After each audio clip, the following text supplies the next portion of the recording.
northern Iraq. The blaze of sun wrung pops of sweat from the old man's brow, yet he cupped his hands around the glass of hot sweet tea as if to warm them. He could not shake the premonition. It clung to his back like chill wet leaves. The dig was over. The tell had been sifted stratum by stratum, its entrails examined, tagged, and shipped. The beads and pendants, bliptychs, phalli, groundstone mortars stained with ochre, burnished pots. Nothing exceptional. An Assyrian ivory toilet box.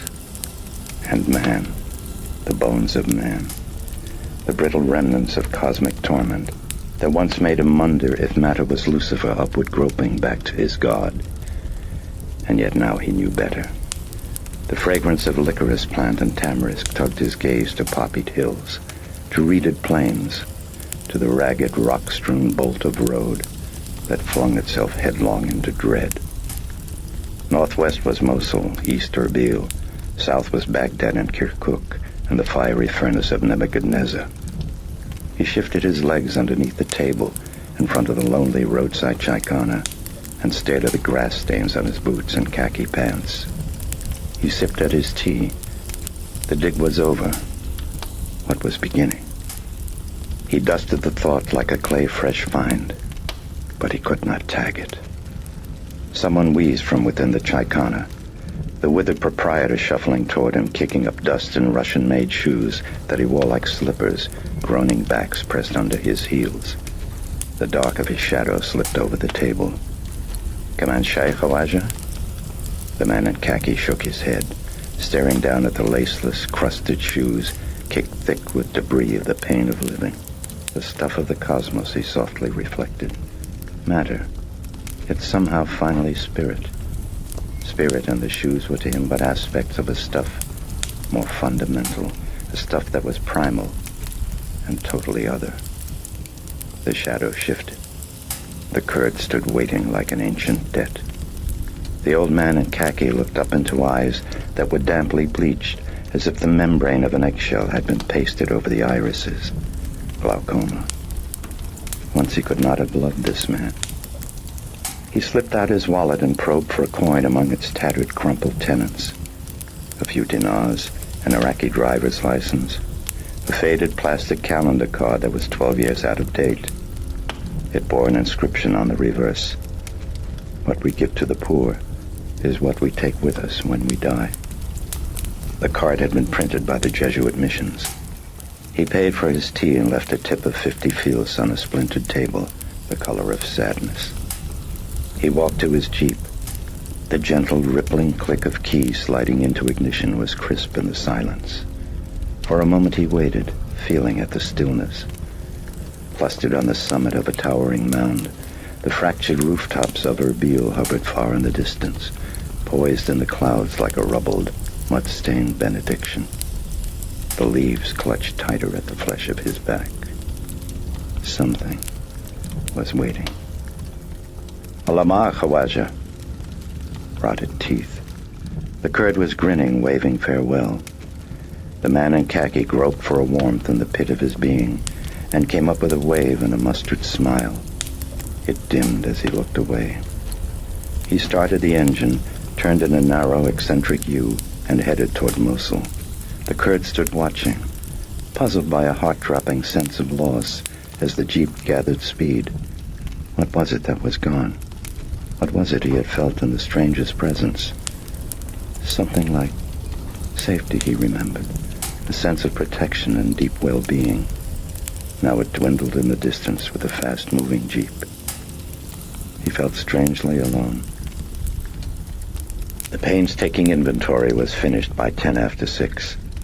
The Mosul curator of antiquities, an Arab with sagging cheeks, was carefully penning a final entry into the ledger on his desk.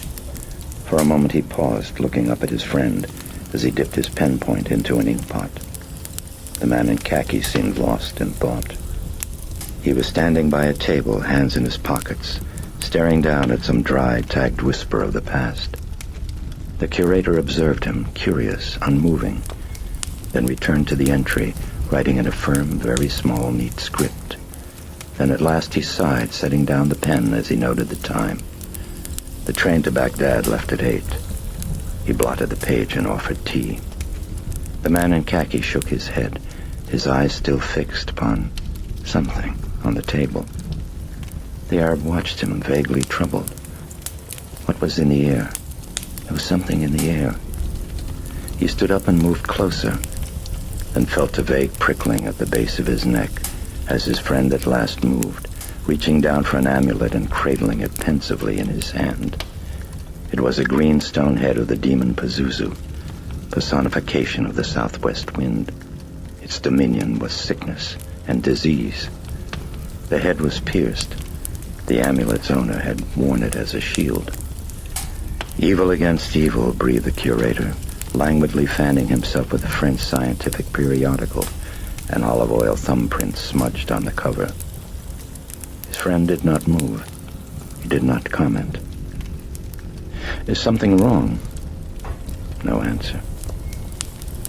Father?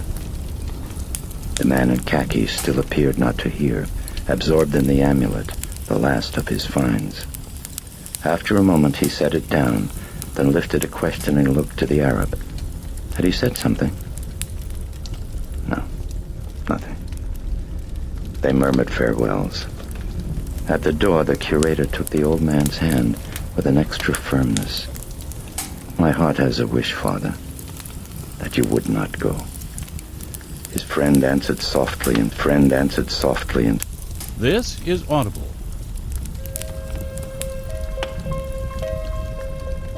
Dove Audio presents The Exorcist by William Peter Blatty. Read by the author.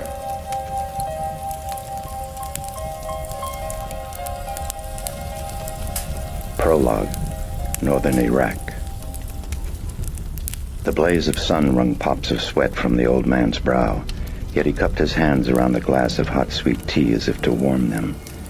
He could not shake the premonition. It clung to his back like chill, wet leaves. The dig was over. The tell had been sifted stratum by stratum, its entrails examined, tagged, and shipped.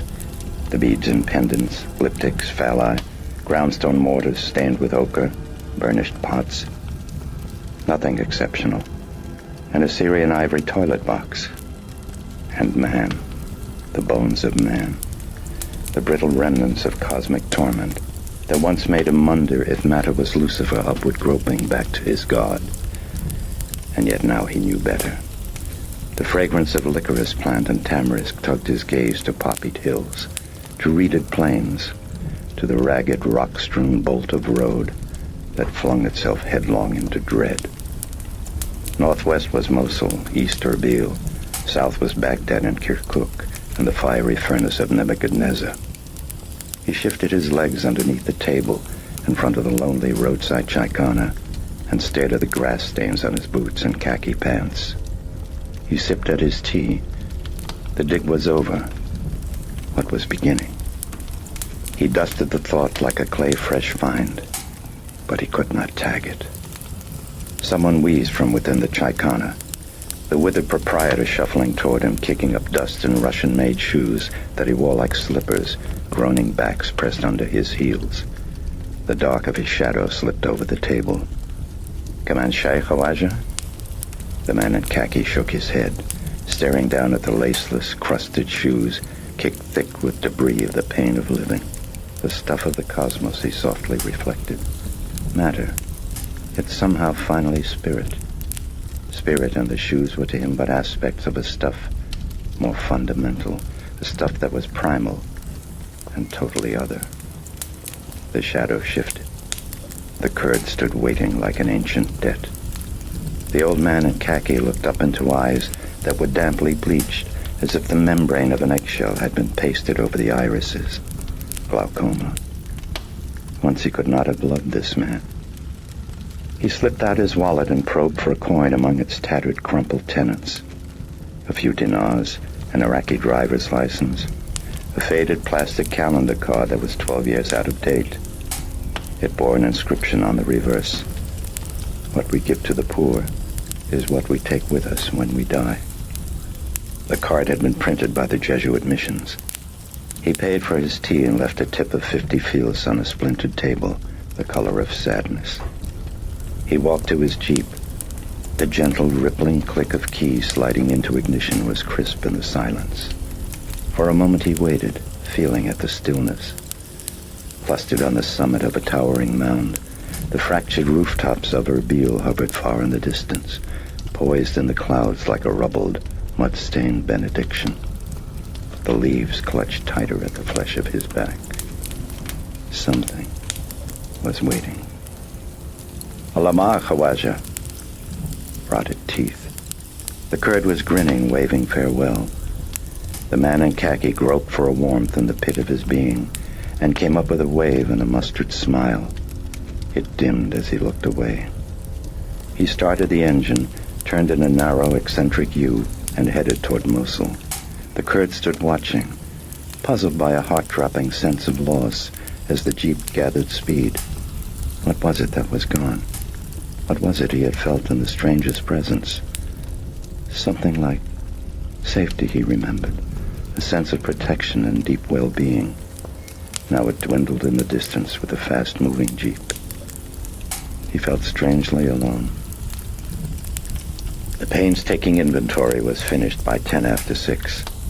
The Mosul curator of antiquities, an Arab with sagging cheeks, was carefully penning a final entry into the ledger on his desk. For a moment he paused, looking up at his friend as he dipped his pen point into an inkpot.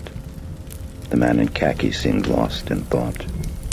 He was standing by a table, hands in his pockets, staring down at some dry, tagged whisper of the past. The curator observed him, curious, unmoving, then returned to the entry, writing in a firm, very small, neat script. Then at last he sighed, setting down the pen as he noted the time. The train to Baghdad left at 8. He blotted the page and offered tea. The man in khaki shook his head, his eyes still fixed upon something on the table. The Arab watched him, vaguely troubled. What was in the air? There was something in the air. He stood up and moved closer, then felt a vague prickling at the base of his neck as his friend at last moved, reaching down for an amulet and cradling it pensively in his hand. It was a green stone head of the demon Pazuzu, personification of the southwest wind. Its dominion was sickness and disease. The head was pierced. The amulet's owner had worn it as a shield. Evil against evil, breathed the curator, languidly fanning himself with a French scientific periodical, an olive oil thumbprint smudged on the cover. His friend did not move. He did not comment. Is something wrong? No answer. Father? The man in khaki still appeared not to hear, absorbed in the amulet, the last of his finds. After a moment he set it down, then lifted a questioning look to the Arab. Had he said something? No, nothing. They murmured farewells. At the door, the curator took the old man's hand with an extra firmness. My heart has a wish, Father, that you would not go. His friend answered softly, and friend answered softly, and friend in terms of tea, of time, of something to be done. No, I meant home. The man in khaki fixed his gaze on a speck of boiled chickpea in the corner of the Arab's mouth, yet his eyes were distant. Home, he repeated. The word had the sound of an ending. The States, the Arab curator added, instantly wondering why he had. The man in khaki looked into the dark of the other's concern. He had never found it difficult to love this man. Goodbye, he whispered, then quickly turned and stepped into the gathering gloom of the streets and a journey home whose length seemed, somehow, undetermined. I will see you in a year, the curator called after him from the doorway. But the man in khaki never looked back. The Arab watched his dwindling form as he crossed a narrow street at an angle, almost colliding with a swiftly moving droshky. Its cab bore a corpulent old Arab woman, her face a shadow behind a black lace veil draped loosely over her, like a shroud. He guessed she was rushing to some appointment. He soon lost sight of his hurrying friend. The man in khaki walked, compelled. Shrugging loose of the city, he breached the outskirts, crossing the Tigris. Nearing the ruins, he slowed his pace, for with every step the inchoate presentiment took firmer, more horrible form. Yet he had to know. He would have to prepare. A wooden plank that bridged the Khosr, a muddy stream, creaked under his weight. And then he was there. He stood on the mound where once gleamed 15-gated Nineveh, feared nest of Assyrian hordes. Now the city lay sprawled in the dust of its predestination. And yet he was here. The air was still thick with him, that other who ravaged his dreams. A Kurdish watchman rounding a corner unslung his rifle and began to run toward him, then abruptly stopped and grinned with a wave of recognition and proceeded on his rounds. The man in khaki prowled the ruins, the temple of Nabu, the temple of Ishtar. He sifted vibrations. At the palace of Ashurbanipal he paused, then shifted a sidelong glance to a limestone statue hulking in situ. Ragged wings, taloned feet, bulbous jutting, stubby penis, and a mouth stretched taut in feral grin. The demon Pazuzu. Abruptly he sagged. He knew. It was coming. He stared at the dust, quickening shadows. He heard dim yappings of savage dog packs prowling the fringes of the city. The orb of the sun was beginning to fall below the rim of the world. He rolled his shirt sleeves down and buttoned them as a shivering breeze sprang up. Its source was southwest. He hastened toward Mosul and his train, his heart encased in the icy conviction that soon he would face an ancient enemy. Part 1. The Beginning. Chapter 1. Like the brief doomed flare of exploding suns that registers dimly on blind men's eyes, the beginning of the horror passed almost unnoticed, and the shriek of what followed, in fact, was forgotten, and perhaps not connected to the horror at all. It was difficult to judge. The house was a rental, brooding, tight, a brick colonial gripped by ivy in the Georgetown section of Washington, D.C.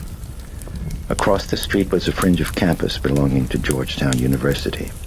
To the rear, a sheer embankment plummeting steep to busy M Street and, beyond, the muddy Potomac. Early on the morning of April 1st, the house was quiet. Chris MacNeil was propped in bed, going over her lines for the next day's filming. Regan, her daughter, was sleeping down the hall, and asleep downstairs in a room off the pantry were the middle-aged housekeepers, Willie and Carl.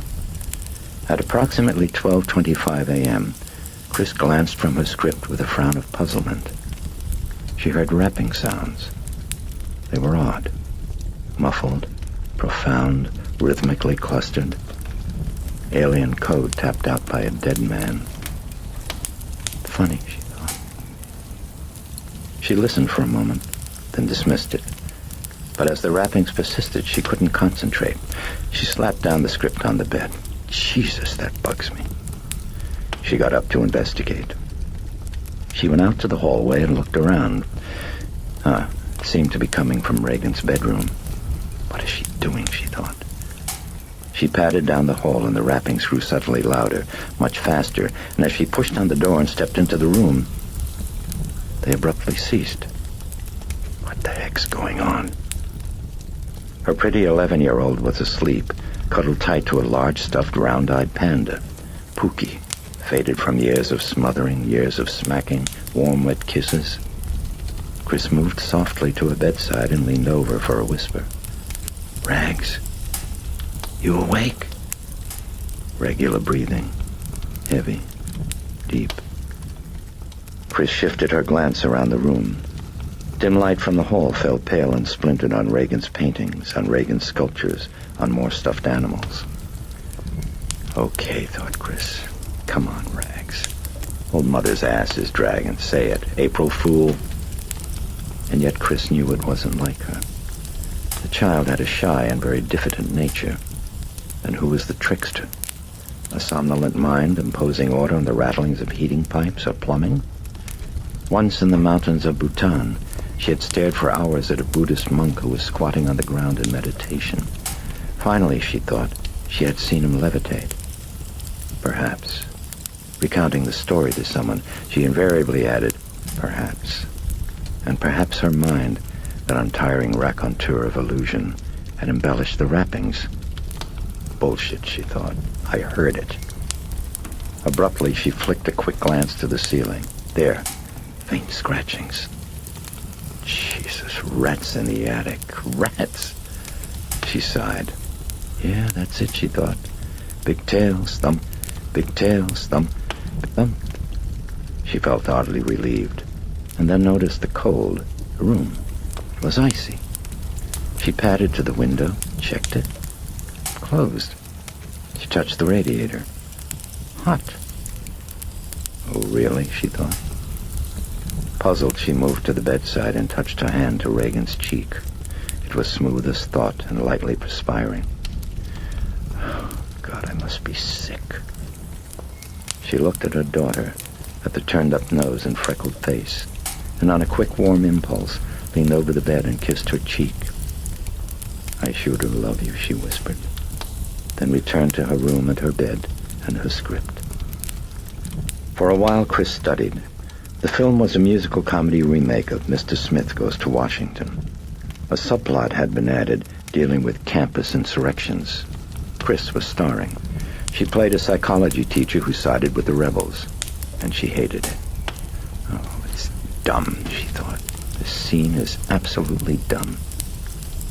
Her mind, though untutored, never mistook slogans for truth, and like a curious blue jay, she would peck relentlessly through verbiage to find the glistening, hidden fact. And so the rebel cause to her was dumb. It didn't make sense. How come, she now wondered? Generation gap? That's a crock. I'm 32. It's just plain dumb. Cool it. Only one more week. They'd completed the interiors in Hollywood.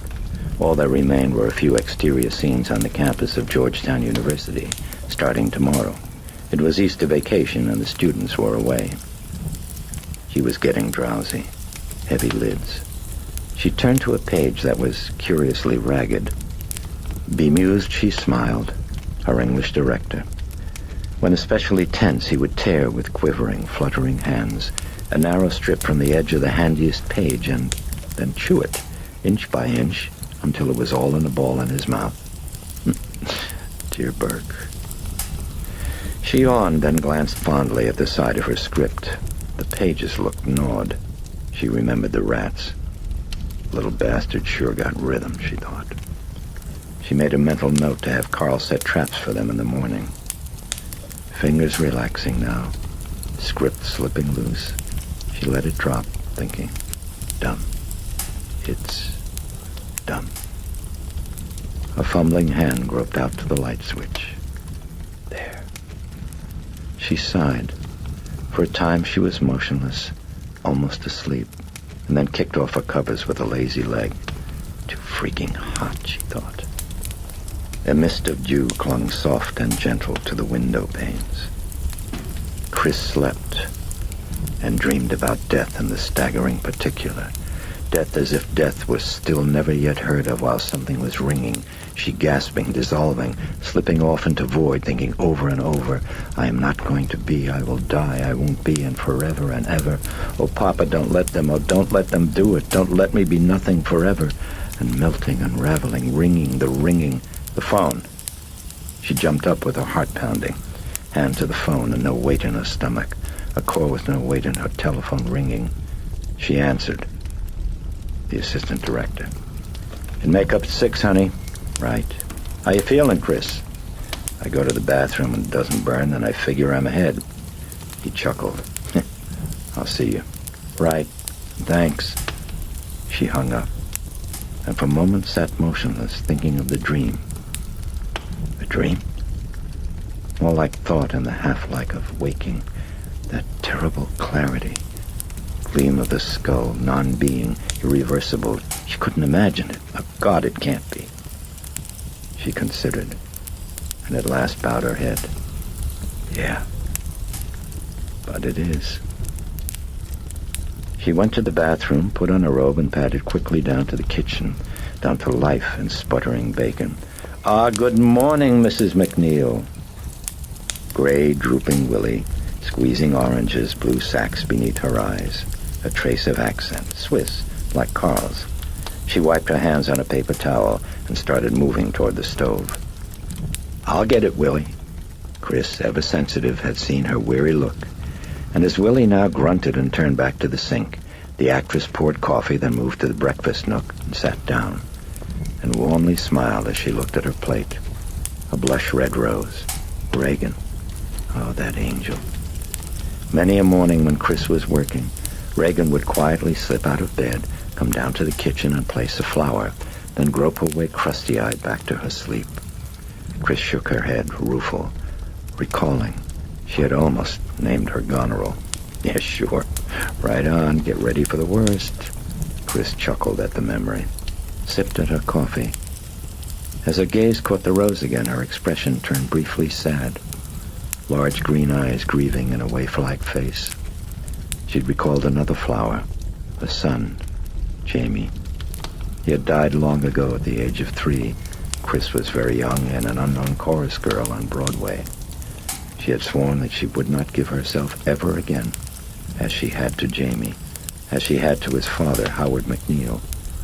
She glanced quickly from the rose, and as her dream of death misted upward from the coffee, she quickly lit a cigarette. Willie brought the juice, and Chris remembered the rats. Where's Carl? She asked the servant. I am here, madam. Catty in through a door off the pantry, commanding, deferential, dynamic, crouching, a fragment of Kleenex pressed tight to his chin where he'd nicked himself shaving. Yes? Thickly muscled, he breathed by the table. Glittering eyes, hawk nose, bald head. Hey, Carl, we got rats in the attic. You better get us some traps. There are rats? I just said that. But the attic is clean. Well, okay, we've got tidy rats. No rats. Carl, I heard them last night, Chris said patiently, controlling. Maybe plumbing, Carl probed. Maybe boards. Maybe rats. Will you buy the damn traps? Quit arguing? Yes, madam. Bustling away. I go now. No, not now, Carl. The stores are all closed. They are closed, chided Willie. I will chided Willie. I will chided. See. He was gone. Chris and Willie traded glances, and then Willie shook her head, turning back to the bacon. Chris sipped at her coffee. Strange man. Like Willie, hard-working, very loyal, discreet. And yet something about him made her vaguely uneasy. What was it? His subtle air of arrogance? Defiance? No, something else. Something hard to pin down. The couple had been with her for almost 6 years, and yet Carl was a mask, a talking, breathing, untranslated hieroglyph running her errands on stilted legs. Behind the mask, though, something moved. She could hear his mechanism ticking like a conscience. She stubbed out her cigarette, heard the front door creaking open, then shut. They are closed, muttered Willie. Chris nibbled at bacon, then returned to her room, where she dressed in her costume sweater and skirt. She glanced in a mirror and solemnly stared at her short red hair, which looked perpetually tousled, at the burst of freckles on the small scrubbed face, then crossed her eyes and grinned idiotically. Hi, little wonderful girl next door. Can I speak to your husband? Your lover? Your pimp? Oh, your pimp's in the poorhouse. Avon calling. She stuck out her tongue at herself, and then sagged. Oh, Christ, what a life. She picked up her wig box, slouched downstairs, and walked out to the pecan, tree-lined street. For a moment she paused outside the house and gulped at the morning. She looked to the right. Beside the house, a precipitous plunge of old stone steps fell away to M Street far below. A little beyond was the upper entry to the car barn, formerly used for the housing of streetcars. Mediterranean, tiled roof, rococo turrets, antique brick. She regarded it wistfully. Fun, she thought. Fun street. Damn it. Why don't I stay and I buy the house and start to live? From somewhere a bell began to toll. She glanced toward the sound. It was the tower clock on the Georgetown campus. The melancholy resonance echoed on the river, shivered, seeped through her tired heart. She walked toward her work, toward ghastly charade, toward a straw-stuffed, antic imitation of dust. She entered the main gates of the campus, and her depression diminished, then grew even less as she looked at the row of trailer dressing rooms lined along the driveway close to the southern perimeter wall. And by 8 a.m. and the day's first shot, she was almost herself. She started an argument over the script. "Hey, Burke, take a look at this damn thing, will you?" "Oh, you do have a script, I see. Oh, how very nice." Director Burke Dennings, taut and elfin, left eye twitching yet gleaming with mischief, surgically shaved a narrow strip from the page of a script with quivering fingers.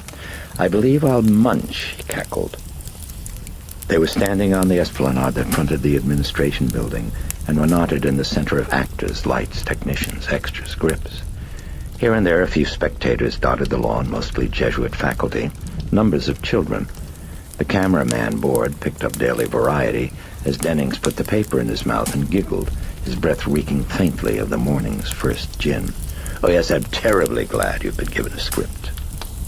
A sly, frail man in his 50s, he spoke with a charmingly broad British accent, so clipped and precise that it lofted even crudest obscenities to elegance.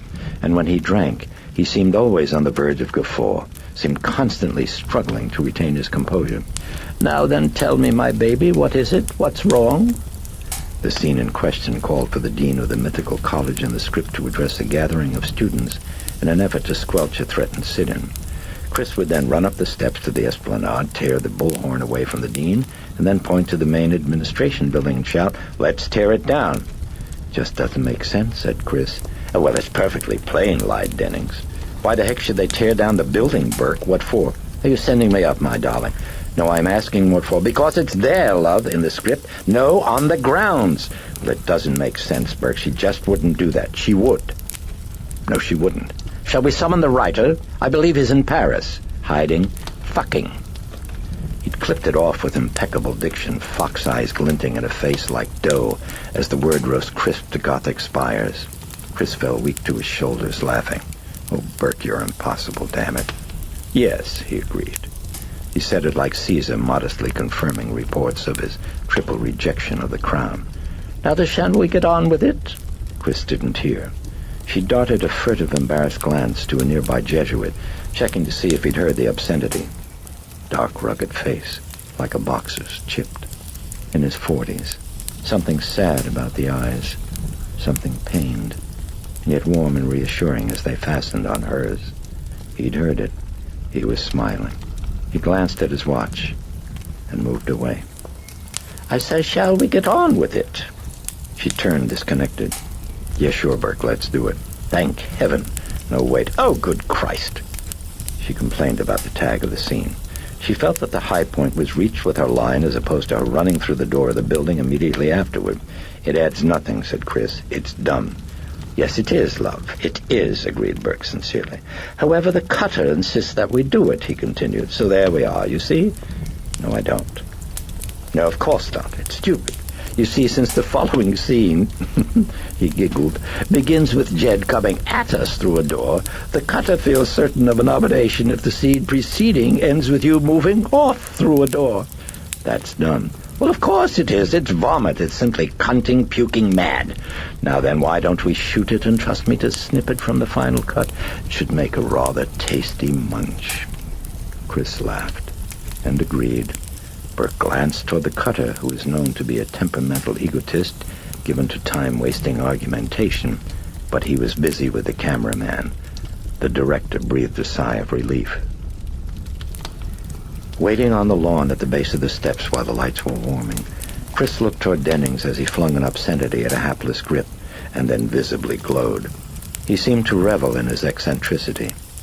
Yet at a certain point in his drinking, Chris knew, he would suddenly explode into temper, and if it happened at 3 or 4 in the morning, he was likely to telephone people and power and viciously abuse them over trifling provocations. Chris remembered a studio chief whose offense had consisted in remarking mildly at a screening that the cuffs of Denning's shirt looked slightly frayed, prompting Dennings to awaken him at approximately 3 a.m. to describe him as a, quote, cunting boor whose father was more than likely mad. And on the following day, he would pretend to amnesia and subtly radiate with pleasure when those he defended described in detail what he had done. Although, if it suited him, he would remember. Chris thought with a smile of the night he destroyed his studio suite of offices in a gin-stoked, mindless rage, and how later, when confronted with an itemized bill and Polaroid photos detailing the damage, he'd archly dismissed them as obvious fakes. The damage was far, far worse than that. Chris did not believe that Dennings was either an alcoholic or a hopeless problem drinker, but rather that he drank because it was expected of him. He was living up to his legend. Oh, well, she thought, I guess it's a kind of immortality. She turned, looked over her shoulder at the Jesuit who had smiled. He was walking in the distance, despondent, head lowered, a lone black cloud in search of the rain. She had never liked priests, so assured, so secure, and yet this one. All ready, Chris? Yeah, Burke, I'm ready. Right, absolute quiet, the assistant director. Roll the film, ordered Burke. Speed, now action. Chris ran up the steps while extras cheered, and Dennings watched her, wondering what was on her mind. She'd given up the arguments far too quickly. He turned a significant look to the dialogue coach, who padded up to him dutifully and proffered his open script like an aging altar boy the missal to his priest at solemn mass. They worked with intermittent sun. By 4, the overcast of roiling clouds was thick in the sky, and the assistant director dismissed the company for the day. Chris walked homeward. She was tired. At the corner of 36th and O, she signed an autograph for an aging Italian grocer who had hailed her from the doorway of his shop. She wrote her name and warm best wishes on a brown paper bag. Waiting to cross, she glanced diagonally across the street to a Catholic church, holy something or other, staffed by Jesuits. John F. Kennedy had married Jackie there, she had heard, had worshipped there. She tried to imagine it. John F. Kennedy among the votive lights and the pious wrinkled women. John F. Kennedy bowed in prayer, I believe. A détente with the Russians, I believe. Apollo 4 among the rattlings of the beads, I believe. The resurrection and the life ever. That, thought Chris. That's it. That is the grabber. She watched as a beer truck lumbered by with a clink of quivering, warm, wet promises. She crossed. As she walked down O and past the grade school auditorium, a priest rushed by from behind her, hands in the pockets of a nylon windbreaker. He was young, very tense, in need of a shave. Up ahead he took a right, turning into an easement that opened to a courtyard behind the church. Chris paused by the easement, watching him, curious. He seemed to be heading for a white frame cottage. An old screen door creaked open, and still another priest emerged. He looked glum, very nervous. He nodded curtly toward the young man, and with lowered eyes he moved quickly toward a door that led into the church. Once again the cottage doors pushed open from within.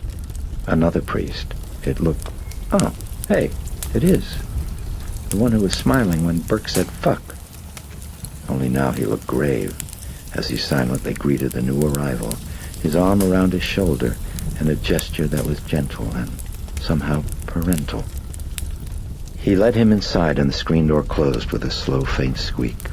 Chris stared at her shoes. She was puzzled. What's the drill, she wondered. Did Jesuits go to confession? Faint rumble of thunder. She looked up at the sky. Would it rain? The resurrection of... Yeah, sure. Next Tuesday. Resurrection. Flashes of lightning crackled in the distance. Don't call us kids, she thought. We'll call you. She tugged up her coat collar and slowly moved on. She hoped it would pour. In a minute she was home. She made a dash for the bathroom, and after that she walked into the kitchen. Hi, Chris, how'd it go? Pretty blonde in her 20s sitting at the table. Sharon Spencer, fresh from Oregon. For the last 3 years, she'd been tutor to Regan and social secretary to Chris. Oh, the usual crock. Chris sauntered to the table and began to sip messages. Anything exciting, Sharon? Oh, well, do you want to have dinner next week at the White House? Oh, I don't know, Marty. What do you feel like doing? Eating candy and getting sick. Chris chuckled. Hey, where's Rags, by the way? Oh, downstairs in the playroom. What doing? Sculpting. She's making you a bird, I think. Yeah, it's for you. Yeah, I need one, Chris murmured. She moved to the stove and poured a cup of hot coffee. Were you kidding me about that dinner, she asked. Of course not, answered Sharon. It's Thursday. Big party? No, I gather it's just 5 or 6 people. You're kidding. No. Chris was pleased, but not really surprised. They courted her company. Cab drivers, poets, professors, kings. What was it about her they liked? Life? Chris sat at the table. How'd the lesson go, Sharon? Sharon lit a cigarette, frowning. Had a bad time with math again. Huh? Gee, that's funny. Yeah, I know, it's her favorite subject, said Sharon. Oh, well, this new math, sure. Christ, I couldn't make change for the bus if... Hi, Mom! She was bounding through the door, slim arms outstretched, red ponytail, soft, shining face, full of freckles. Hi, you stinkpot! Beaming, Chris caught her in a bear hug, squeezing, then kissed the girl's cheek with smacking ardor. She could not repress the full flood of her love. More kisses. Then she held Regan out and probed her face with eager eyes. So what'd you do today, honey? Anything exciting? Stuff. So what kind of stuff? Oh, let me see. She had her knees against her mother, swaying gently back and forth. Well, I studied, of course. And I painted. Yeah, what you paint? Oh, well, flowers, daisies, only pink. And that... Oh, yeah, this horse. Regan suddenly grew excited, eyes widening. This man had a horse, down by the river. We were walking, see, Mom, and along came this horse. Oh, Mom, he was beautiful. You should have seen him. And the man let me sit on him, really. I mean, practically a minute. Chris twinkled at Sharon with secret amusement. Himself, she asked, lifting an eyebrow. On moving to Washington for the shooting of the film, the blonde secretary, who was now virtually one of the family, had lived in the house, occupying an extra bedroom upstairs, until she'd met the horseman at a nearby stable. Sharon needed a place to be alone, Chris then decided, and had moved her to a suite in an expensive hotel and insisted on paying the bill. Yeah, himself, Sharon smiled in response to Chris. It was a gray horse, added Regan. Mother, can't we get a horse? I mean, could we? We'll see, baby. When can I have one? We'll see. Where's the bird you made? Regan looked blank for a moment, then turned around to Sharon and grinned, her mouth full of braces and shy rebuke. Oh, you told, she said. It was a surprise, she snickered to her mother. You mean, yeah, with the long funny nose like you wanted? Oh, Rags, that's sweet. Can I see it? No, I still have to paint it. When's dinner, Mom? Hungry? I'm starving. Gee, it's not even 5. When was lunch? Chris asked Sharon. Oh, 12-ish, Sharon answered. When are Willie and Carr coming back? She had given them the afternoon off. Oh, I think 7, said Sharon. Mom, can't we go to the hot shop? Regan pleaded. Could we? Chris lifted her daughter's hand, smiled fondly, and kissed it. Go on, run upstairs and get dressed, and we'll go. Oh, I love you. Regan ran from the room. Honey, wear the new dress, Chris called after her. How would you like to be 11, mused Sharon. Is that an offer? Chris reached for her mail, began listlessly sorting through scrawled adulation. Would you take it, asked Sharon. With the brain I've got now, all the memories? No deal. Think it over. I'm thinking. Chris picked up a script with a covering letter clipped neatly to the front of it. Jarris, her agent. Thought I told them no scripts for a while. Well, you ought to read it, said Sharon. Oh, yeah? Yes, I read it this morning. Pretty good? It's great. And I get to play a nun who discovers she's a lesbian, right? No, you get to play nothing. Shit, movies are better than ever. The hell are you talking about, Sharon? What's the grin for? They want you to direct, Sharon exhaled coyly with the smoke from a cigarette. What? Read the letter. My God, Sharon, you're kidding. Chris pounced on the letter with eager eyes, snapping up the words in hungry chunks. New script, a triptych, studio monster Stephen Moore, accepting role provided. I direct his segment. Chris flung up her arms, letting loose a hoarse, shrill cry of joy. Then with both her hands, she cuddled the letter to her chest. Oh, Steve, you angel, you remembered. Filming in Africa, drunk, in camp chairs, watching the blood-hush end of day. The business is bunk. For the actor, it's crap, Steve. Oh, I like it. It's crap. Don't you know where it's at in this business? Directing. Yes. Then you've done something, Steve, something that's yours. I mean, something that lives. Well, then do it, darling. I've tried. They won't buy it. Why not? Oh, come on, you know why. They don't think I can cut it. Warm remembrance, warm smile. Dear Steve, he remembered. Mom, I can't find the dress, Regan called down from the landing. It's in the closet, Chris answered. I looked. I'll be up in a second. For a moment, Chris examined the script, then gradually wilted. So it'll probably turn out to be crap. Oh, come on now, said Sharon. I really think it's good. Oh, you thought Psycho needed a laugh track. Sharon laughed. Mommy, I'm coming. Chris got up slowly. Got a date, Cher? Mm-hmm. Chris motioned at the mail. You go on, then. We can catch all this stuff in the morning. Sharon got up. Oh, no, wait, Chris amended, remembering something. There's a letter's got to go out tonight. Okay. The secretary reached for her dictation pad. Mother! A whine of impatience. Wait till I come down, Chris told Sharon. She started to leave the kitchen, but stopped as Sharon eyed her watch. Gee, it's time for me to meditate, Chris, she said. Chris looked at her narrowly, with muted exasperation. In the last 6 months, she had watched her secretary suddenly turn seeker after serenity. It had started in Los Angeles with self-hypnosis, which then yielded to Buddhistic chanting. During the last few weeks that Sharon was quartered in the room upstairs, the house had reeked of incense and lifeless dronings of Nam Myoho Renge Kyo. See, you just keep on chanting that, Chris. Just that, and you get your wish. You get everything you want. Or heard at unlikely and untimely hours, usually when Chris was studying her lines. You can turn on TV, Sharon had generously told her employer on one of these occasions. It's fine. I can chant when there's all kinds of noise. It won't bother me a bit. Now, it was transcendental meditation. You really think that kind of stuff is going to do you any good, Cher? Chris asked tonelessly. Well, it gives me peace of mind, responded Sharon. Right, Chris said dryly. She turned away and said goodnight. She said nothing about the letter, and as she left the kitchen, she murmured, Nam Myoho Renge Kyo. I keep it up about 15 to 20 minutes, said Sharon. Maybe for you it would work. Chris halted and considered a measured response, then gave it up. She went upstairs to Regan's bedroom, moving immediately to the closet. Regan was standing in the middle of the room, staring up at the ceiling. Hey, what's doing? Chris asked her, hunting for the dress. It was a pale blue cotton. She'd bought it the week before and remembered hanging it in the closet.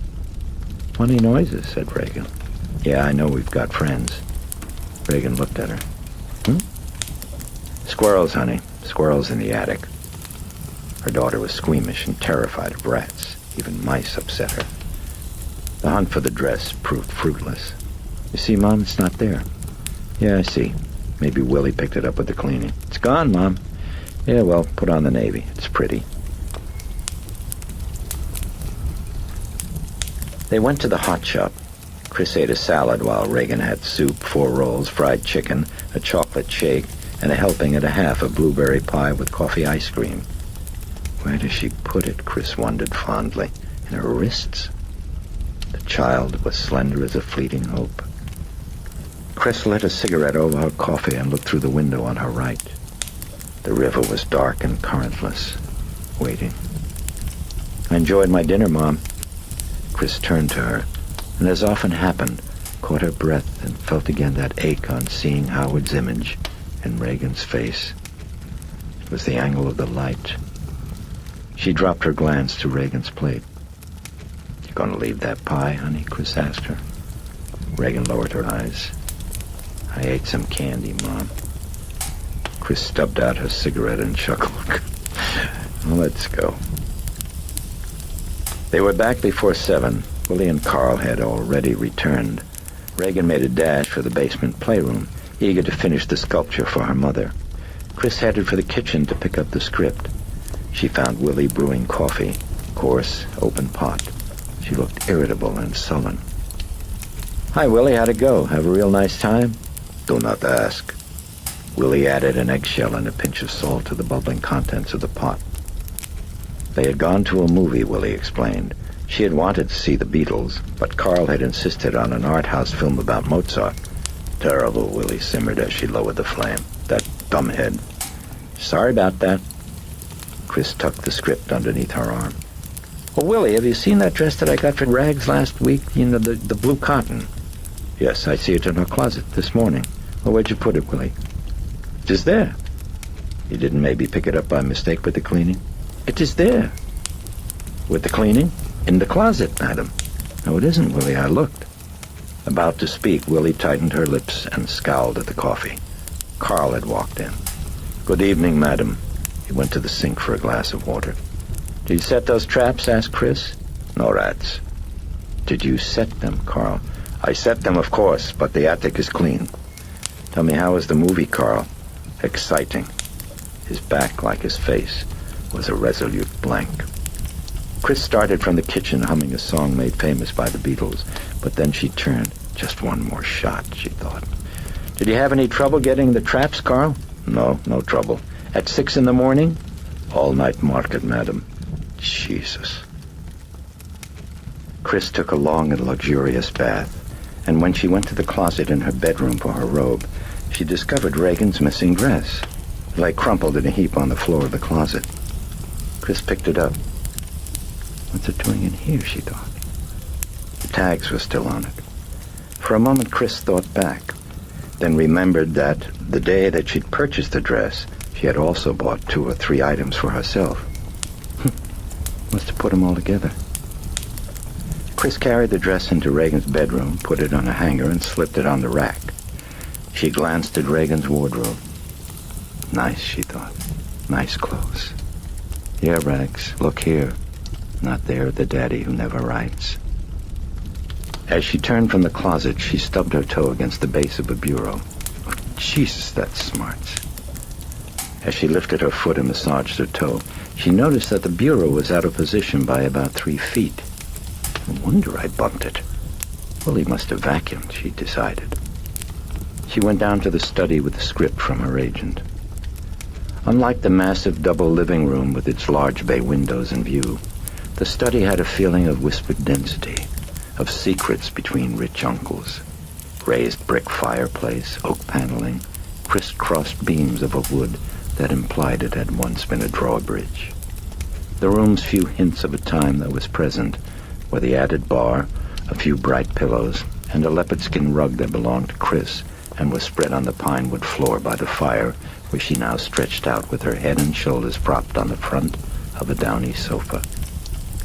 She took another look at the letter from her agent. Faith, Hope, and Charity was the title. 3 distinct segments, each with a different cast and director. Hers would be Hope. She liked that idea, and she liked the title. Possibly dull, she thought, but refined. They'll probably change it to something like Rock Around the Virtues. The doorbell chimed. Bert Dennings. A lonely man, he dropped by often. Chris smiled ruefully, shaking her head, as she heard him rasp an obscenity at Carl, whom he seemed to detest and continually baited. "Yes, hello? Where's a drink?" he demanded crossly, entering the room and moving to the bar with eyes averted, hands in the pockets of his wrinkled raincoat. He sat on a bar stool, irritable, shifty-eyed, vaguely disappointed. "You on the prowl again?" Chris asked. "What the hell do you mean?" "You've got that funny look." She had seen it before when they'd worked on a picture together in Lausanne. On their first night there at a state hotel overlooking Lake Geneva, Chris had had difficulty sleeping. At 5 a.m., she flounced out of bed and decided to dress and go down to the lobby in search of either coffee or some company. Waiting for an elevator out in the hall, she glanced through a window and saw the director walking stiffly along the lakeside, hands deep in the pockets of his coat against the glacial winter cold. By the time she reached the lobby, he was entering the hotel. "Not a hooker in sight," he snapped bitterly. passing her with his eyes cast down, and then entered the elevator and went up to bed. When she'd laughingly mentioned the incident later, the director had grown furious and accused her of promulgating gross hallucinations that people were likely to believe just because you're a star. He had also referred to her as simply cunting mad, but then pointed out soothingly, in an effort to assuage her feelings, that perhaps she had seen someone after all and had simply mistaken him for Dennings. After all, he'd pointed out at the time, my great-great-grandmother happens to have been Swiss. Chris moved behind the bar now and reminded him of the incident. Oh, now, don't be so silly, snapped Dennings. It so happens that I've spent the entire evening at a bloody tea, a faculty tea. Chris leaned on the bar. You were just at a tea? Oh, yes, go ahead, smirk. You got smashed at a tea, said Chris dryly, with some Jesuits. No, the Jesuits were sober, darling. They don't drink? Are you out of your cunting mind? He shouted. They swilled. Never seen such capacities nor my life. Hey, come on, hold it down, Burke. Regan. Yes, Regan. Regan, of course, Dennings whispered. What the hell is my drink? Would you tell me what you were doing at a faculty tea?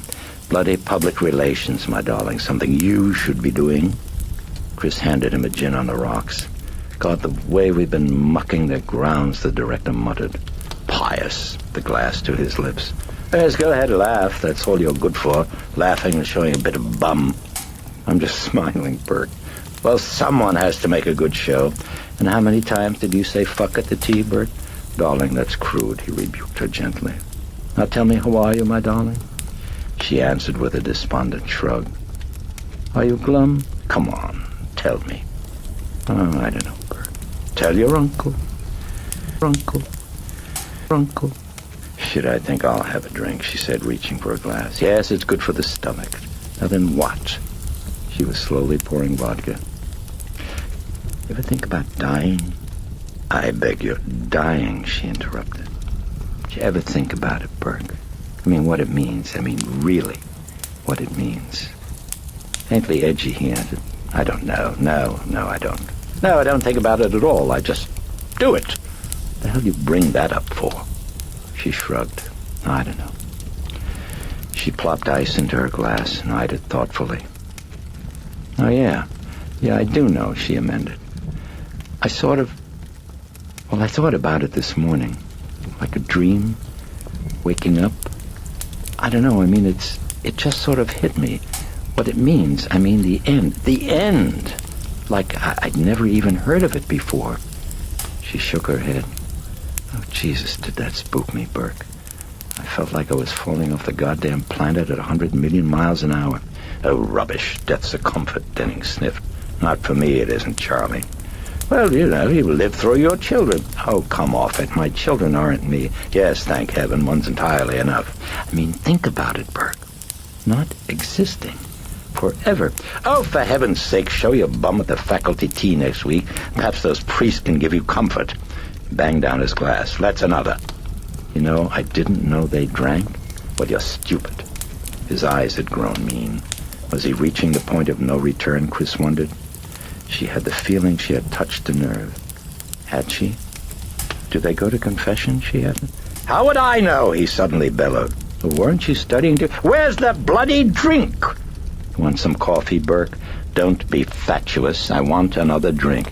Have some coffee. Come along now. One for the road, the Lincoln Highway, Burke. That's ugly, darling. I loathe an ugly drunk. Come along, damn it. Fill it. He shoved his glass across the bar, and she poured more gin. I guess maybe I should ask a couple of them over, Chris murmured. Ask who? Well, whoever. She shrugged. You know, the big wheels, priests.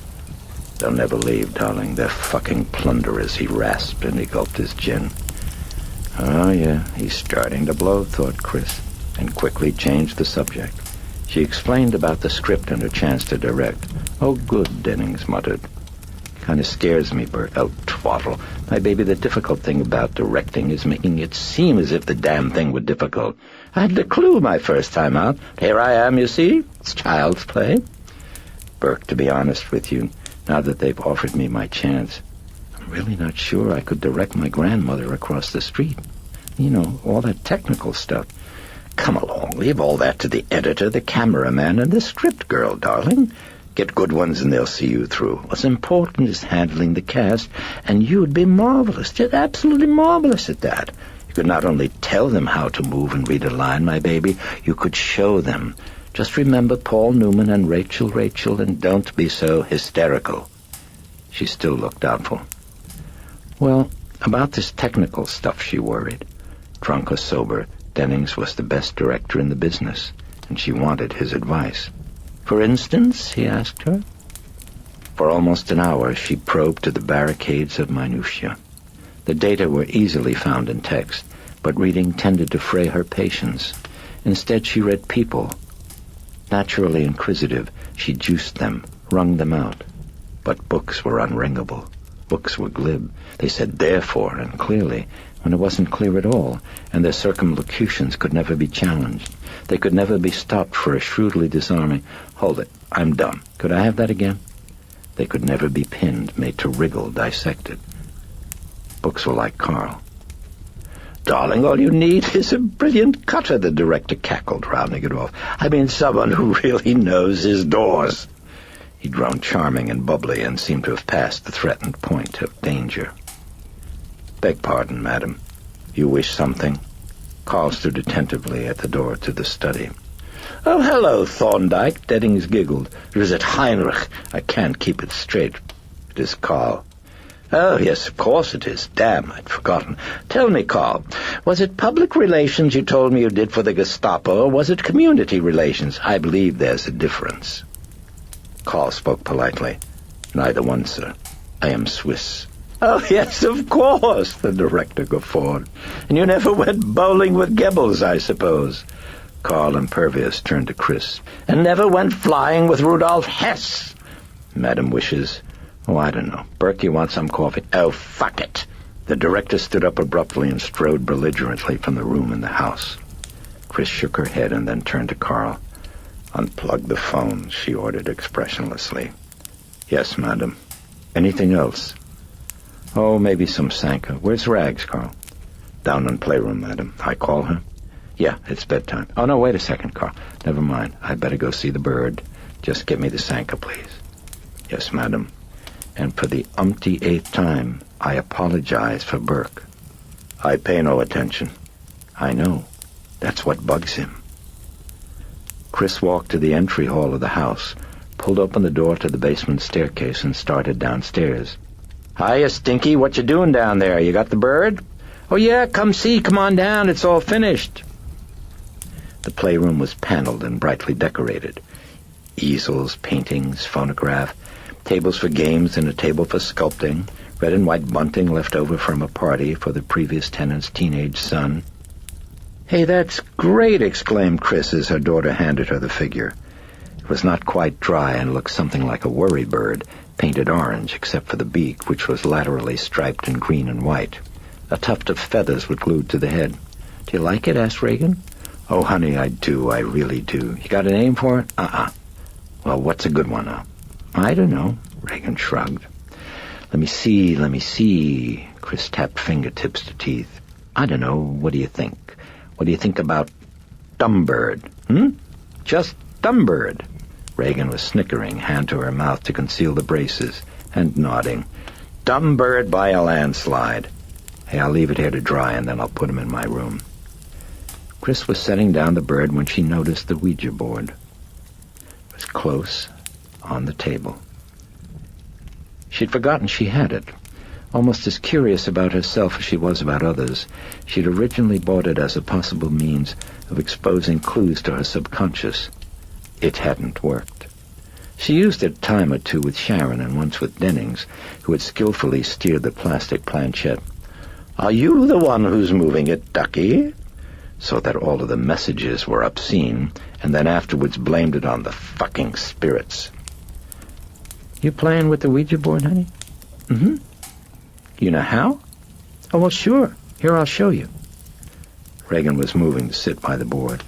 "Well, I think you need two people, honey." "Oh, no, you don't, Mom. I do it all the time."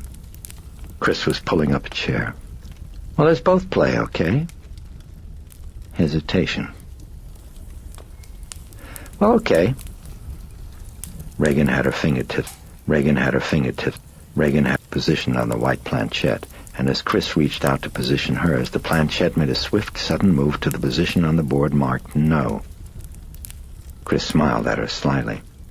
"Mother, I'd rather do it myself. Is that it? You don't want me to play?" "Oh, no, I do. Captain Howdy said no." "Captain who?" "Captain Howdy." "Honey, who is Captain Howdy?" "Oh, you know, I make questions and he does the answers." "Oh, really?" "Oh, yeah, he's nice." Chris tried not to frown as she felt a dim and sudden concern. The child had loved her father deeply, yet never had reacted visibly to her parents' divorce. Chris didn't like it. Maybe she cried in her room, she didn't know. But Chris was fearful she was repressing, and that her emotions might one day erupt in some harmful form. A fantasy playmate. It didn't sound healthy. And why Howdy? For Howard, her father? Pretty close, thought Chris. "So how come you couldn't even come up with a name for a dum-dum bird, and then you hit me with something like Captain Howdy? Why do you call him Captain Howdy, honey?" "Well, 'cause that's his name, of course," Regan snickered. "Well, says who?" "Well, him." "Oh, of course. "And what else does he say to you, Regan?" "Yes, stuff." "What stuff?"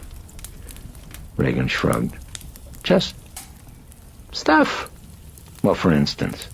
"Okay, I'll show you. I'll ask him some questions." "Yes, you do that." Her fingertips on the planchette, Regan stared at the board with eyes drawn tight in concentration. "Captain Howdy, don't you think my mom is pretty?" A second. 5, 10, 20.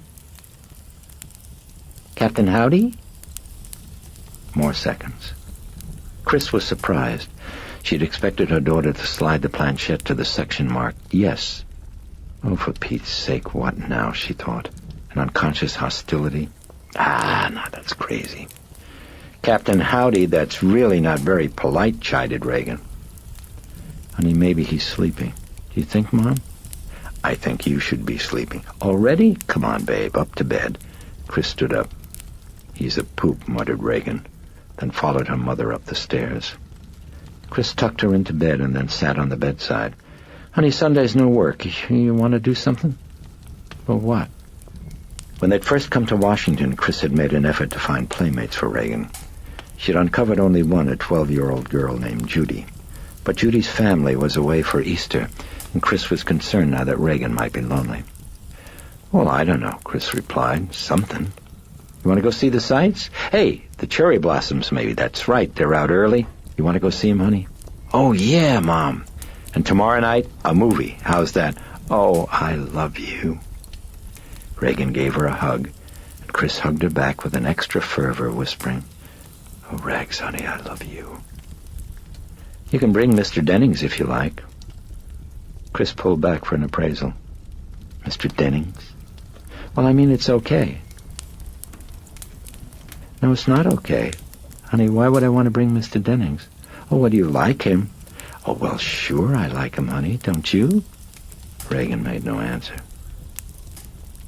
"Baby, what's going on?" "You're going to marry him, Mommy, aren't you?" It wasn't a question, but a sullen statement. Chris exploded into a laugh. My baby, of course not. What on earth are you talking about? Mr. Dennings? Where did you get that idea?" "But you like him." "I like pizzas, but I wouldn't ever marry one." "Honey, he's a friend, just a crazy old friend." "You don't like him like Daddy?" "I love your Daddy, honey. I'll always love your Daddy. Mr. Dennings comes by here a lot 'cause he's lonely, that's all. He's a friend." "Well, I heard..." "You heard what?" "Heard from who?" Whirling slivers of doubt in the eyes, hesitation, then a shrug of dismissal from Regan. "I don't know. I just thought." "Well, it's silly, so forget it." "Okay, Mom. Now go to sleep." "Can I read? I'm not sleepy." "Sure, read your new book, hon, until you get tired." "Oh, thanks, Mommy." "Good night, hon." "Good night." Chris blew her a kiss from the door and closed it. She walked down the stairs. Kids, she thought. Where do they get their ideas? She wondered if Regan connected Dennings to her filing for divorce. Come on, she thought, that's dumb. Regan knew only that Chris had filed, yet Howard had wanted it. Long separations, erosion of the ego as the husband of a star, and he'd found someone else. Regan didn't know that. Oh, quit all this amateur psychoanalyzing, thought Chris. Try to spend a little more time with the kid. Back to the study. The script. Chris read. Halfway through, she saw Regan coming toward her. Oh, hi, honey. What's wrong? There's these real funny noises, Mom. In your room? Yeah, it's like knocking. I can't go to sleep. Where the hell are those traps, Chris thought. Honey, sleep in my bedroom and I'll see what it is. Chris led her to the bedroom and tucked her in. Can I watch TV for a while till I sleep? Well, where's your book? I can't find it. Can I watch? Yeah, okay. Chris tuned in a channel on the bedroom portable. That loud enough, sweetie? Yes, Mom. Try to sleep. Chris turned out the light and went down the hall. She climbed the narrow carpeted stairs that led to the attic. She opened the door and felt for the light switch, found it, flicked it, stooping as she entered. She glanced around. Cartons of clippings and correspondence on the pine wood floor. Nothing else except the traps. 6 of them, baited. The room was spotless. Even the air smelled clean and cool. The attic was unheated. No pipes, no radiator, no little holes in the roof. There is nothing. Chris jumped from her skin. Oh, good Jesus, she gasped, turning quickly with her hand to a fluttering heart. Jesus Christ, Carl, don't do that! He was standing on the steps. Very sorry, but you see, it is clean. Yeah, thank you for sharing that with me, Carl. Thank you. It's clean. Maybe cat better. What? To catch rats. Without waiting for an answer, he nodded and left. For a moment, Chris stared at the doorway. Either Carl hadn't any sense of humor whatever, or he had one so sly it escaped her detection. She couldn't decide which one it was. She considered the wrappings again and glanced at the angled roof. The street was shaded by various trees, most of them gnarled and intertwined with vines, and the branches of a mushrooming massive basswood umbrellaed the entire front third of the house. Was it squirrels after all? It must be. It must be. It must. Was it squirrels after all? It must be, she thought. Or branches, right, could be branches. The nights had been windy. Maybe cat better. Chris glanced at the doorway again. Pretty smart-ass, was he? Abruptly she smiled, looking pertly mischievous. She went downstairs to Regan's bedroom, picked something up, brought it back to the attic, and then after a minute went back to her bedroom. Regan was sleeping. She returned her to her room, tucked her into her bed, then went back to her own bedroom, turned off the television set, and went to sleep.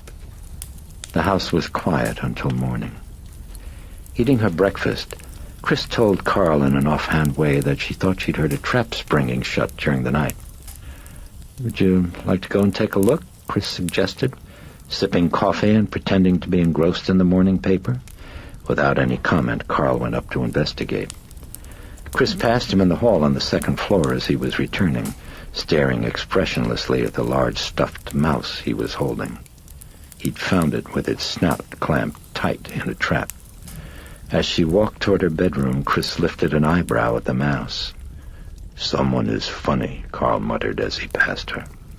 He returned the stuffed animal to Regan's bedroom. Sure a lot of things going on, Chris murmured, shaking her head as she entered her bedroom. She slipped off her robe and prepared to go to work. Yeah, maybe cat better, old buddy. Much better. Whenever she grinned, her entire face appeared to crinkle. The filming went smoothly that day. Later in the morning, Sharon came by the set, and during breaks between scenes in her portable dressing room, she and Chris handled items of business. A letter to her agent, she would think about the script.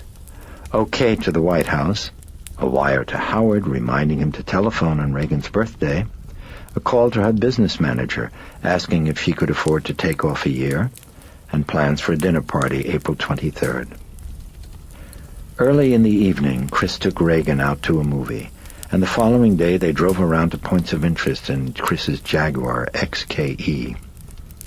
The Lincoln Memorial, the Capitol, the Cherry Blossom Lagoon, a bite to eat, then across the river to Arlington Cemetery and the tomb of the unknown soldier. Regan turned solemn, and later, at the grave of John F. Kennedy, seemed to grow distant and a little sad. She stared at the eternal flame for a time, then mutely reached for Chris's hand. "Mom, why do people have to die?" The question pierced her mother's soul. "Oh, Rags, you too," she thought. "You too? Oh, no." And yet what could she tell her? Lies? She couldn't. She looked at her daughter's upturned face, eyes misting with tears. Had she sensed her own thoughts? She had done it so often before. "Honey, people get tired," she answered Regan tenderly. "Mom, why does God let them?" For a moment, Chris stared. She was puzzled, disturbed. An atheist, she had never taught Regan religion. She thought it dishonest. "Who's been telling you about God?" she asked. "Sharon." "Oh, Sharon." She would have to speak to her, Chris thought. "Mom, why does God let us get tired?" Looking down at those sensitive eyes and that pain, Chris surrendered. Couldn't tell her what she believed. Well, after a while, God gets lonesome for us, Rags. He wants us back. Regan folded herself into silence. She stayed quiet during the drive home, and her mood persisted all the rest of the day and through Monday. On Tuesday, Regan's birthday, it seemed to break. Chris took her along to the filming, and when the shooting day was over, the cast and crew sang Happy Birthday and brought out a cake. Always a kind and gentle man when sober. Dennings had the lights rewarmed and filmed her as she cut it. He called it a screen test, and afterward promised to make her a star. Regan seemed quite gay. But after dinner and the opening of presents, the mood seemed to fade. No word from Howard. Chris placed a call to him in Rome, was told by a clerk at his hotel that he hadn't been there for several days and couldn't be reached. He was somewhere on a yacht. Chris made excuses. Regan nodded, subdued, and shook her head to her mother's suggestion that they go to the hot shop for a shake. Without a word, she went downstairs to the basement playroom, where she remained until time for bed. The following morning, when Chris opened her eyes, she found Regan in bed with her, half awake. "Well, what in the... What are you doing here?" Chris chuckled. My bed was shaking. "You nut." Chris kissed her and pulled up her covers. "Go to sleep, honey. It's still early." What looked like morning was the beginning of endless night. Chapter 2. He stood at the edge of the lonely subway platform, listening for the rumble of a train that would still the ache that was always with him. Like his pulse, heard only in silence. He shifted his bag to the other hand and stared down the tunnel. Points of light. They stretched into dark like guides to hopelessness. A cough. He glanced to the left. The gray stubbled derelict, numb on the ground in the pool of his urine, was sitting up. With yellowed eyes, he stared at the priest with a chipped, sad face. The priest looked away. He would come. He would whine. "Could you help an old altar boy, Father? Would you?" The vomit-flaked hand pressing down on the shoulder, the fumbling for the middle, the reeking of the breath of 1,000 confessions with the wine and the garlic, the stale mortal sins belching out all together and smothering. The priest heard the derelict rising. Oh, don't come, he thought. Heard his step. Oh, my God, let me be. Hiya, Father. He winced, sagged, couldn't turn. He could not bear to search for Christ again in stench and hollow eyes, for the Christ of pus and bleeding excrement, the Christ who could not be. In absent gesture he felt at his sleeve, as if for an unseen band of mourning. He dimly remembered another Christ. Hey, Father! The hum of an incoming train, the sounds of stumbling. He looked to the tramp. He was staggering, fainting. With a blind, sudden rush, the priest was to him, caught him, dragged him to the bench against the wall. I'm a Catholic, the derelict mumbled. I'm a Catholic. The priest eased him down, stretched him out, saw his train. He quickly pulled $1 from out of his wallet and placed it in the pocket of the derelict's jacket. Then decided he would lose it. He plucked out the $1 and stuffed it into a urine-damp trouser pocket. Then he picked up his bag and boarded the train. He sat in a corner and pretended to sleep. At the end of the line, he walked to Fordham University. The $1 had been meant for his cab. When he reached the residence hall for visitors, he signed his name on the register. Damien Karras, he wrote. Then examined it. Something was wrong. Wearily he remembered and added the letters S.J. He took a room in Weigel Hall and after an hour was able to sleep. The following day he attended a meeting of the American Psychiatric Association. As principal speaker, he delivered a paper entitled Psychological Aspects of Spiritual Development. At the end of the day, he enjoyed a few drinks and a bite to eat with some other psychiatrists. They paid. He left them early. He would have to see his mother. He walked to the crumbling brownstone apartment building on Manhattan's East 21st Street. Pausing by the steps that led up to the door, he eyed the children on the stoop, unkempt, ill-clothed, no place to go. He remembered evictions, humiliations, walking home with his 7th-grade sweetheart and encountering his mother as she hopefully rummaged through a garbage can on the corner. He climbed the steps and opened the door, as if it were a tender wound. An odor like cooking, like rotted sweetness.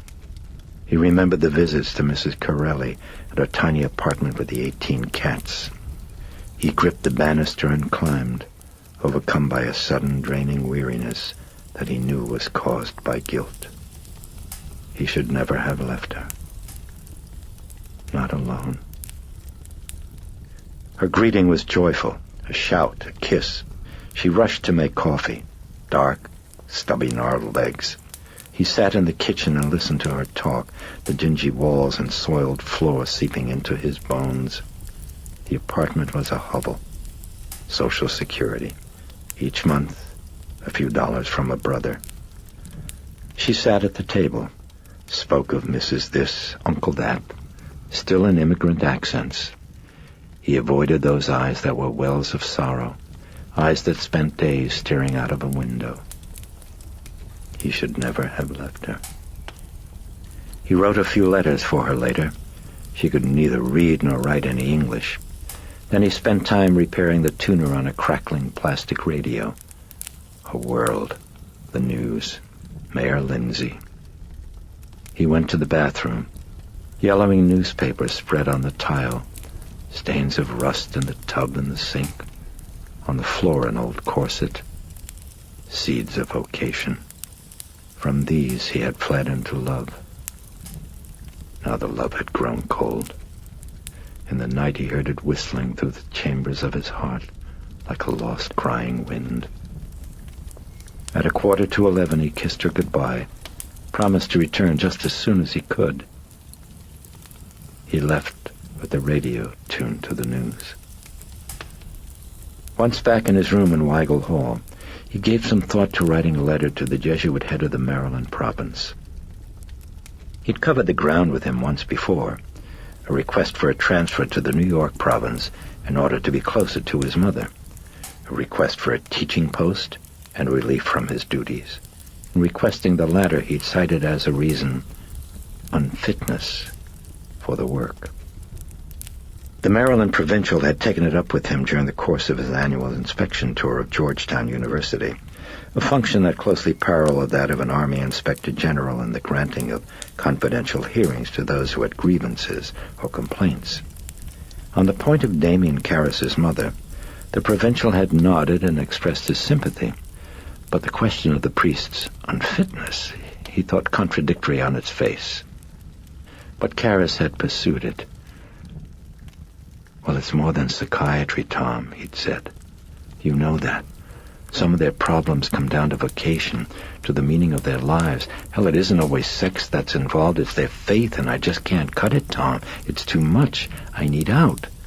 I'm having problems of my own. I mean doubts." "Well, what thinking man doesn't, Damien?"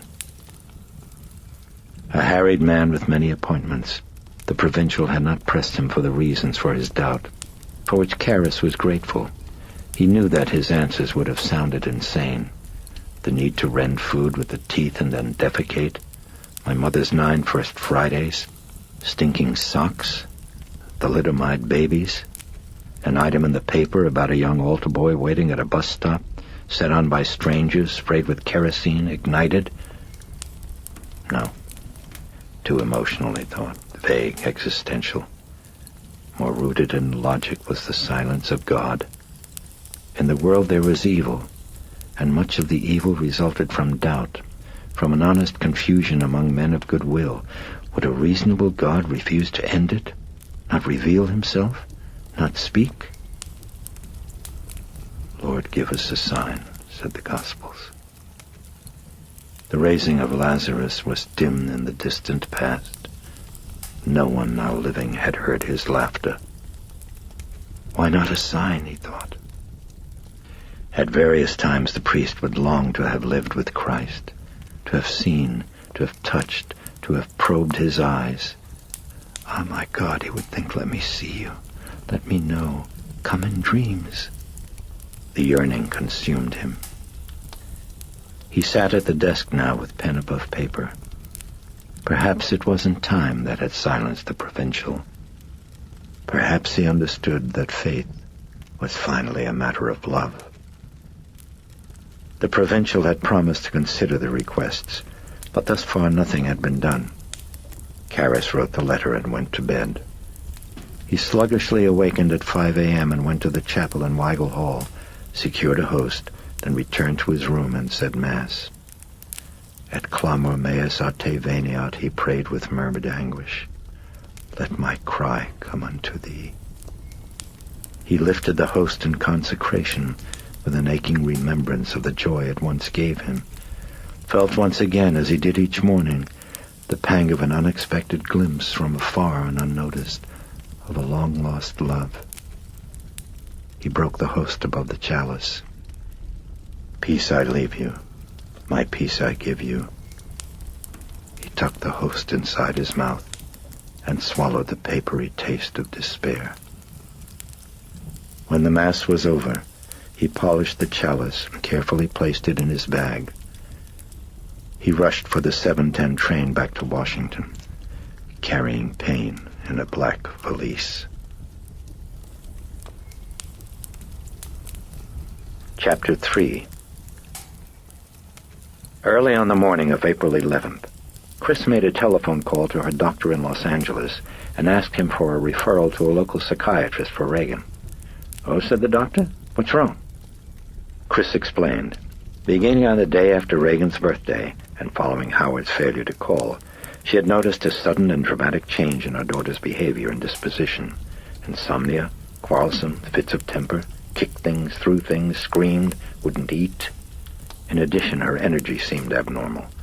She was constantly moving, touching, turning, tapping, running and jumping about, doing poorly with schoolwork, fantasy playmate, eccentric attention-getting tactics. Well, Such as what? The physician inquired. Chris started with the wrappings. Since the night she'd investigated the attic, she'd heard them again on 2 occasions. In both of these instances, she'd noticed Regan was present in the room, and the wrappings would cease at the moment Chris entered. Secondly, she told him, Regan would lose things in the room.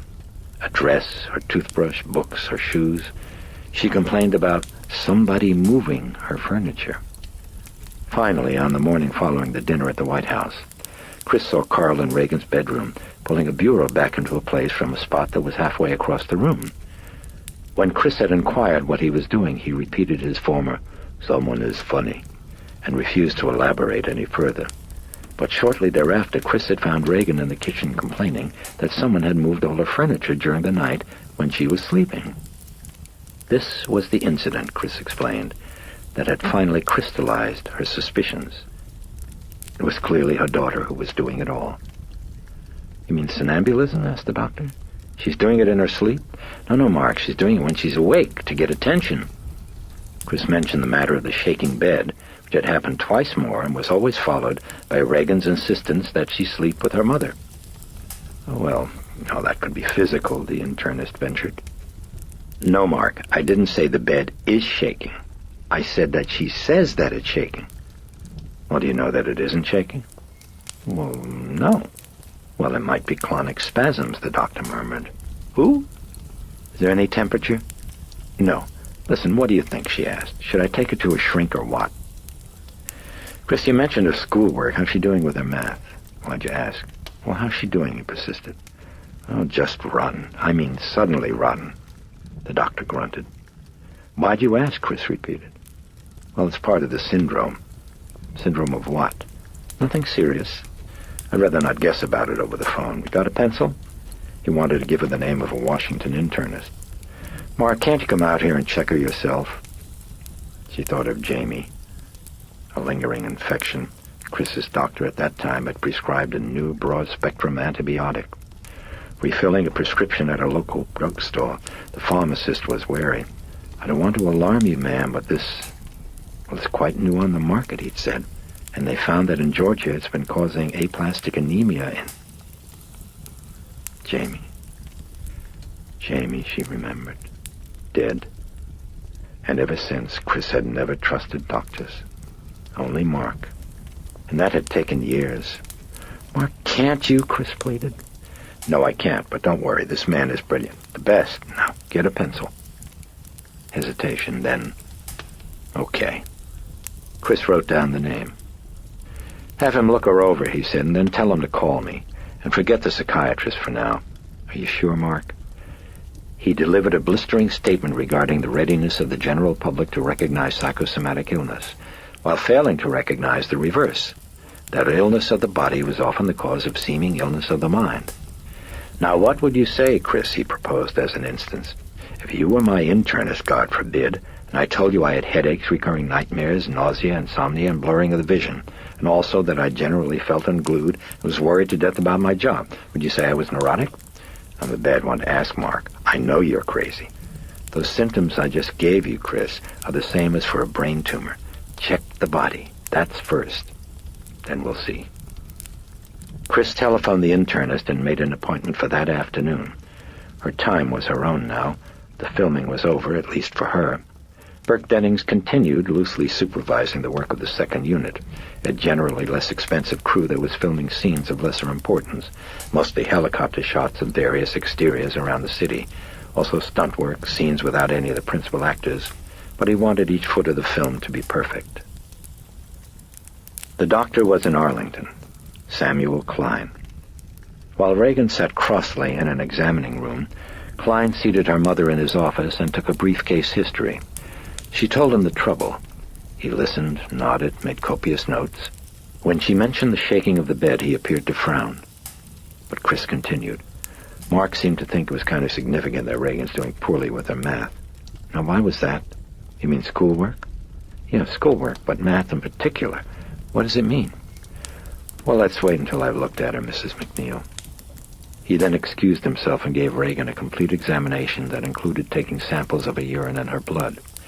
The urine was for testing of her liver and kidney functions, the blood for a number of checks: diabetes, thyroid function, red cell blood count looking for possible anemia, white cell blood count looking for exotic diseases of the blood. After he finished, he sat for a while and talked to Regan, observing her demeanor, and then returned to Chris and started writing a prescription. He said she appears to have a hyperkinetic behavior disorder. A what? It's a disorder of the nerves, at least we think it is. We don't know exactly how it works, but it's often seen in early adolescence. She shows all the symptoms, the hyperactivity, the temper, her performance in math. Yeah, right, the math. Why the math? It affects concentration, he said. He ripped the prescription from the small blue pad and handed it over. Now this is for Ritalin. Chris asked, what? Methylphenidate. Oh, 10 milligrams twice a day. I'd recommend one at 8 a.m. and the other at 2 in the afternoon. She was eyeing the prescription. What is it, Doc, a tranquilizer? No, a stimulant. Stimulant? She's hiring a kite right now. Her condition isn't quite what it seems, explained Klein. It's a form of overcompensation, an overreaction to depression. Depression? Klein nodded. Depression, Chris murmured. She was thoughtful. Well, you mentioned her father, said Klein. Chris looked up. Chris looked up. Chris looked. You think I should take her to see a psychiatrist? Oh, no. I'd wait and see what happens with the Ritalin. I really think that's the answer. Wait 2 or 3 weeks. So you think it's all nerves? I suspect so. And those lies she's been telling, this will stop it? His answer puzzled her. He asked her if she'd ever known Regan to swear or use obscenities. Oh, never, Chris answered. Well, you see, that's quite similar to things like her lying. Uncharacteristics from what you tell me, but in certain disorders of the nerves, it can... Wait a minute, hold it. Where do you ever get the notion she uses obscenities, Chris asked him. I mean, is that what you were saying, or did I misunderstand you? For a moment the doctor eyed her rather curiously, considered, then cautiously ventured, Yes, I'd say that she uses obscenities. You weren't aware of it? I'm still not aware of it. What are you talking about? Well, she let loose quite a string while I was examining her, Mrs. MacNeil. You're kidding me. Like what? He looked evasive. Well, I'd say her vocabulary is rather extensive. Well, what, for instance? I mean, give me an example. He shrugged. You mean shit or fuck? He relaxed. Yes, she used those words, he said. And what else did she say? I mean, specifically. Well, specifically, Mrs. MacNeil, she advised me to keep my goddamn fingers away from her cunt. Chris gasped with shock.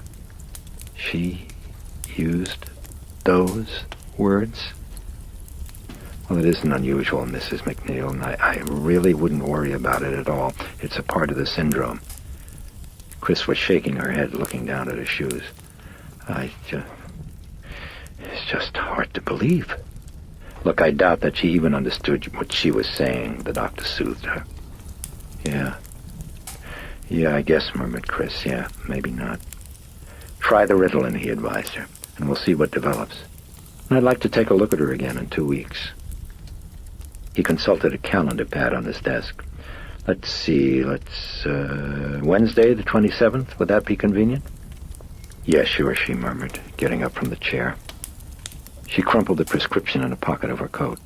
Yeah, 27th would be fine. I'm quite a big fan of yours, Klein said, smiling as he opened the door leading into the hall. Chris paused in the doorway, preoccupied, a fingertip pressed to her lip. She glanced to the doctor. And you really don't think a psychiatrist, huh? Oh, I don't know. But the best explanation is always the simplest one. Why don't we wait? Let's wait and see. The doctor smiled encouragingly. In the meantime, try not to worry. How? As they drove back home, Regan asked her what the doctor had said.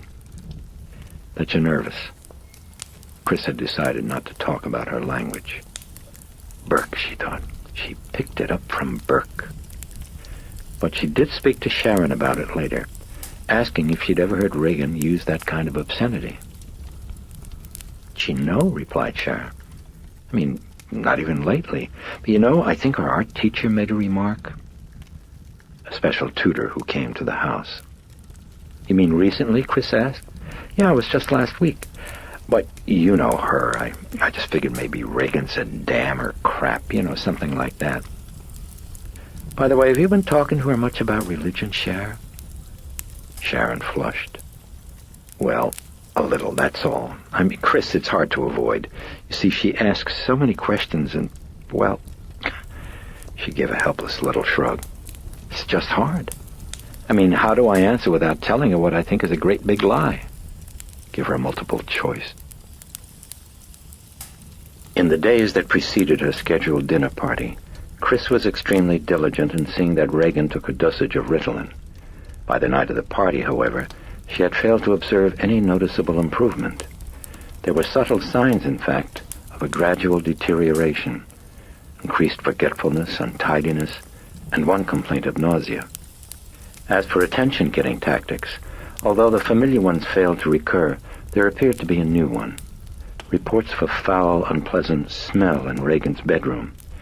At Regan's insistence, Chris took a whiff one day and smelled nothing. "You don't? You mean you smell it right now?" Chris had asked her. "Well, sure. What's it smell like?" Regan had wrinkled her nose. "Well, like something burny." "Yeah?" Chris had sniffed. "Don't you smell it, Mom?"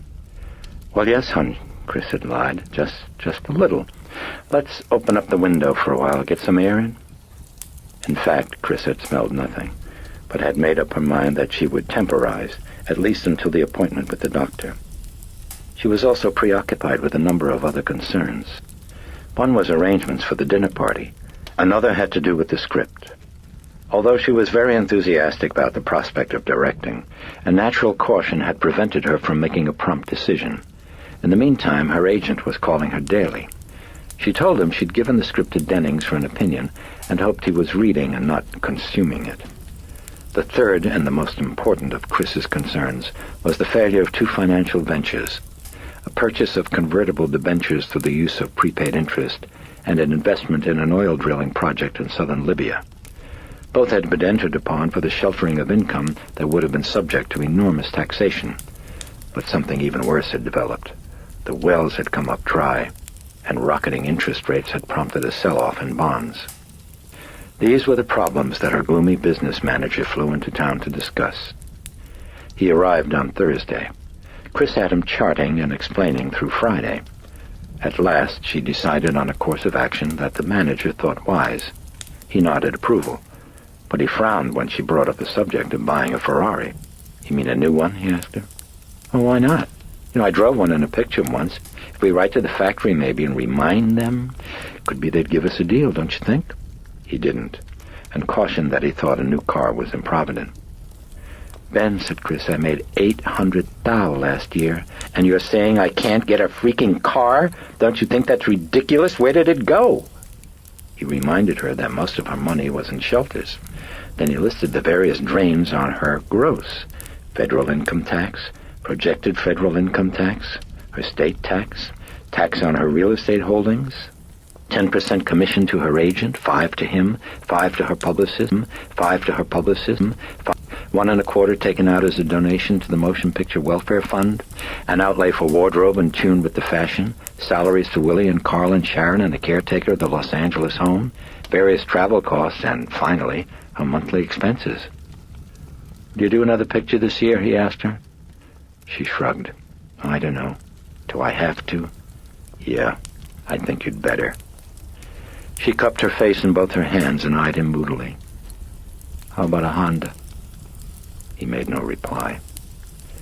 Later that evening, Chris tried to put all of her worries aside, tried to keep herself busy with making preparations for the next night's party. "Hey, let's serve the curry buffet instead of sit down," she told Willie and Carl. "We can set up a table at the end of the living room, right?" "Very good, madam," Carl answered quickly. "So what do you think, Willie? A fresh fruit salad for dessert?" "Yes, excellent," said Carl. "Thanks, Willie." She'd invited an interesting mixture. In addition to Burke, "Show up sober, damn it," she told him, and the youngest director of the second unit, she expected a senator and his wife, an Apollo astronaut and his wife, 2 Jesuits from Georgetown, her next-door neighbors, and Mary Jo Perrin and Ellen Cleary. Mary Jo Perrin was a plump and gray-headed Washington seeress whom Chris had met at the White House dinner and liked immensely. She had expected to find her austere and forbidding, but you're not like that at all, she'd been able to tell her. Bubbly, warm, unpretentious. Ellen Cleary was a middle-aged State Department secretary who'd worked in the U.S. Embassy in Moscow when Chris toured Russia. She had gone to considerable effort and trouble to rescue Chris from a number of difficulties and encumbrances encountered in the course of her travels, not the least of which had been caused by the red-headed actress's outspokenness. Chris had remembered her with affection over the years and had looked her up on coming to Washington. "Hey, Shar," she asked, "which priests are coming?" "I'm not sure yet. I invited the president, the dean of the college, but I think the president's sending an alternate. The secretary called me late this morning and said that he might have to go out of town." "Well, who's he sending?" Chris asked with guarded interest. "Well, let me see." Sharon rummaged through scraps of notes. "Yeah, here it is, Chris. His assistant, Father Joseph Dyer." "You mean from the campus?" "Oh, well, I'm not sure." "Oh, okay." Chris seemed disappointed. "Keep an eye on Burke tomorrow night," she instructed. "I will." "Where's Rags?" "Downstairs." "You know, maybe you should start to keep your typewriter there, don't you think? I mean, that way you can watch her when you're typing, okay? I don't like her being alone so much." "Good idea, Chris." "Okay, later. Go on, go home, meditate, play with horses." The planning and preparations at an end, Chris again found herself turning worried thoughts toward Regan. She tried to watch television, but couldn't concentrate, felt uneasy. There was a strangeness in the house, like settling stillness, weighted dust. By midnight, all in the house were asleep. There were no disturbances that night. Chapter 4. She greeted her guests in a lime green hostess costume with long belled sleeves and pants. Her shoes were comfortable. They reflected her hope for the evening. The first to arrive was Mary Jo Perrin, who came with Robert, her teenage son. The last was pink-faced Father Dyer. He was young and diminutive, with fey eyes behind steel-rimmed spectacles. At the door, he apologized for his lateness. "Couldn't find the right necktie," he told Chris expressionlessly. For a moment, she stared at him blankly, then burst into laughter. Her day-long depression began to lift. The drinks did their work. By 9:45, they were scattered about the living room, eating their dinners in vibrant knots of conversation. Chris filled her plate from the steaming buffet and scanned the room for Mary Jo Perrin. There, on the sofa with Father Wagner, the Jesuit dean. Chris had spoken to him briefly. He had a bald, freckled scalp and a dry, soft manner. Chris drifted to the sofa and folded to the floor in front of the coffee table as the seeress chuckled with mirth. "Oh, come on, Mary Jo," the dean said, smiling as he lifted a forkful of curry to his mouth. "Yeah, come on, Mary Jo," echoed Chris. "Oh, hi. Great curry," said the dean to Chris. "Not too hot?" "No, not at all. It's just right, thanks. Mary Jo's been telling me there used to be a Jesuit who was also a medium." "And he doesn't believe me," said the seeress. "Ah, distinguo," corrected the dean. "I just said it was hard to believe." "You mean medium?" asked Chris. "Why, of course," said Mary Jo. "Why, he even used to levitate." "Oh, I do it every morning," said the Jesuit quietly. "You mean he held seances?" Chris asked Mrs. Perrin. "Well, yes," she answered. He was very, very famous in the 19th century. In fact, he was probably the only spiritualist of his time who wasn't ever clearly convicted of fraud. "As I said, he wasn't a Jesuit," commented the dean. "Oh, my, but he was." She laughed. "When he turned 22, he joined the Jesuits and promised not to work anymore as a medium. But they threw him out of France." She laughed even harder. "Right after a seance that he held at the Tuileries. Do you know what he did? In the middle of the seance, he told the Empress she was about to be touched by the hands of a spirit child who was about to fully materialize. And when they suddenly turned all the lights on," she started to guffaw, "they caught him sitting with his naked foot on the Empress's arm. How can you imagine?" The dean was smiling as he set down his plate. "Don't come looking for discounts anymore on indulgences, Mary Jo." "Oh, come on, Father, every family's got one black sheep. We were pushing our quota with the Medici Pope," said the dean.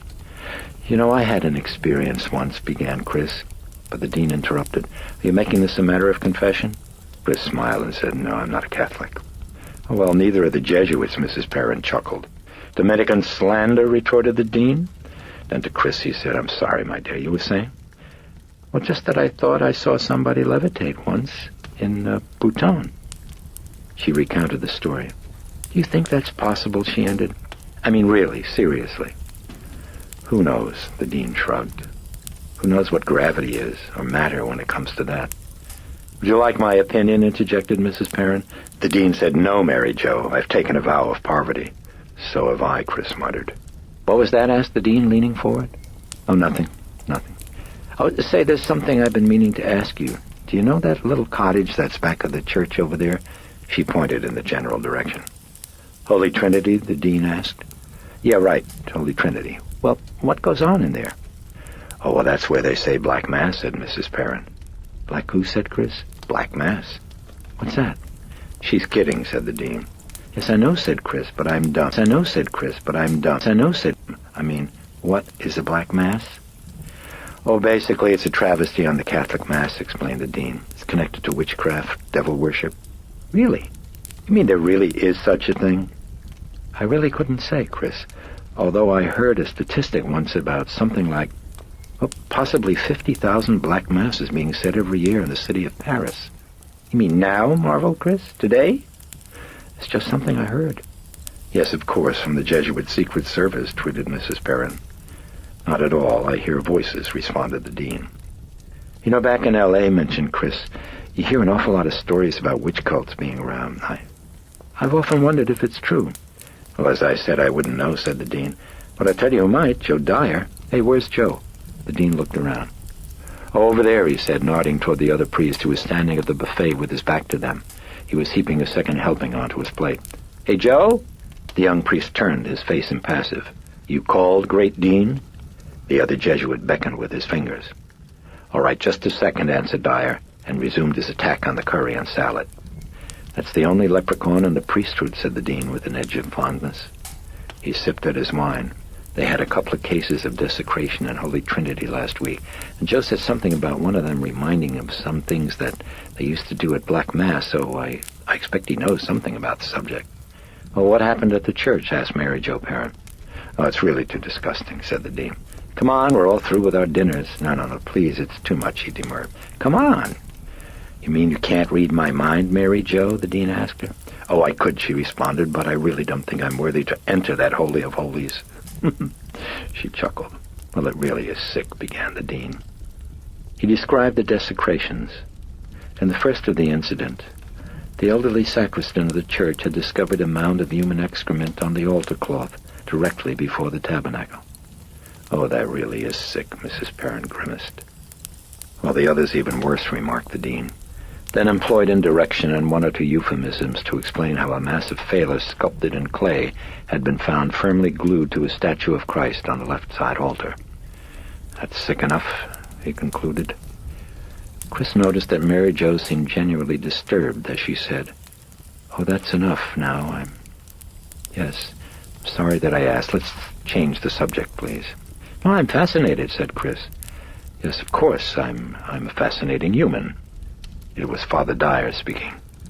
He was hovering over her with his plate. "Listen, give me just a minute and then I'll be back. I think I've got something going over there with the astronaut." "Like what?" asked the dean. Father Dyer raised his eyebrows in deadpan surmise. "Would you believe," he asked, "first missionary on the moon?" They burst into laughter.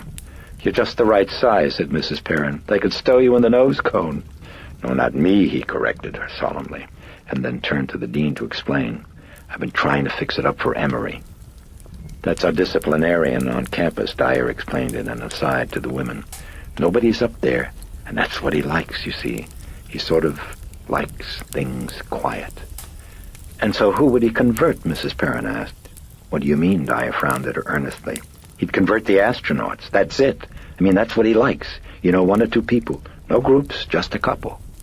With deadpan gaze, Dyer glanced toward the astronaut. "Excuse me," he said, and walked away.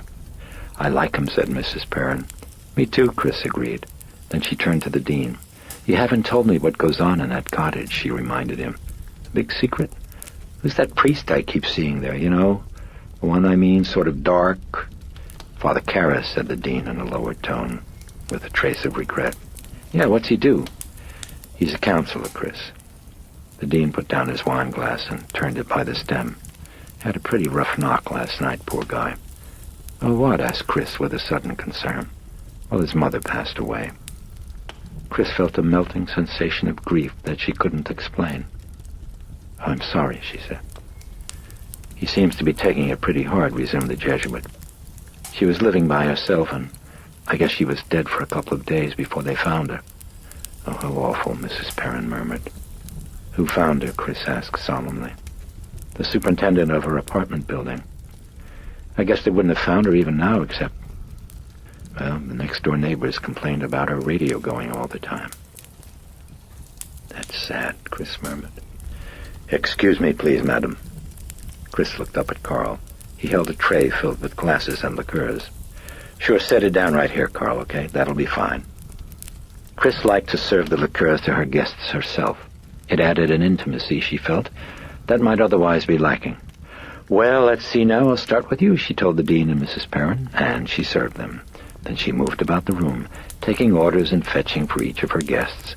And by the time she had made the rounds, the various clusters had shifted to new combinations, except for Dyer and the astronaut, who seemed to be getting thicker. No, I'm really not a priest, Chris heard Dyer say solemnly, his arm on the astronaut's chuckle-heaved shoulder. I'm actually a terribly avant-garde rabbi. And not long after, she overheard Dyer inquiring of the astronaut, what is space? And when the astronaut shrugged and said he really didn't know, Father Dyer had fixed him with an earnest frown and said, you should.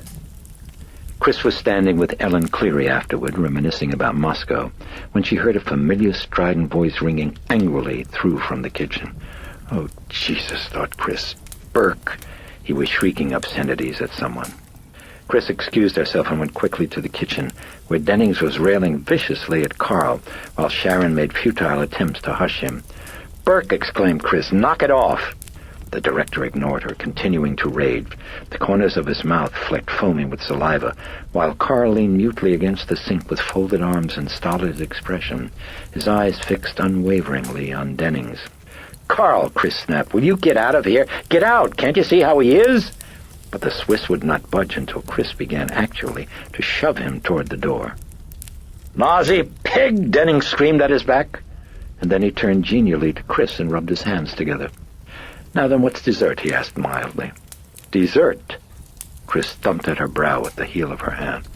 Well, I'm hungry, Dennings whined. Chris turned to Sharon. Feed him. I've got to get Regan up to bed. And Bert, for Christ's sake, she asked the director, will you behave yourself? There are priests out there. She pointed. He creased his brow as his eyes grew intense with a sudden and apparently genuine interest. Oh, you noticed that too? He asked without guile. Chris left the kitchen and went down to check Regan in the basement playroom, where her daughter had spent the entire day. She found her playing with the Ouija board. She seemed sullen, abstracted, and remote. Well, at least she isn't feisty, Chris reflected. And hopeful of diverting her, she brought her to the living room and began to introduce her to her guests. Oh, isn't she darling, said the wife of the senator. Regan was strangely well behaved, except for a moment with Mrs. Perrin, when she would neither speak nor accept her hand. But the seeress made a joke of it. He knows I'm fake. She winked at Chris. But then, with a curious air of scrutiny, she reached forward and gripped Regan's hand with a gentle pressure, as if checking her pulse. Regan quickly shook her off and glared malevolently. Oh, dear, she must be tired, Mrs. Perrin said casually.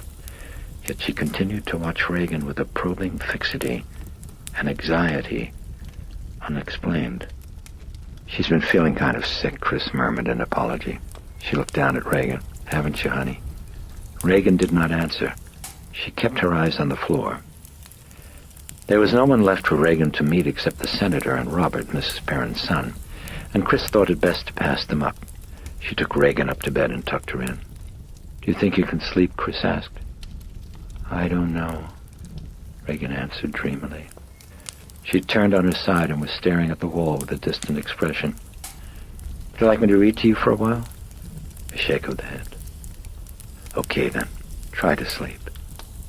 Chris leaned over and kissed her, and then walked to the door and flicked the light switch. Night, my baby. Chris was almost out the door when Regan called out to her very softly, "Mother, what's wrong with me?" So haunted, the tone so despairing, so disproportionate to her condition. For a moment the mother felt shaken and confused, but quickly she righted herself. "Well, it's just like I said, honey. It's nerves. All you need is those pills for a couple of weeks, and I know you'll be feeling just fine, really. Now then, try to go to sleep, honey, okay?" No response. Chris waited. "Okay," she repeated. "Okay," whispered Regan. Chris abruptly noticed goose pimples rising on her forearm. She rubbed it. Good Christ, she thought, it gets cold in this room. Where's the draft coming in from? Chris moved to the window and checked along the edges, found nothing, then turned to Regan. "You warm enough, baby?" No answer. Chris moved to the bedside. "Regan, you asleep?" Eyes closed, deep breathing. Chris tiptoed from the room. From the hall she heard singing, and as she walked down the stairs, she saw with pleasure that the young Father Dyer was playing the piano near the living room picture window and was leading a group that had gathered around him in cheerful song. As she entered the living room, they had just finished "Till We Meet Again." Chris started forward to join the group, but was quickly intercepted by the senator and his wife, who had their coats across their arms. They seemed edgy. "You're leaving so soon?" Chris asked them. "Oh, I'm really so sorry, and my dear, we've had a marvelous evening," the senator refused. "But poor Martha's got a headache." "Oh, I am so sorry, but I do feel terrible," moaned the senator's wife. "Will you excuse us, Chris? It's been such a lovely party." "Well, I'm really sorry you have to go," said Chris. "Hope you feel better." She accompanied them to the door, and she could hear Father Dyer in the background asking, "Does anyone else know the words to 'I'll Bet You're Sorry Now, Tokyo Rose'?" She bade them good night. On her way out to the living room, Sharon stepped quietly out from the study. "Where's Burke?" Chris asked her. "In there," Sharon answered with a nod to the study. "He's sleeping it off. Say, what did the senators say to you? Anything?" "What do you mean?" asked Chris. "They just left." "Oh, well, I guess it's as well," said Sharon. "Sharon, what do you mean?" "Oh, Burke," sighed Sharon. In a guarded tone, she described an encounter between the senator and the director. "Dennings had remarked to him in passing," said Sharon, "that there appeared to be an alien pubic hair floating round in my gin."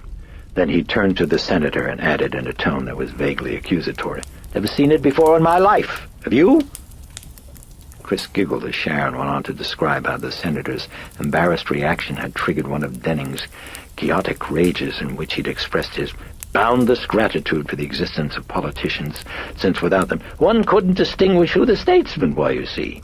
When the senator had moved away in a huff, the director turned to Sharon and said proudly, "There, you see, I didn't curse. Now then, don't you think I handled that rather demurely?" Chris couldn't help laughing. "Oh, well, let him sleep. But you'd better stay in there in case he wakes up. Would you mind, Sharon?" "Oh, not at all, no." Sharon entered the study. In the living room, Mary Jo Perrin sat alone and thoughtful in a corner chair. She looked edgy and disturbed. Chris started to join her, but changed her mind when one of the neighbors drifted over to the corner. Chris headed for the piano instead. Dyer broke off his playing of chords and looked up to greet her. "Yes, young lady, and what can we do for you today? We're running a special on novenas." Chris chuckled with the others. "Well, I thought I'd get the scoop on what goes on at Black Mass," she said. "Father Wagner said you were the expert." The group at the piano fell silent with interest. "Oh, no, not really," said Dyer, lightly touching some chords. "Oh, why'd you mention Black Mass?" he asked her soberly. "Oh, well, some of us were talking before about, well, you know, those things they found at Holy Trinity." "Oh, you mean the desecrations," Dyer interrupted. "Hey, somebody give us a clue what's going on," demanded the astronaut. "Me too," said Ellen Cleary. "I'm lost." "Well, they found some desecrations at the church down the street," explained Dyer. "Well, like what?" asked the astronaut. "Forget it," Dyer advised him. "Let's just say obscenities, okay?" "Father Wagner says you told him it was like at Black Mass," prompted Chris. "And I wondered what goes on at those things." I really don't know all that much. Honestly, he protested. In fact, most of what I know is what I've heard from another Jeb. Jeb? What's a Jeb? Chris asked. Oh, that's short for Jesuit. Father Karras is the expert on all this stuff. Chris was suddenly alert. Oh, you mean the Dark Priest at Holy Trinity? Oh, you know him, asked Dyer. No, I just heard him mentioned, that's all. Well, I think he did a paper on it once, said Dyer. You know, just from the psychiatric side. What do you mean, asked Chris. What do you mean, what do you mean? What do you mean? What do you mean? I mean, he's a psychiatrist? Oh, sure, yes. Oh, I'm sorry, I just assumed that you knew.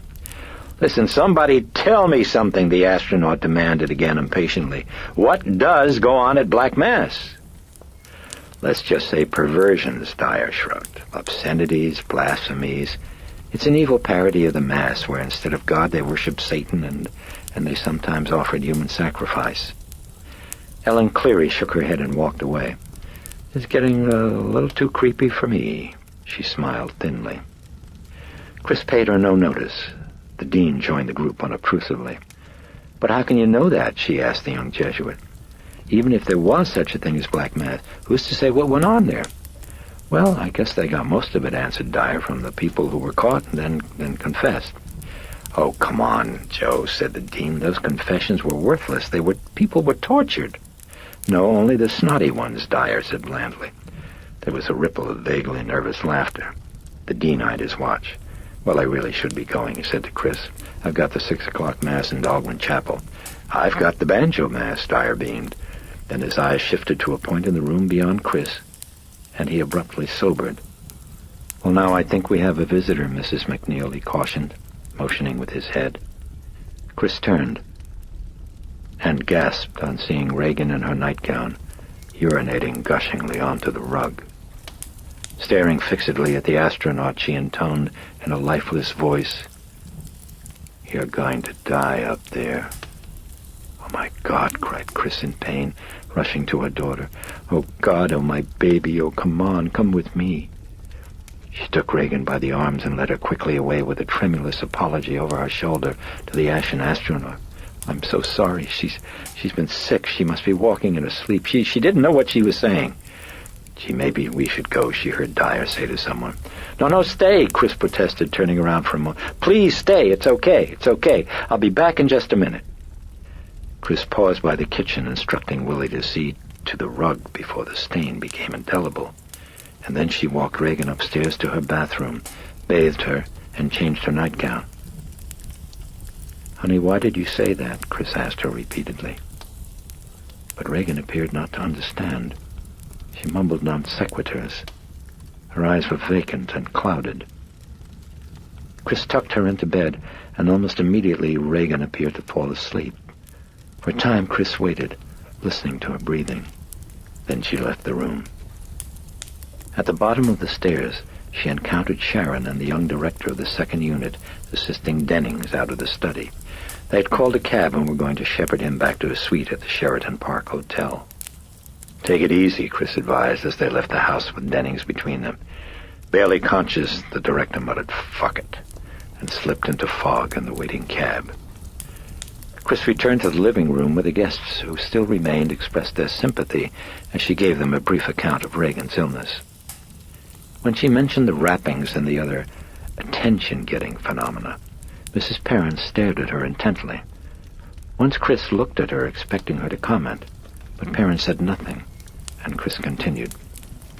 "Does she walk in her sleep quite a bit?" asked Dyer. "No, tonight's the first time. At least the first time I know of, so I guess it's this hyperactivity thing. I mean, don't you think?" "I really wouldn't know," said the priest. "I've heard sleepwalking's common at puberty, except that..." Here Dyer shrugged and broke it off. I don't know. Guess you'd better ask your doctor." Throughout the remainder of the discussion, Mrs. Perrin sat quietly, watching the dance of the flames in the living room fireplace. Almost as subdued, Chris noticed, was the astronaut, who was scheduled for a flight to the moon within the year. He stared at his drink with a now-and-then grunt meant to signify interest and attention. As if by tacit understanding, no one made reference to what Regan had said to him.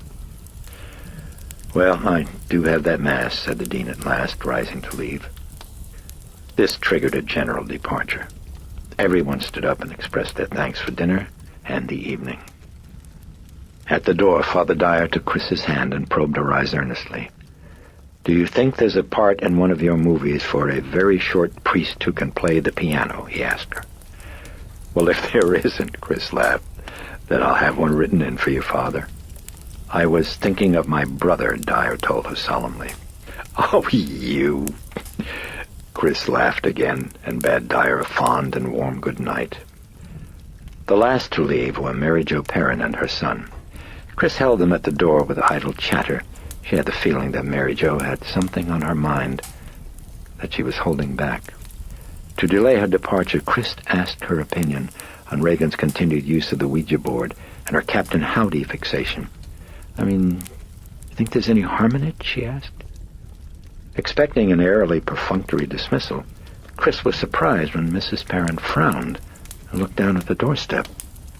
She seemed to be thinking, and still in this posture, she stepped outside and joined her son, who was waiting on the stoop. When at last Perrin lifted her head, her eyes were in shadow. "I would take it away from her," she said quietly. She handed ignition keys to her son. "Bobby, start up the motor," she instructed. "It's cold." He took the keys, told Chris that he'd loved her in all of her films, and then walked shyly away toward an old battered Mustang parked down the street. Mrs. Perrin's eyes were still in shadow. "I don't know what you think of me," she said, speaking slowly.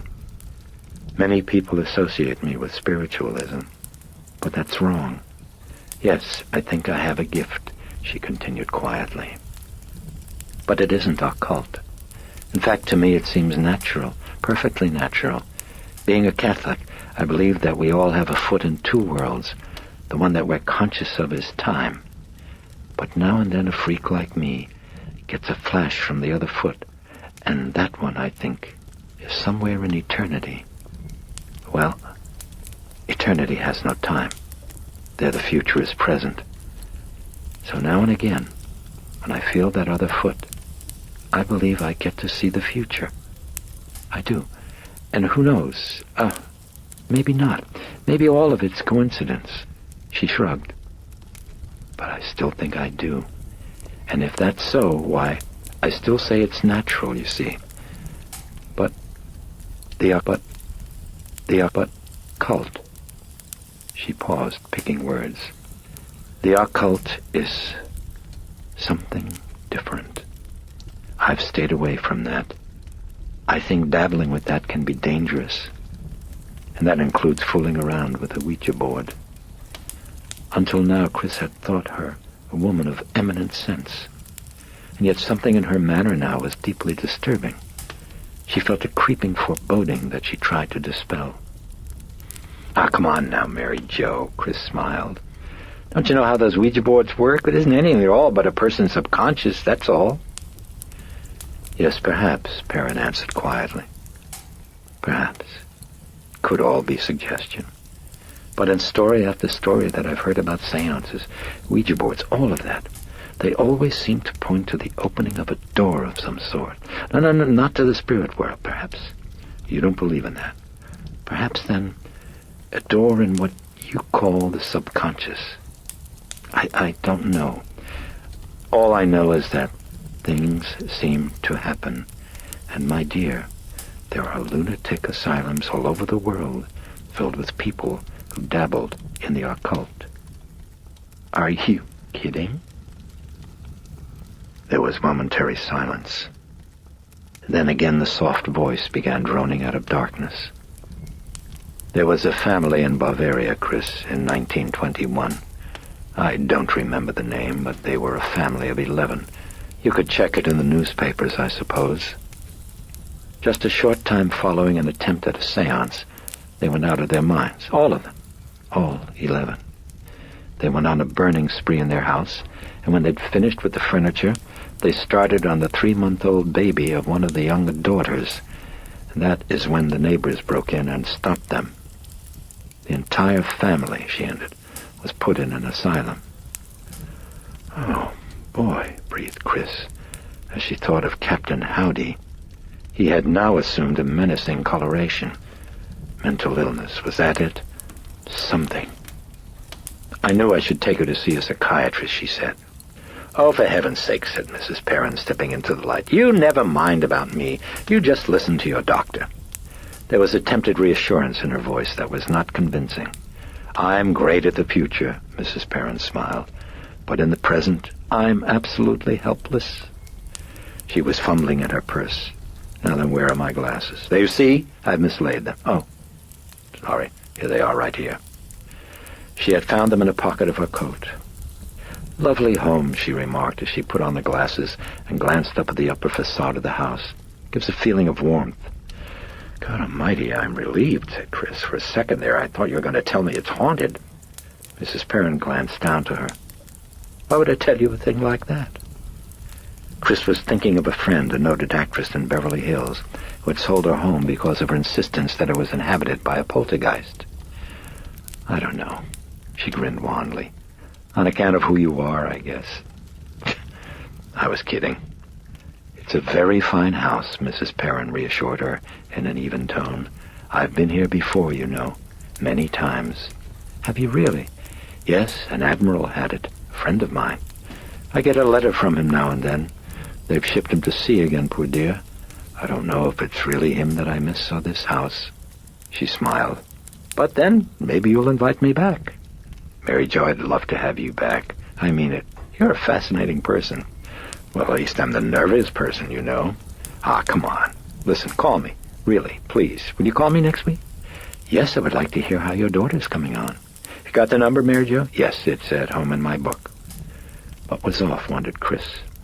There was something in Perrin's tone that was slightly off-center. Well, good night, said Mrs. Perrin. And thanks again for a marvelous evening. And before Chris could answer her, she was walking rapidly down the street. For a moment, Chris watched her, and then closed the front door. A heavy lassitude overcame her. Quite a night, she thought. Some night. Some night. She went to the living room and stood over Willie, who was kneeling by the urine stain. Willie was brushing up the nap of the rug. White vinegar I put on, muttered Willie. Twice, 2 times. Coming out, Will? Maybe now, answered Willie. I do not know. We will see. No, you really can't tell until the damn thing dries. Yeah, that's brilliant there, Punchy, thought Chris. That's really a brilliant observation. Judas Priest, kid. Go to bed. Well, leave it alone for now, Willie. Get to sleep. No, I finish. Okay, then. Thanks, Willie. Good night. Good night, madam. Chris started up the stairs with weary steps. Great curry there, Willie. Everybody loved it. Yes. Thank you, madam. Chris looked in on Regan and found her still asleep. Then she remembered the Ouija board. Should she hide it? Throw it away? Boy, Perrin's really dingy when it comes to that stuff, she thought. Yet Chris was aware that the fantasy playmate was morbid and unhealthy. Yeah, she thought. Yeah, maybe I should chuck it. Still, Chris was hesitant. Standing by the bedside and looking at Regan, she remembered an incident when her daughter was only 3, the night that Howard had decided she was much too old to continue to sleep with her baby bottle, on which she had grown dependent.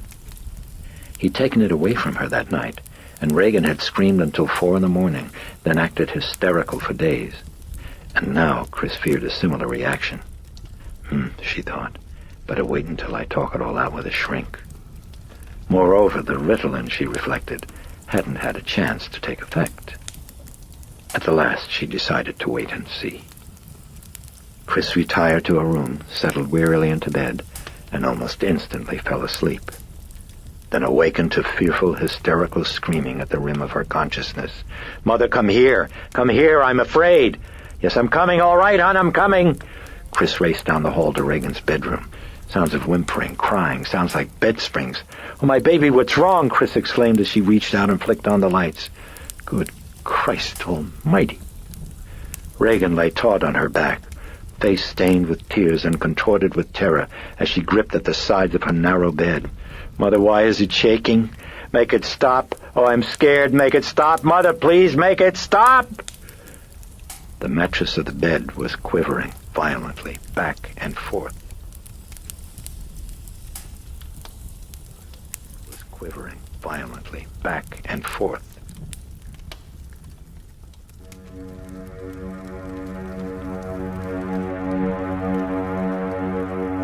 Part 2. The Edge. Chapter 1. They brought her to an ending in a crowded cemetery where the gravestones cried for breath. The Mass had been lonely as her life. Her brothers from Brooklyn, the grocer on the corner who had extended her credit, watching them lower her into the dark of a world without windows, Damien Karras sobbed with a grief he had long misplaced. "Ah, Dimmy, Dimmy," an uncle with an arm around his shoulder. "Never mind, she's in heaven now, Dimmy. She's happy." "Oh, God, let it be," thought Karras. "Oh, God, oh, God, please be." They waited in the car while he lingered by the grave. He couldn't bear the thought of her being alone. Driving to Pennsylvania Station, he listened to his uncles speak of their illnesses in broken immigrant accents. "Emphysema, gotta quit smoking. I almost died last year, you know that?" Spasms of rage fought to break from his lips, but he pressed them back and felt ashamed. He looked out the window. They were passing by the home relief station, where on Saturday mornings in the dead of winter she would pick up the milk and the sacks of potatoes while he lay in his bed. The Central Park Zoo, where she left him in summer while she begged by the fountain in front of the plaza. Passing the hotel, Karras burst into sobs, and then choked back the memories, wiped at the wetness of stinging regrets. He wondered why love had waited for this distance, waited for the moment when he need not touch, when the limits of contact and human surrender had dwindled to the size of a printed mass card tucked in his wallet. In memoriam.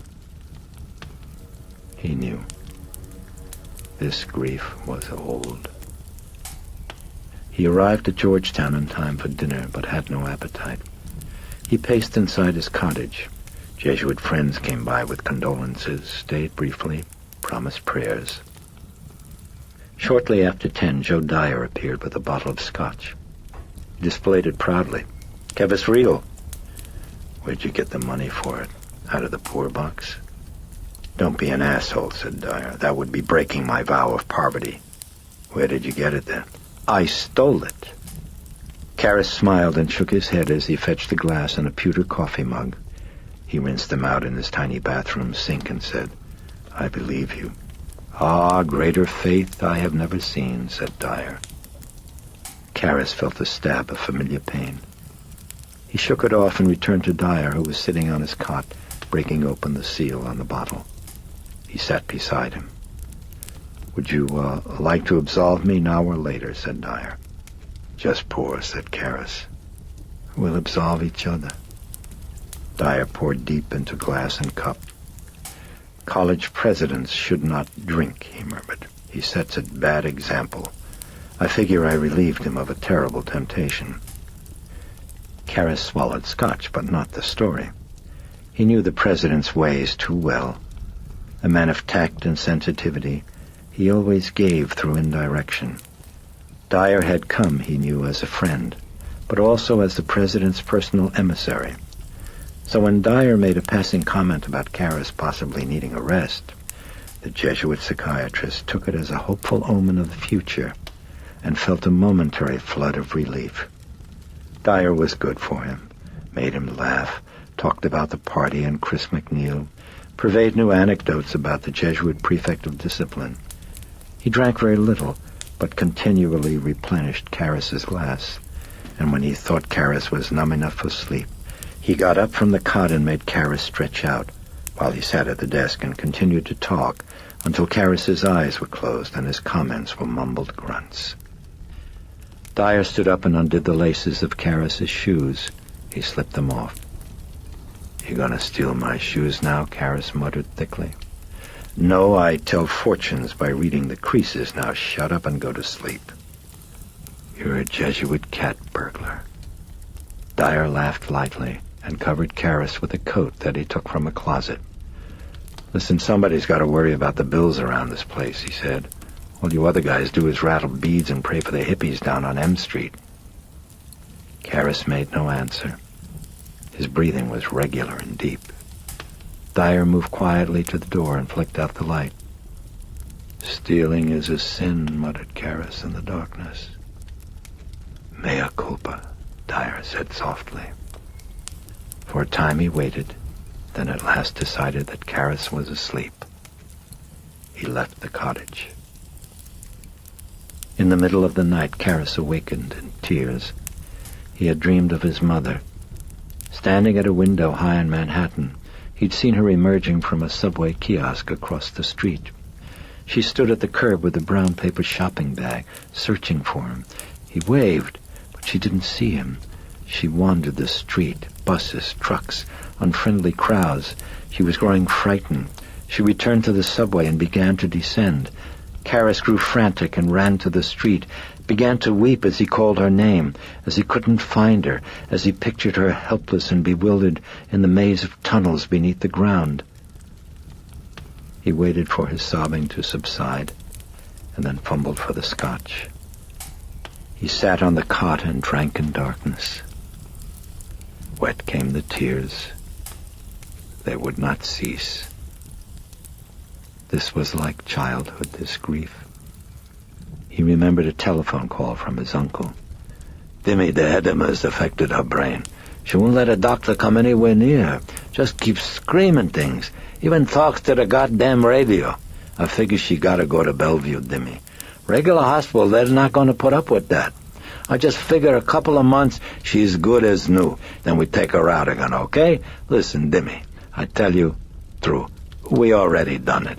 They give her a shot, and then they take her in the ambulance this morning. We didn't want to bother you, Dimmy, except there's a hearing, and you got to sign the papers." "What? Private hospital? Who's got the money for that, Dimmy? You?" He didn't remember falling asleep. He awakened a torpor with memory of lost, draining blood from his stomach. He reeled to the bathroom, showered, shaved, dressed in a cassock. It was 5:35. He unlocked the door to Holy Trinity, put on his vestments, and offered up Mass at the left side altar. "Memento etiam," he prayed with bleak despair.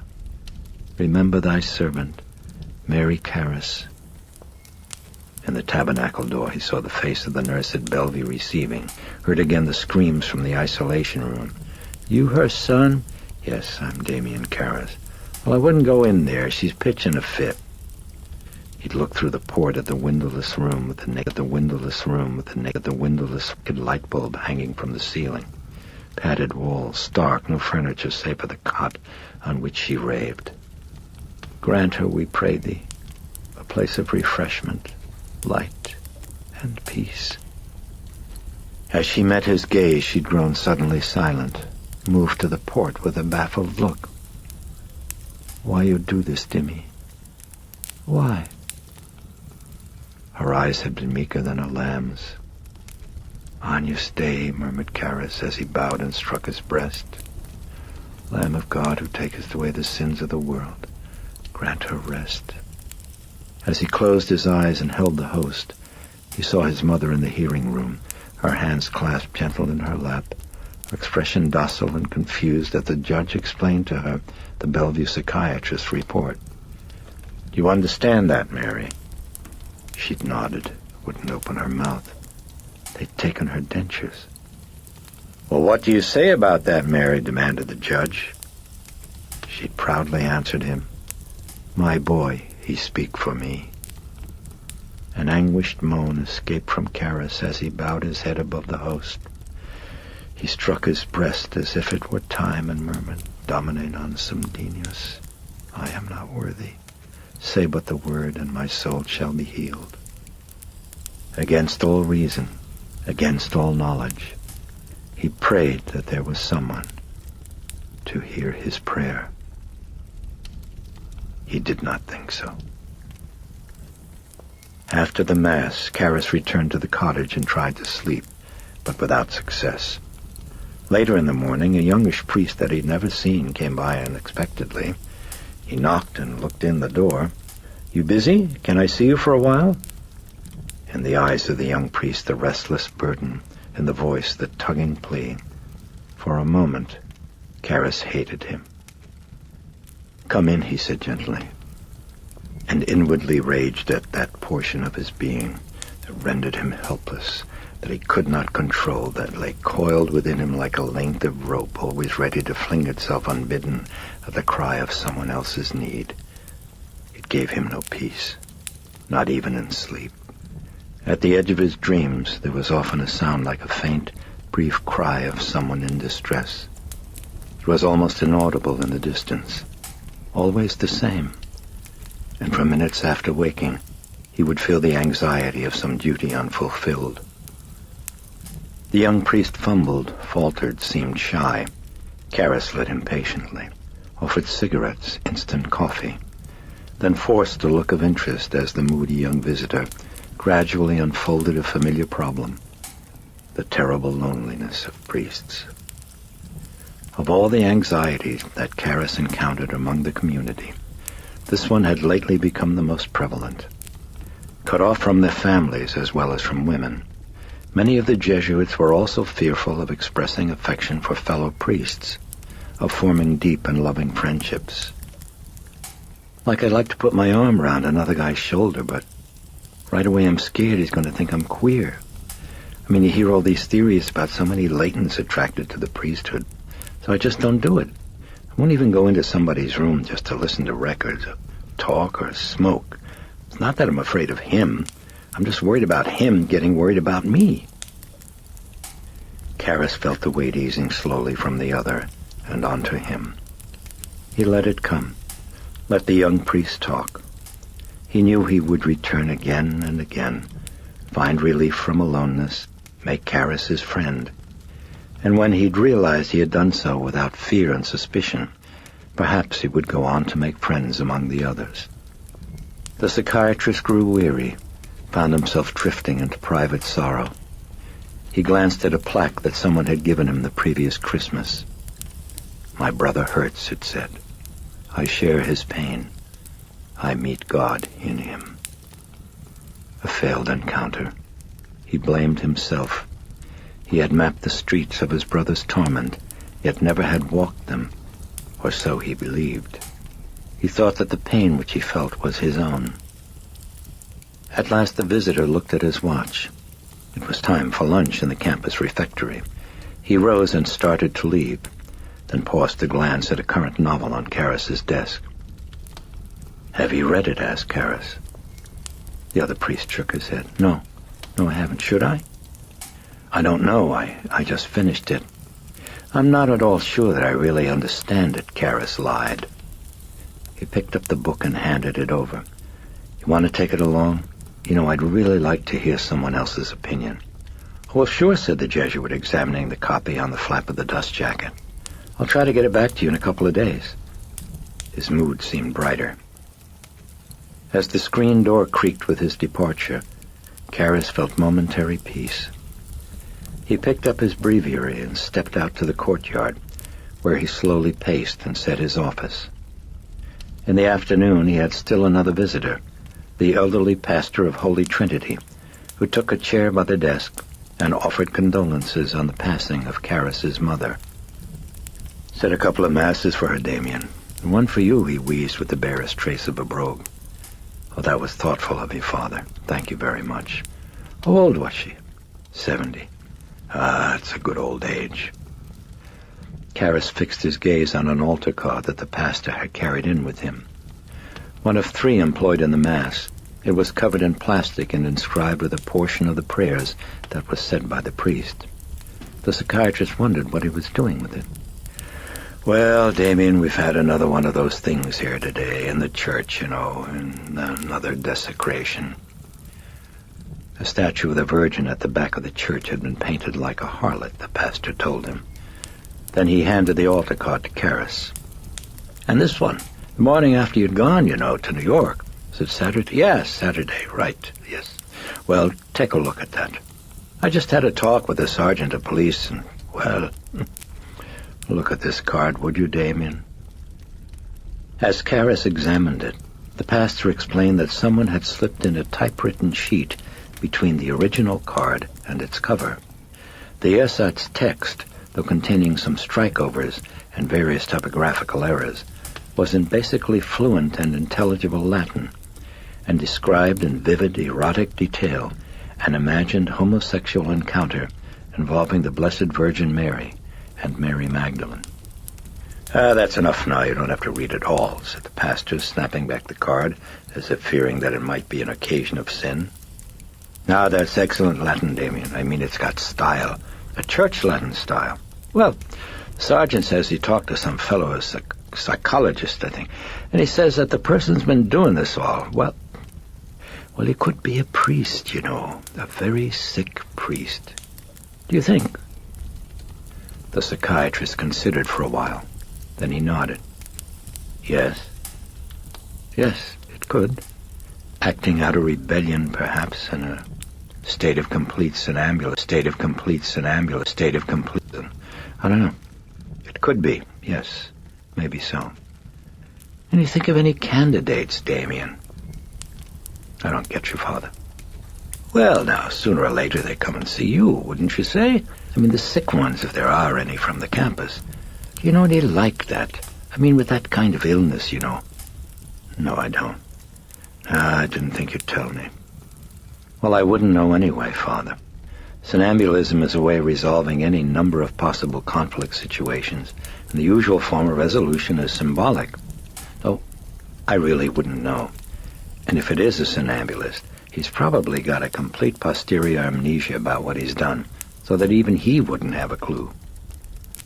What if you were to tell him? The pastor asked cagily.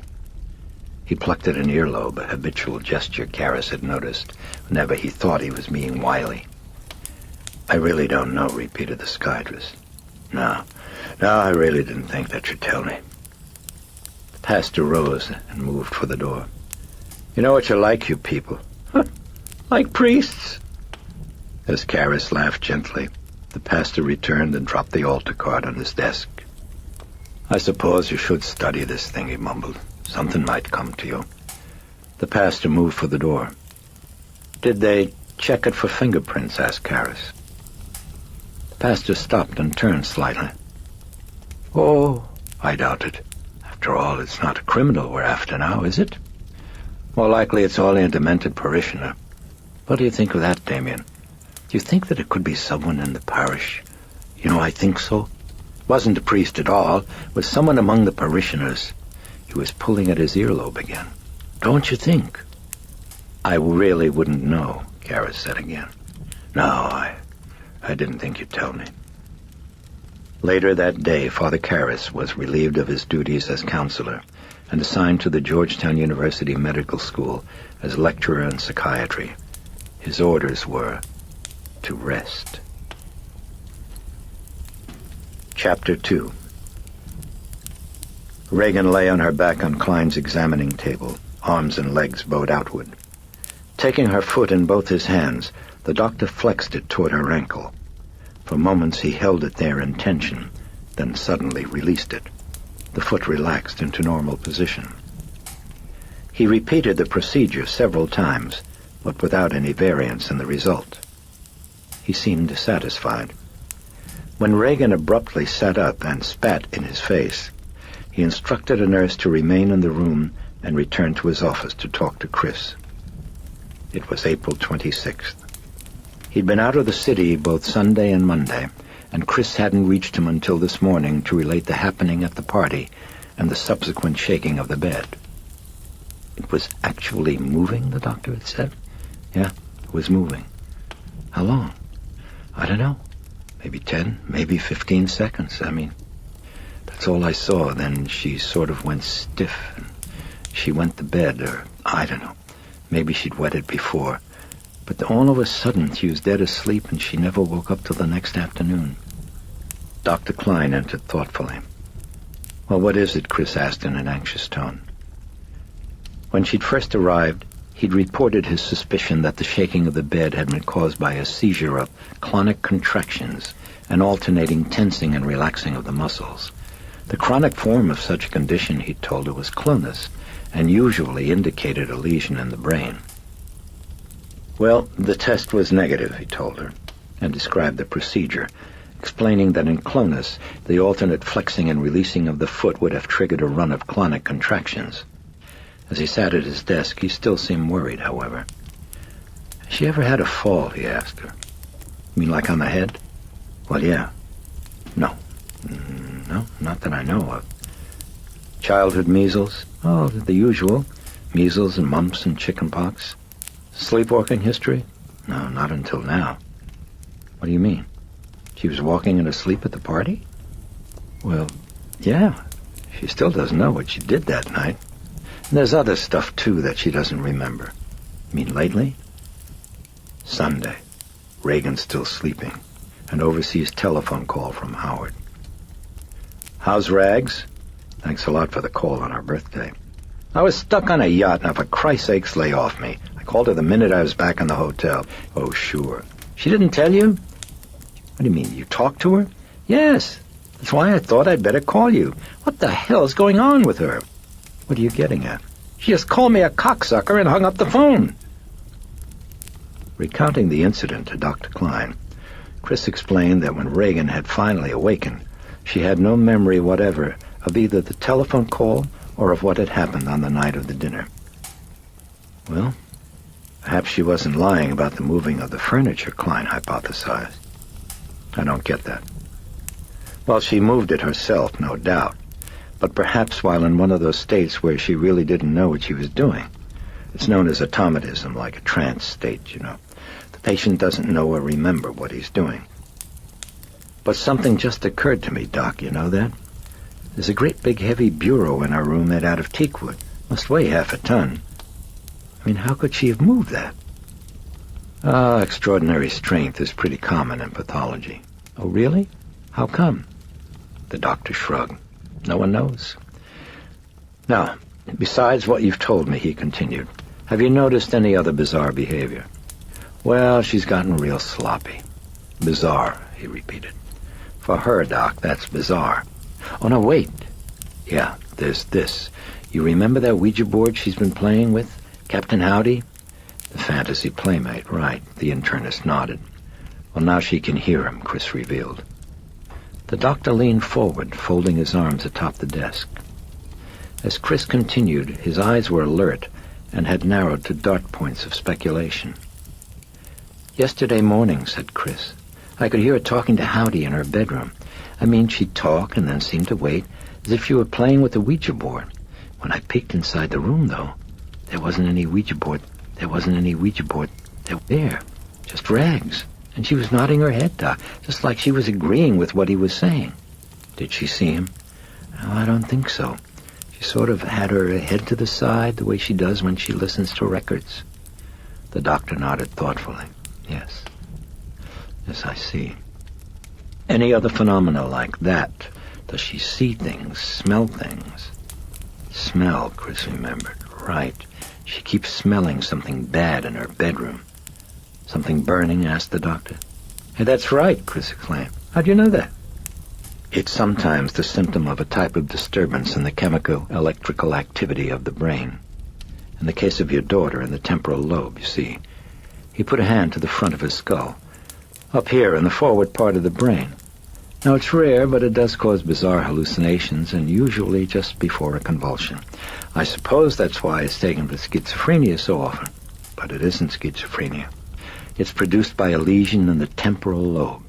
Now, test for clonus isn't conclusive, Mrs. MacNeil, so I think I'd like to give her an EEG. What's that? Electroencephalograph. It will show us the pattern of her brain waves. That's usually a pretty good indication of abnormal functioning. Well, you think that's it, huh? Temporal lobe? Well, she does have the syndrome, Mrs. MacNeil. For example, the untidiness, the pugnacity, behavior that's socially embarrassing, the automatism as well. And, of course, the seizures that made the bed shake. Usually that's followed by either wetting the bed or vomiting or both, and then sleeping very deeply. You want to test her right now? Asked Chris. Yes, I think we should do it immediately, but she's going to need sedation. If she moves or jerks, it will void the results. So, may I give her, say, 25 milligrams of Librium? Jesus, do what you have to, she told him, shaken. She accompanied him to the examining room, and when Regan saw him readying the hypodermic, she screamed and filled the air with a torrent of obscenities. "Oh, honey, it's to help you," Chris pleaded in distress. She held Regan still while Dr. Klein gave the injection. "I'll be back," the doctor said, nodding. And while a nurse wheeled the EEG apparatus into the room, he left to attend another patient. When he returned a short time later, the Librium still had not taken effect. Klein seemed surprised. "It was quite a strong dose," he remarked to Chris. He injected another 25 milligrams, left, came back, found Regan tractable and docile. "What are you doing?" Chris asked him as Klein applied the saline-tipped electrodes to Regan's scalp. "We put 4 on each side," he explained. "That enables us to take a brainwave reading from the left and right sides of the brain, and then we compare them." "Well, what do you compare them?" "Well, deviations could be significant. For example, I had a patient who used to hallucinate," said Klein. "He'd see things, he'd hear things that weren't actually there, of course. Well, I found a discrepancy in comparing the left and right readings of his brain waves. Discovered that actually the man was hallucinating on just one side of his head." "Oh, that's wild." "The left eye and ear functioned normally, only the right side had visions and heard things." "All right, now let's see." He had turned the machine on. He pointed to the waves on the fluorescent screen. "Now that's both sides together," he explained. "What I'm looking for now are spiky waves." He patterned the air with his index finger. "Especially waves of very high amplitude coming at 4 to 8 per second. That's temporal lobe," he told her. He studied the pattern of the brainwave carefully, but discovered no dysrhythmia, no spikes, no flattened domes, and when he switched to comparison readings, the results were also negative. Klein frowned. He couldn't understand it. He repeated the procedure and found no change. He brought in a nurse to attend to Regan and returned to his office with her mother. "So what's the story?" Chris inquired. The doctor sat pensively on the edge of his desk. "Well, the EEG would have proved that she had it, but the lack of dysrhythmia doesn't prove to me conclusively that she doesn't. It might be hysteria, but the pattern before and after her convulsion was much too striking." Chris furrowed her brow. "You know, you keep on saying that, Doc. Convulsion. What exactly is the name of this disease?" "Well, it isn't a disease," he said quietly. "What do you call it? I mean specifically." "You know it is epilepsy, Mrs. MacNeil." "Oh, my God." Chris sank to a chair. "Now, let's hold it," soothed Klein. "I can see that, like most of the general public, your impression of epilepsy is exaggerated and probably largely mythical." "Isn't it hereditary?" Chris said, wincing. That's one of the myths," Klein told her. "At least most doctors seem to think so. Look, practically anyone can be made to convulse. You see, most of us are born with a pretty high threshold of resistance to convulsions, some with a low one, so the difference between you and an epileptic is a matter of degree, that's all. Just degree. It is not a disease. Then what is it, a freaking hallucination? A disorder. A controllable disorder. And there are many, many types of it, Mrs. MacNeil. For example, you're sitting here now and for a second you seem to go blank, let's say, and you miss a little bit of what I'm saying. Well, that's a kind of epilepsy. That's right. It's a true epileptic attack." "Yeah, well, that isn't Regan," Chris rebutted. "And how come it's happening just all of a sudden?" "Look, we still aren't sure that's what she's got, and I grant you that maybe you were right in the first place. Very possibly it's psychosomatic. However, I doubt it. And to answer your question, any number of changes in the function of the brain can trigger a convulsion in the epileptic. Worry, fatigue, emotional stress. A particular note on a musical instrument can do it. I once had a patient, for instance, who never used to have a seizure except on a bus when he was a block away from home. Well, we finally discovered what was causing it. Flickering light from a white flat fence reflected in the window of the bus. Now, at another time of day, if the bus had been going at a different speed, he wouldn't have convulsed. He had a lesion, a scar in the brain that was caused by some childhood disease. In the case of your daughter, the scar would be forward, up front in the temporal lobe. And when it's hit by a particular electric impulse of a certain wavelength and periodicity, it triggers a sudden burst of abnormal reactions from deep within the focus in the lobe. Do you understand me? I guess. But I'll tell you the truth, Doc. I don't understand how her whole personality could have changed. In temporal lobe, that's extremely common and can last for days or even weeks. It isn't rare to find destructive and even criminal behavior. Yeah, there's such a big change, in fact, that 200 or 300 years ago, people with temporal lobe disorders were often considered to be possessed by a devil. They were what? Taken over by the mind of a demon. You know, something like a superstitious version of split personality. Chris closed her eyes and lowered her forehead onto a fist. "Listen, tell me something good," she murmured. "Well, now, don't be alarmed. If it is a lesion, in a way she's fortunate. Then all we have to do is remove the scar." "Oh, swell." Or it could be just pressure on the brain. "Look, I'd like to have some x-rays taken of her skull. There's a radiologist here in the building, and maybe I can get him to take you right away. Want me to call him?" "Oh, God, yes. Go ahead. Let's do it." Klein called and set it up. They would take her immediately, they told him. He hung up the phone and began writing a prescription. "Room 21 on the second floor. Then I'll probably call you tomorrow, maybe Thursday. I'd like a neurologist in on this. In the meantime, I'm taking her off the Ritalin. Let's try her on Librium for a while." He ripped the prescription sheet from the pad and handed it over. "I try to stay close to her, Mrs. MacNeil. In these walking trance states, if that's what it is, it's always possible for her to hurt herself." "Is your bedroom close to hers?" "Yeah, it is." "That's fine. Ground floor?" "No, second." "Big windows in her bedroom?"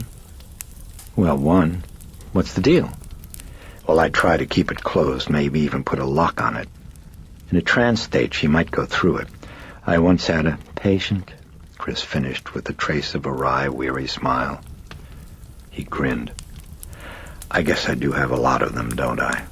"Couple." She propped her face on her hand and leaned thoughtfully forward.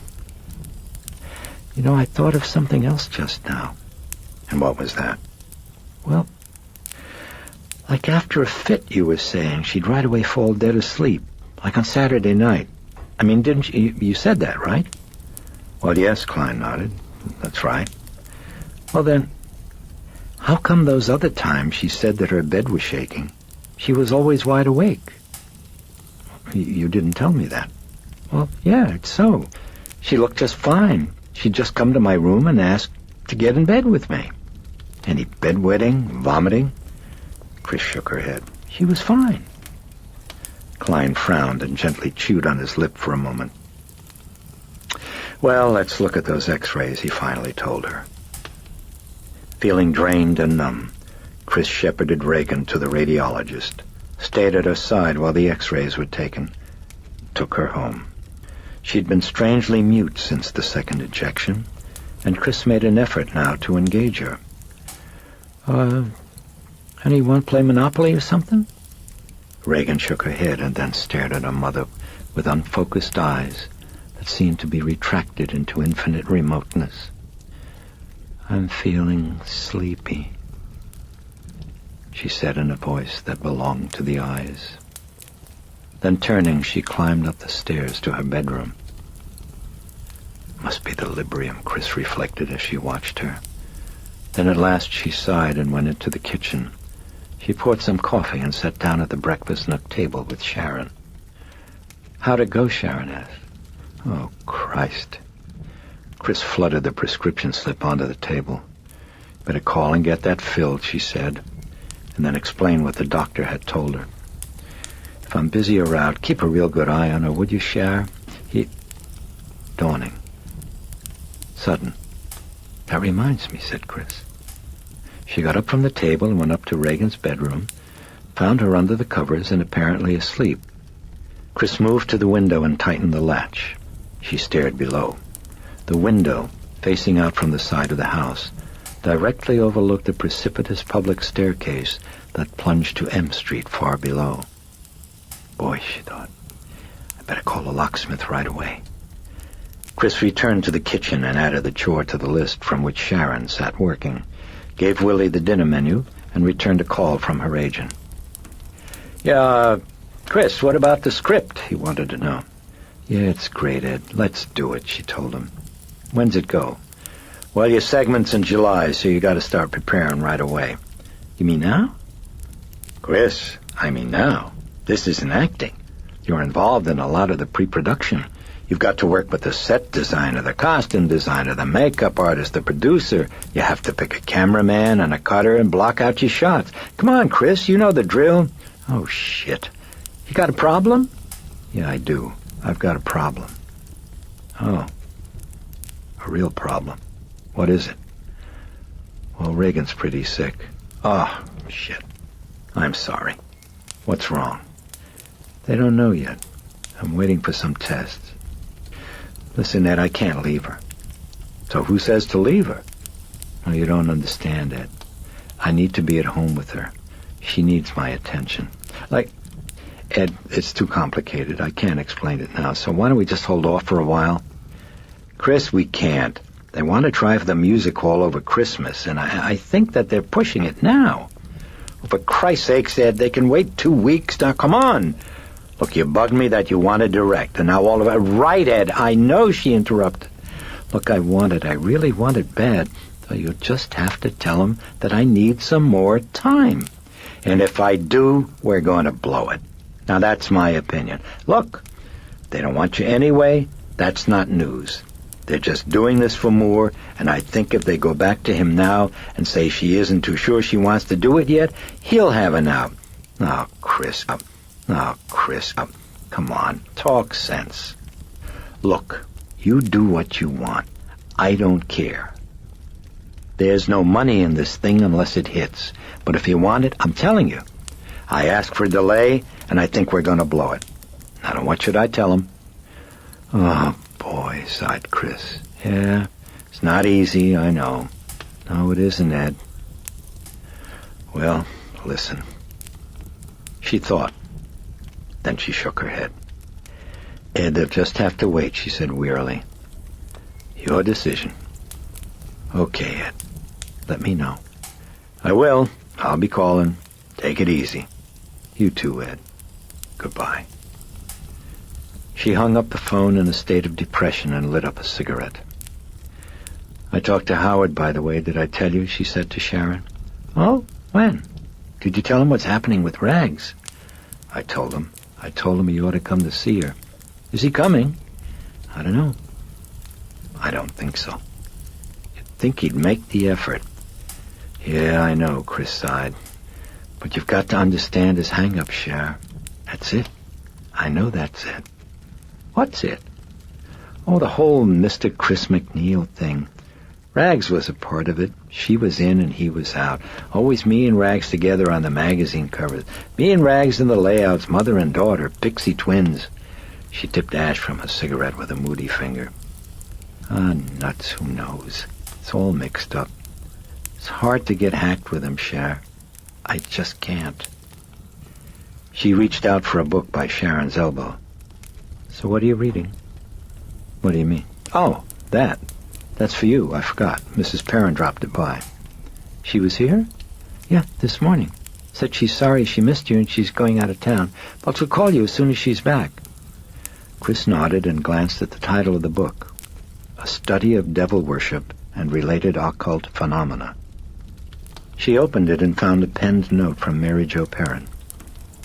Dear Chris, I happened by the Georgetown University Library and picked this up for you. It has some chapters about Black Mass. You should read it all, however. I think you'll find the other sections particularly interesting. See you soon. Mary Jo. Sweet lady, said Chris. Yes, she is, agreed Sharon. Chris riffled through the pages of the book. What's the scoop on Black Mass? Pretty hairy? I don't know, answered Sharon. I haven't read it. No good for Serenity, Sharon? Sharon stretched and yawned. Oh, that stuff turns me off. So what happened to your Jesus complex? Come on. Chris slid the book across the table to Sharon. Here, read it and tell me what happens. And get nightmares? What do you think you get paid for? Throwing up. I can do that myself, Chris muttered as she picked up the evening paper. All you have to do is stick your business manager's advice down your throat and you're vomiting blood for a week. Irritably, she put the paper aside. You turn on the radio, Sharon. Get the news. Sharon had dinner at the house with Chris and then left for a date. She forgot the book. Chris saw it on the table and thought about reading it, but finally she felt too weary. She left it on the table and walked upstairs. She looked in on Regan, who still seemed to be asleep under the covers and apparently sleeping through. She checked the window again. Leaving the room, Chris made sure to leave the door wide open and then did the same with her own before getting into bed. She watched part of a movie on television, then slept. The following morning, the book about devil worship had vanished from the table. No one noticed. Chapter 3. The consulting neurologist pinned up the x-rays again and searched for indentations that would look as if the skull had been pounded like copper with a tiny hammer. Dr. Klein stood behind him with folded arms. They had both looked for lesions and collections of fluid, for a possible shifting of the pineal gland. Now they probed for Leichenschädel, the telltale depressions that would indicate chronic intracranial pressure. But they did not find it. The date was Thursday, April 28th. The consulting neurologist removed his glasses and carefully tucked them into the left breast pocket of his jacket. There's just nothing there, Sam. Nothing I can see. Klein frowned at the floor with a shake of the head. Doesn't figure. You want to run another series? No, I don't think so. I'll try an LP. Yes, good idea. In the meantime, I'd like you to see her. Well, how's today? Well, I'm... Telephone buzzer interrupted. Excuse me. Klein picked up the telephone. Yes? Mrs. MacNeil's on the phone. Says it's urgent. On what line? She's on 12. He punched the extension button. Dr. Klein, Mrs. MacNeil, what's the trouble? Her voice was distraught and on the brim of hysteria. Oh, God, Doc, it's Regan. Can you come right away? Well, what's wrong? I don't know, Doc. I just can't describe it. For God's sake, come over. Come now. Right away. He disconnected and buzzed his receptionist. Susan, tell Dresner to take my appointments. He hung up the phone and started taking off his jacket. That's her. You want to come? It's only just across the bridge. Yeah, I've got an hour. Let's go. They were there within minutes, and at the door where Sharon greeted them, they heard moans and screams of terror from Regan's bedroom. She looked frightened. I'm Sharon Spencer, she said. Come on, she's upstairs. She led them to the door of Regan's bedroom, where she cracked it open and called in, Doctor's Chris. Chris immediately came to the door, her face contorted in a vice of fear. Oh, my God, come on in, she quavered. Come on in and take a look at what she's doing. This is Dr. In the middle of the introduction, Klein broke off as he stared at Regan. Shrieking hysterically, she was flailing her arms as her body seemed to fling itself up horizontally into the air above her bed and then slam down savagely onto the mattress. It was happening rapidly and repeatedly. Oh, Mother, make him stop, she was screeching. Stop him! He's trying to kill me! Stop him! Kill me! Stop him! Kill me! Stop him, Mother! Oh, my baby, Chris whimpered as she jerked up a fist to her mouth and bit it. She turned a beseeching look to Klein. Doc, what is it? What's happening? He shook his head, his gaze fixed on Regan, as the odd phenomenon continued. She would lift about a foot each time, and then fall with a wrenching of her breath, as if unseen hands had picked her up and thrown her down. Chris shaded her eyes with a trembling hand. Oh, Jesus, Jesus, she said hoarsely. Jesus, Doc, what is it? The up-and-down movement ceased abruptly, and the girl twisted feverishly from side to side with her eyes rolled upward into their sockets, so that only the whites were exposed. Oh, he's burning me, Regan was moaning. Oh, I'm burning. Her legs began rapidly crossing and uncrossing. The doctors moved closer, one on each side of the bed. Still twisting and jerking, Regan arched her head back, disclosing a swollen, bulging throat. She began to mutter something incomprehensible in an oddly guttural tone. "Now on my... now on my..." Klein reached down to check her pulse. "Now let's see what the trouble is, dear," he said gently. And abruptly was reeling, stunned and staggering across the room from the force of a vicious backward swing of Regan's arm as the girl sat up, her face contorted with a hideous rage. "The sow is mine," she bellowed in a coarse and powerful voice. "She is mine! Keep away from her! She is mine!" A yelping laugh gushed up from her throat, and then she fell on her back as if someone had pushed her. She pulled up her nightgown, exposing her genitals. "Fuck me!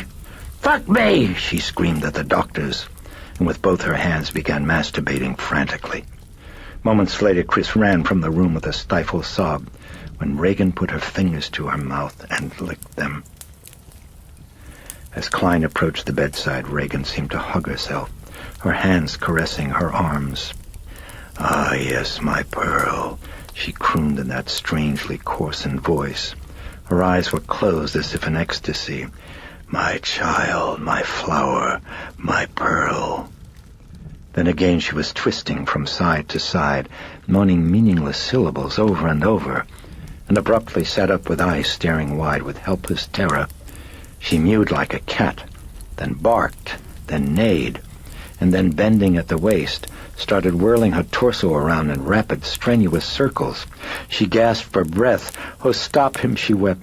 "Please stop him. It hurts. Make him stop. Make him stop. I can't breathe." Klein had seen enough. He fetched his medical bag to the window and quickly began to prepare an injection. The neurologist remained beside the bed and saw Regan fall backward as if from a shove.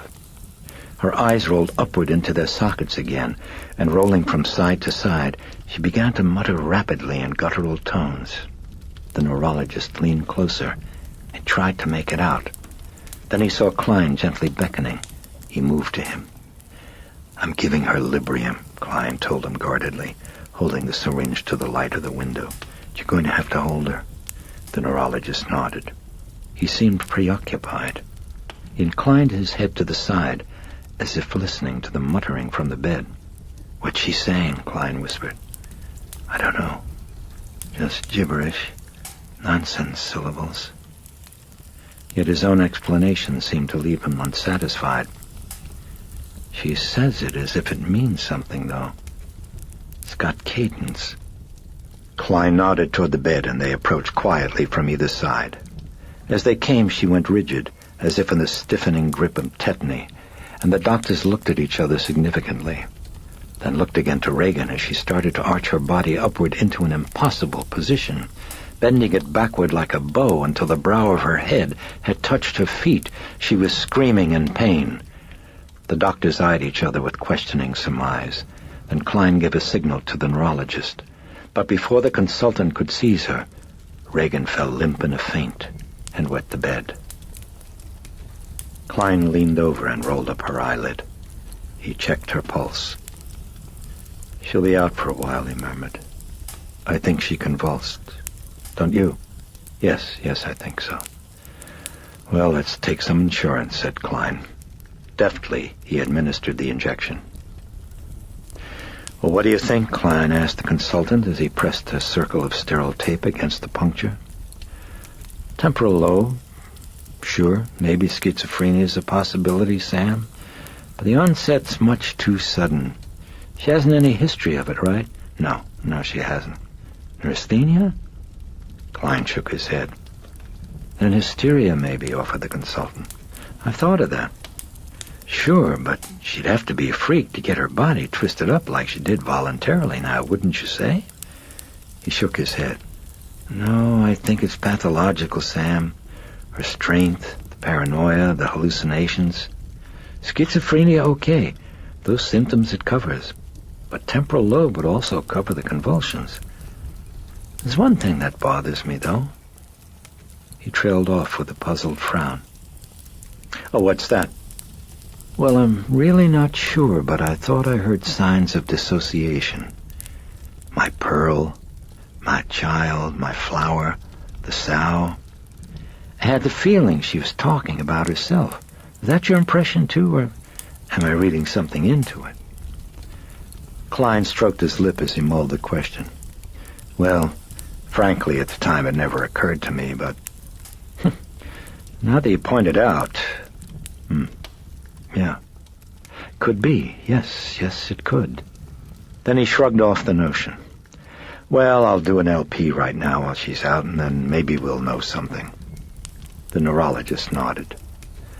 Klein poked around in his medical bag, found a pill, and tucked it in his pocket. Can you stay? The neurologist checked his watch. Maybe half an hour? Let's talk to the mother. They left the room and entered the hallway. Chris and Sharon were leaning, heads lowered, against the balustrade by the staircase. As the doctors approached them, Chris wiped her nose with a bald, moist handkerchief. Her eyes were red from crying. She's sleeping, Klein told her. Oh, thank God, Chris sighed. And she's heavily sedated. She'll probably sleep right through until tomorrow. That's good, Chris said weakly. Doc, I'm sorry about being such a baby. Oh, you're doing just fine, he assured her. It's a frightening ordeal. By the way, this is Dr. David. Hello, Chris said with a bleak smile. Dr. David's a neurologist. So, what do you think? She asked them both. Well, we still think it's temporal lobe, Klein answered, and Jesus, what in the hell are you talking about? Chris erupted. He's been acting like a psycho, like a split personality. What? She abruptly pulled herself together and lowered her forehead into a hand. I guess I'm all uptight. I'm sorry. She lifted a haggard look to Klein. You were saying? It was David who responded. There haven't been more than 100 authenticated cases of split personality, Mrs. MacNeil. It's a rare condition. Now, I know the temptation is to leap to psychiatry, but any responsible psychiatrist would exhaust the somatic possibilities first. That's the safest procedure. Okay. So, what's next? A lumbar tap, answered David. A spinal? He nodded. What we missed in the X-rays and the EEG could turn up there. At the least, it would exhaust certain other possibilities. I'd like to do it now, right here, while she's sleeping. I'll give her a local, of course, but it's movement I'm trying to eliminate. How could she jump off the bed like that? Chris asked, her face squinting up in anxiety. Well, I think we discussed that before, said Klein. Pathological states can induce abnormal strength and accelerated motor performance. But you don't know why, said Chris. Well, it seems to have something to do with motivation, commented David. But that's all we know. Well, now what about spinal? Klein asked Chris. May we? She exhaled, sagging, staring at the floor. Go ahead, she murmured. Do whatever you have to. Just make her well. We'll try, said Klein. May I use your phone? Sure, come on. In the study. Oh, incidentally, said Klein, as she turned to lead them, she needs to have her bedding changed. I'll do it, said Sharon. She moved toward Regan's bedroom. Can I make you some coffee? Asked Chris as the doctors followed down the stairs. I gave the housekeepers the afternoon off, so it'll have to be instant. They declined. I see you haven't fixed that window yet, noted Klein. No, we called, Chris told him. They're coming out tomorrow. With the shutters, you know, the kind you can lock. He nodded approval. They entered the study where Klein called his office and instructed an assistant to deliver the necessary equipment and medication to the house. And set up the lab for spinal workup, Klein instructed. I'll run it myself right after the tap. When he'd finished the call, he turned to Chris and asked what had happened since he last saw Regan. Well, Tuesday... Chris pondered. Tuesday there was nothing at all. She went straight up to bed and slept right through until late the next morning, and... No. Wait, she amended. No, she didn't. That's right. Willie mentioned that she'd heard her in the kitchen awfully early. I remember feeling glad she'd gotten her appetite back, but she went back to bed then, I guess, because she stayed there the rest of the day. She was sleeping, Klein asked her. No, I think she was reading, Chris answered. Well, I started feeling a little better about it all. I mean, it looked as if the Librium was just what she needed. She was sort of far away, I noticed, and that bothered me a little, but still, it was a pretty big improvement. Well, last night again, nothing, Chris continued. And this morning, started. She inhaled deeply. Boy, did it start. She shook her head. She'd been sitting in the kitchen, Chris told the doctors, when Regan ran screaming down the stairs into her mother, cowering defensively behind her chair as she clutched Chris's arms and explained in a terrified voice that Captain Howdy was chasing her, had been pinching her, punching her, shoving her, mouthing obscenities, threatening to kill her. There he is, she'd at last shrieked it, pointing to the kitchen door. Then she'd fallen to the floor, her body jerking in spasms as she gasped and wept that Howdy was kicking her. Then suddenly, Chris recounted, Regan had stood in the middle of the kitchen with arms extended and had begun to spin rapidly like a top, continuing the movements for several minutes until she'd fallen to the floor in exhaustion. And then, all of a sudden, Chris finished distressfully, I saw there was hate in her eyes, this hate, and she told me. She was choking up. She called me. Oh, Jesus. Chris burst into sobs and shielded her eyes as she wept convulsively. Klein moved quietly to the bar, poured a glass of water from the tap. He walked toward Chris.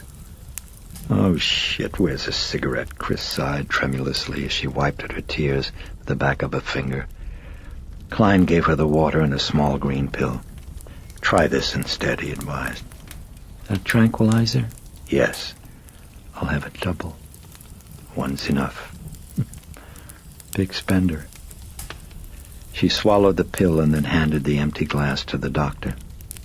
Thanks, she said softly, and rested her brow on quivering fingertips. She shook her head gently. Yeah. Then it started, she picked up moodily. All of that other stuff. It was like she was someone else. Like Captain Howdy, perhaps? Asked David. Chris looked up at him in puzzlement. He was staring so intently. What do you mean? She asked. I don't know, he shrugged. Just a question. She turned to the fireplace with absent, haunted eyes. I don't know, she said dully. Just somebody else. There was a moment of silence, and then David stood up and explained he had to leave for another appointment, and after some reassuring statements said goodbye. Klein walked him to the door. You checked the sugar? David asked him. No, I'm the Roslyn Village idiot. David smiled thinly. I'm a little uptight about this myself, he said. He looked away and thought. Strange case. For a moment he stroked his chin and seemed to brood. Then he looked up at Klein. Let me know what you find. You'll be home? Yes, I will. Give a call. He waved a goodbye and left. A short time later, after the arrival of the equipment, Klein anesthetized Regan's spinal area with Novocaine, and as Chris and Regan watched, extracted the spinal fluid, keeping watch on the manometer. Pressure's normal, he murmured. When he'd finished, he went to the window to see if the fluid was clear or hazy. It was clear. He carefully stowed the tubes of fluid in his bag. I doubt that she will, Klein told the women, but in case she awakens in the middle of the night and creates a disturbance, you might want a nurse here to give her a sedation. Can I do it myself? Chris asked worriedly. Well, why not a nurse? Chris didn't want to mention her deep distrust of doctors and nurses. I'd rather do it myself, she said simply. Couldn't I? Well, injections are tricky, he answered. An air bubble is very dangerous. "Oh, I know how to do it," interjected Sharon. "My mother ran a nursing home up in Oregon." "Oh, gee, would you do that, Cher? Would you stay here tonight?" Chris asked her. "Well, beyond tonight," interjected Klein. "She may need intravenous feeding, depending on how she comes along." "Could you teach me how to do it?" Chris asked him anxiously. He nodded. Yes, I could." He wrote a prescription for soluble thorazine and disposable syringes and gave it to Chris. "Have this filled right away." Chris handed it to Sharon. "Honey, do that for me, would you? Just call and they'll send it. I'd like to go with the doctor while he makes those tests. Do you mind?" she asked him. He noted the tightness around her eyes, the look of confusion and of helplessness. He nodded. "I know how you feel." He smiled at her gently. "I feel the same when I talk to mechanics about my car." They left the house at precisely 6:18 p.m. In his laboratory in the Roslyn Medical Building, Klein ran a number of tests. First he analyzed protein content. Normal. Then a count of blood cells. Too many red, Klein explained, means bleeding, and too many white would mean infection. He was looking in particular for a fungus infection that often was the cause of chronic bizarre behavior. And again drew a blank. At the last, Klein tested the fluid sugar content. "How come?" Chris asked him intently. "Well, now the spinal sugar," he told her, "should measure 2/3 of the amount of blood sugar. Anything significantly under that ratio would mean a disease in which the bacteria eat the sugar in the spinal fluid, and if so, could account for her symptoms." But he failed to find it. Chris shook her head and folded her arms. "Here we are again, folks," she murmured bleakly. For a while Klein brooded. Then at last he turned and looked to Chris. "Do you keep any drugs in your house?" he asked her. "Amphetamines, LSD?" She no. No, look, I tell you, no, there's nothing like that. He nodded and stared at his shoes, then looked up and said, "Well, I guess it's time we consulted a psychiatrist, Mrs. MacNeil." Chris was back in the house at exactly 7:21 p.m., and at the door she called, "Sharon?" Sharon wasn't there. Chris went upstairs to Regan's bedroom, still heavily asleep, not a ruffle in her covers. Chris noticed that the window was wide open. An odor. Urine. Sharon must have opened the window to air out the room, she thought. She closed it. Where did she go, she wondered. Chris returned downstairs just as Willie came in. "Hiya, Willie. Any fun today?" "Oh, shopping, movies." "Where's Carl, Willie?" Willie made a gesture of dismissal. "He lets me see the Beatles this time, by myself." "Good work." Willie held up her fingers in a V for victory sign. The time was 7:35. At 8:01, while Chris was in the study talking to her agent on the phone, Sharon walked through the door with several packages and then flopped in a chair and waited. "Where have you been?" asked Chris when she'd finished. "Well, didn't he tell you?" "Well, didn't who tell me?" "Burke. Isn't he here? Where is he?" "He was here? Burke? You mean he wasn't when you got home, Chris?" "Listen, start all over," said Chris.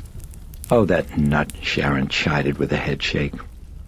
"I couldn't get the druggist to deliver, so when Burke came around, I thought, fine, he can stay here with Regan while I go get the Thorazine." She shrugged. "Guess I should have known." "Yeah, you should have. So what'd you buy?" "Well, since I thought I had the time, I went and I bought a rubber drawer sheet for her bed." She displayed it. "Did you eat, Cher?" "No, I thought I'd fix a sandwich. Would you like one?" "Yeah, good idea. Let's go and eat." "What happened with the test?" Sharon asked as they walked slowly to the kitchen. "Not a thing. All negative." "I'm going to have to get her a shrink." After sandwiches and coffee, Sharon showed Chris how to give an injection. "Now, the two main things," she explained, "are to make sure that there aren't any air bubbles, and then you make sure that you haven't hit a vein. So you aspirate a little like this," she was demonstrating, "and see if there's blood in the syringe." For a time, Chris practiced the procedure on a grapefruit and seemed to grow confident. Then at 9:28, the front doorbell rang. Willie answered. It was Carl. As he passed through the kitchen en route to his room, he nodded a good evening and remarked he'd forgotten to take his key. "I can't believe it," Chris said to Sharon. "That's the first time he's ever admitted a mistake." They passed the evening watching television in the study. At 11:46, Chris answered the phone. The young director of the second unit. He sounded grave. "Have you heard the news yet, Chris?" No, what?" "Well, it's bad." "What is it?"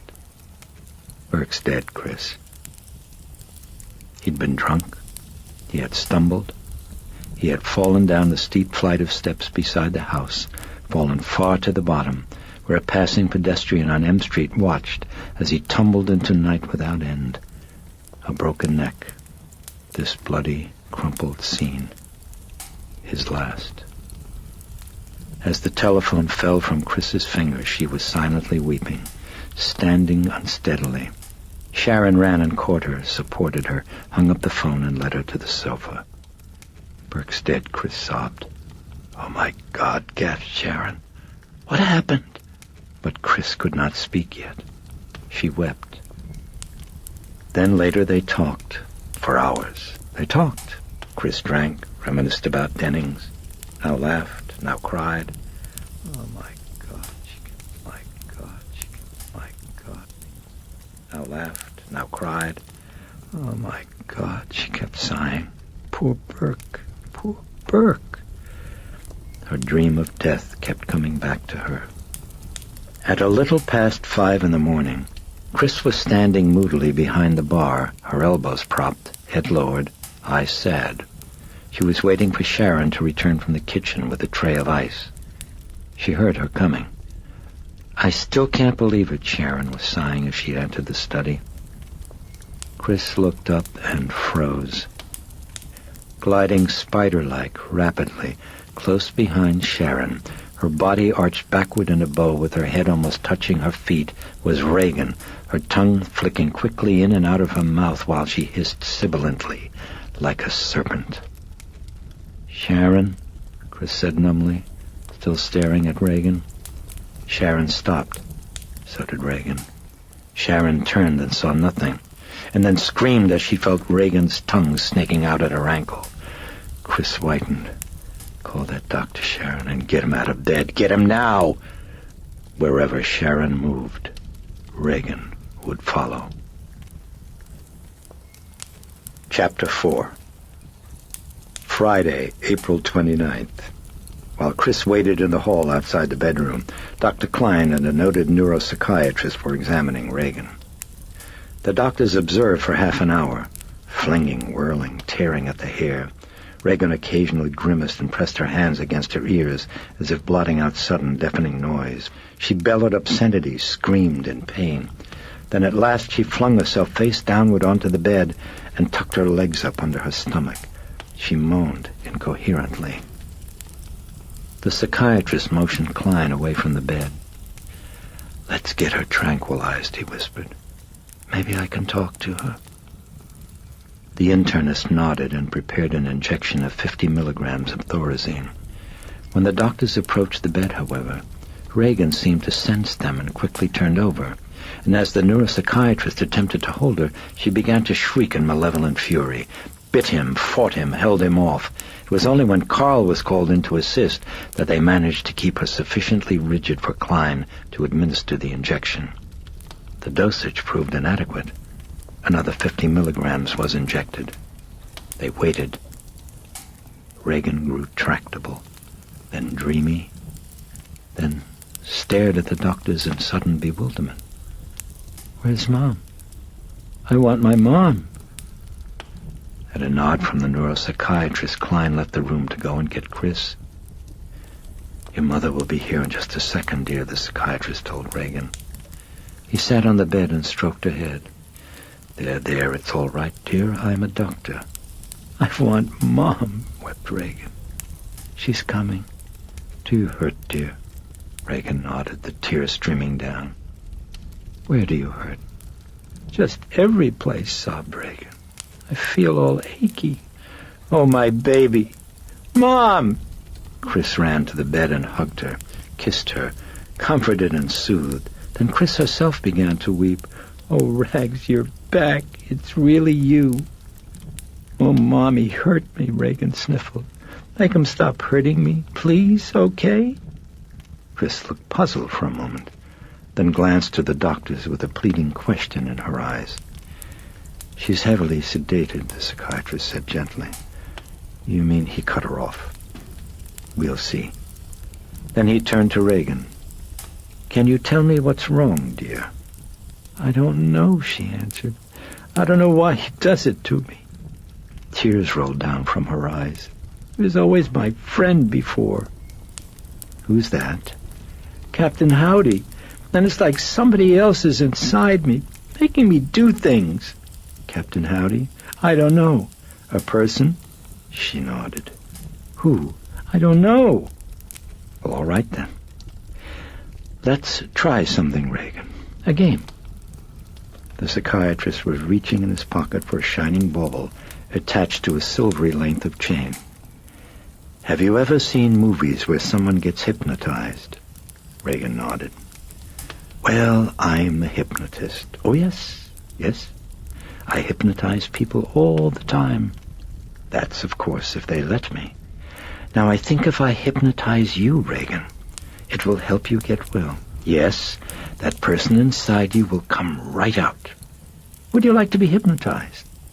See, your mother's right here, right beside you. Regan looked questioningly to Chris. Go ahead, honey. Do it, Chris urged her. Try it. Regan turned to the psychiatrist and nodded. Okay, she said softly, but only a little. The psychiatrist smiled and glanced abruptly to the sound of pottery breaking behind him. A delicate vase had fallen to the floor from the top of a bureau, where Dr. Klein was now resting his forearm. He looked at his arm and then down at the shards with an air of puzzlement, and then stooped to pick them up. Never mind, Doc. Willie'll get it, Chris told him.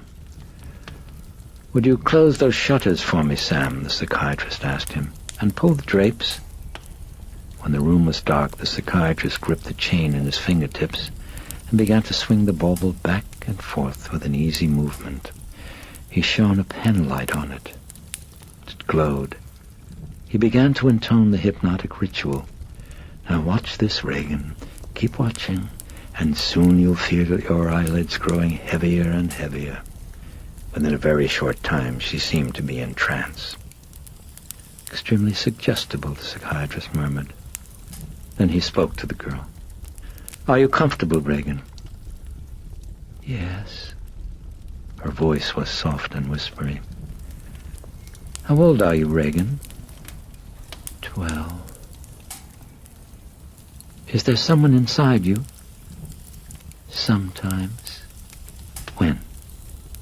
Different times. It's a person? Yes. Who is it, dear? I don't know.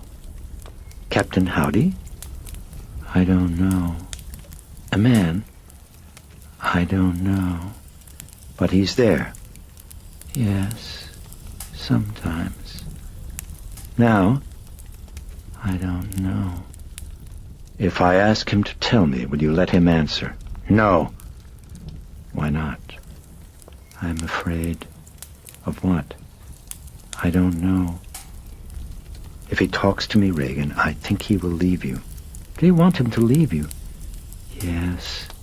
Let him speak then. Will you let him speak? A pause, and then... Yes.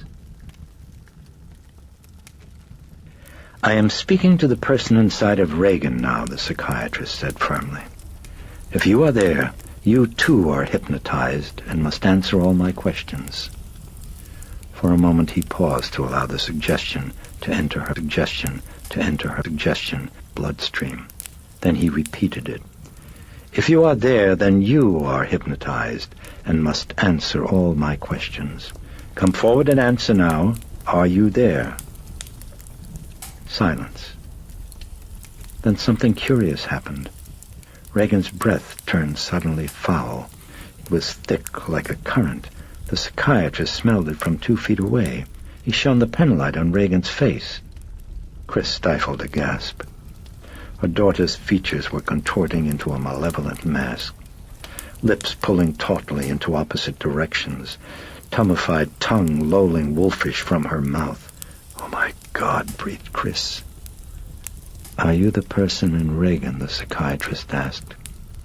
She nodded. "Who are you?" "No one, my," she answered gutturally. "That's your name?" She nodded. "You're a man?"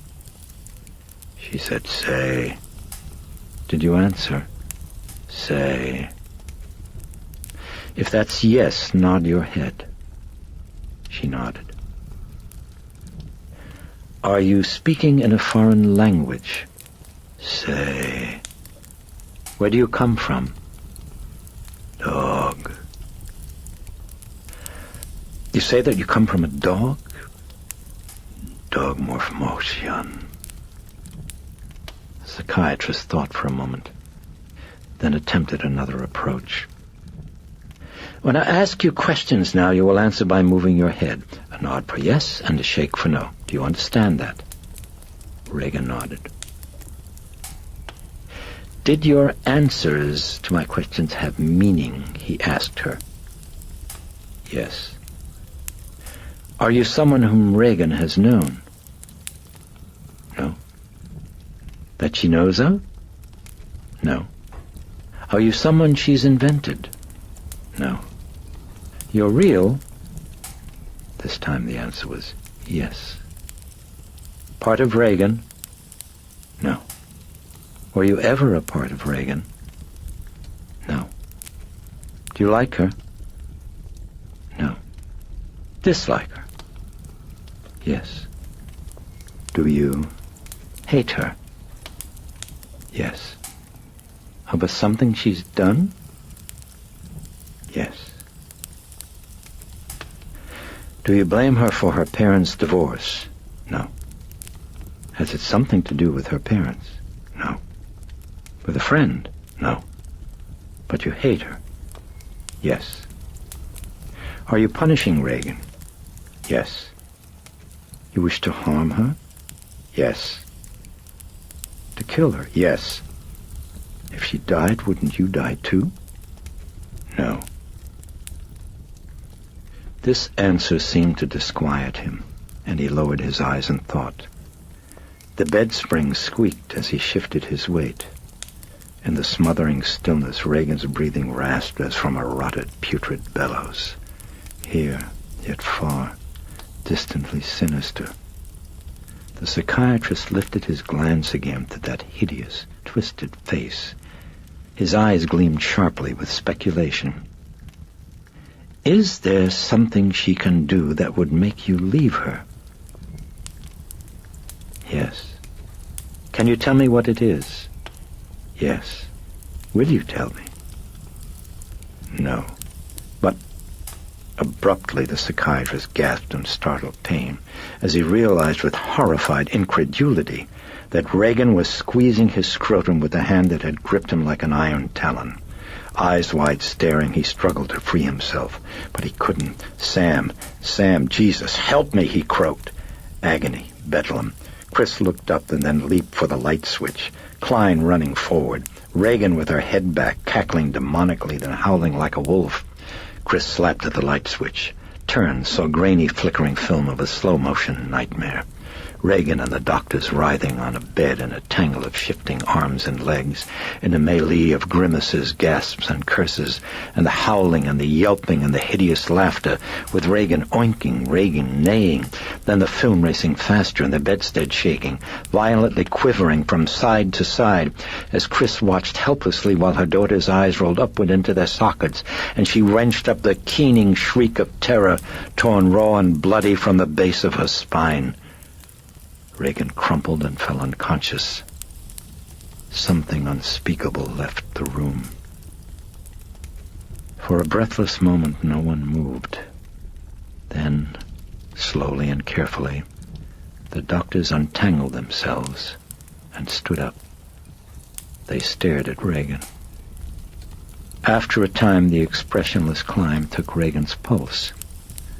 Satisfied, he slowly pulled up her blanket and nodded to the others. They left the room and went down to the study. For a time, no one spoke. Chris was on the sofa. Klein and the psychiatrist sat near her and facing chairs. The psychiatrist was pensive, pinching at his lip as he stared at the coffee table. And then he sighed and looked up at Chris. She turned her burned-out gaze to his. "What the hell's going on?" she asked in a mournful, haggard whisper. "Did you recognize the language she was speaking?" he asked her. Chris shook her head. "Have you any religion?" "No." "Your daughter?"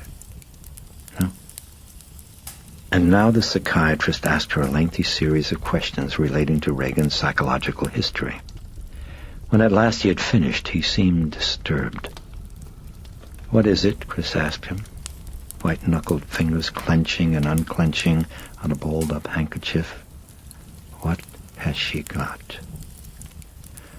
"Well, it's somewhat confusing," the psychiatrist evaded. "And frankly, it would be quite irresponsible of me to attempt a diagnosis after so brief an examination." "Well, you must have some idea." The psychiatrist sighed, fingering his brow. "Well, I know you're quite anxious, so I will mention one or two very tentative impressions." Chris leaned forward, nodding tensely. Fingers in her lap started fumbling with the handkerchief, telling the stitches in the hem as if they were wrinkled linen rosary beads. "To begin with," he told her, "it's highly improbable that she's faking." Klein was nodding in agreement. "We think so for a number of reasons," the psychiatrist continued. "For example, the abnormal and painful contortions, and most dramatically, I suppose, then the change in her features when we were talking to this so-called person she thinks is inside her. You see, a psychic effect like that is unlikely unless she believed in this person. Do you follow what I'm saying?" I think I do," Chris answered, squinting her eyes in puzzlement. "But one thing I don't understand is where this person comes from. I mean, you keep hearing about split personality, never really known any explanation." "Well, neither does anyone else, Mrs. MacNeil. We use concepts like consciousness, mind, personality, but we don't really know yet what these things are." He was shaking his head. "No, not really, not at all. So, when I start talking about something like multiple or split personality, all we have are some theories that raise more questions than they give answers. Freud thought certain ideas and feelings are somehow repressed by the conscious mind, but remain alive in a person's subconscious. Remain quite strong, in fact, and continue to seek expression through various psychiatric symptoms. Now, when this repressed, or let's call it dissociated material, the word dissociation implying a splitting off from the mainstream of consciousness, well, when this type of material is sufficiently strong, where the subject's personality is disorganized and weak, the result can be schizophrenic psychosis. Now, that isn't the same, he cautioned, as dual personality. Schizophrenia means a shattering of personality. But where the dissociated material is strong enough to somehow come glued together, to somehow organize in the individual's subconscious, why, then it's been known at times to function independently as a separate personality, to take over the bodily functions. He took a breath. Chris listened intently, and he went on. That's one theory. There are several others, some of them involving the notion of escape into unawareness, escape from some conflict or emotional problem.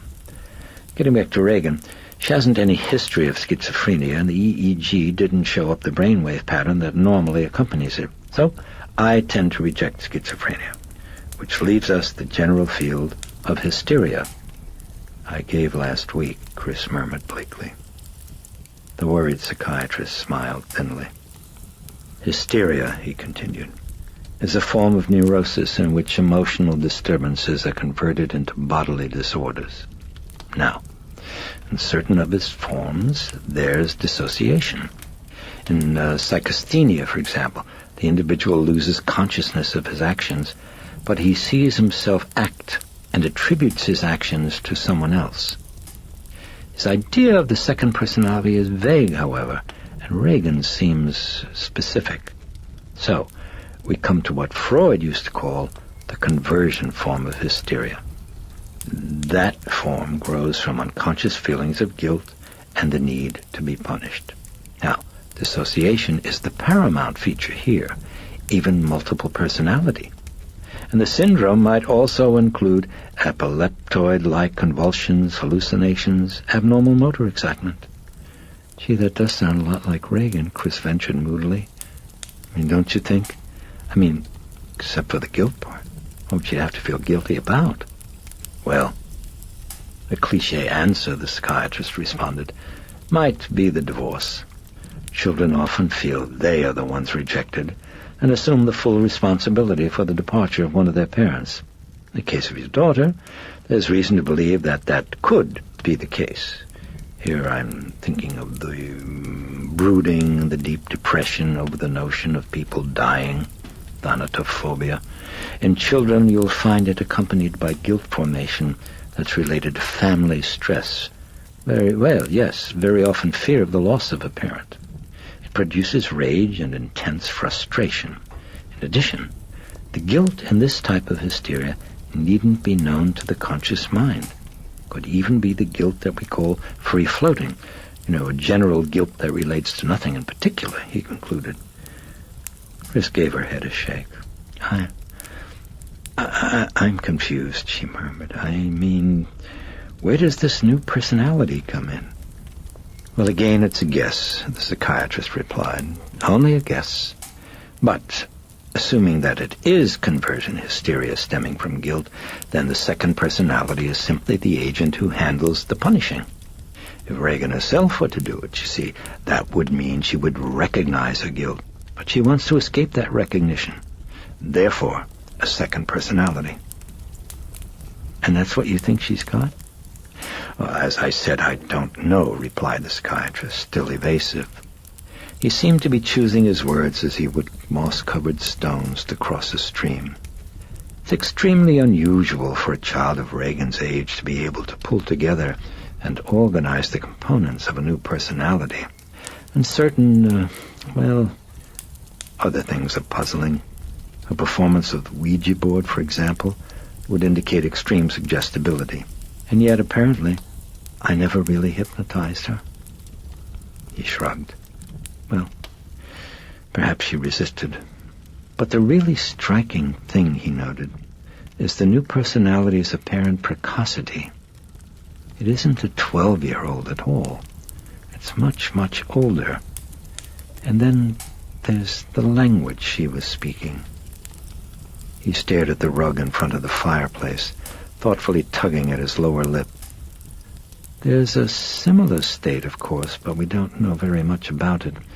A form of somnambulism where the subject suddenly manifests knowledge or skills he's never learned, and where the intention of the second personality is the destruction of the first. However, the word trailed away. Abruptly, the psychiatrist looked up at Chris. Well, it's terribly complicated, he told him. I've oversimplified outrageously. So, what's the bottom line? Chris asked. At the moment, he told her, a blank.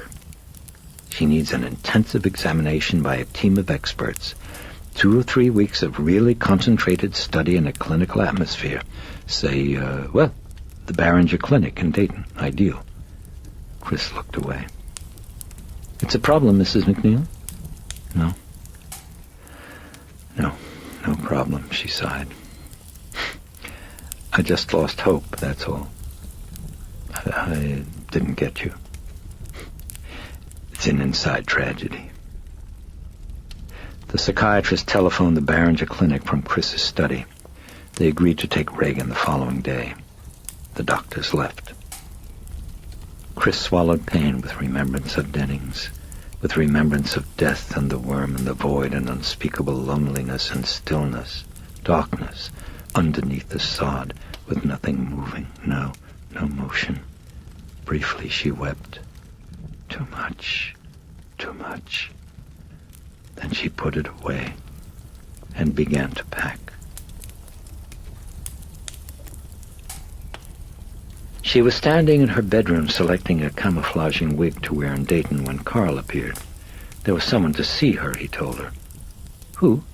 Detective. And he wants to see me? Carl nodded. Then he handed her a business card. She looked it over blankly. William F. Kinderman, it announced, Lieutenant of Detectives. And tucked in the lower left-hand corner, like a poor relation, Homicide Division. It was printed in an ornate raised Tudor typeface that might have been selected by a dealer in antiques. She looked up from the card with a sniffing suspicion. Has he got something with him that might be a script, like a big manila envelope or something like that? There was no one in the world, Chris had come to discover, who didn't have a novel or a script or a notion for one or both tucked away in a drawer or a mental sock. She seemed to attract them as priests did drunks. But Carl shook his head. Chris immediately grew curious and walked down the stairs. Burke? Was it something to do with Burke? He was sagging in the entry hall, the brim of his limp and crumpled hat clutched tight with short, fat fingers, freshly manicured. Plump, in his middle 50s. Jowly cheeks that gleamed of soap. Yet rumpled trousers, cuffed and baggy, mocked the sedulous care that he gave his body.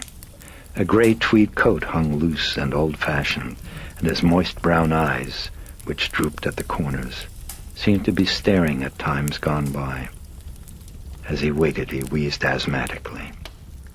Chris approached. The detective extended his hand with a weary and somewhat fatherly manner, and spoke in a hoarse, emphysematous whisper. I'd know that face in any lineup, Miss MacNeil. Am I in one? Chris asked him earnestly. She took his hand. Oh, my goodness, oh no, he said, brushing at the notion with his hand as if swatting at a fly. He'd closed his eyes and inclined his head. The other hand rested lightly on his paunch. Chris was expecting a God forbid. No, it's strictly routine, he assured her. Routine. Look, you're busy? Tomorrow. I'll come again tomorrow. He was turning away as if to leave, but Chris said anxiously, What is it, Burke? The Burke Dennings? The detective's drooping, careless ease had somehow tightened the springs of her tension. Oh, a shame, what a shame, the detective breathed with lowered eyes and a shake of the head. Was he killed? Chris asked with a look of shock. Is that why you're here? He was killed? Is that it? No, it's routine, he repeated. Routine. You know, a man so important, we just couldn't pass it. We couldn't, he pleaded with a helpless look. At least one or two questions. Did he fall? Was he pushed? As he asked, he was listening from side to side with his head in his hand. Then he shrugged and huskily whispered, Who knows? Was he robbed? Oh, no, not robbed, Miss MacNeil. No, never robbed. But then who needs a motive in times like these? His hands were constantly in motion, like a flabby glove informed by the fingers of a yawning puppeteer. Why, today, for a murderer, Miss MacNeil, a motive is only an encumbrance. In fact, a deterrent. He shook his head. These drugs, he bemoaned. These drugs, this LSD. He looked at Chris as he tapped his chest with the tips of his fingers. Believe me, I'm a father, and when I see what's going on, it breaks my heart. You've got children? Yes, one. A son? No, a daughter. Well... Listen, come on in the study, Chris interrupted anxiously, turning about to lead the way. She was losing all patience. Miss MacNeil, I could trouble you for something? She turned with the dim and weary expectation that he wanted her autograph for his children. It was never for themselves. It was always for their children. Yeah, sure, she said. My stomach. He gestured with a trace of a grimace. Do you keep any Calso water, maybe. If it's trouble, never mind. I don't want to be any trouble. No. No trouble at all. Grab a chair in the study. She pointed, then turned and headed for the kitchen. I think there's a bottle in the fridge. No, I'll come to the kitchen, he told her, following. I hate to be a bother. You're not a bother. No, really, you're busy. I'll come. You've got children? He asked as they walked. No, that's right. Yes, a daughter. You told me. That's right. Just the one. Just the one. And how old? She just turned 12. Then you don't have to worry. No, not yet. Later on, though, watch out. He was shaking his head. Chris noticed that his walk was a modified waddle. When you see all the sickness day in and day out, he continued. Unbelievable, incredible, crazy. You know, I looked at my wife just a couple of days ago. Weeks ago, I forget. I said, Mary, the world, the entire world, is having a massive nervous breakdown. The whole world. He gestured globally. They had entered the kitchen where Carl was polishing the interior of the oven. He neither turned nor acknowledged their presence. This is really so embarrassing, the detective wheezed hoarsely as Chris was opening the refrigerator door. Yet his gaze was on Carl, brushing swiftly and questioningly over his back and his arms and his neck, like a small dark bird skimming over a lake. I meet a famous motion picture star, he continued, and I asked for some Calso water. Oh, boy. Chris had found the bottle and now was looking for an opener. Like some ice, she asked him. No, plain. It's fine. She was opening the bottle. Oh, you know that film you made called Angel, he said. I saw that film 6 times. If you were looking for the killer, Chris murmured as she poured out the bubbling Calso, arrest the producer and the cutter. Oh, no. It was excellent, really. I loved it. Sit down, Lieutenant. She was nodding at the table. Oh, thank you. He sat. No, the film was just lovely, he insisted. So touching. But just one thing, he ventured. One little tiny minuscule point. Oh, thank you. She'd set down the glass of Calso and sat on the other side of the table, hands clasped before her. One minor flaw, he resumed apologetically. Only minor. And please, believe me, I'm only a layman, you know? I'm just audience. What do I know? However, it seemed to me, to a layman, that the musical score was getting in the way of certain scenes. It was a little too intrusive. He was earnest now, caught up. It kept on reminding me that this was a movie, you know? Like so many of these fancy camera angles lately, so distracting. Incidentally, the score, Miss MacNeil, was that stolen, perhaps a little bit from Mendelssohn? Chris drummed her fingertips lightly on the table. Strange detective. Why was he constantly glancing to Carl? I wouldn't know, she said, but I'm glad you liked the picture. You better drink that, she told him, nodding to the Calso. Tends to get flat. Yes, of course, I'm so garrulous. You're busy, forgive me. He lifted the glass as if in toast and drained it, contents, his little finger arching demurely away from the others. Good, that's good, he exhaled, contented, as he put aside the glass, his eye falling lightly on Regan's sculpture of the bird. It was now the centerpiece of the table, its beak floating mockingly and at length above the salt and pepper shakers. Quaint, he smiled. Nice. He looked up. The artist? My daughter, Chris told him. Oh, very nice. Look, Lieutenant, yes, I know, I'm a nuisance. Well, look, just a question or two and we're done. In fact, only one question. One, that's all, and I'll be going. He was glancing at his wristwatch as if he were anxious to get away to some appointment. Since poor Mr. Dennings, he labored breathily, had completed his filming in this area, we wondered if he might have been visiting someone on the night of the accident. Now, other than yourself, of course, did he have any friends in this area? Oh, he was here that night, Chris told him. Oh? Kinderman's eyebrows sickled upward. Near the time of the accident. Well, when was the accident, she asked him. 7:05, he told her. Yes, yeah, I think so. Well, that settles it then. He nodded, turning in his chair as if preparatory to rising. He was drunk, he was leaving, he fell down the steps. Yeah, that settles it, definitely. Finished. Listen, though, just for the sake of the record, you can tell me approximately what time he left the house? He was pawing at truth like a weary bachelor pinching vegetables at market. How did he ever make lieutenant, Chris wondered. I don't know, she replied. I didn't see him.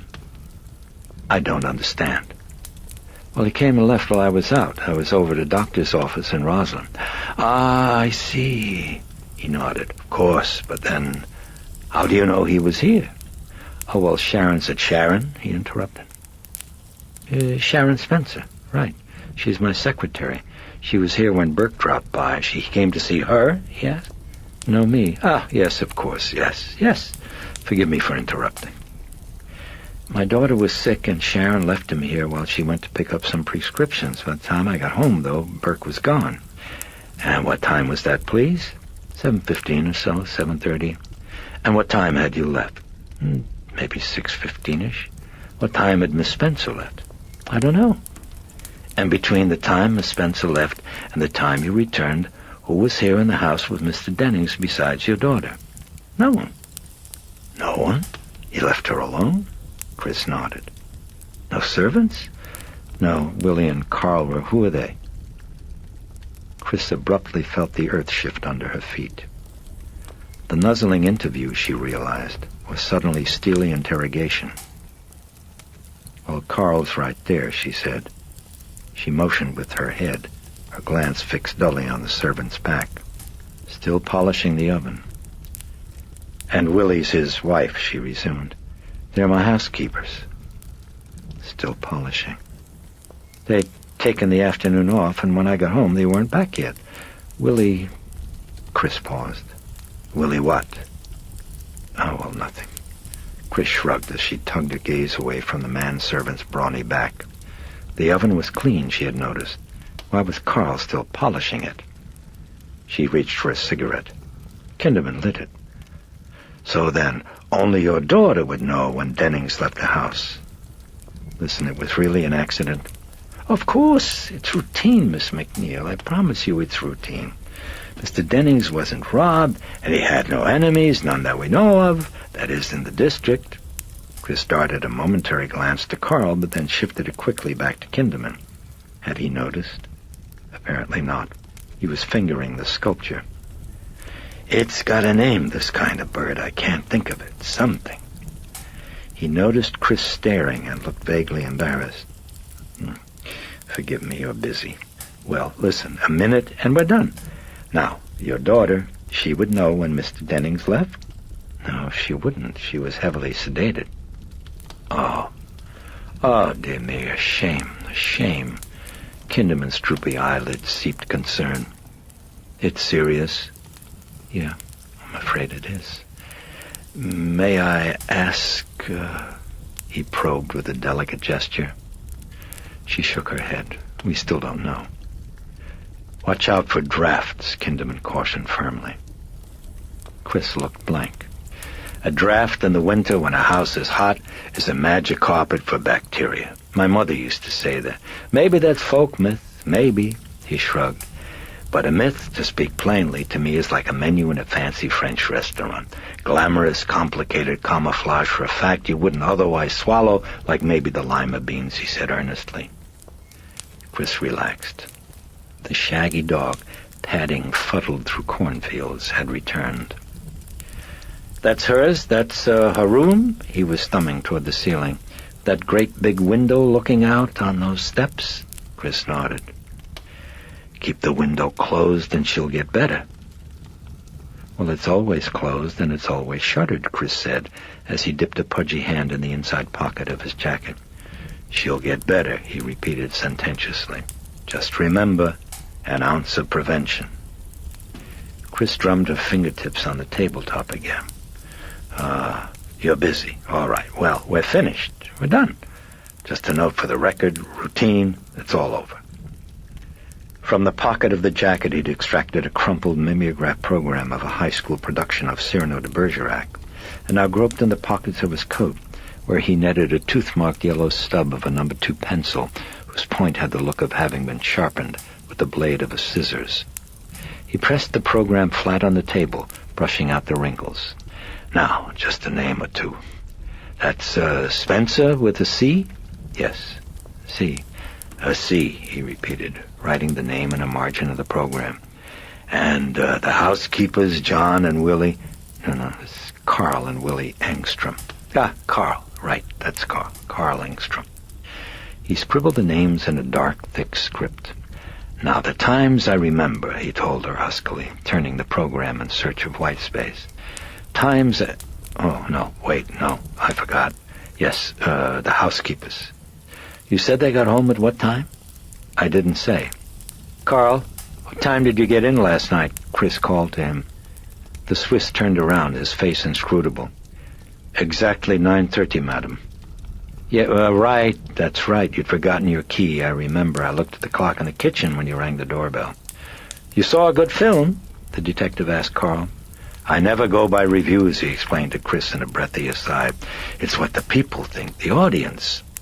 Paul Schofield in Lear, Carl informed the detective. I saw that. That's excellent, marvelous. Yes, at the Crest, Carl continued. The 6 o'clock showing. Then immediately after, I take the bus from in front of the theater and... Please, that's not necessary, the detective protested with a gesture. Please. I don't mind, if you insist. I get off at Wisconsin Avenue and M Street, 9:20 perhaps, and then I walk to the house. Look, you didn't have to tell me, the detective told him. But anyway, thank you, it was very considerate. You liked the film? It was excellent. Yes, I thought so too. Exceptional. Well, now... Kinderman turned back to Chris and to scribbling on the program. I've wasted your time, but I have a job. He shrugged. Well, only a moment and finished. Tragic, he breathed as he jotted down fragments and margins. Such a talent, and a man who knew people, I'm sure, how to handle them, with so many elements who could make him look good or maybe make him look bad, like the cameraman, the sound man, the composer, whatever. Please correct me if I'm wrong, but it seems to me nowadays a director of importance has also to be almost a Dale Carnegie. Am I wrong? Oh, well, Burke had a temper, Chris sighed. The detective repositioned the program. Ah, well, maybe so with the big shots, people his size. Once again he was scribbling.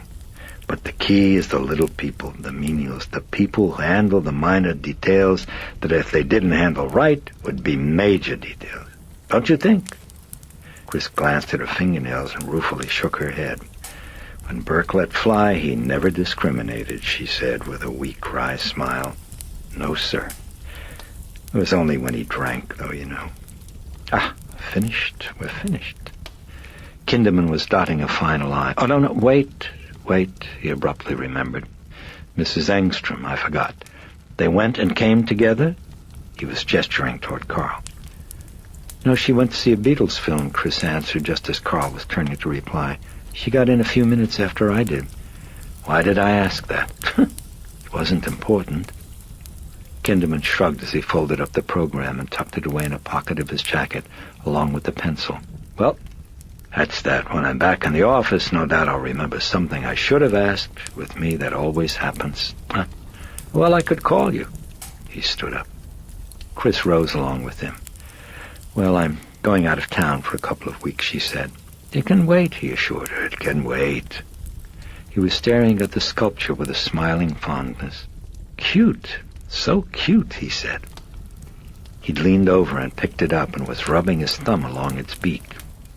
Chris bent over to pick up a thread on the kitchen floor. Have you got a good doctor? The detective asked her. I mean for your daughter. He replaced the figure and began to leave. Glumly, Chris followed, winding the thread around her thumb. I've sure got enough of them, she murmured. Anyway, I'm checking her into a clinic that's supposed to be great at doing what you do, only with viruses. Let's hope they're a great deal better, Mrs. MacNeil. It's out of town, this clinic? Yes, it is. It's a good one. We'll see. Keep her out of the draft. They had reached the front door of the house. He put a hand on the doorknob. Well, I would say that it's been a pleasure, but under the circumstances... He bowed his head and shook it. I'm sorry, really. I'm terribly sorry. Chris folded her arms and looked down at the rug. She nodded briefly. Kinderman opened the door and stepped outside. As he turned to Chris, he was putting on his hat. Well, good luck with your daughter. Thanks. Chris smiled wanly. Good luck with the world. He nodded with a gentle warmth and sadness, then waddled away. Chris watched as he listed toward a waiting squad car parked near the corner in front of a fire hydrant. He flung up a hand to his hat as a shearing wind sprang sharp from the south. The hem of his coat flapped. Chris closed the door. When he'd entered the passenger side of the squad car, Kinderman turned and looked back at the house. He thought he saw movement at Regan's window, a quick, lithe figure flashing to the side and then out of view. He wasn't sure. He'd seen it peripherally as he turned, but he noted that the shutters were open. Odd. For a moment he waited. No one appeared. With a puzzled frown, the detective turned and opened the glove compartment, extracting a small brown envelope and a penknife.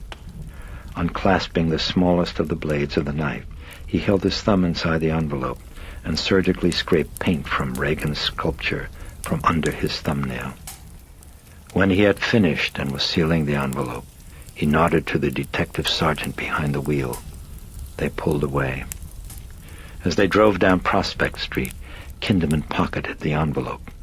Take it easy, he cautioned the sergeant, glancing at the traffic building up ahead. This is business, not pleasure.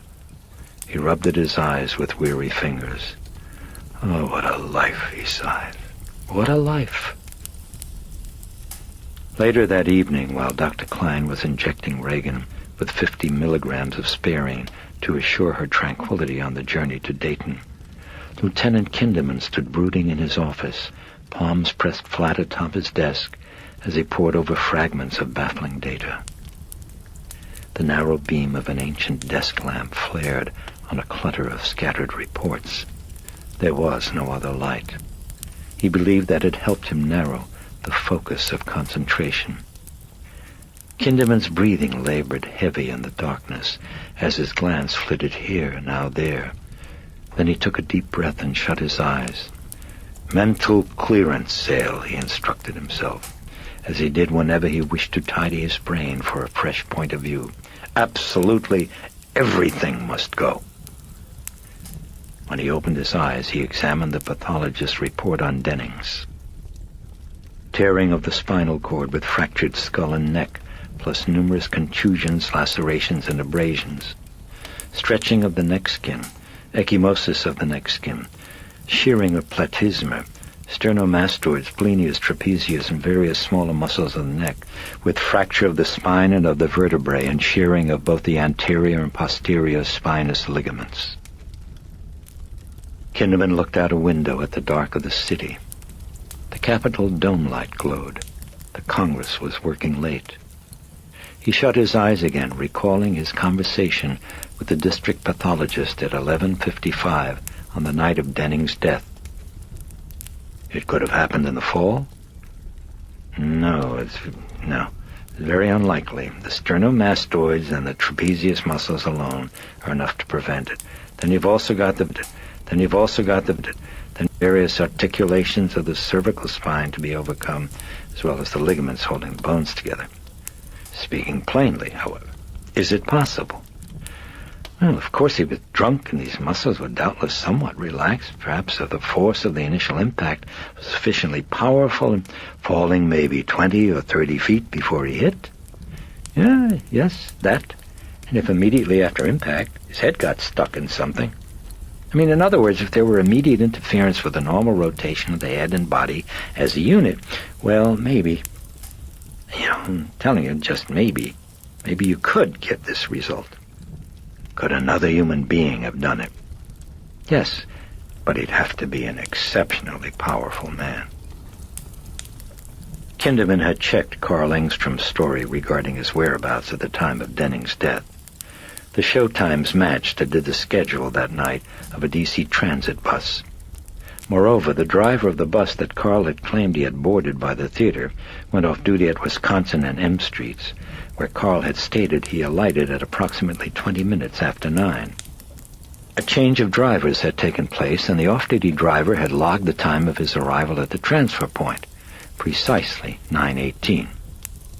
Yet on Kinderman's desk was a record of a felony charge against Engstrom on August 27, 1963, alleging he had stolen a quantity of narcotics over a period of months from the home of a doctor in Beverly Hills, where he and Willie were then employed. He read, born April 20, 1921 in Zurich, Switzerland, married to Willie Nee Braun, September 7, 1941, daughter Elvira, born New York City, January 11, 1943, current address unknown. Defendant... The remainder the detective found baffling. The doctor, whose testimony was sine qua non for successful prosecution, abruptly and without any explanation dropped the charges. Why had he done so? The Angstroms were hired by Chris MacNeil only 2 months later, which meant that the doctor had given them a favorable reference. Why would he do so? Engstrom had certainly pilfered the drugs, and yet a medical examination at the time of the charge had failed to yield the slightest sign that the man was an addict or even a user. Why not? With his eyes still closed, the detective softly recited Lewis Carroll's Jabberwocky. 'Twas brillig and the slithy toves, another of his mind-clearing tricks. When he'd finished reciting, he opened his eyes and fixed his gaze on the Capitol Rotunda, trying to keep his mind a blank. But as usual, he found the task impossible. Sighing, he glanced at the police psychologist's report on the recent desecrations at Holy Trinity. Statue, he read, phallus, human excrement, Damien Karras. He had underscored in red. He breathed in the silence, and then reached for a scholarly work on witchcraft, turning to a page he had marked with a paper clip. Black Mass, a form of devil worship, the ritual in the main consisting of 1. Exhortation, or the sermon, to performance of evil among the community, 2.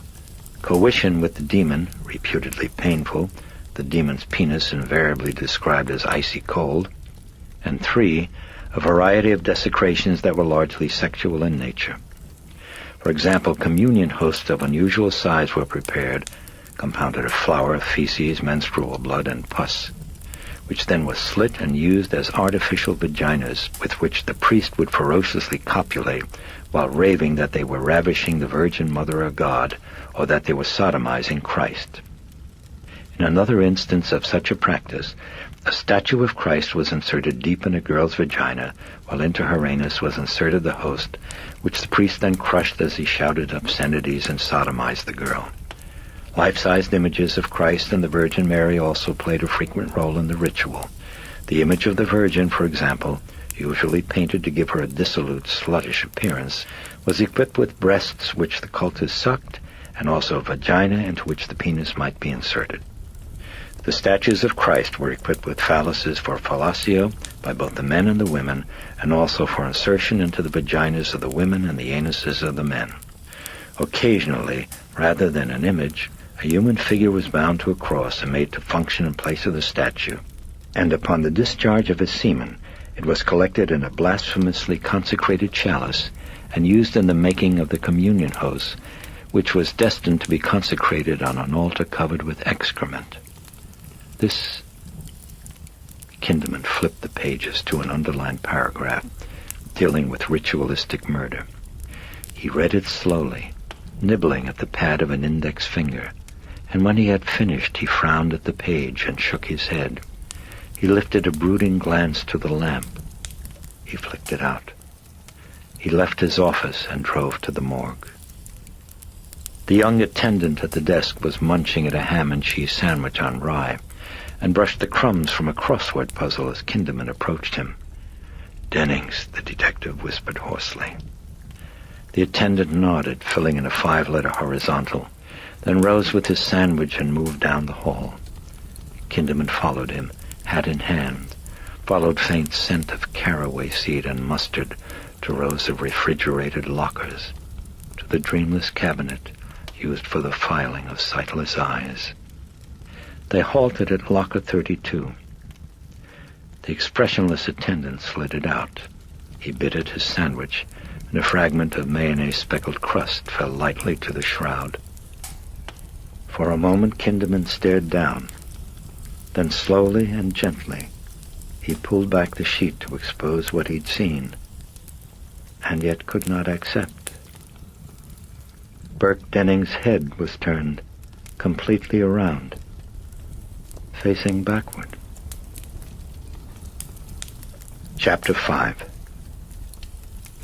Cupped in the warm green hollow of the campus, Damien Karras jogged alone around an oval, loamy track in khaki shorts and a cotton T-shirt drenched with the cling of healing sweat.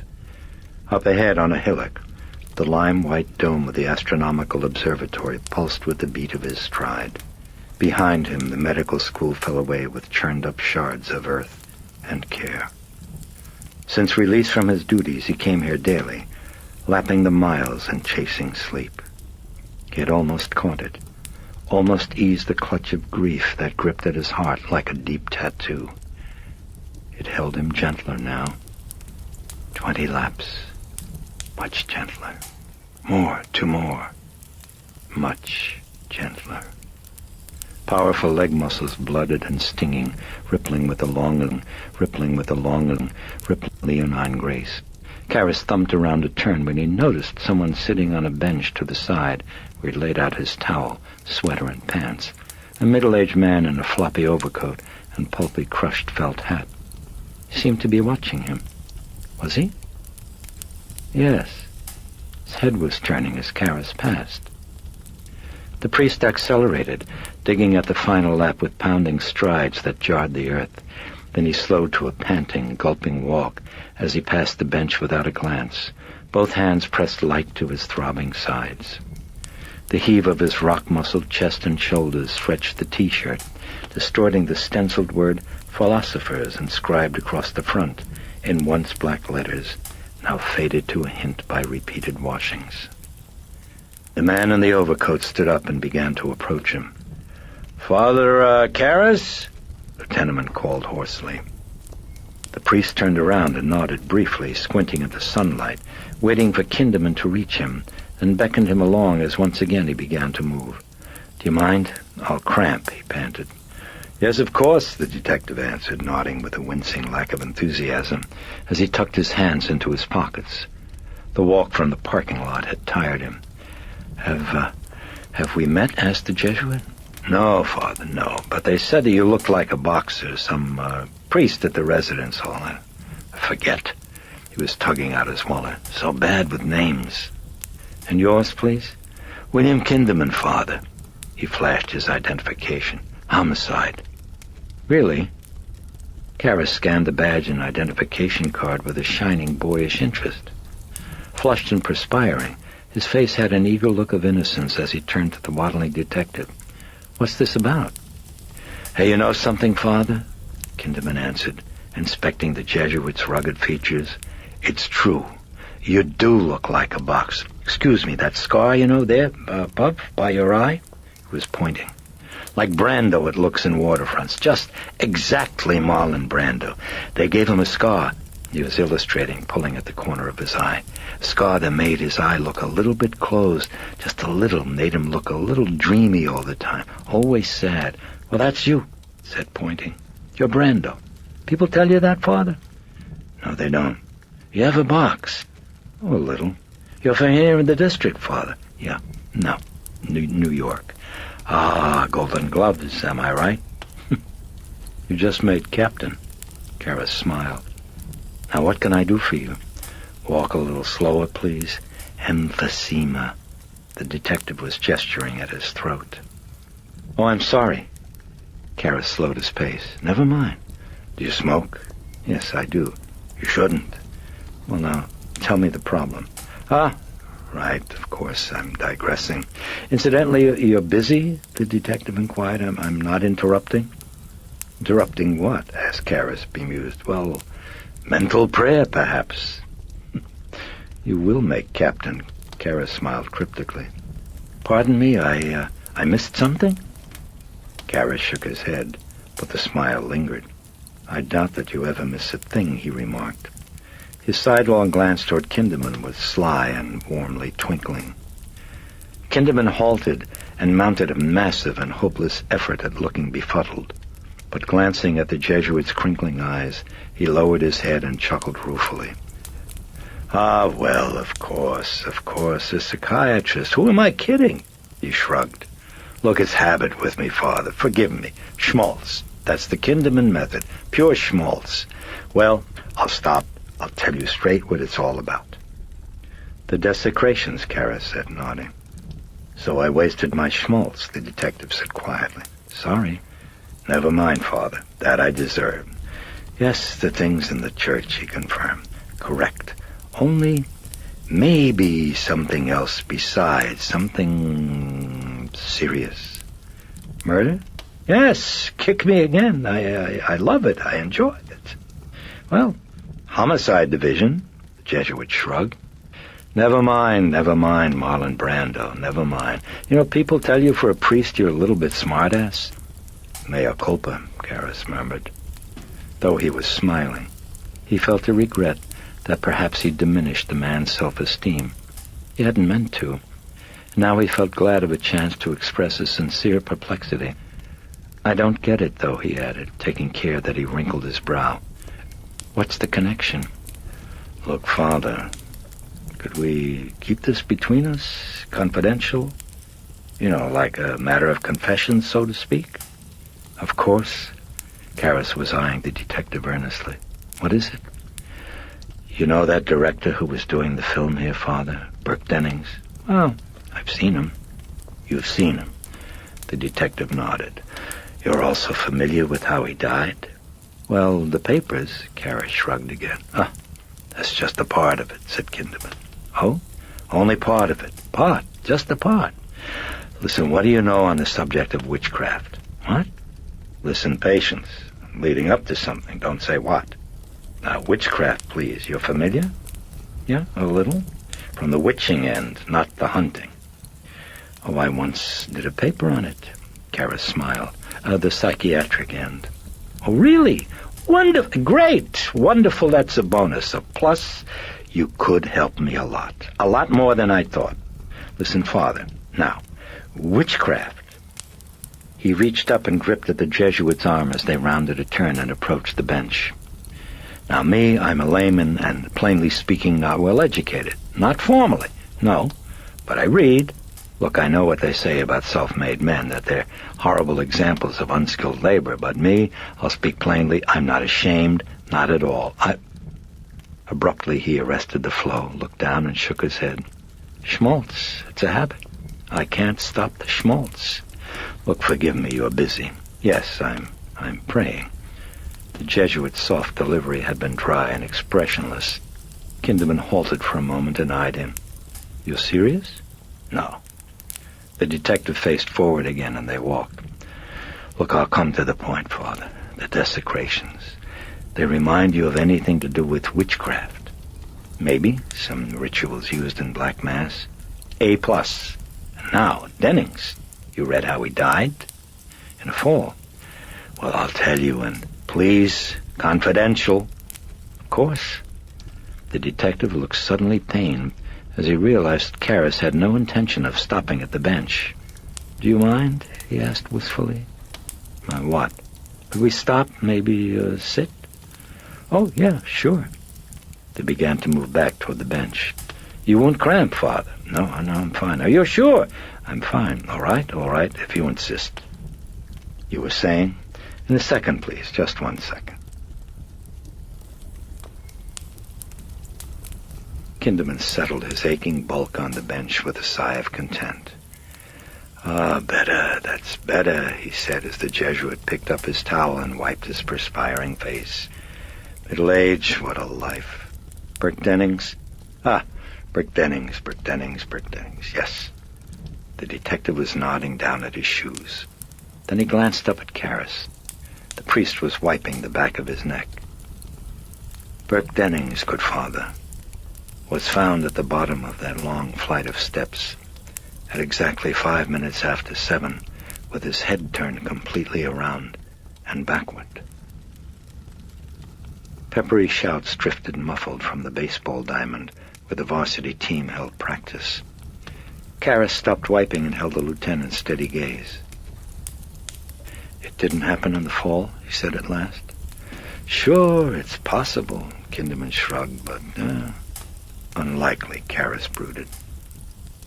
"And so what comes to mind in the context of witchcraft, Father?" The Jesuit sat down slowly, looking pensive. "Well," he said finally, "supposedly demons broke the necks of witches that way. At least that's the myth. You know it's a myth?"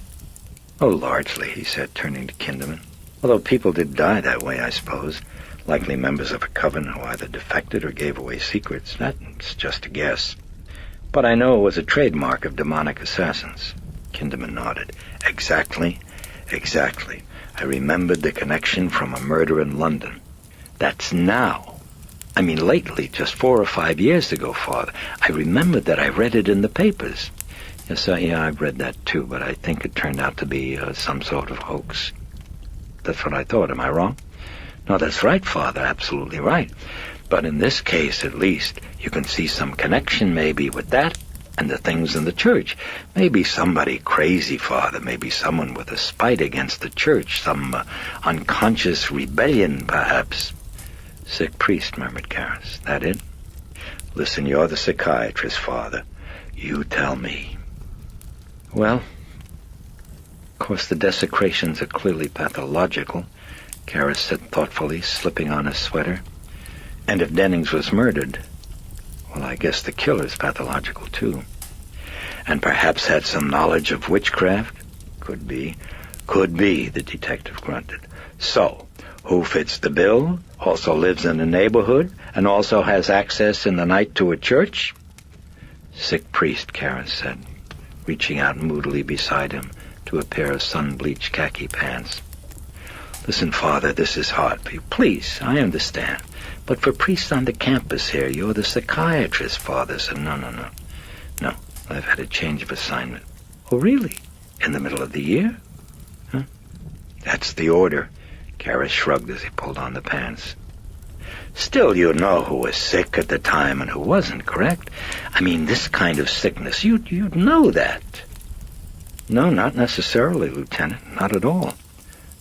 It would only be an accident, as a matter of fact, if I did. You see, I'm not a psychoanalyst. All I do is counsel. Anyway," he commented, buttoning his trousers, "I really know of no one who fits the description."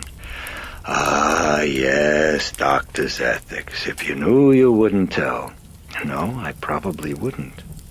"Incidentally, and I mention it only in passing, Father, this ethic is lately considered illegal. Not to bother you with trivia, but lately a psychiatrist in sunny California, no less, was put in jail for not telling the police what he knew about a patient." "Is that a threat?" "Don't talk paranoid. I mention it only in passing." "I could always tell the judge it was a matter of confession," said the Jesuit, grinning wryly as he stood to tuck his shirt in. "Plainly speaking," he added. The detective glanced up at him, faintly gloomy. "Want to go into business, Father?" Then he looked away dismally. "Father? What father?" he said rhetorically.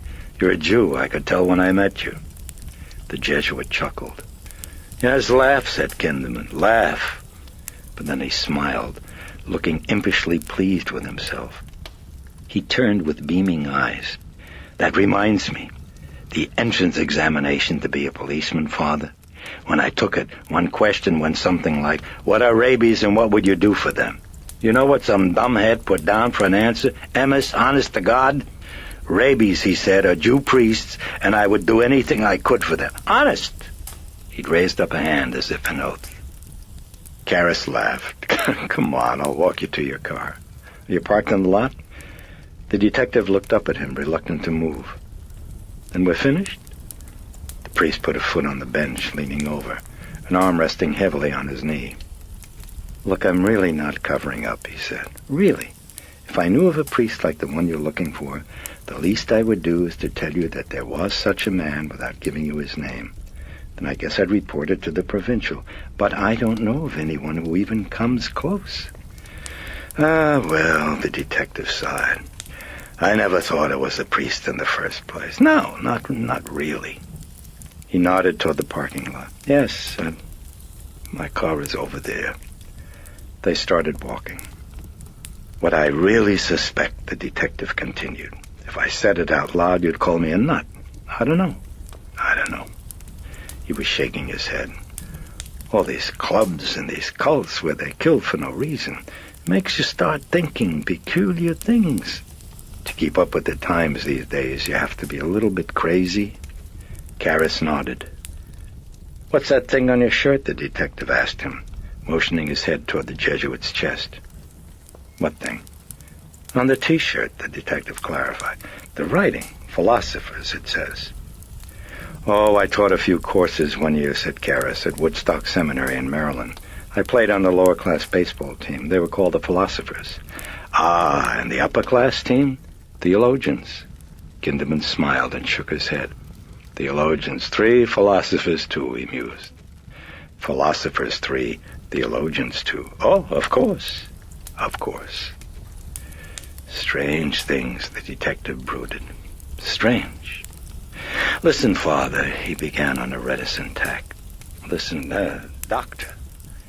Am I crazy? Reticent tack. Listen, Doctor. Am I crazy? Could there be maybe a witch coven here in the district right now, right today? Oh, come on, said Karras. Ah, then there could. I didn't get that.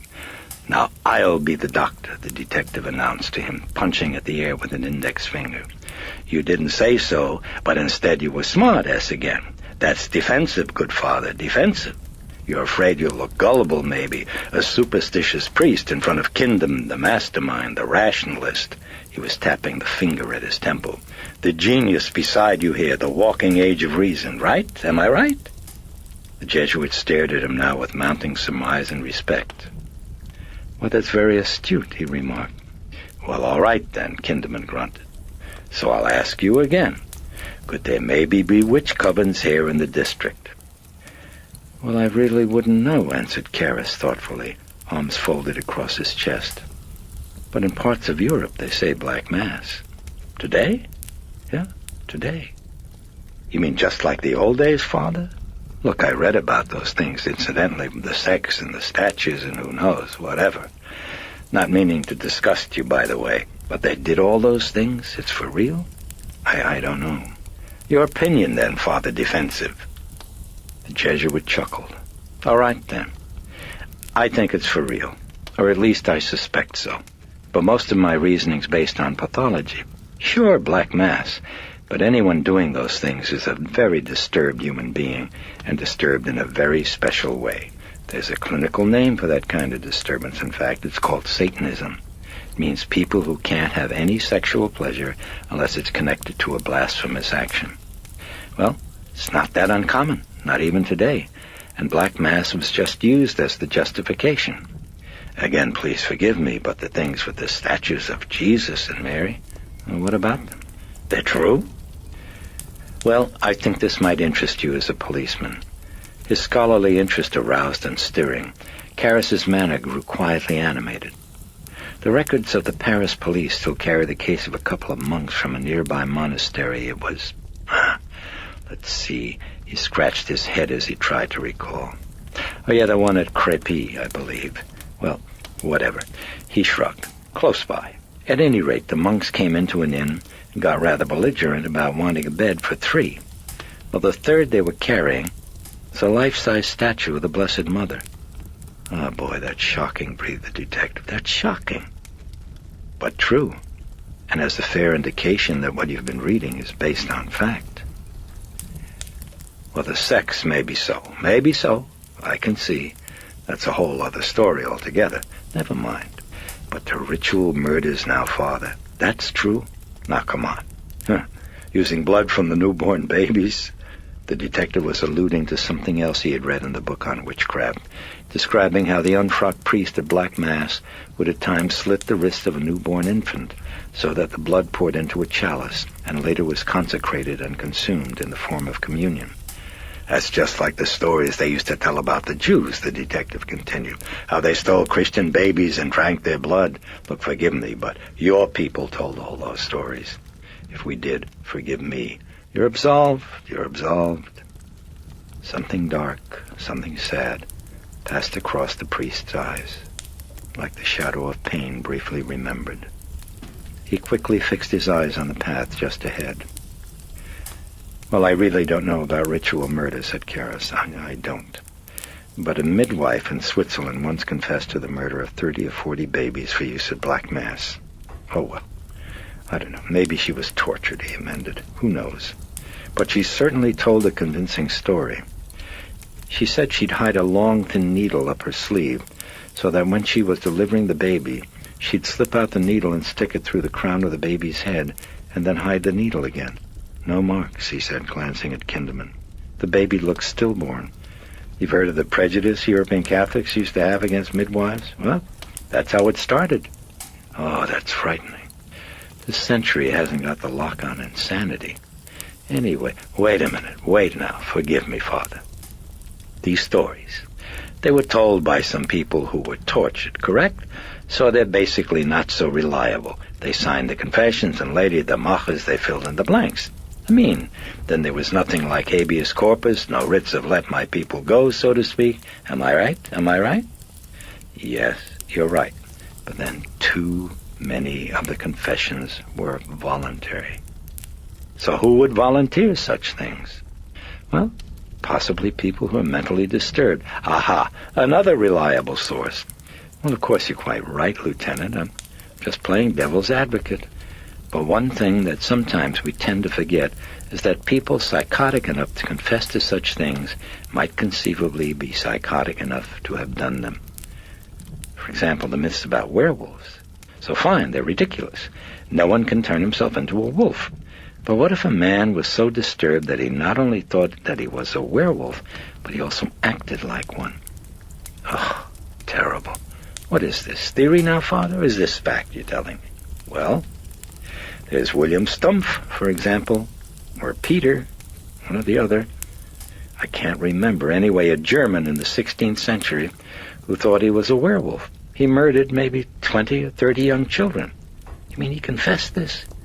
Well, yes, but I think the confession was valid. How so? When they caught him, he was eating the brains of his 2 young daughters-in-law. From the practice field, crisp in the thin, clear April sunlight, came echoes of chatter and ball against bat. Come on, Mullins, let's shag it. Let's go, get the lid out. They had come to the parking lot, priest and detective. They walked now in silence. When they came to the squad car, Kinderman absently reached out toward the handle of the door. For a moment he paused, then lifted a moody look to Karras. So what am I looking for, Father? He asked him. A madman, said Damien Karras softly. Perhaps someone on drugs. The detective thought it over, then silently nodded. He turned to the priest. You want a ride? He asked, opening the door of the squad car. Oh, no, yeah, thanks, but it's just a short walk. Never mind that, enjoy. Kinderman gestured impatiently, motioning Karras to get into the cushioning car. You can tell all your friends you went riding in a police car. The Jesuit grinned and slipped into the back. Ah, very good, the detective breathed hoarsely, then squirmed in beside him and closed the door. No walk is short, he commented. None. With Karras guiding, they drove toward the modern Jesuit residence hall on Prospect Street, where the priest had taken new quarters. To remain in the cottage, he'd felt, might encourage the men he had counseled to continue to seek his professional help. You, like movies, Father Karras? Oh, yes, very much. You saw Lear? No, I can't afford it. I saw it. I get passes. It's very nice. I get passes for the very best shows. Mrs. K, she gets tired, though. She never likes to go. It's too bad. It's too bad, yes. I hate to go alone. You know, I love to talk film, to discuss, to critique. He was staring out the window, gaze averted to the side and away from the priest.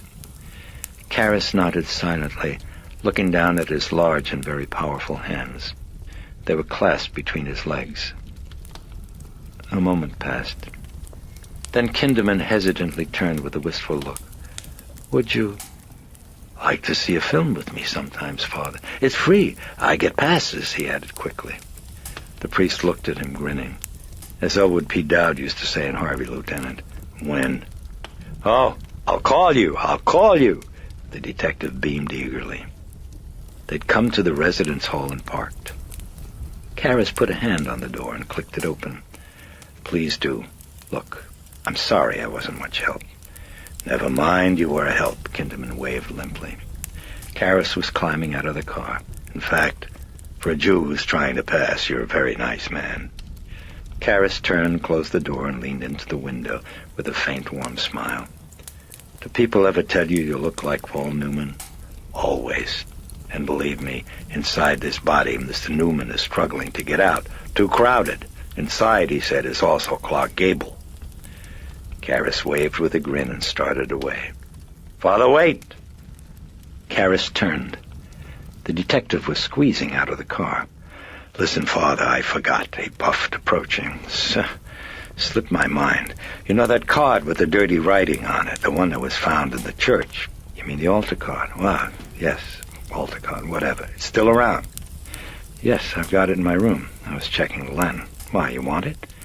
Yes, maybe it shows something. I don't know. Maybe. Just a second, I'll get it. While Kinderman waited outside by the squad car, the Jesuit went to his ground floor room facing out on Prospect Street and found the card. He came outside again and gave it to Kinderman. Maybe some fingerprints, Kinderman wheezed as he looked it over. Then, no, wait, you've been handling it, he seemed to realize quickly. Good thinking. Before you, the Jewish Mr. Moto. He was fumbling at the card's clear plastic sheath. Oh, no, wait, it comes out. Then he glanced up at Karras with incipient dismay. You've been handling the inside as well, Kirk Douglas? Karras grinned ruefully, nodding his head. Never mind. Maybe still we could find something else. Incidentally, Father, you studied this? Yes, I did. Your conclusion? Karras shrugged. Doesn't look like the work of a prankster. I thought first maybe it was a student, but I doubt it. Whoever did that thing is pretty deeply disturbed, as you said. And the Latin, Karras brooded. It's not just flawless, Lieutenant. It's got a definite style that's very individual. It's as if whoever did it's used to thinking in Latin. Do priests?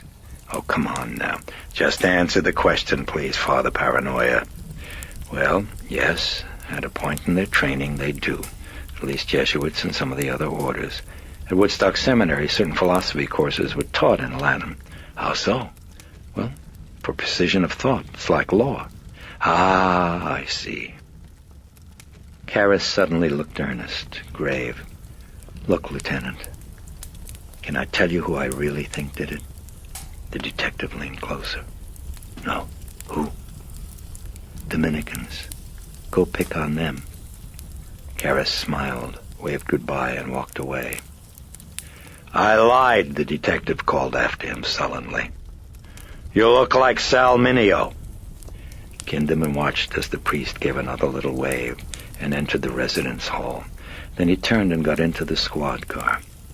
He wheezed, sitting motionless, staring at the floorboard. He hums, that man, he murmured. Just like a tuning fork under the water. For a moment longer he held the look, and turned and told the driver, All right, back to headquarters. Come on, hurry, break laws. They pulled away. Karras's new room was simply furnished, a single bed, a comfortable chair, a desk, and bookshelves built into the wall. On the desk was an early photo of his mother, and in silent rebuke on the wall by his bed hung a metal crucifix. The narrow room was world enough for him. He cared little for possessions, only that those he had be clean. He showered, scrubbing briskly, then slipped on khaki pants and a T-shirt, and ambled to dinner in the priest's refectory, where he spotted pink-cheeked Dyer sitting alone at a table in a corner. He moved to join him. "Hi, Damien," said Dyer. The young priest was wearing a faded Snoopy sweatshirt. Karras bowed his head as he stood by a chair and murmured a rapid grace. Then he blessed himself, sat, and greeted his friend. "How's the loafer?" asked Dyer as Karras spread a napkin on his lap. "Who's a loafer? I'm working." "Huh, 1 lecture a week." "It's the quality that counts," said Karras. "What's dinner? Can't you smell it?" "Oh, shit, is it Dog Day?" "Not worse than sauerkraut." "It's the quality that counts," replied Dyer serenely. Karras shook his head and reached out for the aluminum pitcher of milk. "I wouldn't do that," murmured Dyer without expression as he buttered a slice of whole wheat bread. "See the bubbles? Saltpeter." "I need it," said Karras. As he tipped up his glass to fill it with milk, he could hear someone joining them at the table. "Well, I finally read that book," said the newcomer brightly. Karras glanced up and felt aching dismay. Felt the soft crushing weight, the soft press of lead, press of bone, as he recognized the priest who had come to him recently for counseling, the one who could not make friends. "Oh, and what did you think of it?" Karras asked. He set down the pitcher as if it were the booklet for a broken novena. The young priest talked, and half an hour later, Dyer was table-hopping, spiking the refectory with laughter. Karras checked his watch. "Want to pick up a jacket?" he asked the young priest. "We can go across the street and take a look at the sunset." Soon they were leaning against a railing at the top of the steps down to M Street. End of day. The burnished rays of the setting sun flamed glory at the clouds of the western sky and shattered in rippling, crimson dapples on the darkening waters of the river. Once Karras met God in this sight, long ago. Like a lover forsaken, he still kept the rendezvous. "Sure sight," said the younger man. "Yes, it is," agreed Karras. "I try to get out here every night." The campus clock boomed out the hour. It was 7 p.m.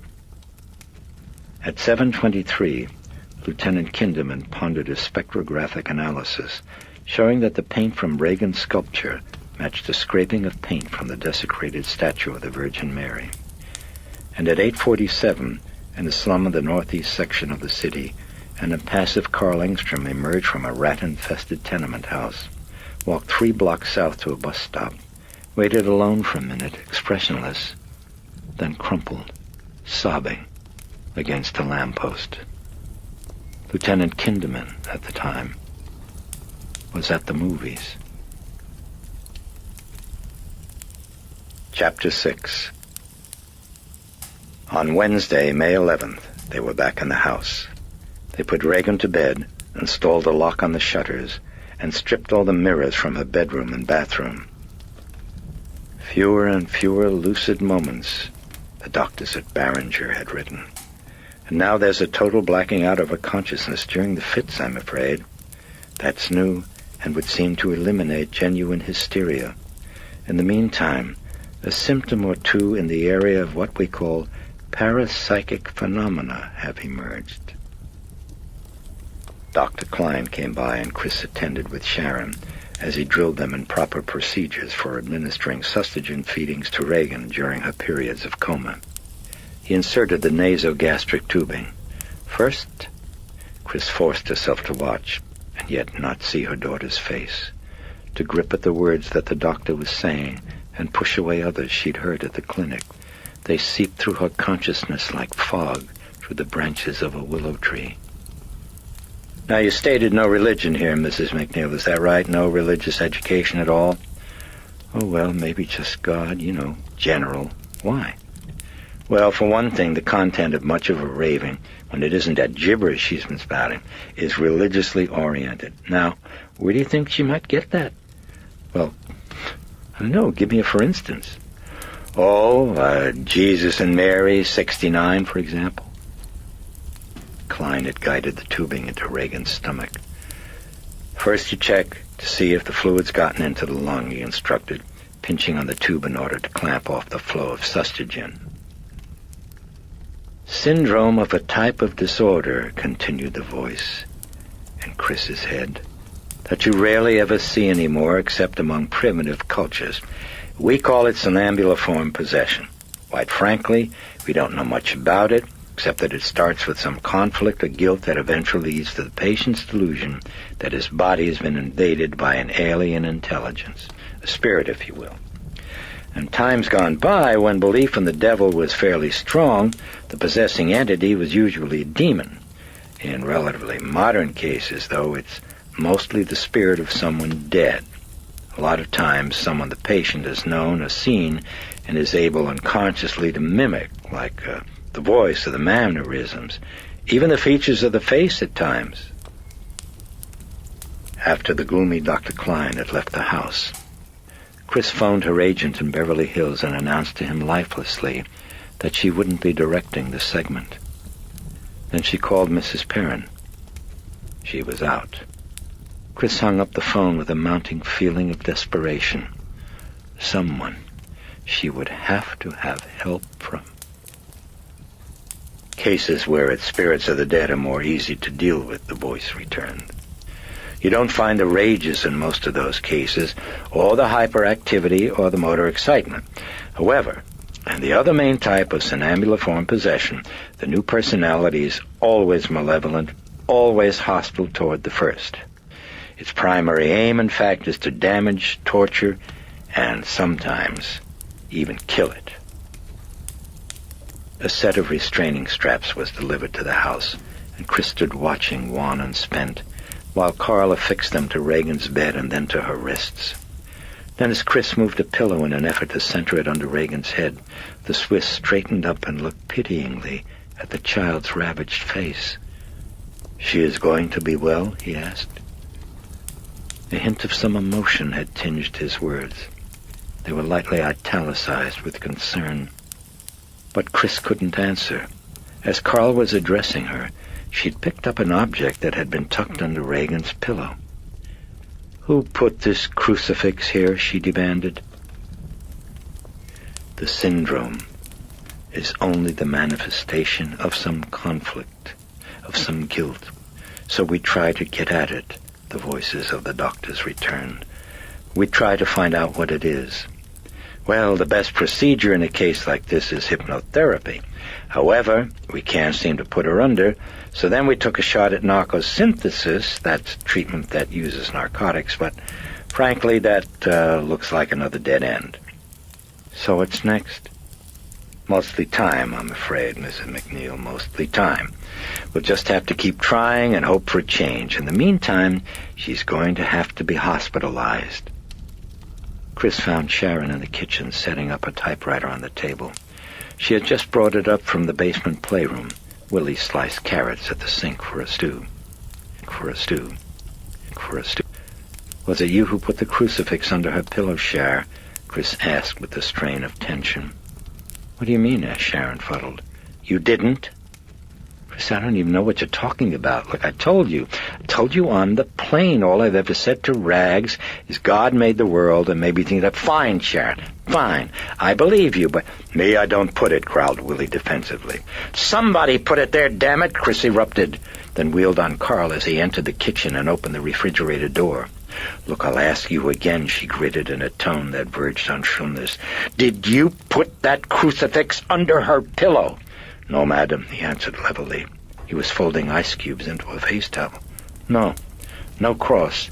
"That fucking cross didn't just walk up there, goddamn you! One of you is lying!" She was shrieking with a rage that stunned the room. "Now you tell me who put it there!"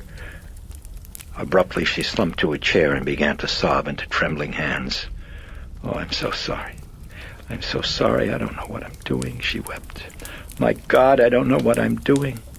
Willie and Carl watched silently as Sharon came up beside her and kneaded her neck with a comforting hand. "Hey, okay. It's okay." Chris wiped at her face with the back of his sleeve. "Yeah, I guess whoever did it," she was sniffling. Guess whoever did it was only trying to help. Back came the voices from the hospital. Look, I'm telling you again, and you'd better believe it. I'm not about to put her in a goddamn asylum. I don't care what you call it. I'm not letting her out of my sight. Well, I'm sorry. Yeah, sorry. Christ, 88 doctors, and all you can tell me with all your bullshit is... Chris smoked a cigarette, tamped it out nervously, and went upstairs to look in on Regan. She opened the door. In the gloom of the bedroom, she made out a figure by Regan's bedside, sitting in a straight-back wooden chair. Carl, what was he doing, she wondered. As Chris moved closer, he didn't look up but kept his gaze on the child's face. He had his arm outstretched and was touching it. What was in his hand?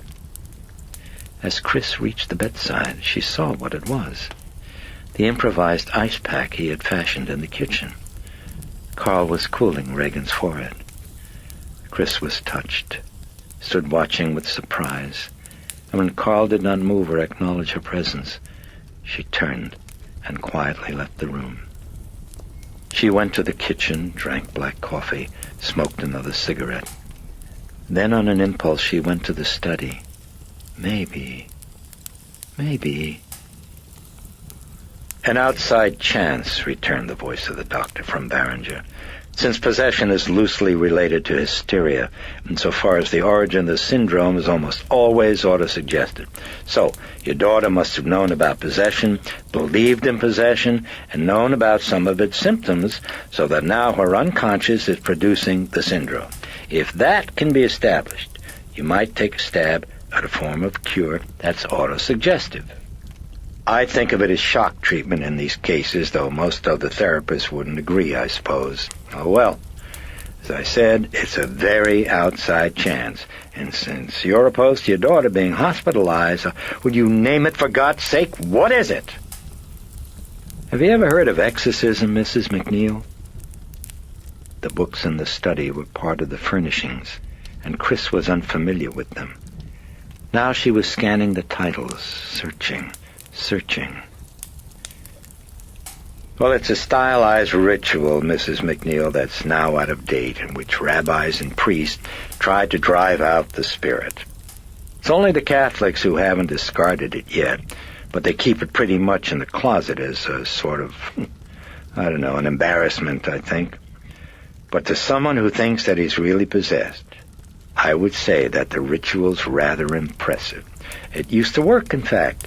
Well, not for the reason they thought, of course. It was purely the force of suggestion. The victim's belief in possession helped cause it, or at least the appearance of the syndrome, and in just the same way his belief in the power of the exorcism can make it disappear. It's, Well, I see you're frowning.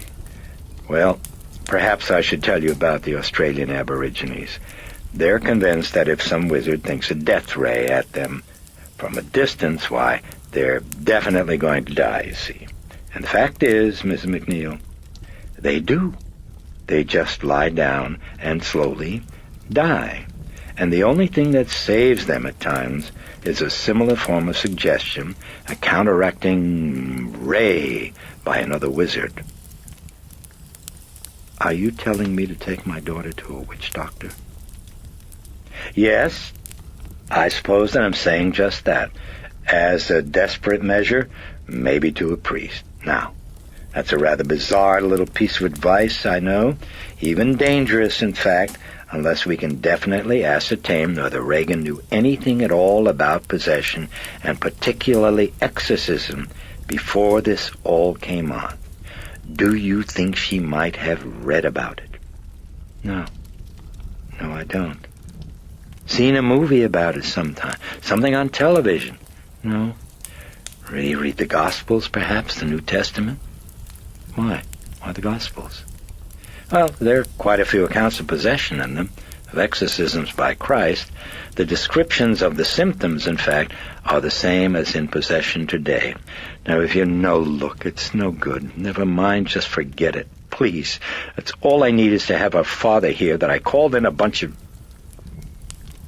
Chris's index fingernail clicked slowly from binding to binding. Nothing. No Bible, no New Testament, Not... Just a minute. Her eyes darted quickly back to a title on the bottom shelf. The volume on witchcraft that Mary Jo Perrin had sent her. Chris plucked it out from the shelf and turned to the table of contents, running her thumbnail down the... There. The title of a chapter pulsed like a heartthrob. States of Possession. Chris closed the book and her eyes at the same time, wondering. Maybe. Just maybe. She opened her eyes and walked slowly to the kitchen. Sharon was typing. Chris held up the book. Did you read this, Cher? Sharon kept typing, never glancing up. Read what? She answered. This book on witchcraft. Oh, no. Did you put it in the study? No, I never touched it. Where's Willie? At the market. Chris nodded, considering, then went back upstairs to Regan's bedroom. She showed Carl the book. Did you put this in the study, Carl, on the bookshelf? No, madam. Maybe Willie, Chris murmured as she stared at the book. Soft thrills of surmise rippled through her. Were the doctors at Barringer Clinic right? Was this it? Had Regan plucked her disorder through autosuggestion from the pages of this book? Would she find her symptoms listed here? Something specific that Regan was doing? Chris sat at the table, opened to the chapter on possession, and began to search, and to read.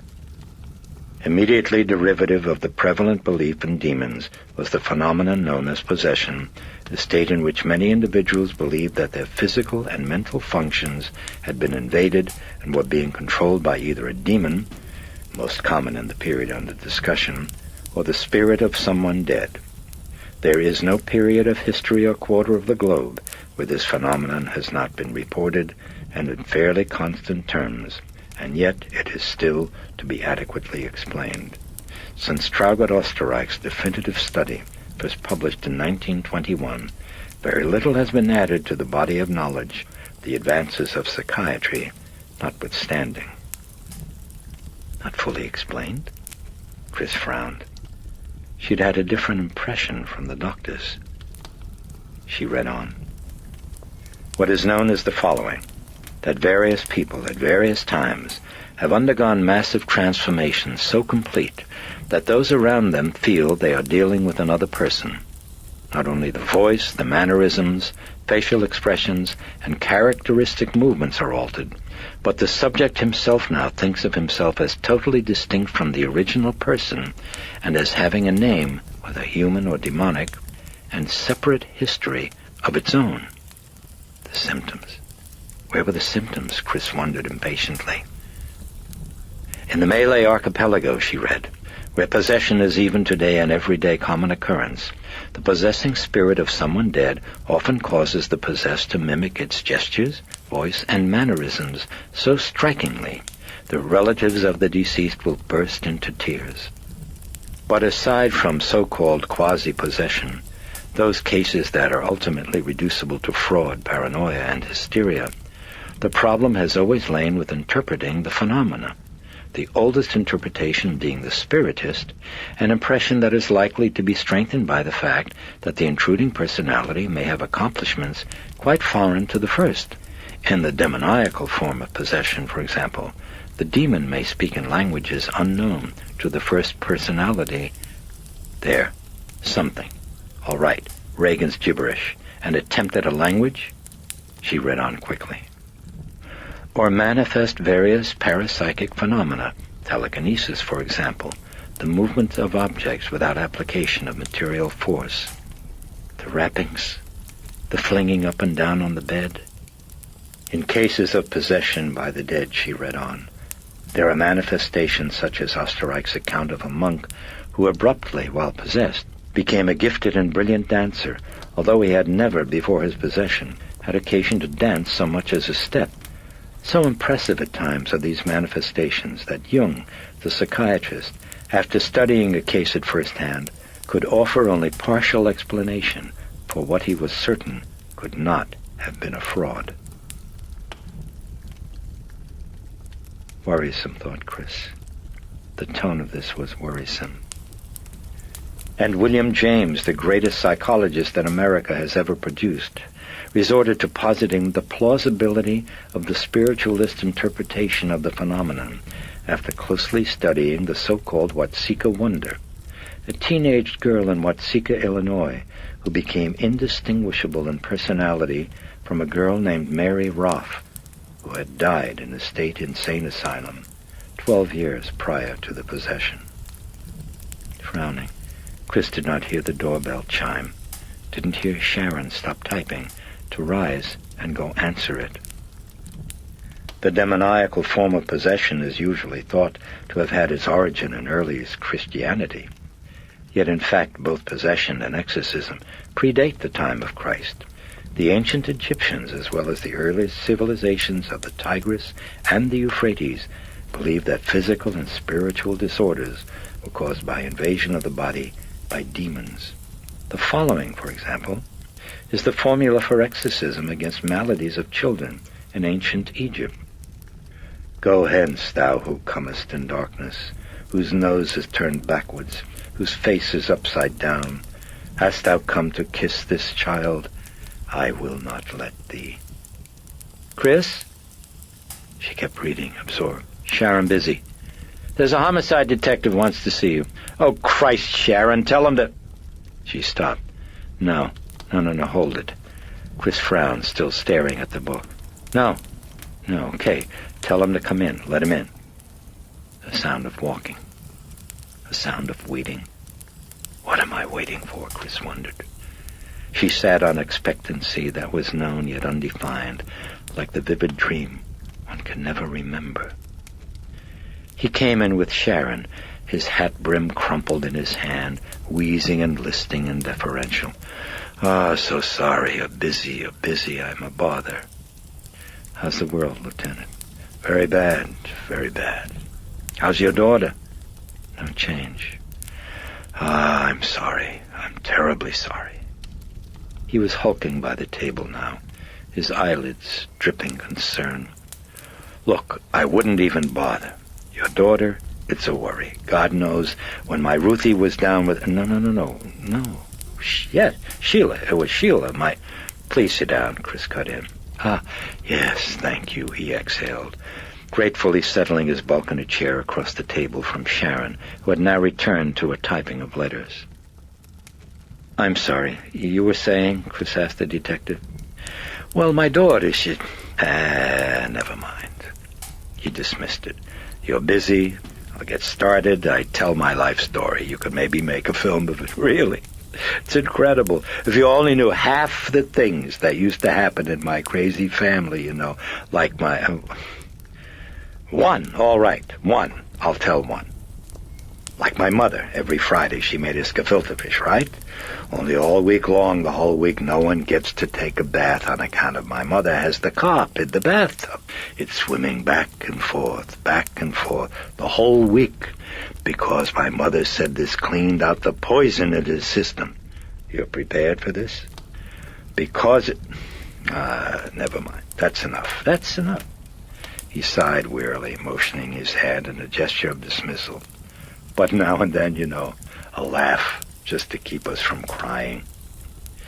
Chris watched him expressionlessly, waiting. You're reading. He was glancing at the book on witchcraft. Oh, for a film, he inquired. Just reading. It's good? I just started. Oh, witchcraft, he murmured, his head angled, reading the title at the top of the pages. So what's doing? Chris asked him. Well, I'm sorry, really. I keep saying it, but you're busy, and I'll finish. As I said, I wouldn't bother you except what? He looked suddenly grave and clasped his hands on the table. Well, Mr. Dennings, Mrs. MacNeil. Well? Darn it, snapped Sharon with irritation as she ripped out a letter from the platen of the typewriter. She balled it up and tossed it at a wastepaper basket near Kinderman. Oh, I'm sorry, she apologized, as she saw that her outburst had interrupted them. Chris and Kinderman were staring. You're, Miss Fenster? Kinderman asked her. Spencer, said Sharon, pulling back her chair in order to rise and retrieve the letter. Never mind, said Kinderman as he reached to the floor near his foot and picked up the crumpled page. Oh, thanks, said Sharon. Nothing. Excuse me, you're the secretary? Sharon, this is Kinderman, the detective reminded her. William Kinderman. Right. This is Sharon Spencer. A pleasure, Kinderman told the blonde, who now folded her arms on the typewriter, eyeing him curiously. Perhaps, Miss Spencer, you can help. On the night of Mr. Denning's demise, you went out to a drugstore and left him alone in the house, correct? Well, no, Regan was here. That's my daughter, Chris clarified. Kinderman continued to question Sharon. He came to see Mrs. MacNeil? Yeah, that's right. He expected her shortly? Well, I told him I expected her back pretty soon. Very good. And you left at what time, please? You remember? Let's see, I was watching the news, so I guess... Oh, no, wait. Yeah, you're right. That's right. I remember being bothered because the pharmacist said the delivery boy had gone home. I remember I said, oh, come on now, or something about it being only 6:30. Then Burke came along just 10, I don't know, maybe 20 minutes after that. So a median, concluded the detective, would put him here at 6:45. And so what's this all about? Asked Chris, the nebulous tension in her mounting. Well, it raises a question, Mrs. MacNeil, wheezed Kinderman, turning his head to gaze at her. To arrive in the house at, say, 6:45 and leave only 20 minutes later. Oh, well, that was Burke, said Chris, just like him. Was it also like Mr. Denning's, asked Kinderman, to frequent the bars on M Street? No, I thought not. I made a little check. And was it not also his custom to travel by taxi? He wouldn't call a cab from the house when he left? Yes, he would. Then one wonders, not so? How he came to be walking on the platform at the top, with the steps. And one wonders why taxicab companies do not show a record of calls from this house on that night, added Kinderman, except for the one that picked up your Miss Spencer here at precisely 6:47. I don't know, answered Chris, her voice drained of color. And waiting. You knew that all along, gasped Sharon at Kinderman, perplexed. Yes, forgive me, the detective told her. However, the matter has now grown serious. Chris breathed shallowly, fixing the detective with a steady gaze. In what way, she asked. Her voice came thin from her throat. Kinderman leaned over hands still clasped on the table, the page of typescript balled between them. The report of the pathologist, Mrs. MacNeil, seemed to show that the chance that he died accidentally is still very possible. However, are you saying he was murdered? Chris tensed. Well, the position... I know this is painful. Go on, go ahead.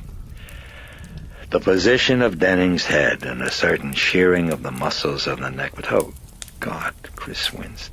Yes, it's painful, I'm sorry. Terribly sorry. But you see, this condition, we can skip the details.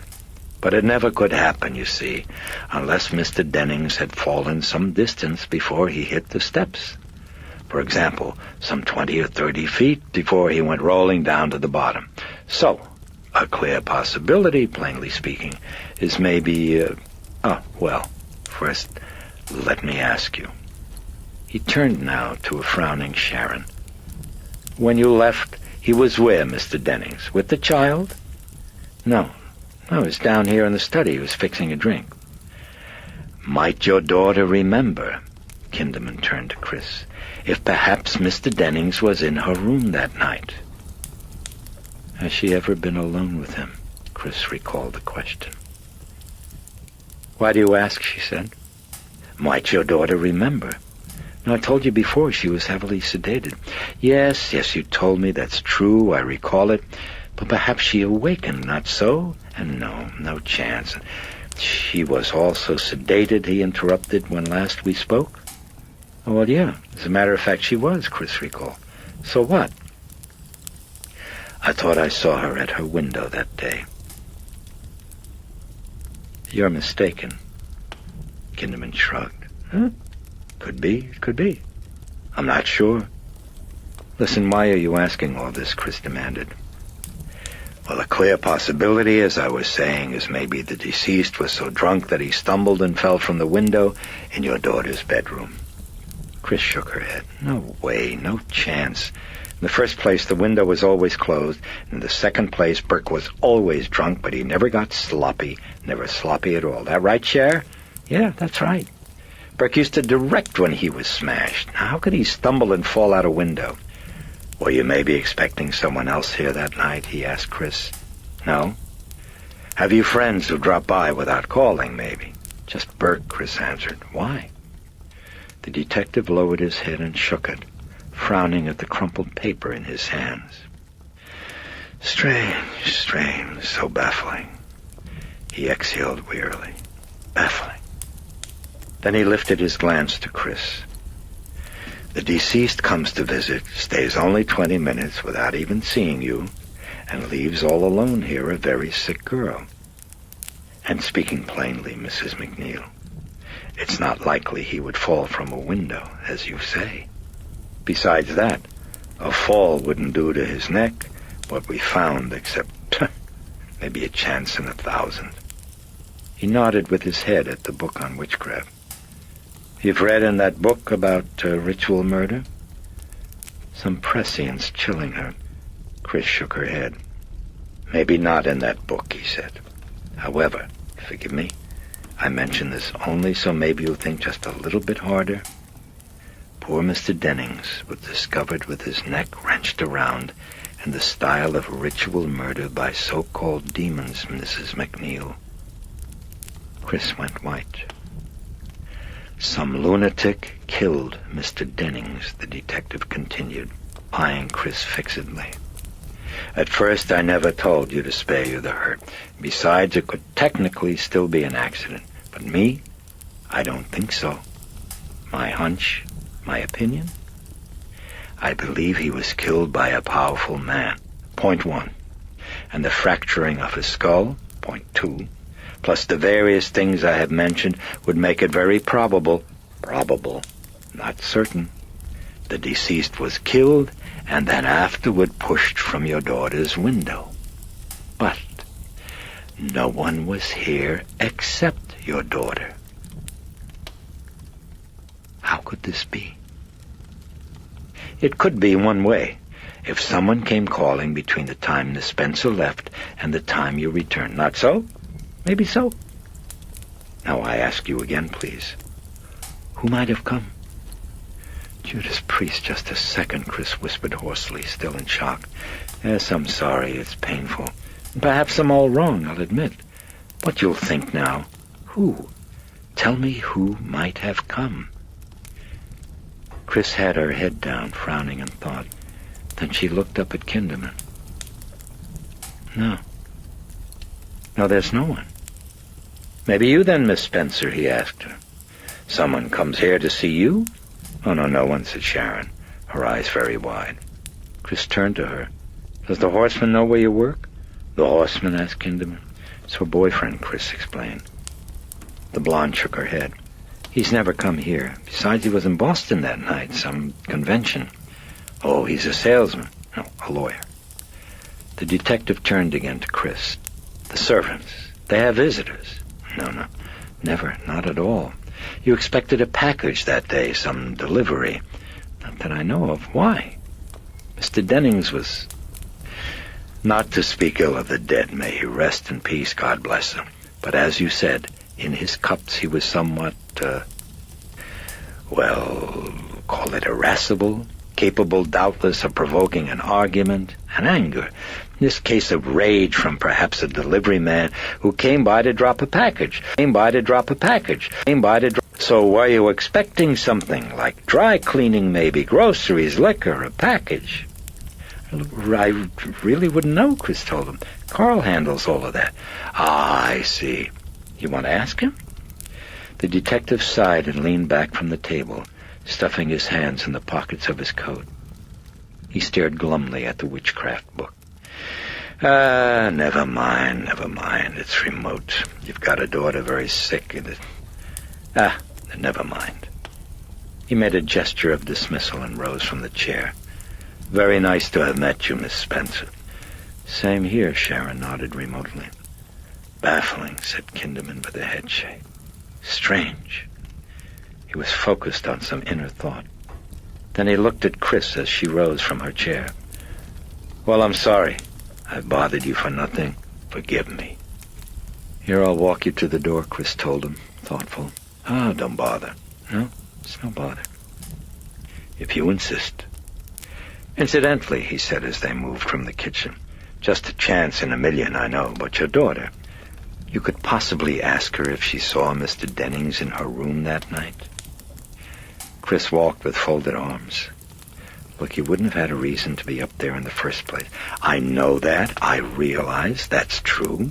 But if certain British doctors never asked, what's this fungus, we wouldn't today have penicillin, right? Please ask. You'll ask?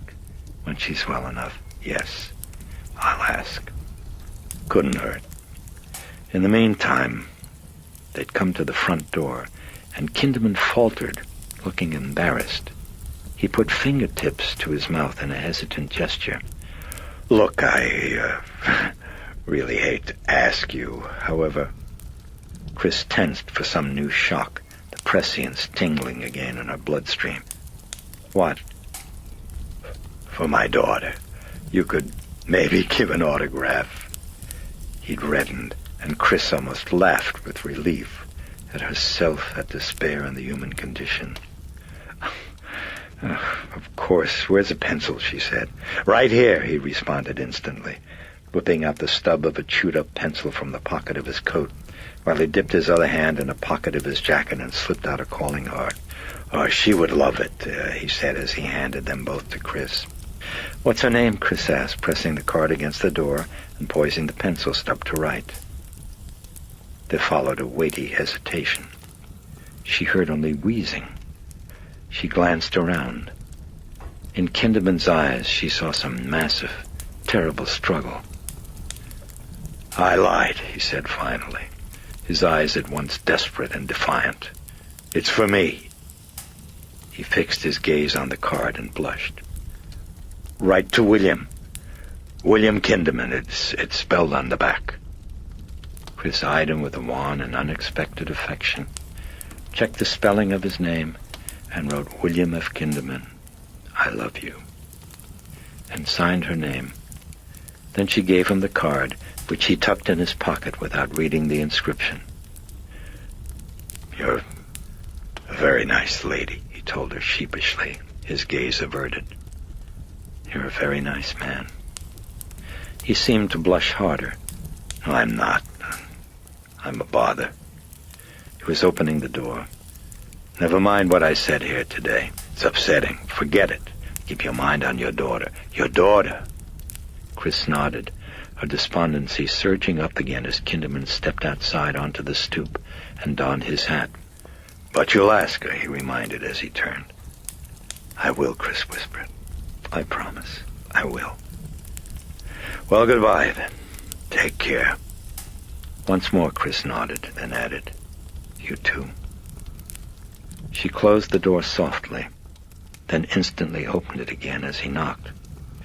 Oh, what a nuisance. I'm a nuisance. I forgot my pencil. He grimaced an apology. Chris eyed the stub in her hand, smiled faintly, and gave it to Kinderman. And another thing. He hesitated. It's pointless, I know. It's a bother, it's dumb, but I know I won't sleep thinking maybe there's a lunatic loose or a doper if every little point I don't cover, whatever. Do you think I could... No, it's dumb. It's... Yes, I should. I have to. Could I maybe have a word with Mr. Angstrom, do you think? The deliveries, the question of deliveries. I really should... Sure, come on in, Chris said wearily. No. You're busy enough. I can talk to him here. This is fine. Here is fine. He had leaned against a railing. If you insist. Chris smiled thinly. He's with Regan. I'll send him right down. Oh, I'm obliged. Quickly, Chris closed the door. A minute later, Carl opened it. He stepped down to the stoop with his hand on the doorknob, holding the door slightly ajar. Standing tall and erect, he looked at Kinderman with eyes that were clear and cool. Yes, he asked, without expression. You have the right to remain silent, Kinderman greeted him, steely gaze locked tight on Carl's. If you give up the right to remain silent, he intoned rapidly in a flat, deadly cadence, anything you say can and will be used against you in a court of law. You have the right to speak with an attorney and to have the attorney present during questioning. If you so desire and cannot afford one, an attorney will be appointed for you without charge prior to questioning. Do you understand each of these rights I've explained to you? Birds twittered softly in the branches of the elder tree, and the traffic sounds of M Street came up to them, muted, like the humming of bees from a distant meadow. Carl's gaze never wavered as he answered, Yes. Do you wish to give up the right to remain silent? Yes. Do you wish to give up the right to speak to an attorney and have him present during questioning? Yes. Did you previously state that on April 28th, the night of the death of Mr. Dennings, you attended a film that was showing at the Crest? Yes. And what time did you enter the theater? I do not remember. You stated previously you attended the 6 o'clock showing. Does that help you to remember? Yes, 6 o'clock show, I remember. And you saw the picture, the film, from the beginning? I did. And you left at the film's conclusion? I did. Not before. No, I see entire film. And leaving the theater, you boarded the D.C. Transit bus in front of the theater, debarking at M Street and Wisconsin Avenue at approximately 9:20 p.m.? Yes. And walked home? I walk home. And we're back in this residence at approximately 9:30 p.m. I am back here exactly 9:30, Carl answered. You're sure? Yes, I look at my watch. I'm positive. And you saw the whole film to the very end? Yes, I said that. Your answers are being electronically recorded, Mr. Engstrom. I want you to be absolutely positive. I am positive. You're aware of the altercation between an usher and a drunken patron that happened the last 5 minutes of the film? Yes. Can you tell me the cause of it? The man, he was drunk and was making disturbance. And what did they do with him finally? Out. They throw him out. There was no such disturbance. Are you also aware that during the course of the 6 o'clock showing, a technical breakdown lasting approximately 15 minutes caused an interruption in the showing of the film? I am not. You recall that the audience booed? No, nothing. No breakdown. You're sure? There was nothing. There was, as reflected in the log of the projectionist, showing that the film ended not at 8:40 that night, but at approximately 8:55, which would mean that the earliest bus from the theater would put you at M Street in Wisconsin, not at 9:20, but 9:45, and that therefore the earliest you could be at the house was approximately 5 before 10, not 9:30, as testified also by Mrs. MacNeil. Would you care now to comment on this puzzling discrepancy? Not for a moment had Carl lost his poise, and he held it now as he answered, No. The detective stared at him mutely for a moment, then sighed and looked down as he turned off the monitor control that was tucked in the lining of his coat. He held his gaze down for a moment, then looked up at Carl. Mr. Engstrom, he began in a tone that was weary with understanding. A serious crime may have been committed. You are under suspicion. Mr. Dennings abused you, I have learned from other sources, and apparently you have lied about your whereabouts at the time of his demise. Now what happens? We're human. Why not? That a man who is married is sometimes someplace where he says that he is not. You will notice I arranged we are talking in private, away from the others, away from your wife. I'm not now recording. It's off. You can trust me. If it happens you were out with a woman, not your wife, on that night, you can tell me. I'll have it checked out. You'll be out of this trouble, and your wife, she won't know. Now then, tell me. Where were you at the time Dennings died? For a moment something flickered in the depths of Carl's eyes, and then was smothered. At movies, he insisted through narrowed lips.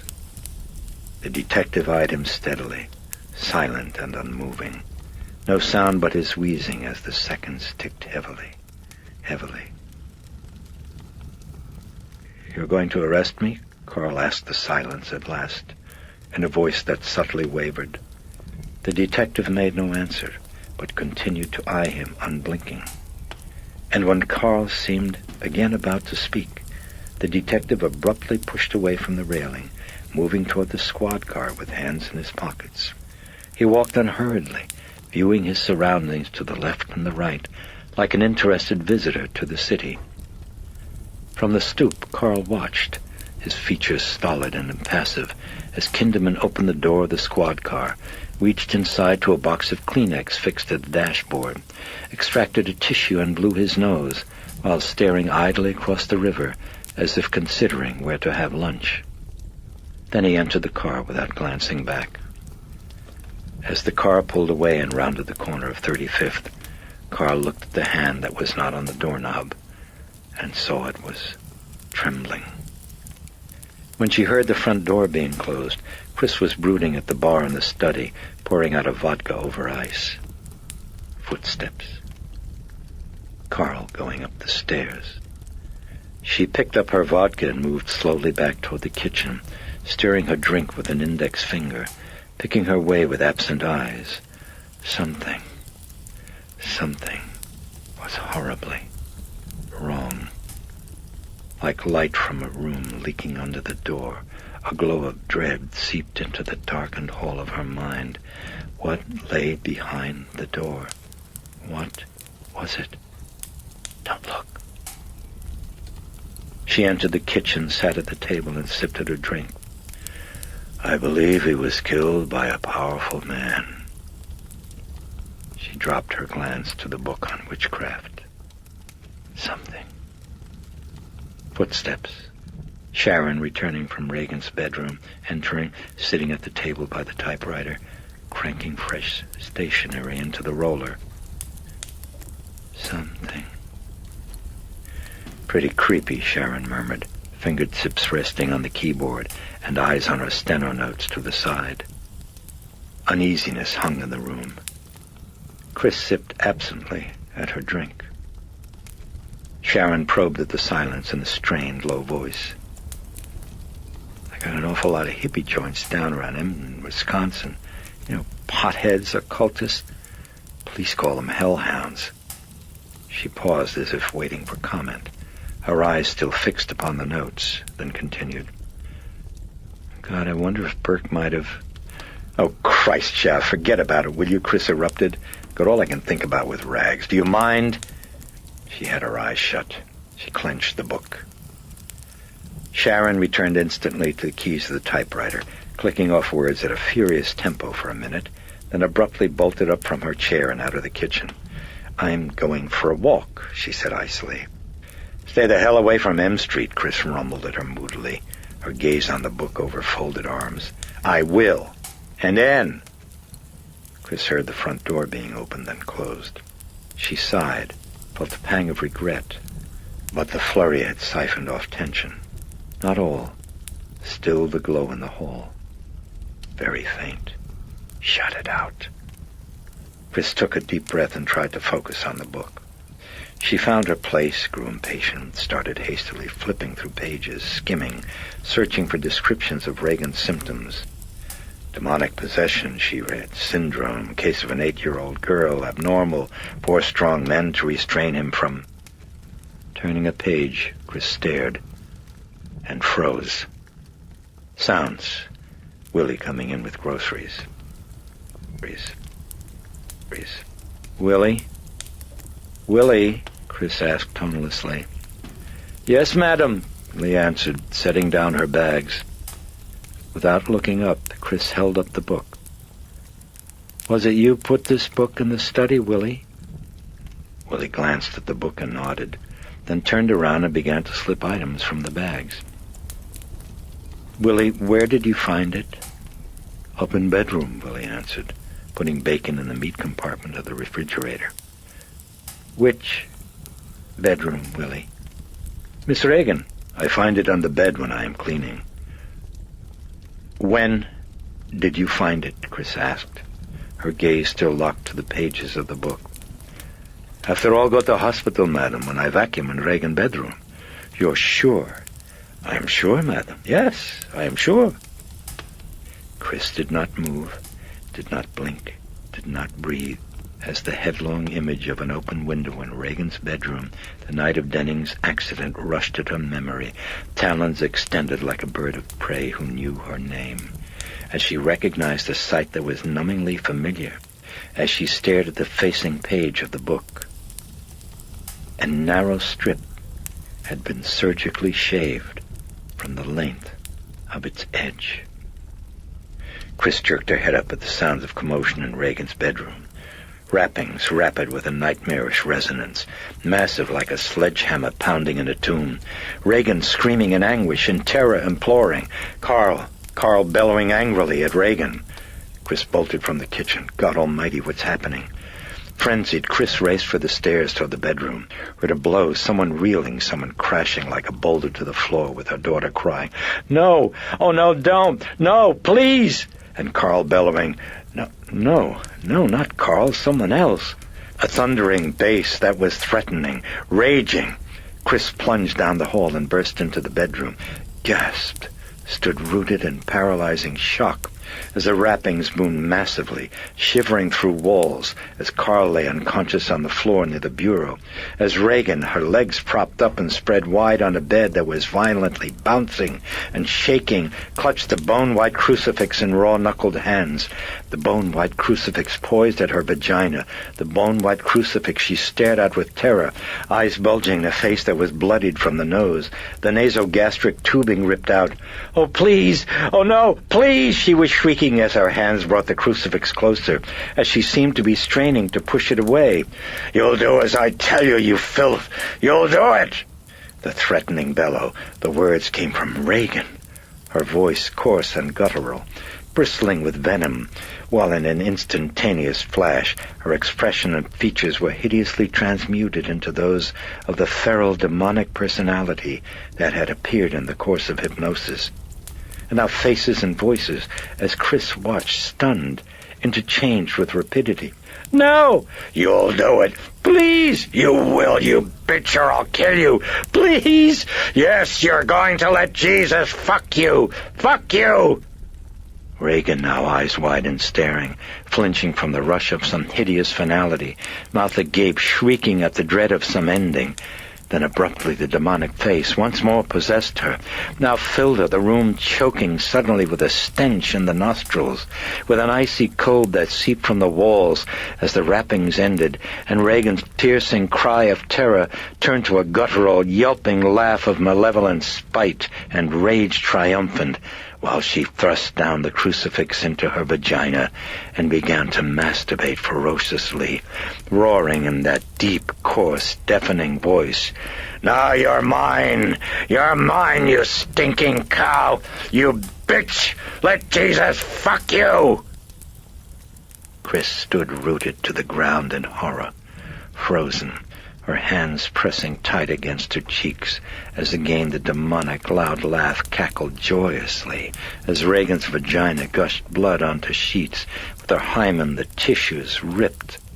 Abruptly, with a shriek clawing raw from her throat, Chris rushed to the bed, grasped blindly at the crucifix, was still screaming as Regan flared up at her in fury, features contorted infernally, reached out a hand, clutching Chris's hair, and yanked her head down, pressing her face hard against her vagina, smearing it with blood while she frantically undulated her pelvis. "Ah, little pig mother," Regan crooned with a guttural, rasping, throaty eroticism. "Lick me! Lick me! Lick me!" Then the hand that was holding Chris's head down jerked it upward, while the other arm smashed her a blow across the chest that sent Chris reeling across the room and crashing to a wall with stunning force, while Regan laughed with bellowing spite. Chris crumpled to the floor in a daze of horror, and a swirling of images, sounds in the room, as her vision spun madly, blurring, unfocused, her ears ringing loud with chaotic distortions as she tried to raise herself, was too weak, faltered, then looked toward the still blurred bed, toward Regan with her back to her, thrusting the crucifix gently and sensually into her vagina, then out, then in, with that deep bass voice crooning, "Ah, there's my sow. Yes, my sweet honey piglet.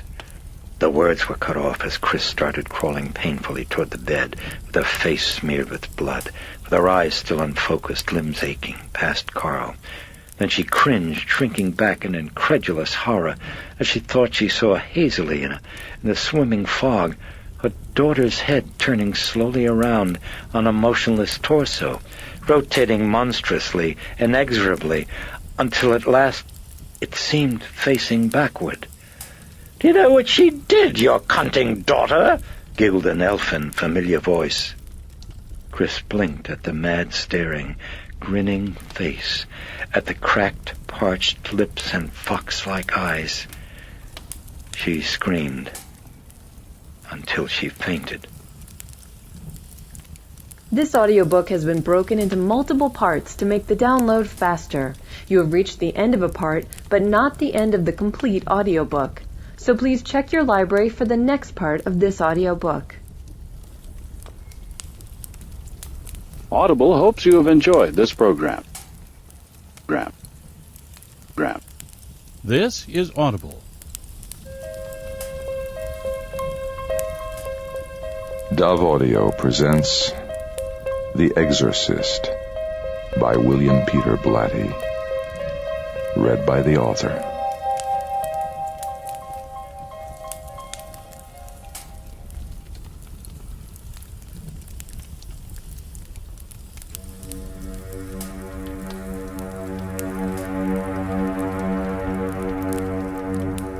Part 3, The Abyss. Chapter 1. She was standing on the Key Bridge walkway, arms atop the parapet, fidgeting, waiting, while homeward-bound traffic stuttered thickly behind her, while drivers with everyday cares honked horns and bumpers nudged bumpers with scraping indifference. She had reached Mary Jo, told her lies. "Oh, Regan's fine, by the way, Mary Jo. By the way, I've been thinking of another little dinner party. What was the name of that Jesuit psychiatrist again? I thought maybe, I'd sort of include him." Laughter floating up from below her. A blue-jeaned young couple in a rented canoe. With a quick, nervous gesture, she flicked ash from a cigarette and glanced up the walkway of the bridge toward the district. Someone hurrying toward her, khaki pants and blue sweater. Not a priest, no, not him. She looked down at the river again, at her helplessness swirling in the wake of the bright red canoe. She could make out the name on its side. Caprice. Footsteps. The man in the sweater coming closer, slowing down as he reached her. Peripherally, she saw him rest a forearm on the top of the parapet, and quickly she averted her head toward Virginia. "Keep moving, creep," she rumbled at him huskily, flipping her cigarette into the river. "I swear to Christ, I'll yell for a cop." "Miss MacNeil? I'm Father Karras." She started, reddened, jerked swiftly around. Yes, the chipped, rugged face. "Oh, my God, Jesus." She was tugging at her sunglasses, flustered, and immediately pushing them back as the sad, dark eyes probed hers. "I should have told you that I wouldn't be in uniform. Sorry." His voice was cradling, stripping her of burden, as his powerful hands clasped gently together. They were large and yet sensitive, feigned Michelangelo's. Chris felt her gaze drawn somehow to them instantly. "I just thought it would be much less conspicuous," he continued. "You seem so concerned about keeping this quiet." "Guess I should have been concerned about not making such an ass of myself," she retorted, quickly fumbling through her purse. "I just thought you were human," he interjected with a smile. "Oh, I knew that when I saw you one day on the campus," she said as she searched now in the pockets of her suit. "That's why I called. You seemed human, Father."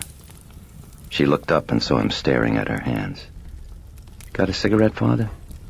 He reached into the pocket of his shirt. "Can you go a non-filter?" "Right now I'd smoke rope." He tapped out a Camel from the packet. "On my allowance," he said, "I frequently do." "Vow of poverty," she murmured as she slipped out the cigarette, smiling tightly. "A vow of poverty has uses," he commented, reaching in his pocket for matches. "Yeah? Like what?" "Makes rope taste better." Again a half-smile as he watched her hand holding the cigarette. It trembled. He saw the cigarette wavering in quick, erratic jumps, and without pausing he took it from her fingers and put it up to his mouth. He lit it, his hands cupped around the match. He puffed, gave the cigarette back to Chris, his eyes on the cars passing over the bridge. Lots easier. Breeze from the traffic, he told her. Yeah, thanks, Father. Chris looked at him appraisingly, with gratitude, even with hope. She knew what he'd done. She watched as he lit up a Camel for himself. He forgot to cup his hands. As he exhaled, they each leaned an elbow on the parapet. So, where are you from, Father Karras? I mean, originally. New York. Ah, me too. Wouldn't ever go back, though. Would you? Karras fought down the rise in his throat. No, I wouldn't. He forced a smile. But I don't have to make those decisions. God, I'm dumb, said Chris. You're a priest. You have to go where they send you. That's right. How does Shrink ever get to be a priest, she asked. He was anxious to know what the urgent problem was that she'd mentioned when she telephoned. She was feeling her way, he sensed. But toward what? He must not prod. It would come. It would come. It's the other way around, he corrected her gently. The Society... Who? The Society of Jesus. Jesuit is short for that. Oh, I see. The Society sent me through medical school and through psychiatric training. Oh, where? Oh, well, Harvard, Johns Hopkins, Bellevue. He was suddenly aware that he wanted to impress her. Why, he wondered. And immediately saw the answer in the slums of his boyhood, in the balconies of theaters on the Lower East Side. Little Dimmy with a movie star. Not bad, she said appraisingly, nodding her head. We don't take vows of mental poverty. She sensed an irritation, shrugged, turned front, facing out to the river. Look, it's just that I don't know you, she said, and she dragged on the cigarette long and deep and then exhaled, crushing out the butt on the parapet. You're a friend of Father Dyer, is that right? Yes, I am. Pretty close? Pretty close. Did he talk about the party, Father? You mean at your house? Yeah, at my house. Yes, he said you seemed human. She missed it, or ignored it. Did he talk about my daughter? No, I didn't know you had one. Yeah, she's 12. He didn't mention her? No. He didn't tell you what she did? He never mentioned her. Priests keep a pretty tight mouth, then, is that right? That depends, answered Karras. On what? On the priest. At the fringe of his awareness drifted a warning about women with neurotic attractions to priests who desired unconsciously, and under the guise of some other problem, to seduce the unattainable. Look, she said, I mean like confession. You're not allowed to talk about it, right? Yes, that's right. And outside of confession, she asked him? I mean, what if some... Her hands were now agitated, fluttering. I'm curious, No, I really would like to know. I mean, what if a person, let's say, was a criminal, like maybe a murderer or something, you know? And if he came to you for help, would you have to turn him in? Was she seeking instruction, he wondered? Was she clearing off doubts in the way of conversion? There were people, Karras knew, who approached salvation as if it were an unreliable bridge overhanging an abyss. If he came to me for spiritual help, I'd say no, he replied. You wouldn't. No, I wouldn't. But I'd try to persuade him to turn himself in. And, how do you go about getting an exorcism? I beg your pardon? If a person's possessed by some kind of demon, how do you go about getting an exorcism? Well, first you'd have to put him in a time machine and get him back to the 16th century. She was puzzled. What do you mean by that? I don't get you. Well, it just doesn't happen anymore, Miss MacNeil. Since when? Since we learned about mental illness, about paranoia, split personality, all those things that they taught me at Harvard. You kidding? Her voice wavered, helpless and confused, and Karras regretted his flipness. Where had it come from, he wondered. It had leaped to his tongue unbidden. Many educated Catholics, Miss MacNeil, he told her in a gentler tone, don't believe in the devil anymore. And as far as possession is concerned, since the day I joined the Jesuits, I've never met a priest who's ever in his life performed an exorcism. Not one. Are you really a priest, she demanded with a bitter, disappointed sharpness? Or from central casting, I mean, what about all those stories in the Bible about Christ driving out all those demons?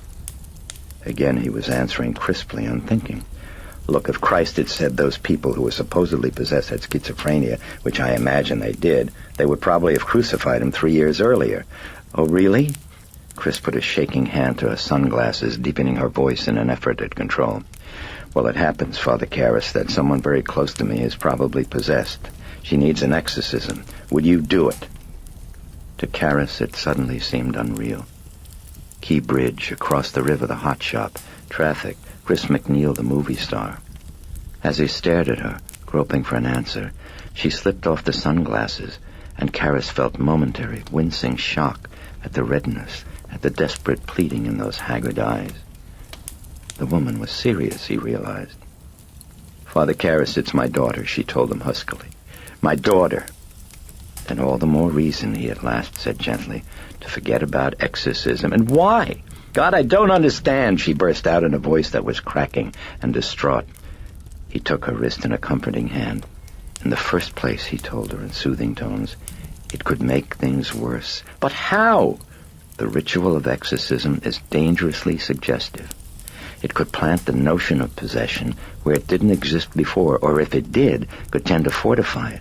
And secondly, Miss MacNeil, before the Church approves an exorcism, it conducts an investigation to see if it's warranted. That takes time. In the meantime, couldn't you do the exorcism yourself, she pleaded, her lower lip starting to tremble. Her eyes were filling up with tears. Look, every priest has the power to exorcise, he said, but he has to have church approval, and frankly, it's rarely ever given to... Can't you even look at her? Well, as a psychiatrist, yes, I could, but... She needs a priest, Chris suddenly cried out, her features contorted with anger and fear. I've taken her to every goddamn fucking doctor psychiatrist in the world, and they sent me to you. Now you send me to them? But you're Jesus Christ, wouldn't somebody help me? The heart-stopping shriek bolted raw above the river. Startled bird shot up screeching from its banks. Oh, my God, someone help me, Chris moaned as she crumpled to Karras's chest with convulsive sobs. Please help me. Help me, please, please, help.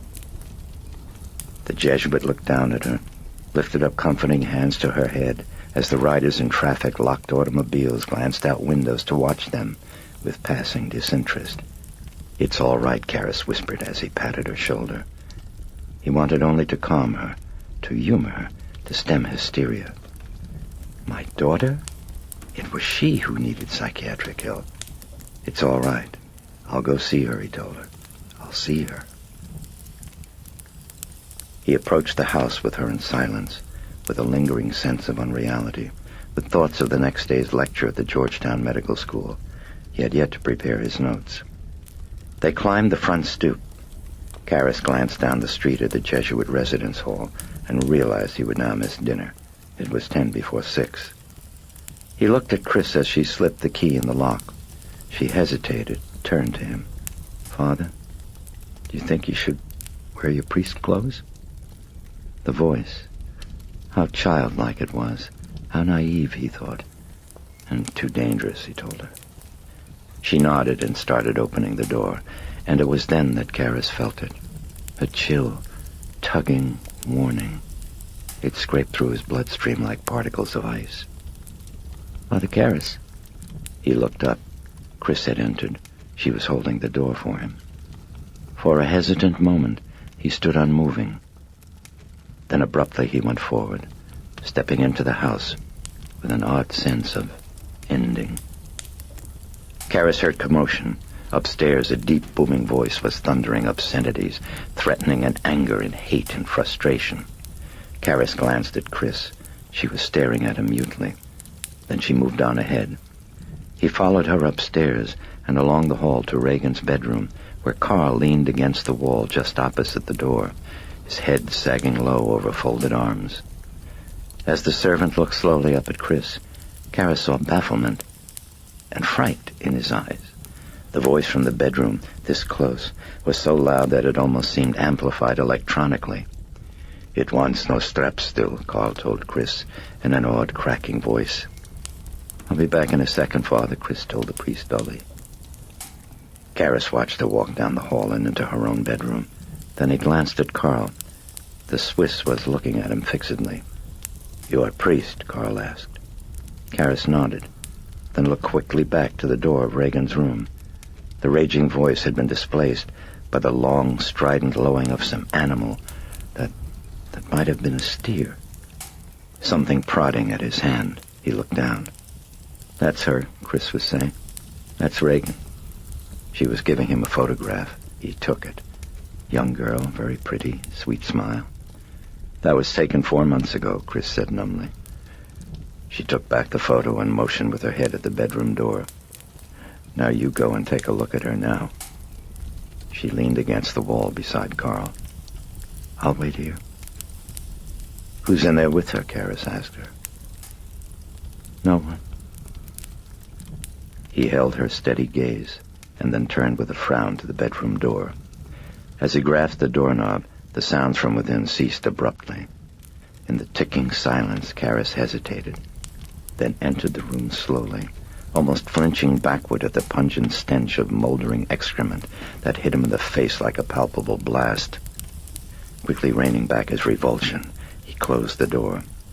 Then his eyes locked, stunned, on the thing that was Regan, on the creature that was lying on his back in the bed, head propped against the pillow, wild eyes bulging wide. Their hollow sockets shone with mad cunning and with burning intelligence, with interest and with spite, as they fixed upon his, as they watched him intently, seething in a face shaped into a skeletal, hideous mask of mind-bending malevolence. Karis shifted his gaze to the tangled, thickly matted hair, to the wasted arms and legs, the distended stomach jutting up so grotesquely, then back to the eyes. They were watching him. They were watching him. They were watching, pinning him, shifting now to follow him as he moved to a desk and chair near the window. "Hello, Regan," said the priest in a warm, friendly tone. He picked up the chair and took it over by the bed. "I'm a friend of your mother's. She tells me that you haven't been feeling too well." Karis sat down.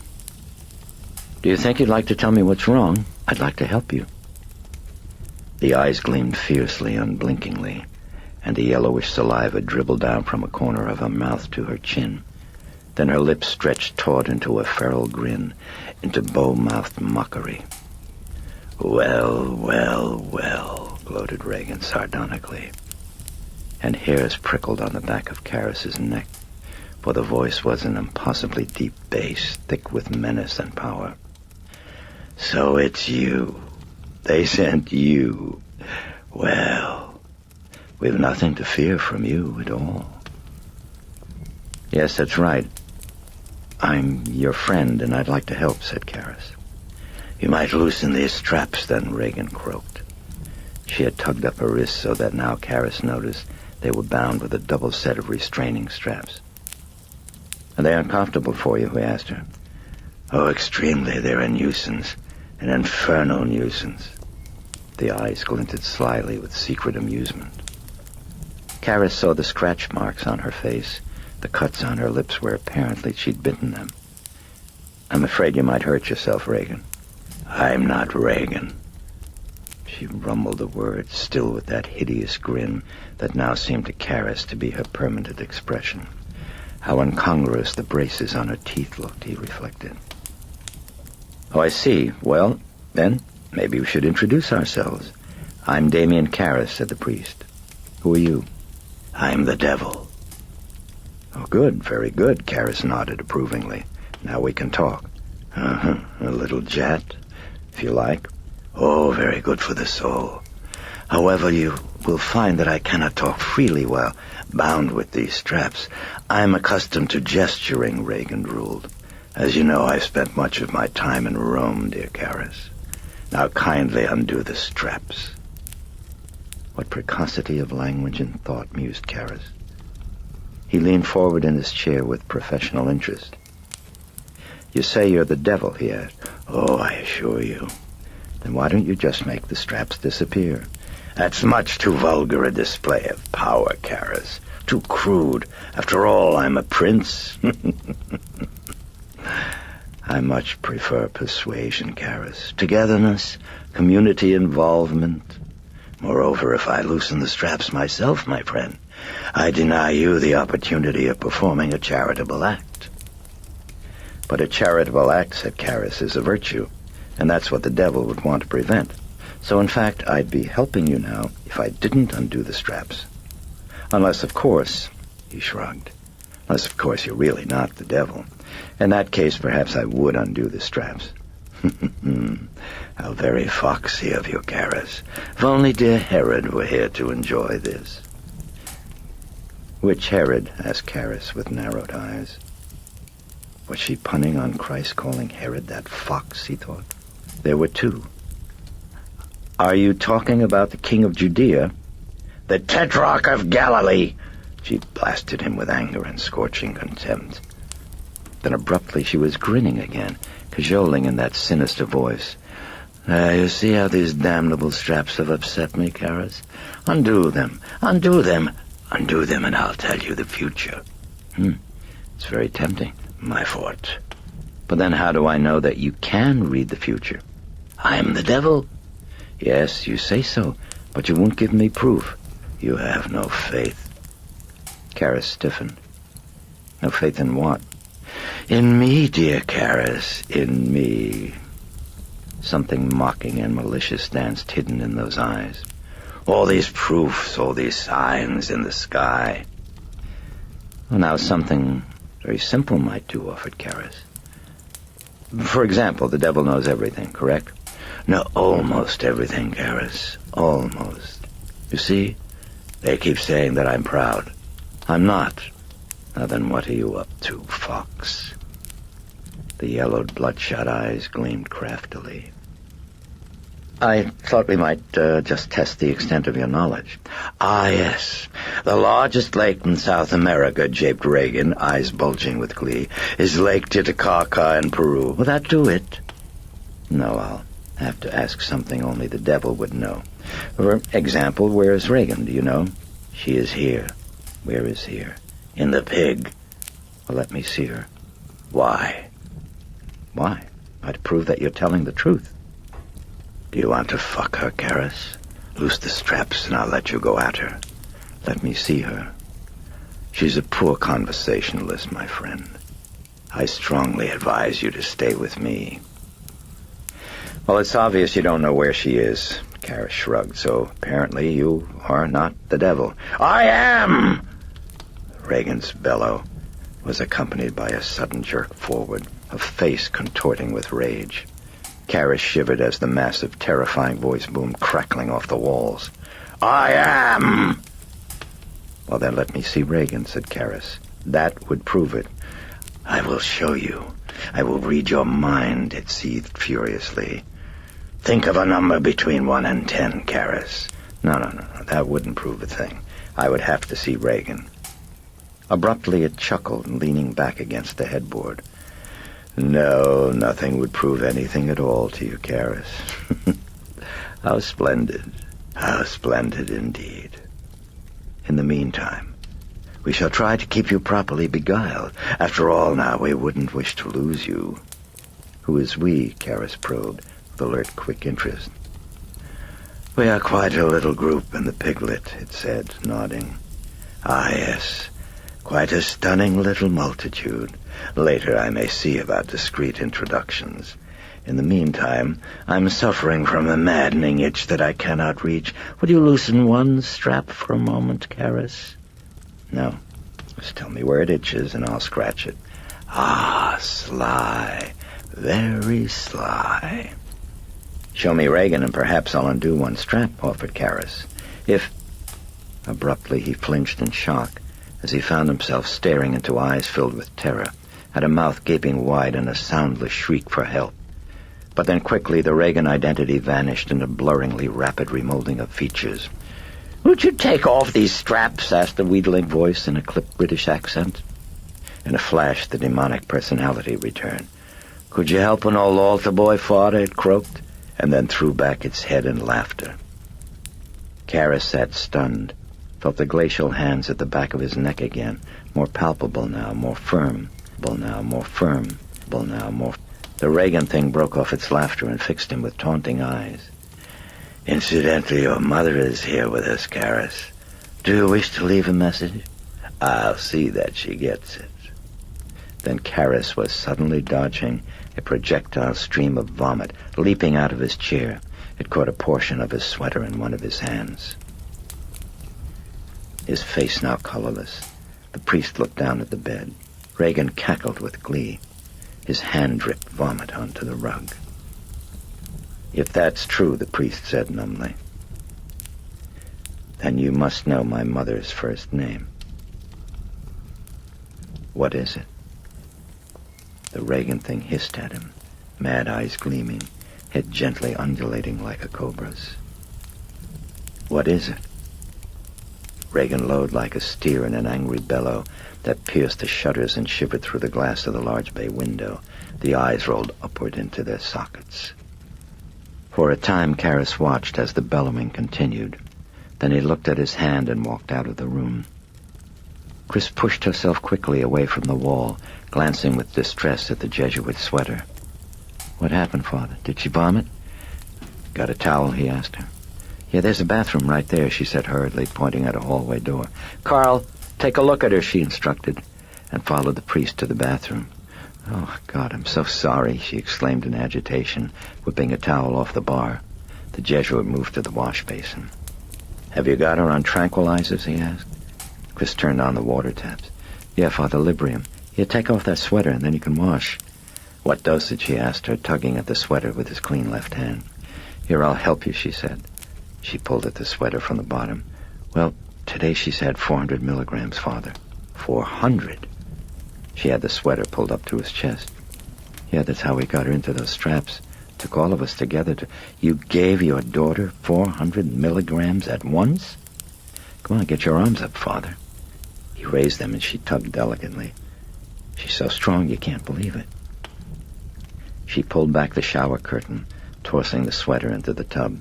I'll have Willie get it clean for you, Father. I'm sorry. Never mind, it doesn't matter. He unbuttoned the right sleeve of his starched white shirt and rolled it up, exposing a matting of fine brown hairs on a bulging, thickly muscled forearm. I'm sorry, Chris repeated quietly, slowly sitting down on the edge of the tub. Is she taking any nourishment at all? Asked Karras. He held his hand beneath the hot water tap to rinse away the vomit. Chris clutched and unclutched the towel. It was pink, the name Regan embroidered in blue. No, Father, just sustagen when she's been sleeping. But she ripped out the tubing. Ripped it out. Today.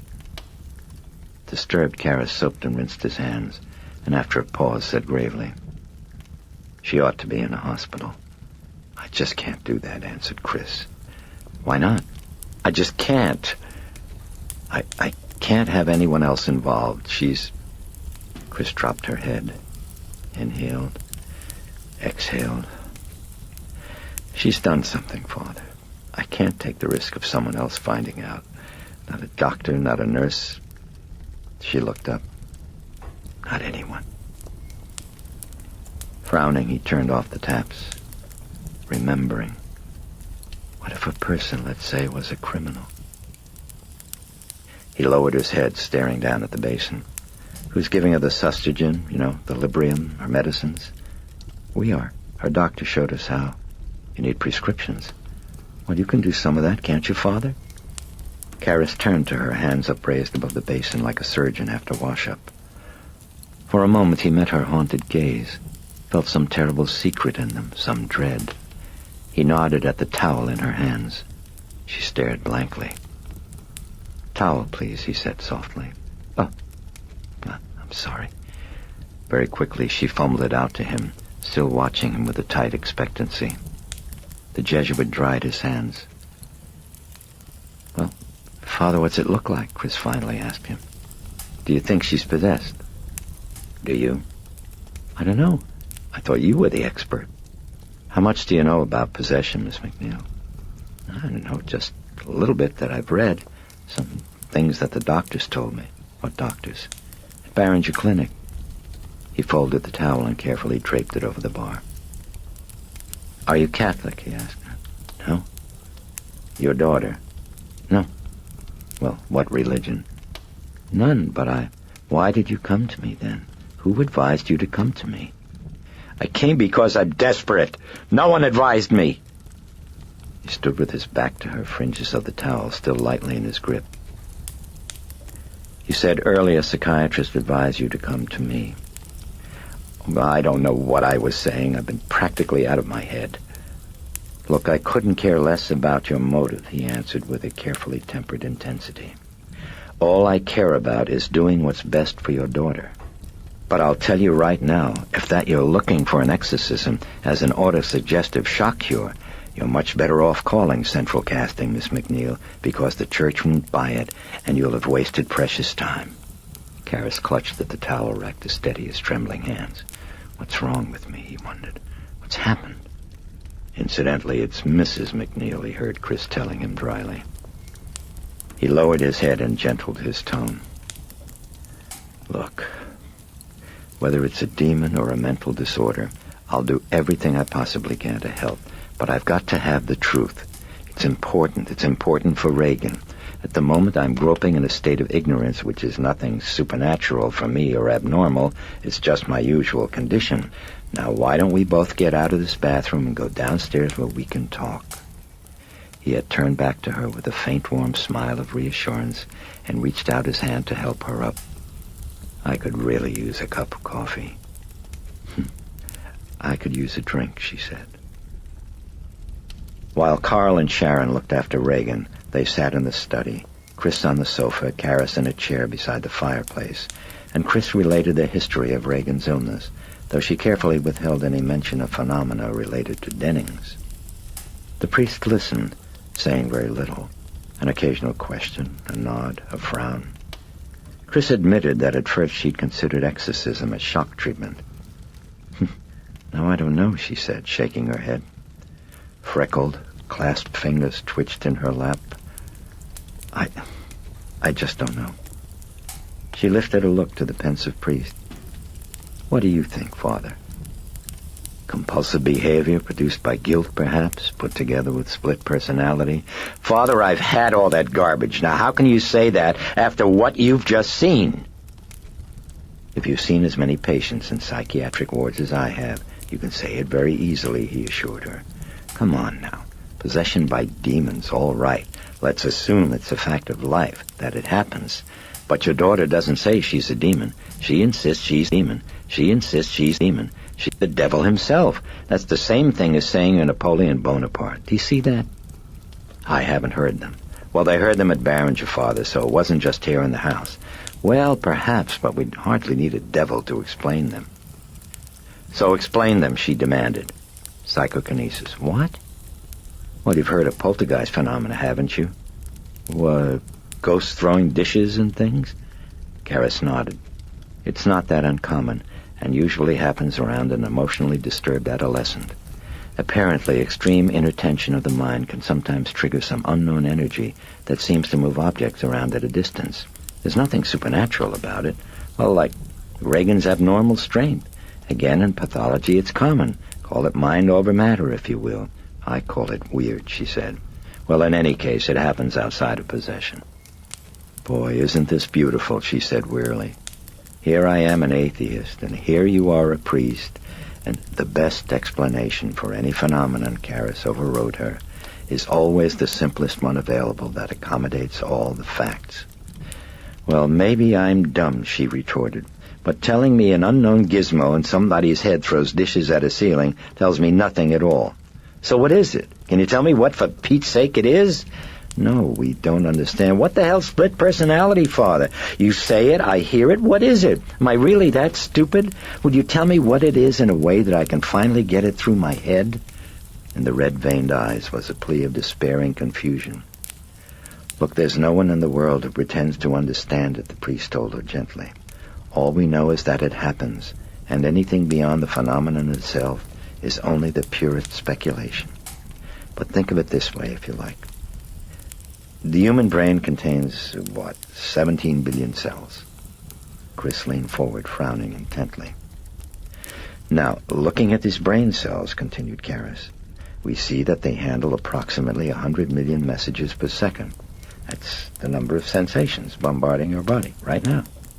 They not only integrate all of these messages, But they do it efficiently. They do it without ever stumbling or getting in each other's way. Now, how could they do that without some form of communication? Well, it seems as if they couldn't. So apparently each of these cells has a consciousness maybe of its own. Now, imagine that the human body is a massive ocean liner, okay? And that all of your brain cells are the crew. Now, one of these cells is up on the bridge. He's the captain. But he never knows precisely what the rest of the crew below decks is doing. All he knows is that the ship keeps running smoothly, that the job's getting done. Now, the captain is you. It's your waking consciousness. And what happens in dual personality, maybe, is that one of those crew cells down below decks comes up on the bridge and takes over command. In other words, mutiny. Now, does that help you understand it? She was staring in unblinking incredulity. Father, that's so far out of sight that I think it's almost easier to believe in the devil. Well, look, I don't know about all these theories and stuff, she interrupted. But I'll tell you something, Father. You show me Regan's identical twin.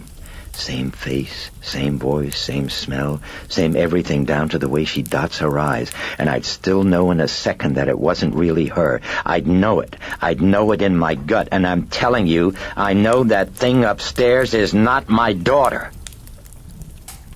She leaned back, drained. Now you tell me what to do, she challenged. You go ahead. You tell me that you know for a fact there's nothing wrong with my daughter except in her head. That you know for a fact that she doesn't need an exorcism. That you know it wouldn't do her any good. Go ahead. You tell me that. You tell me what to do. For long, troubled seconds, the priest was still.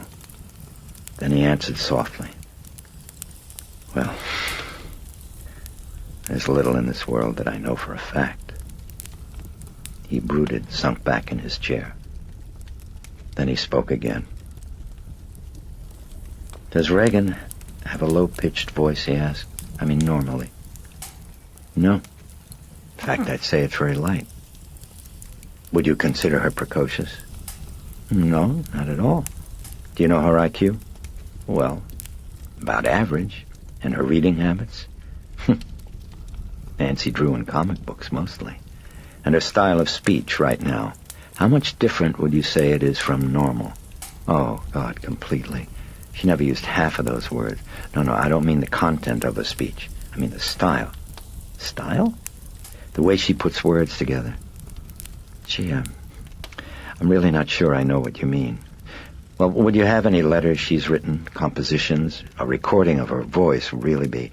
Yeah, there's a tape of her talking to her father, she interrupted. She was making it sent to him as a letter, but she never got it finished. Do you want that? Yes, I do.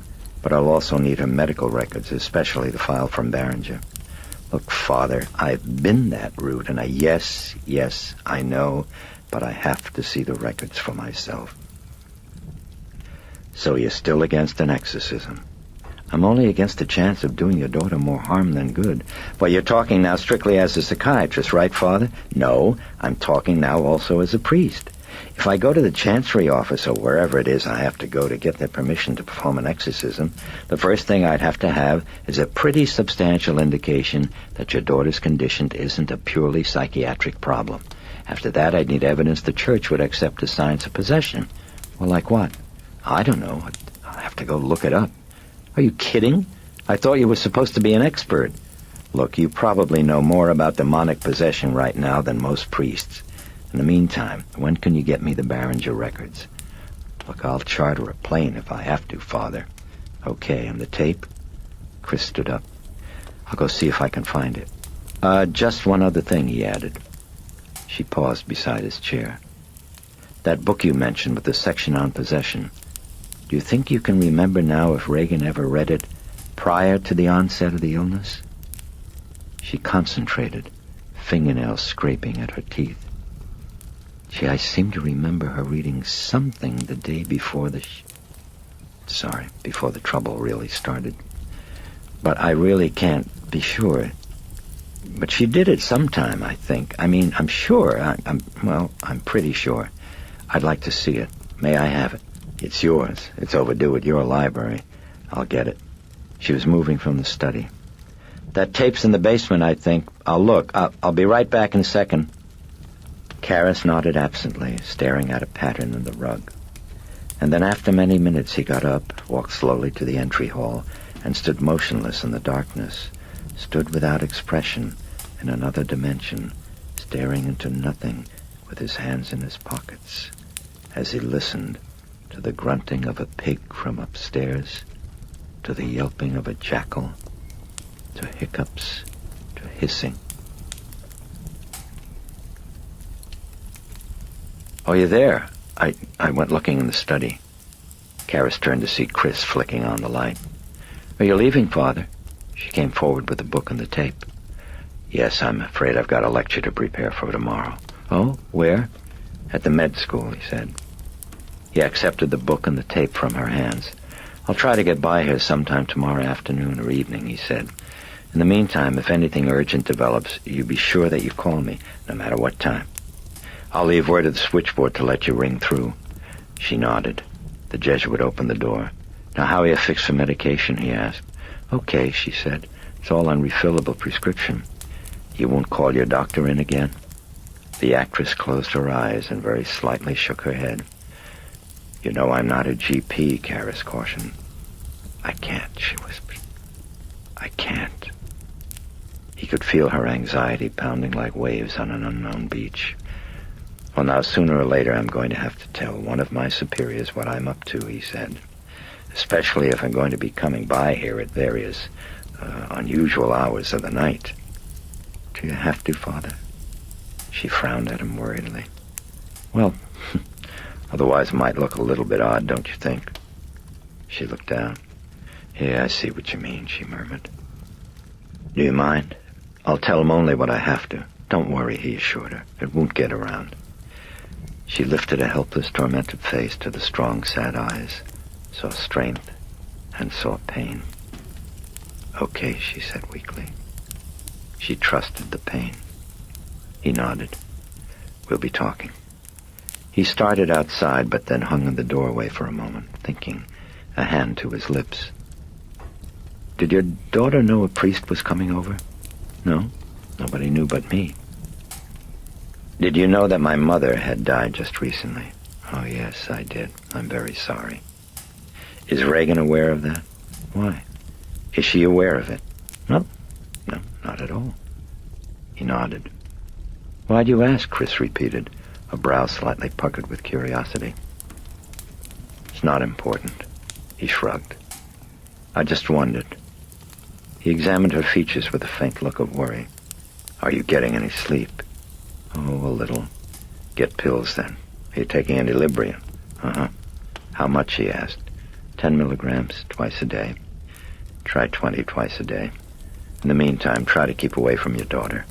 The more you're exposed to her present behavior, the greater the chance of some permanent damage being done to your feelings about her. Stay clear. And please slow down.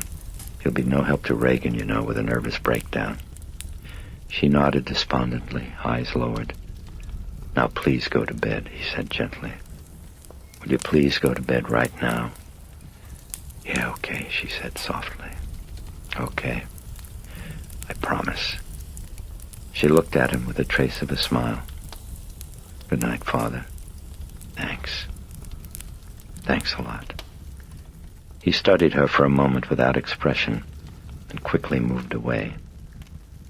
Chris watched from the doorway. As he crossed the street, it occurred to her that he'd probably missed his dinner. Then briefly she worried that he might be cold. He was rolling his shirt sleeve down. At the corner of Prospect and 36th, he dropped the book and stooped quickly to retrieve it, then rounded the corner and vanished from sight.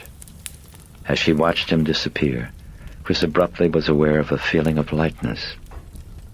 She didn't see Kinderman, sitting alone in the unmarked car.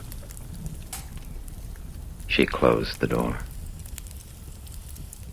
Half an hour later, Damien Karras hurried back to his room in the Jesuit residence hall with a number of books and periodicals taken from the shelves of the Georgetown Library. Hastily, he dumped them on top of his desk and then rummaged through drawers for a package of cigarettes. Finding a half-empty pack of stale Camels, he lit one, puffed deep, and held the smoke in his lungs while he thought about Regan. Hysteria. He knew that it had to be hysteria. He exhaled the smoke, hooked his thumbs in his belt, and looked down at the books. He had Osterreich's Possession, Huxley's The Devils of Loudun, Parapraxis in the Heisman Case of Freud, McCaslin's Demon Possession and Exorcism in Early Christianity in the Light of Modern Views of Mental Illness, and extracts from psychiatric journals of Freud's A Neurosis of Demoniacal Possession in the 17th Century and the Demonology of Modern Psychiatry. Could you help an old altar boy, Father? The Jesuit felt at his brow and then looked at his fingers, rubbing a sticky sweat between them. Then he noticed that his door was open. He crossed the room and closed it, and then went to a shelf for his red-bound copy of the Roman Ritual, a compendium of rites and prayers. Clamping the cigarette between his lips, he squinted through smoke as he turned to the general rules for exorcists, looking for the signs of demonic possession. He scanned and then started to read more slowly.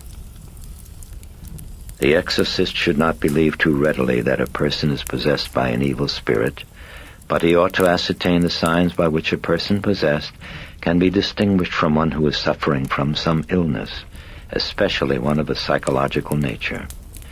Signs of possession may be the following: ability to speak with some facility in a strange language, or to understand it when spoken by another, the faculty of divulging future and hidden events, display of powers which are beyond the subject's age and natural condition, and various other conditions which, when taken together as a whole, build up the evidence. For a time Karras pondered. Then he leaned against the bookshelf and read the remainder of the instructions. When he had finished, he found himself glancing back up at instruction number 8.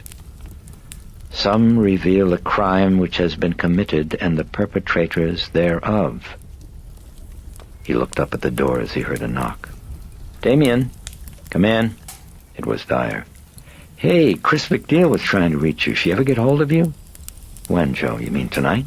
"No, this afternoon." Oh, yeah. I spoke to her." "Good," said Dyer. "I just wanted to be sure you got the message." The diminutive priest was prowling the room now, picking at objects like an elf in a thrift shop. "What do you need, Joe?" Karras asked him. "You got any lemon drops?" "What?" "I've looked all through the hall for some lemon drops. Nobody's got any." "Boy, I really crave one," Dyer brooded, still prowling. "I once spent a year hearing children's confessions, and I wound up a lemon drop junkie. I got hooked. Little bastards keep breathing it on you along with all that pot. Between the two, I think it's addictive." He lifted the lid of a pipe tobacco humidor where Karras had stored some pistachio nuts. "What are these?" he said. "Dead Mexican jumping beans?" Karras turned to his bookshelves looking for a title. "Listen, Joe, I've got a little—" "Isn't that Chris really nice?" interrupted Dyer, flopping on the bed. He stretched full length with his hands clasped comfortably behind his head. "Nice lady. Have you met her?" "We've talked," answered Karras, plucking out a green-bound volume called Satan, a collection of articles and Catholic position papers by various French theologians. He carried it back with him toward the desk. "Joe, look, I've really got to plain down to earth. Really unaffected," continued Dyer. "She can help us with my plan for when we both quit the priesthood." "Who's quitting the priesthood?" "Gays in droves. Basic black has gone out. Joe, I've got a lecture to prepare for tomorrow," said Karras as he set down the books on his desk. "Yeah, okay. Now my plan is, we go to Chris MacNeil. You got the picture? With this notion that I've got for a screenplay based on the life of St. Ignatius Loyola. The title is Brave Jesuits Marching. Would you please get your ass out of here, Joe?" prodded Karras, tamping out his cigarette butt in an ashtray. "You find this boring, Damien?" "I've got work to do." "What the hell's stopping you?" "Come on now, I mean it." Karras had started to unbutton his shirt. "I'm going to jump in the shower, and then I've got to work." "I didn't see you at dinner, by the way," said Dyer, rising reluctantly from the bed. "Where'd you eat?" "I didn't." "That's foolish. Why diet when you only wear frocks?" Dyer had come to the desk and was sniffing at a cigarette. Stale. "Joe, is there a tape recorder here in the hall?" "There isn't even a lemon drop here in the hall." "Use the language lab." "Well, who's got a key to the lab? Father President?" "No, Father Janitor." "You need it tonight, Damien?" "Yes, I do," said Karras, as he draped his shirt on the back of the desk chair. "Where do I find him? You want me to get it for you?" "Oh, could you do that, Joe? I'm really in a bind." "No sweat, great beatific Jesuit witch doctor. Coming." Dyer opened the door and walked out. Karras showered and then dressed in a T-shirt and trousers. Sitting down to his desk, he discovered a carton of Camel non-filters, and beside it a key that was labeled Language Lab and another tagged Refectory Refrigerator. Appended to the latter was a note. "Better you than the rats." Karras smiled at the signature.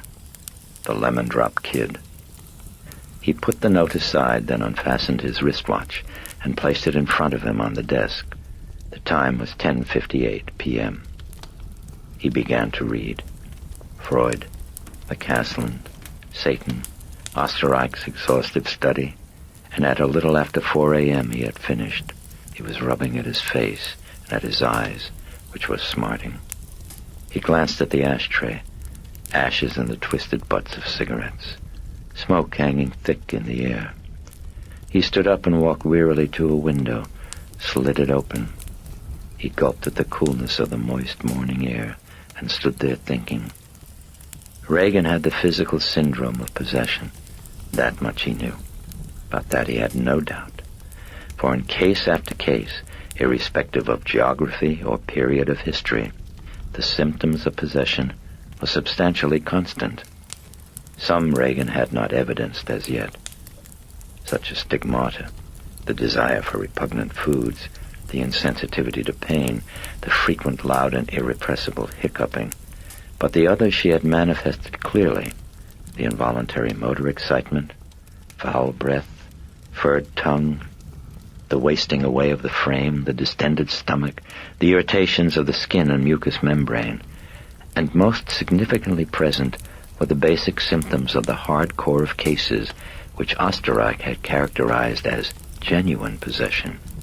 The striking change in the voice and in the features, plus the manifestation of a new personality. Karras looked up and stared darkly down the street. Through the branches of trees he could see the house and the large bay window of Regan's bedroom. When possession was voluntary, as with mediums, the new personality was often benign. Like Tia, brooded Karras. Tia. She was the spirit of a woman who possessed a man, a sculptor, briefly, an hour at a time, until a friend of the sculptor fell desperately in love with Tia, pleaded with the sculptor to permit her to permanently remain in possession of his body. But in Regan, thought Karras, there's no Tia. The invading personality was vicious, malevolent, typical of cases of demonic possession, where the new personality sought the destruction of the body of its host, and frequently achieved it. Moodily, the Jesuit walked back to his desk, where he picked up a package of cigarettes, lit one. So, okay, he thought. She's got the syndrome of demonic possession. Now, how do you cure it? He fanned out the match. Well, that depends, he thought, on what caused it. He sat on the edge of his desk and considered, remembered, the nuns at the convent of Lille, possessed in early 17th century France. They'd confessed to their exorcists that, while helpless in the state of possession, they had regularly attended satanic orgies, had regularly varied their erotic fare. Mondays and Tuesdays, heterosexual copulation. Thursdays, sodomy, fellatio, and cunnilingus with homosexual partners. Saturday, bestiality with domestic animals and dragons. And dragons. Karras shook his head. As with Lille, he thought the causes of many possessions were a mixture of fraud and mythomania. Still others, however, seemed caused by mental illness, paranoia, schizophrenia, neurasthenia, psychasthenia. And this was the reason, he knew, that the Church had for years recommended that the exorcist work with a psychiatrist or a neurologist present. Yet not all possessions had causes so clear. Many had led Osterreich to characterize possession as a separate disorder all its own, to dismiss the explanatory split personality label of psychiatry as no more than an equally occult substitution for the concepts of demon and spirit of the dead. Karras rubbed a finger in the crease beside his nose. The indications from Barringer, Chris had told him, were that Regan's disorder might be caused by suggestion, by something that was somehow related to hysteria. And Karras thought it likely. He believed the majority of the cases he had studied had been caused by precisely these two factors. Sure, he thought. For one thing, it mostly hits women. For another, all those outbreaks of possession epidemics. And then those exorcists. Those exorcists. Karras frowned.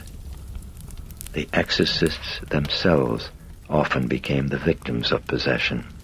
He thought of Loudun, France, the Ursuline convent of nuns. Of 4 of the exorcists sent there to deal with an epidemic of possession, 3, Fathers Lucas, Lactance, and Tranquille, not only became possessed, but died soon after, apparently of shock. And the 4th, Père Serin, who was 33 years old at the time of his possession, became insane for the subsequent 25 years of his life. Karras nodded to himself. If Regan's disorder was hysterical, if the onset of possession was the product of suggestion, then the source of the suggestion could only be the chapter in the book on witchcraft. The chapter on possession, he thought. Did she read it? He pored over its pages. Were there striking similarities between any of its details and Regan's behavior? That might prove it, he thought. It might. He found some correlations. The case of an 8-year-old girl who was described in the chapter as bellowing like a bull in a thunderous, deep bass voice. That's Regan's lowing like a steer, he thought. The case of Helene Smith, who'd been treated by the great psychologist Flournoy. His description of her changing her voice and her features with lightning rapidity into those of a variety of personalities. She did that with me, thought Karras. The personality who spoke with a British accent. Quick change, instantaneous. And a case in South Africa, reported firsthand by the noted ethnologist his description of a woman who'd vanished from a dwelling one night, being found on the following morning tied to the top of a very tall tree by fine lianas, and then afterward gliding down the tree, head down, while hissing and rapidly flicking her tongue in and out like a snake. She then hung suspended for a time and proceeded to speak in a language that no one had ever heard.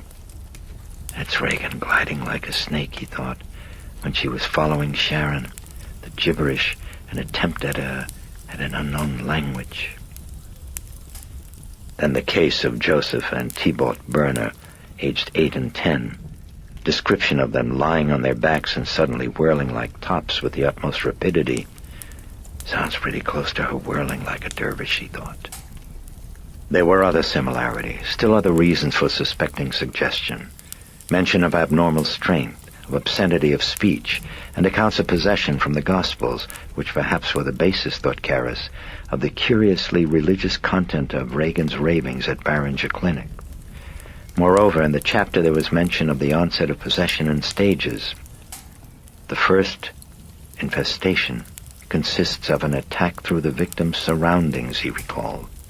Noises, odors, the displacement of objects, and the second, obsession, consists in a personal attack on the subject designed to instill terror through the kind of injury that one man might inflict on another through blows and kicks. The rappings, he thought, the flingings, the attacks by Captain Howdy. Maybe she read it. But Karras wasn't convinced. No, not at all. No, I'm not sure. And Chris, she had seemed so uncertain about it herself. He walked to the window again. What's the answer, he wondered. Genuine possession, a demon? He looked down and shook his head. No way. Paranormal happening, sure. Why not?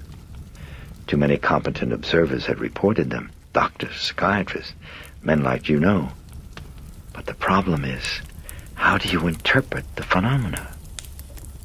He thought back to Osterreich, reference to a shaman of the Altai in Siberia, voluntarily possessed and examined in a clinic while performing an apparently paranormal action, levitation. Just prior, his pulse rate had spurted to 100, then afterward leaped to an amazing 200. Marked changes in temperature as well, and in respiration. So, thought Karras, his paranormal action was tied to physiology. It was caused by some bodily energy or force. But as proof of possession, the church wanted clear and exterior phenomena that suggested... He'd forgotten the wording. Looked it up, traced a finger down the page of a book on his desk, and found it. Verifiable exterior phenomena which suggest the idea that they are due to the extraordinary intervention of an intelligent cause other than man. Was that the case with the shaman? Karras asked himself. No. And is that the case with Regan? He turned to a passage he had underlined in pencil. The exorcist will simply be careful that none of the patient's manifestations are left unaccounted for. He nodded. Okay, then, he thought. Let's see. Pacing, he ran through the manifestations of the madness disorder, along with their possible explanations. He ticked them off mentally, one by one. The startling change in Regan's features. Partly her illness, partly undernourishment. Mostly, he concluded, it was due to physiognomy being an expression of psychic constitution. Whatever the hell that means, he added wryly. 2. The startling change in Regan's voice. He had yet to hear the original voice. And even if that had been light, as reported by her mother, constant shrieking would thicken the vocal cords, with a consequent deepening of the voice. The only problem here, he reflected, was the massive volume of that voice. For even with the thickening of the cords, this would seem to be physiologically impossible. And yet, he considered, in states of anxiety or pathology, displays of paranormal strength in excess of muscular potential were known to be a commonplace. Might not vocal cords and voice box be subject to the same mysterious effect? Point 3. Regan's suddenly extended vocabulary and knowledge. Cryptomnesia. Buried recollections of words and data she had once been exposed to, even in infancy, perhaps. In somnambulists, and frequently in people at the point of death, the buried data often came to the surface with almost photographic fidelity. Point 4. Regan's recognition of him as a priest. Good guess. If she had read the chapter on possession, she might have expected a visit by a priest. And according to Jung, the unconscious awareness and sensitivity of hysterical patients could at moments be 50 times greater than normal, which accounted for seemingly authentic thought reading via table tapping by mediums. But what the medium's unconscious was actually reading were the tremors and vibrations created in the table by the hands of the person whose thoughts were supposedly being read. The tremors formed a pattern of letters or numbers. Thus, Regan might conceivably have read his identity merely from his manner, from the look of his hands, from the scent of sacramental wine. Point 5. Regan's knowledge of the death of his mother. Good guess, he was 46. Point 6. Could you help an old altar boy, Father? Textbooks in use in Catholic seminaries accepted telepathy as both a reality and a natural phenomenon. And 7. Regan's precocity of intellect. In the course of personally observing a case of multiple personality involving alleged occult phenomena, the psychiatrist Jung had concluded that in states of hysterical somnambulism, not only were unconscious perceptions of the senses heightened, but also the functioning of the intellect, for the new personalities in the case in question seemed clearly more intelligent than the first. And yet, puzzled Karras, did merely reporting the phenomenon explain it?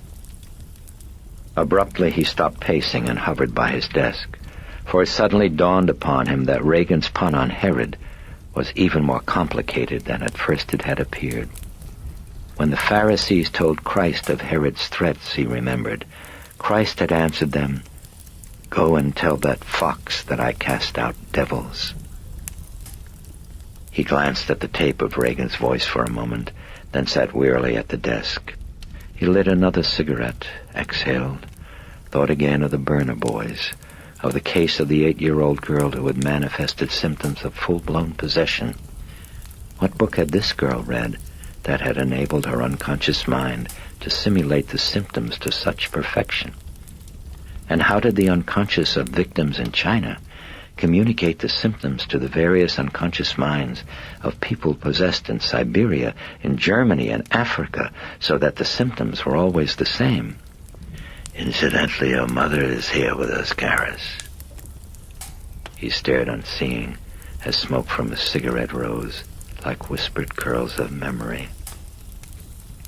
The priest leaned back, looking down at the bottom left-hand drawer of the desk. For a time he kept staring.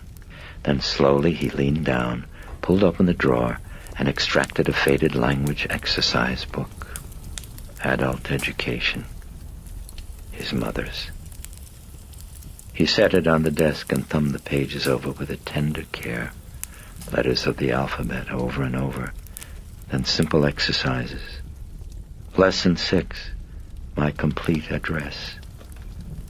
Between the pages, an attempt at a letter. Dear Dimmy, I have been waiting. Then another beginning. Incomplete. He looked away. He saw her eyes at the window, waiting. Domine non sum dignus. The eyes became Regan's, eyes shrieking, eyes waiting. Speak but the word. He glanced at the tape of Regan's voice. He left the room, took the tape to the language lab, found a tape recorder, sat down. He threaded the tape to an empty reel, clamped on earphones, turned on the switch, then leaned forward and listened, exhausted, intense. For a time only tape hiss, squeaking of the mechanism. Suddenly a thumping sound of activation, noises. Hello? Then a whining feedback. Chris MacNeil, tone hushed in the background. Not so close to the microphone, honey. Hold it back. Like this? No, more. Like this? Yeah, okay, that's good. Go ahead now, honey. Just talk. Giggling. The microphone bumping a table. Then the sweet, clear voice of Regan MacNeil. Hello, Daddy? This is me. Giggling. Then a whispered aside. I can't tell what to say. Oh, just tell him how you are, honey. Go on.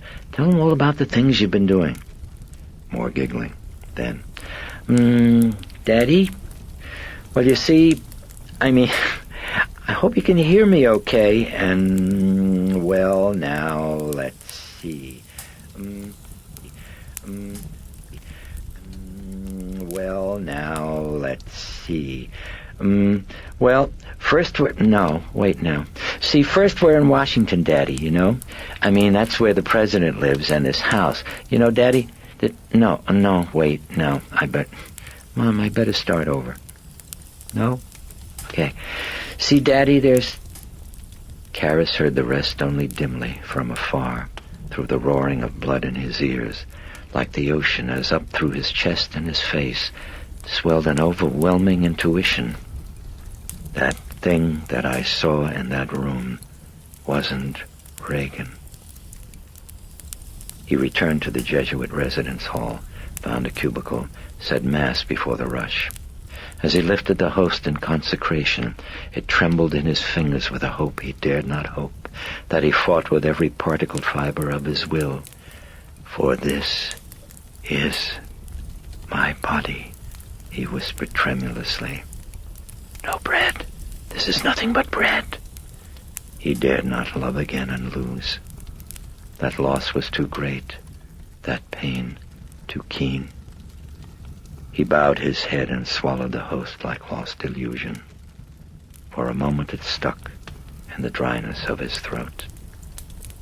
After Mass, he skipped breakfast, made notes for his lecture, met his class at the Georgetown University Medical School, threaded hoarsely through the ill-prepared talk, and in considering the symptoms of manic mood disorders, Daddy, this is me. This is me. But who was me?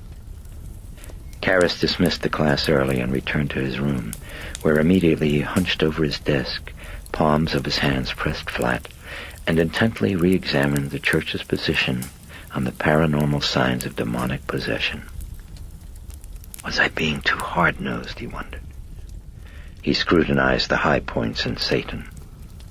Telepathy, natural phenomenon. Movement of objects from a distance, now suspect.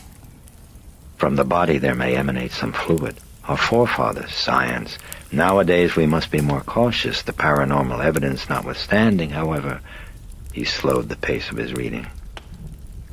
All conversations, he read, held with the patient must be carefully analyzed, for if they present the same system of association of ideas and of logical grammatical habits that he exhibits in his normal state, the possession must then be held suspect.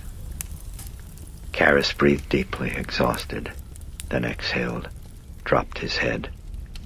Oh, no way. Doesn't cut it, he thought.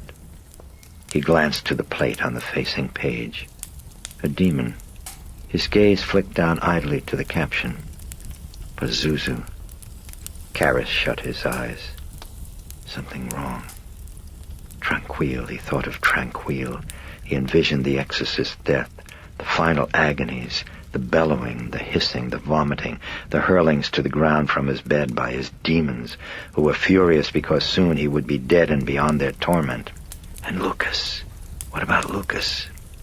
Lucas kneeling by the bedside, praying, but the moment Tranquille was dead, Lucas instantly assumed the identity of his demons, began viciously kicking at the still warm corpse, at the shattered, clawed body reeking of excrement and vomit, while 6 strong men were attempting to restrain him, would not stop until the corpse had been carried from the room. Karras saw it clearly. Could it be? Could it possibly, conceivably be? Could the only hope for Regan be the ritual of exorcism? Must he open up that locker of aches? He couldn't shake it. He couldn't leave it untested. He must know. But how to know? He opened his eyes. Conversations with the patient must be carefully... Yes, he recalled. Right. Why not? If discovery that speech patterns of Regan and the demon were the same ruled out possession even with paranormal occurrences, then certainly, sure, strong difference in the patterns should mean that there probably is possession. He paced. What else? Something quick. Wait a minute. He paused, staring down, hands clasped behind his back. That chapter in the book on witchcraft. Had it mentioned... Yes, it had. That demons invariably reacted with fury when confronted with the consecrated host, with relics, with holy water. Right, that's it. I'll go up there and sprinkle her with tap water, but tell her it's holy water. Right, if she reacts the way demons are supposed to react, then I'll know she's not possessed, that the symptoms are suggestive that she got them from the book. But if she doesn't react, it would mean... genuine possession? Maybe. Feverish, he rummaged for a holy water vial. Willie admitted him to the house. In the entry, he glanced toward Regan's bedroom. Shouts, obscenities, and yet not in the deep, coarse voice of the demon. Raspy, lighter, a broad British... Yes, the manifestation that had fleetingly appeared when he'd last seen Regan. Karras glanced down at the waiting Willie. She was staring, puzzled, at the Roman collar, at the priestly robes. "Where's Mrs. MacNeil, please?" Karras asked her. Willie motioned upstairs. Thank you. He moved to the staircase, climbed, saw Chris in the hall. She was sitting in a chair near Regan's bedroom, head lowered, her arms folded on her chest. As the Jesuit approached her, Chris heard the swishing of his robes. She glanced up and quickly stood. Hello, Father. There were bluish sacs beneath her eyes. Karis frowned. Did you sleep? Oh, a little. Karis was shaking his head in admonishment. Well, I couldn't, Chris sighed at him, motioning ahead at Regan's door. She's been doing that all night. Any vomiting? No. Chris took hold of his sleeve as if to lead him away. Come on, let's go downstairs where we can... No. I'd like to see her. No. I gently interrupted. He resisted the tugging insistence of her lead. Right now? Something's wrong, reflected Karis. Chris looked tense and afraid. Why not now? Chris glanced furtively at the door of Regan's bedroom. From within shrieked the hoarse, mad voice. Damn Nazi! Nazi cunt! Chris looked away, then reluctantly nodded. Go ahead. Go on in. You've got a tape recorder? Her eyes searched his with quick movements, little flicks. Could you have it brought up to the room with a blank reel of tape, please? She frowned with suspicion. What for? And then alarmed. Oh, you mean you want to... Yes, it's Father, I can't have you do that. I need to make comparisons of patterns of speech, he cut in firmly. Now, please, you're just going to have to trust me. They turned to the door as an excoriating stream of obscenities apparently drove Carl out of Regan's bedroom. His face ashen and grim, he was carrying soiled diapers and bedding. Get him on, Carl? Chris asked as the servant closed the bedroom door behind him. Carl glanced quickly at Karis, then at Chris. They are on, he said tersely. Went quickly down the hallway toward the staircase. Chris watched him. She turned back to Karis. Okay, she said weakly. I'll have it sent up. And abruptly she was walking down the hall. For a moment Karis watched her, puzzled. What was wrong? Then he noticed the sudden silence in the bedroom. It was brief, and now again the yelping of diabolic laughter. He moved forward, felt the water vial in his pocket. He opened the door and stepped into the bedroom. The stench was more powerful than the evening before. Karis closed the door, stared. That horror, that thing on the bed. As he approached it, it was watching with mocking eyes, full of cunning, full of hate, full of power. Hello, Karis. The priest heard the sound of diuretic voiding into plastic pants. He spoke calmly from the foot of the bed. Hello, devil. And how are you feeling? At the moment, very happy to see you. Glad. The tongue lolled out of the mouth, while the eyes appraised Karis with insolence. Flying your colors, I see. Oh, very good. Another rumbling. You don't mind a bit of stink, do you, Karis? No, not at all. You're a liar. Does that bother you? Mildly. But the devil likes liars. Only good ones, dear Karis. Only good ones. Moreover, who said I'm the devil? Oh, didn't you? Oh, I might have. I don't know. I'm not well. You believe me? Well, of course. Oh, my apologies. Are you saying now that you aren't the devil? Just a poor, struggling demon. A devil. A subtle distinction, but one not entirely lost upon our Father who is in hell. Incidentally, you won't mention my slip of the tongue to him, Karis, now, will you? When you see him? See him? Is he here? Asked the priest. In the pig? Oh, no, not at all. Just a poor little family of wandering souls, my friend. You don't blame us for being here, do you? After all, we have no place to go.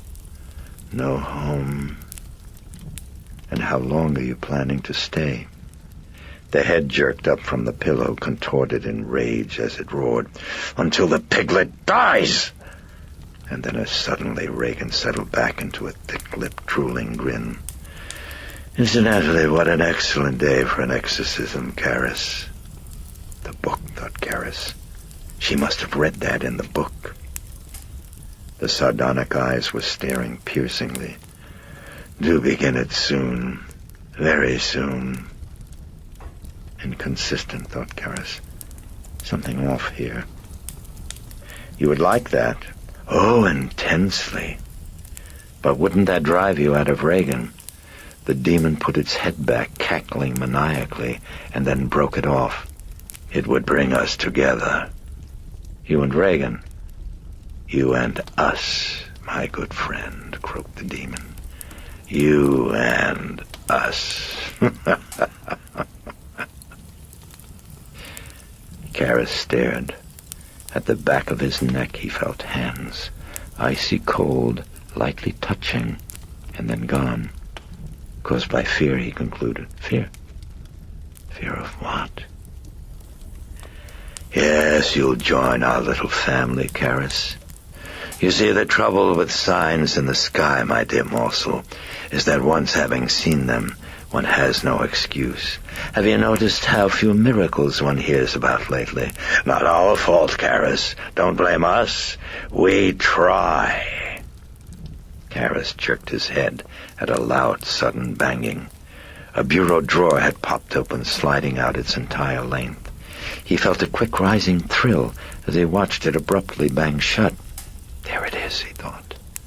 And then as suddenly the emotion dropped away, like a rotted chunk of bark from a tree.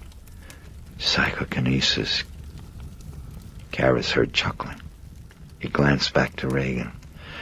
"Oh, how pleasant it is to chat with you, Karis," said the demon, grinning.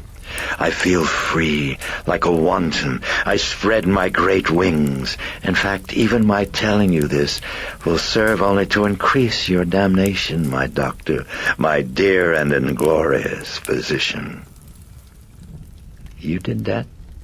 You made the dresser drawer move just now?" The demon wasn't listening. It had glanced toward the door, toward the sound of someone rapidly approaching down the hall, and now its features turned to those of the other personality. "Damned butchering bastard!" shrieked in the hoarse British-accented voice. "Cunting Hun!" Through the door came Carl, moving swiftly with the tape recorder, setting it down by the bed, eyes averted, and then quickly retreating from the room. "Out, Himmler! Out of my sight! Go and visit your club-footed daughter. Bring her sauerkraut and heroin, Thorndyke." Carl was gone, and now abruptly the thing within Regan was cordial again, watching Karis as the priest quickly set up the tape recorder, looking for an outlet, plugged it in, threaded the tape. "Oh, yes, hello. What's up?" it said happily. "Are we going to record something, Padre? Oh, have fun. Oh, I do love to play act, you know. Oh, immensely." "I'm Damien Karis," said the priest as he worked. "Now, who are you?" "Oh, are we asking for my credits now, ducks? Damn cheeky of you, wouldn't you say?" It giggled. "I was Puck in the junior class play." It glanced around. "Where's a drink, incidentally? I'm parched." The priest placed the microphone gently on the nightstand. "If you'll tell me your name, I'll try to find one." "Oh, yes, of course," it responded with a cackle of amusement. "And then drink it yourself, I suppose." As he pushed the record button, Karis answered, "Tell me your name." "Fucking plunderer," it rasped, and then promptly disappeared and was replaced by the demon. "And what are we doing now, Karis?" "Recording our little discussion." Karis straightened, stared. Then he pulled up a chair beside the bed and sat down. "Do you mind?" he responded. "Oh, not at all," croaked the demon. "I've always rather liked infernal engines." Abruptly, a strong new stench assailed Karis. It was an odor like sauerkraut, Karis. Have you noticed? "It does smell like sauerkraut," the Jesuit marveled.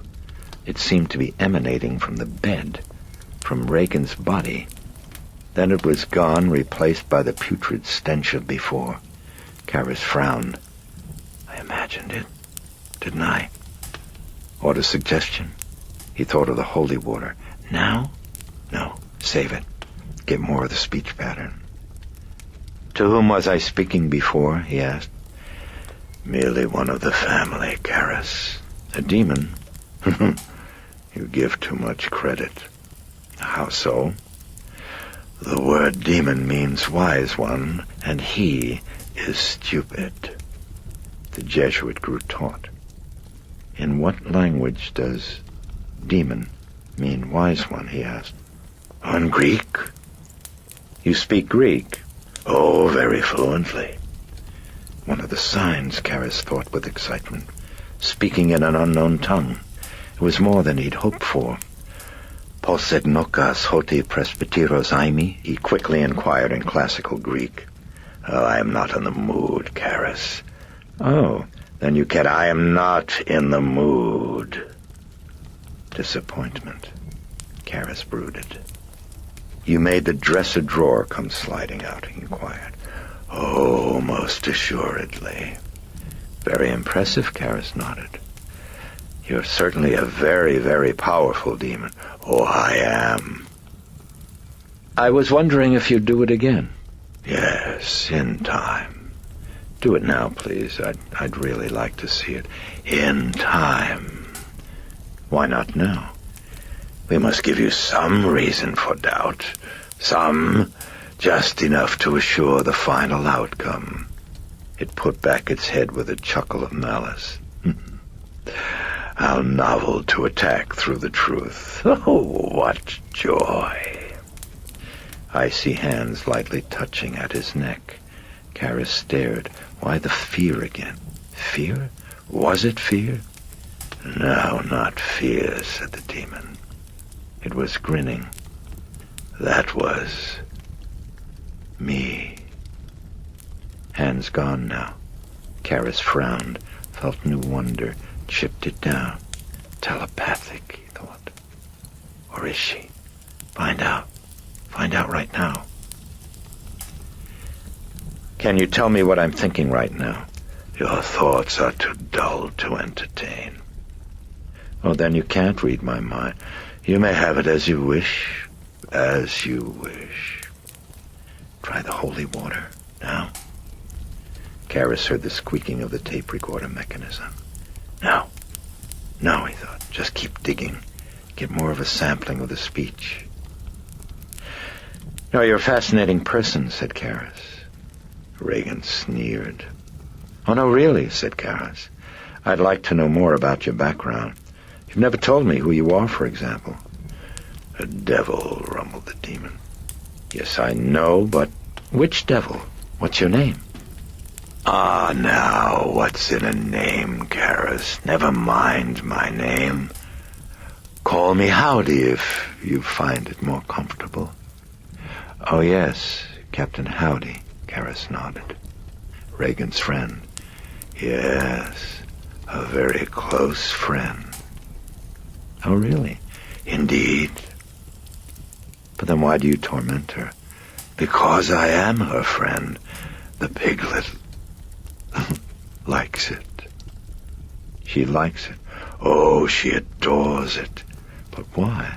Ask her. Oh, I'd like to. Would you allow her to answer?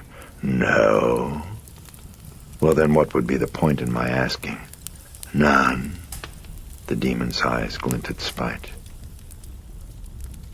Who's the person I was speaking to earlier? Asked Karras. Oh, you asked me that. I know, but you never gave an answer. Just another good friend of the sweet honey piglet, dear Karras. May I speak to him? No. He is busy with your mother, Karras. Marvelous tongue, your mother. It was gleaming at him mockingly, and Karras felt a rage sweeping through him, a tremor of hatred that the priest quickly realized with a start was directed not at Regan, but at the demon. The demon? The hell is the matter with you, Karras? The Jesuit gripped calm by its edges, breathed deep, and then stood up, and slipped the vial of water from the pocket of his shirt. He uncorked it. The demon looked wary. "What is that?" "Don't you know?" asked Karras, his thumb half covering the mouth of the vial as he started to sprinkle its contents on Regan. "It's holy water, devil." Immediately the demon was cringing, writhing, bellowing in terror and in pain. "It burns! It burns! Oh, stop it! Cease, priest bastard! Cease!" Expressionless, Karras stopped sprinkling. "Oh, it's hysteria, suggestion. She did read the book." He glanced at the tape recorder. Why bother, he thought. He noticed the silence and looked at Regan, knit his brows. What's this? What's going on? The demonic personality had vanished, and in its place were other features which were similar, yet different. And the eyes had rolled upward into their sockets, exposing the whites. Now it was murmuring, slowly, a feverish gibberish. Karras came around to the side of the bed, leaned over to listen. What is it? No, it's nothing. And yet, it's got cadence, thought Karras, like a language. Could it be? Could it be? He felt the fluttering of wings in his stomach, gripped them hard, held them still. Come on, don't be an idiot. And yet, he glanced to the volume monitor on the tape recorder. It wasn't flashing. He turned up the amplification knob and then listened, intent, ear-low to Regan's lips. The gibberish ceased and was replaced by breathing, raspy and deep. Karras straightened. "Who are you?" he asked. "Now on my," the entity answered. A groaning whisper, in pain, whites of eyes, lids fluttering. "Now on my." The cracked, breathy voice, like the soul of its owner, seemed cloistered in a dark curtain space beyond time. "Is that your name?" Karras frowned. The lips moved, fevered syllables, slow, unintelligible. Then soon it ceased. "Are you able to understand me?" Silence, only breathing, deep, oddly muffled, the eerie sound of sleep in an oxygen tent. The Jesuit waited, hoping for more. Nothing came. He rewound the tape, packed the tape recorder into its case, picked it up and took the reel of tape. He gave Regan a last look. Loose ends, irresolute, he left the room and went downstairs. He found Chris in the kitchen. She was sitting somberly over coffee at the table with Sharon. As they saw him approach, they looked up at him with a questioning, anxious expectancy.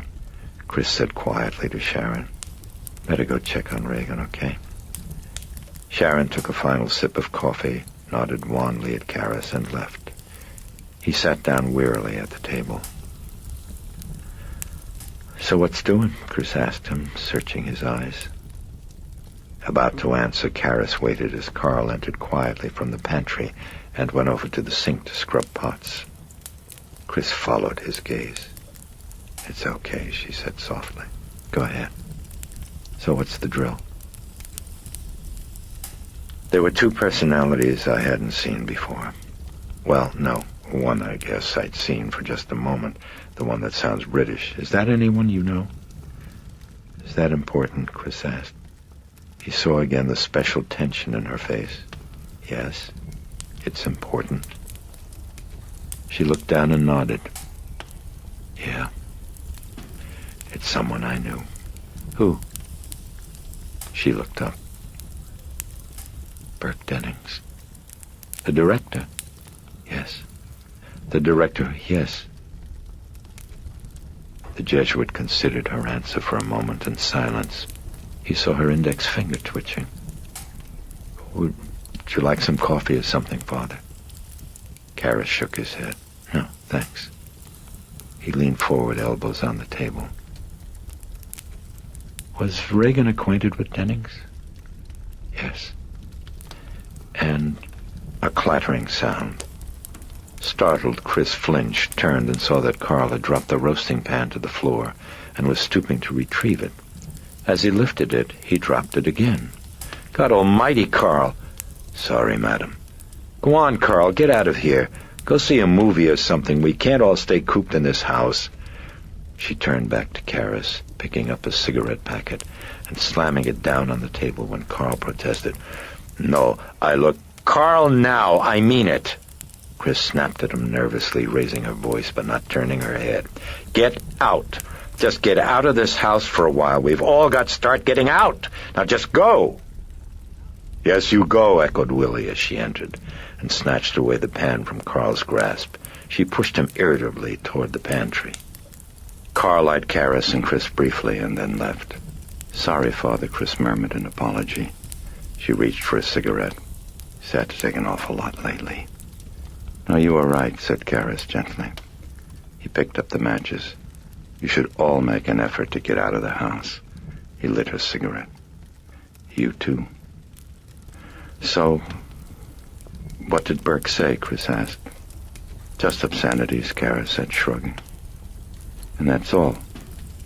He caught the faint pulse of fear in her tone. "Pretty much," he responded. Then he lowered his voice. "Incidentally, does Carl have a daughter?" "Daughter? No.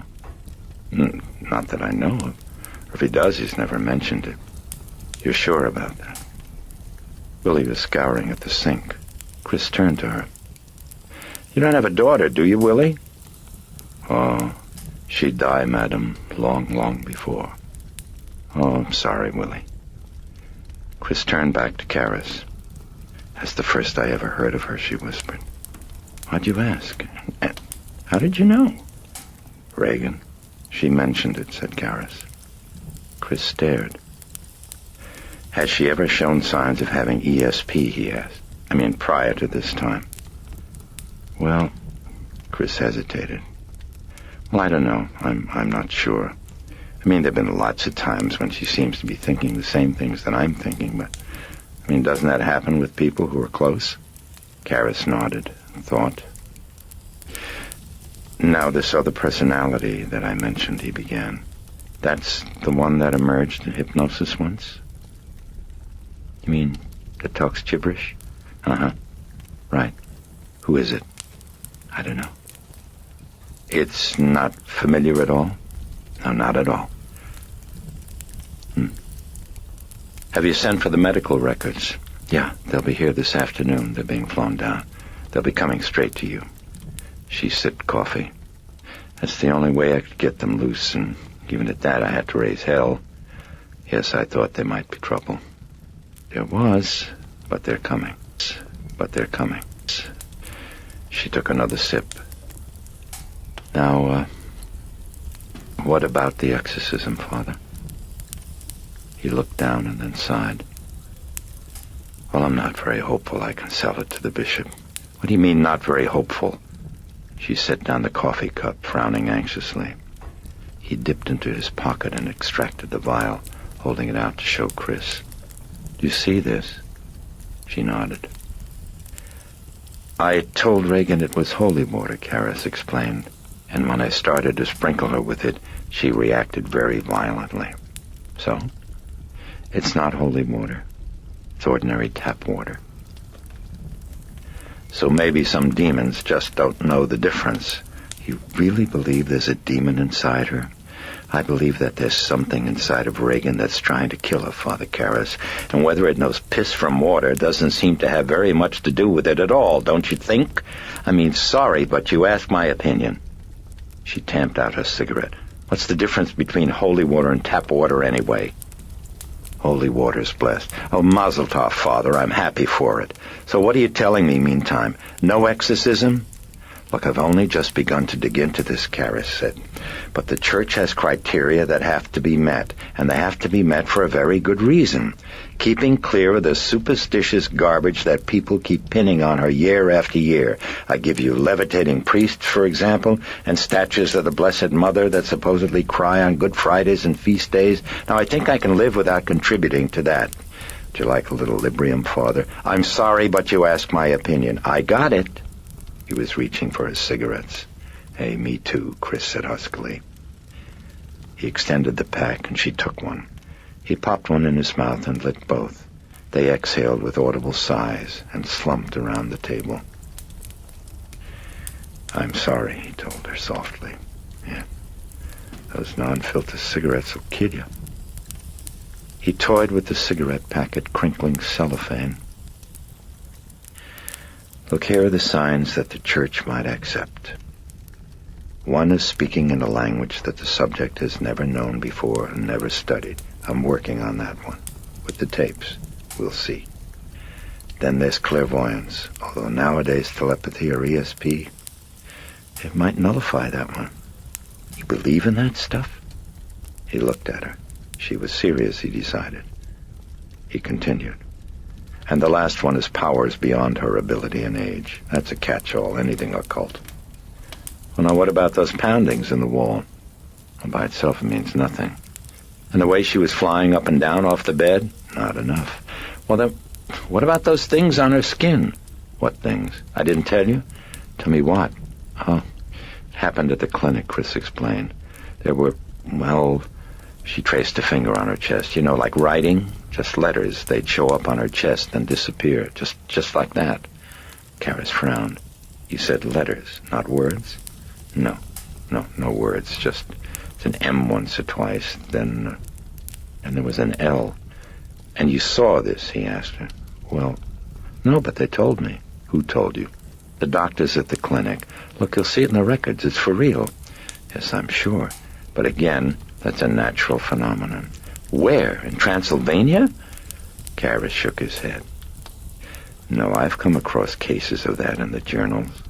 There was one I remember where a prison psychiatrist reported that a patient of his, who was an inmate, could go into a self-induced state of trance and make the signs of the zodiac appear on his skin. He made a gesture at his chest, made the skin raise up. Boy, miracles sure don't come easy with you, do they? There was once an experiment," he explained to her gently, "in which the subject was hypnotized, put into trance, and then surgical incisions were made in each arm. He was told that his left arm was going to bleed, but that the right arm would not. Well, the left arm bled and the right arm didn't. The power of the mind controlled the blood flow. We don't know how, of course, but it happens. So in cases of stigmata, like the one with the prisoner I mentioned, or with Regan, the unconscious mind is controlling the differential of blood flow to the skin, sending more to the parts that it wants raised up. So then you have drawings, or letters, or whatever. It's mysterious, but hardly supernatural. You're a real tough case, Father Karis. Do you know that?" Karis touched the thumbnail to his teeth. "Look, maybe this will help you to understand," he said finally. "The church, not me, the church, once published a statement, a warning to exorcists. I read it last night. And what it said was that most of the people who are thought to be possessed, or whom others believe to be possessed, and now I'm quoting, are far more in need of a doctor than of an exorcist." Close quote. He looked up into Chris's eyes. "Can you guess when that warning was issued?" "No. When?" "The year 1583. Chris stared in surprise. Thoughtful. "Yeah. That sure was one hell of a year," she muttered. She heard the priest rising from his chair. "Let me wait and check the records from the clinic," he was saying. Chris nodded. "In the meantime," Karis continued, "I'll edit the tapes and then take them to the Institute of Languages and Linguistics. It could be this gibberish is some kind of language. I doubt it. But maybe. And comparing the patterns of speech, well, then you'll know. If they're the same, you'll know for sure she's not possessed." "And what then?" The priest probed her eyes. They were turbulent. "She worried that her daughter is not possessed?" He thought of Dennings, and of something being wrong, very wrong. "I hate to ask," he said, "but could I borrow your car for a while?" She looked bleakly at the door. "You could borrow my life for a while," she murmured. "Just get it back by Thursday. You never know." I might need it. With an ache, Kara stared at the bowed, defenseless head. He yearned to take her hand and say that all would be well. But how? "Wait, I'll get you the keys," she said. He watched her drift away like a hopeless prayer. When she'd given him the keys, Karras walked back to his room at the residence hall. He left the tape recorder there and collected the tape of Regan's voice. Then he went back across the street to Chris's parked car. Climbing in, he heard Carl calling out from the doorway of the house. "Father Karras!" Karras looked. Carl was rushing down the stoop, quickly throwing on a jacket. He was waving. "Father Karras! One moment!" Karras leaned over and cranked down the window on the passenger side. Carl leaned his head in. "You are going which way, Father Karras?" "DuPont Circle." "Ah, yes, good. You could drop me, please, Father. You would mind?" "Glad to do it. Jump in." Carl nodded. "I appreciate it, Father." Karras started up the engine. "Do you good to get out, Carl?" "Yes, I go to see a film, a good film." Karras put the car in gear and pulled away. For a time they drove in silence. Karras was preoccupied, searching for answers. Possession, impossible, holy water. Still. "Carl, you knew Mr. Dennings pretty well, wouldn't you say?" Carl stared through the windshield, then nodded stiffly. "Yes, I know him." When she appears to be Dennings, do you get the impression that she really is?" Long pause, and then a flat and expressionless, "Yes." Karras nodded, feeling haunted. There was no more conversation until they reached DuPont Circle, where they came to a traffic signal and stopped. "I get off here, Father Karras," Carl said, opening the door. "I can catch here the bus." He climbed out, then leaned his head in the window. "Father, thank you very much. I appreciate. Thank you." He stood back on the safety island and waited for the light to change. He smiled and waved as the priest drove away. Carl watched the car until at last it disappeared around the bend at the mouth of Massachusetts Avenue. Then he ran for a bus, boarded it, took a transfer, changed buses, rode in silence until finally he debarked at a northeast tenement section of the city, where he walked to a crumbling apartment building and entered. Carl paused at the bottom of the gloomy staircase, smelling acrid aromas from efficiency kitchens. From somewhere the sound of a baby crying. He lowered his head. A roach scuttled quickly from a baseboard and across a stair in jagging darts. He clutched at the banister and seemed on the verge of turning back, but then shook his head and began to climb. Each groaning footfall creaked like a rebuke. On the second floor, Carl walked to a door in a murky wing, and for a moment he stood there, a hand on the door frame. He glanced at the wall, peeling paint. Nicky and Ellen, in penciled scrawl, and below it a date and a heart whose core was cracking plaster. Carl pushed the buzzer and waited, head down. From within the apartment, a squeaking of bed springs, irritable muttering. Then someone approaching, a sound that was irregular, the dragging clump of an orthopedic shoe. Abruptly the door jerked partly open, the chain of a safety latch rattling to its limit, as a woman in a slip scowled out through the aperture, a cigarette dangling from the corner of her mouth. "Oh, it's you," she said huskily. She took off the chain. Carl met the eyes that were shifting hardness, that were haggard wells of pain and blame, glimpsed briefly dissolute bending of the lips and the ravaged face of a youth and a beauty buried alive in 1,000 motel rooms, in 1,000 awakenings from restless sleep with a stifled cry at remembered grace. "Come on, tell him to fuck off," a coarse male voice from within the apartment, slurred, the boyfriend. The girl turned her head and snapped quickly, "Oh, shut up, jerk, it's Pop." The girl turned to Carl. "He's drunk, Pop, you better not come in." Carl nodded. The girl's hollow eye shifted down to his hand as he reached to a back trouser pocket for a wallet. "How's Mama?" she asked him, dragging on a cigarette, eyes on the hands that were dipping in the wallet, counting out tens. "She is fine," Carl nodded tersely. "Your mother, she is fine." As he handed her the money, she began to cough rackingly. She threw up a hand to her mouth. "Fucking cigarettes." Carl stared at the puncture scabs on her arm. "Ah, thanks, Pop." He felt the money being slipped from his fingers.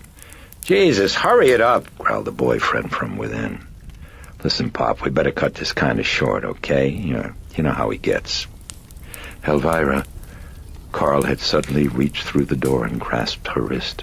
"There is clinic in New York now," he whispered at her pleadingly. She was grimacing, trying to break free from his grip. "Oh, come on.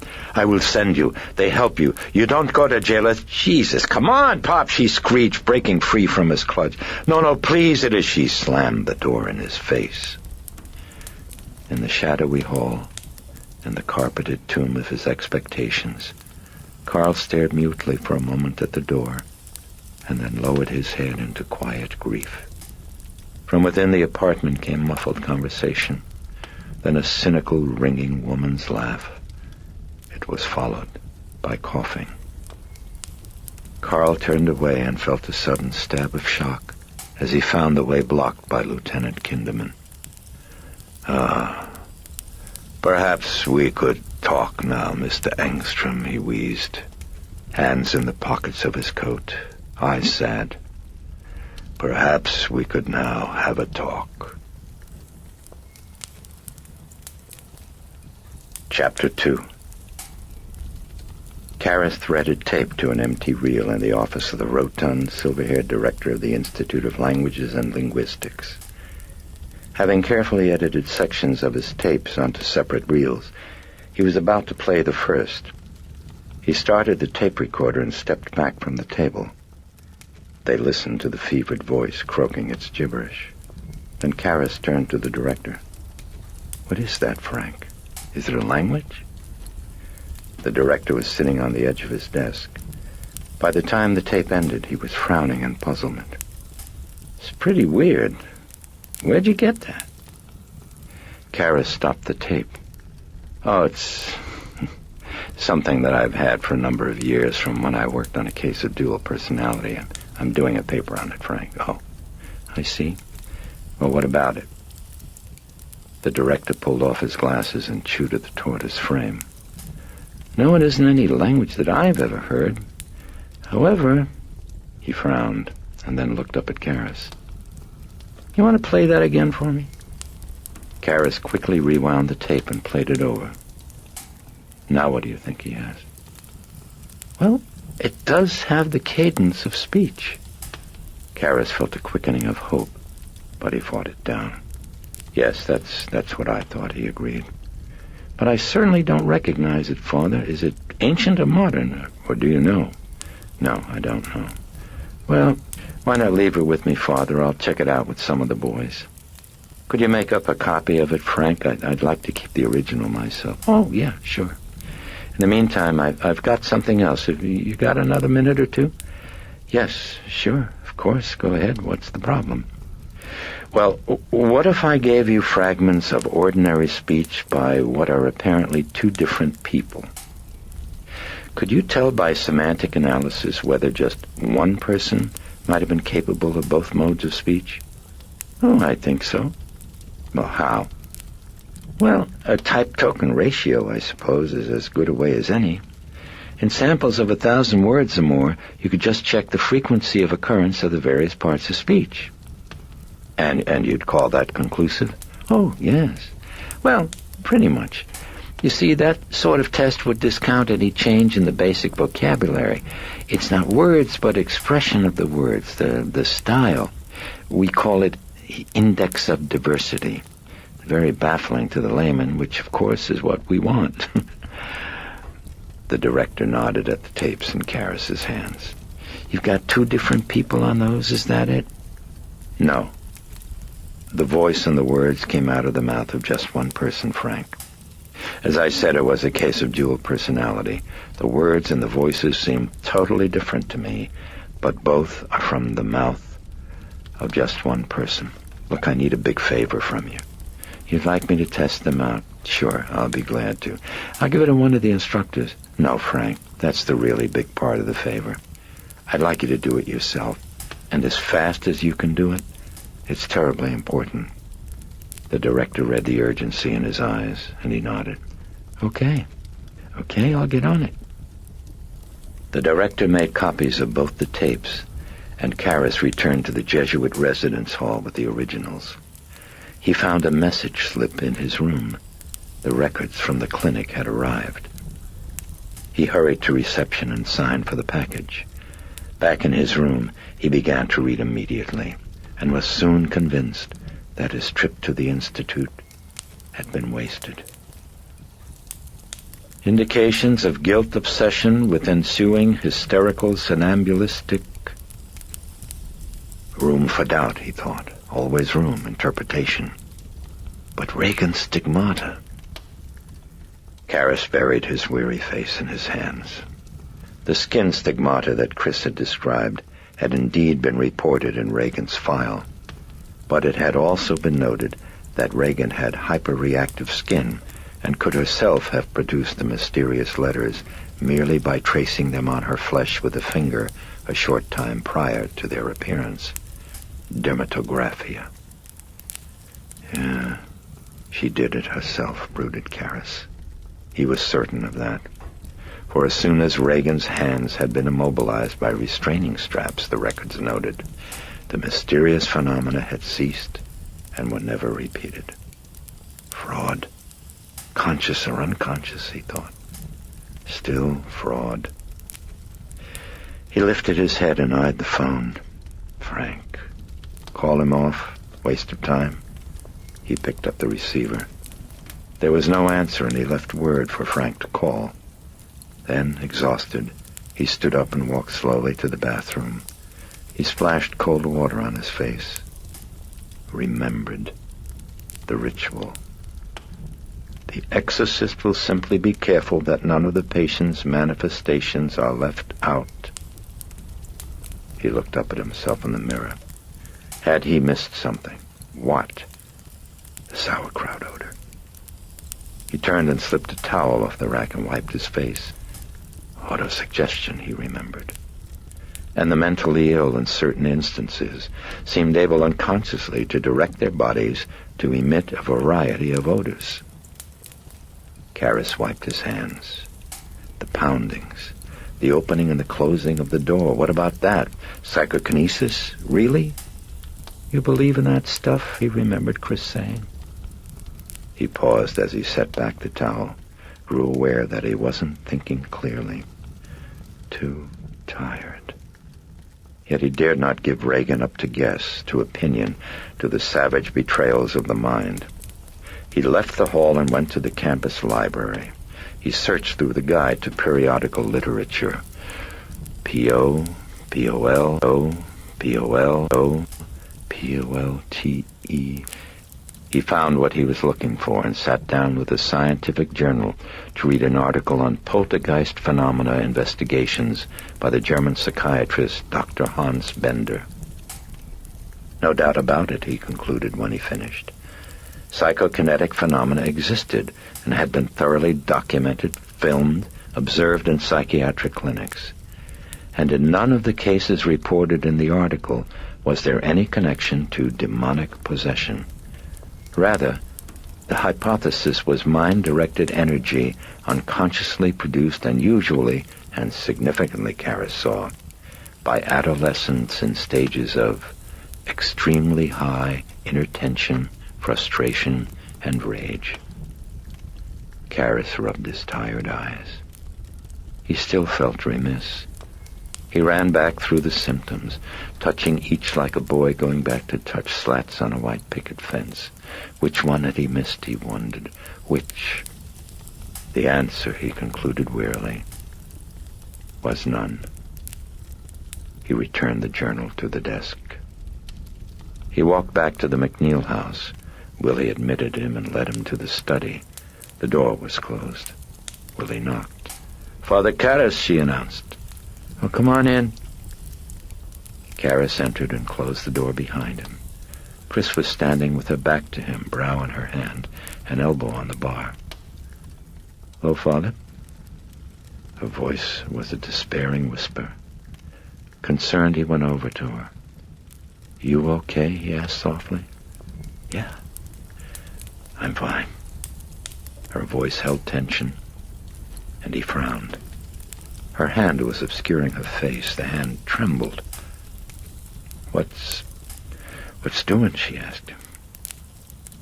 "Well, I've looked at the records from the clinic." He waited, but she made no response. He continued, "I believe... Well, my honest opinion right now is that Regan can best be helped by intensive psychiatric care." She shook her head very slowly back and forth. "Where's her father?" he asked her. "In Europe," she whispered. "Have you told him what's happening?" She had thought about telling him so many times, had been tempted. The crisis could bring them back together. But Howard and priests... For Regan's sake, she'd decided he mustn't be told. "No," she answered. "Well, I think it would help if he were here." "Listen, nothing's going to help except something out of sight," Chris suddenly erupted, lifting a tear-stained face to the priest. "Something way out of sight. I believe you should send for him." "Why?" "Well, it would... I asked you to drive a demon out, goddammit, not ask another one in." She cried at Karras in sudden hysteria. Her features were contorted in anguish. "What the hell happened to the exorcism all of a sudden?" "Well, what in hell do I want with Howard?" "We can talk about it." "Talk about it now, goddammit. What the hell good is Howard right now? What's the good?" "There's a strong probability that Regan's disorder is rooted in guilt over... Guilt over what?" "Well, it could be over the divorce, all that psychiatric bullshit." "Now listen, she's guilty because she killed Bert Dennings," Chris shrieked at him, hands crushing hard against her temples. "She killed him! She killed him, and they're going to put her away! They're going to put her away! Oh, my God! Oh, God!" Karras caught her up as she crumpled, sobbing, and guided her toward the sofa. "It's all right," he kept telling her softly. "It's all right." "No, they'll put her away," she was sobbing. They'll put... Oh, God." "It's all right." He eased her down and stretched her out on the sofa. He sat down on the edge and took her hand in both of his, thought of Kinderman, of Dennings, her sobbing unreality. "All right," he said. "It's going to be all right. Take it easy. It's all right." Soon the crying subsided, and he helped her sit up. He brought her water and a box of tissues he'd found on a shelf behind the bar. Then he sat down beside her. "Oh, God, I'm glad," she said, sniffling and blowing her nose. "Just glad I got it out." Karras was in turmoil, his own shock of realization increasing the calmer she grew. Quiet sniffles now, intermittent catches in her throat. And now the weight was on his back again, heavy and oppressive. He inwardly stiffened. "Oh, no more. Say no more." "Do you want to tell me more?" he asked her gently. Chris nodded. She exhaled and wiped at an eye and spoke haltingly, in spasms, of Kinderman, of the book, of her certainty that Dennings had been up in Regan's bedroom, of Regan's great strength, of the Dennings personality that Chris thought she had seen with the head turned around and facing backward. She finished, and now she waited for Karras's reaction. For a time he didn't speak as he thought it all over, and then at last he said softly, "You don't know that she did it." "But the head turned around," said Chris. "You'd hit your own head pretty hard against the wall," Karras answered. "You were also in shock. You imagined it." "She told me that she did it," Chris intoned without expression. There was a pause. "Did she tell you how?" Chris shook her head. He turned and looked at her. "No," she said. Then it doesn't mean a thing, Karis told her. No, it wouldn't mean a thing unless she gave you details that no one else could conceivably know but the killer. Chris was shaking her head in doubt. I don't know, she had answered. I don't know if I'm doing what's right. I think she did it and she could kill someone else. I don't know. Father, what should I do now? The weight was now set in concrete. In drying, it had shaped itself to his back. He rested an elbow on his knee and closed his eyes. Well, you've told someone now, he said quietly. You've done what you should. Now just forget it. Just put it away and leave it all up to me. He felt her gaze on him and looked at her. Are you feeling any better now? He asked her. She nodded. Would you do me a favor? He asked.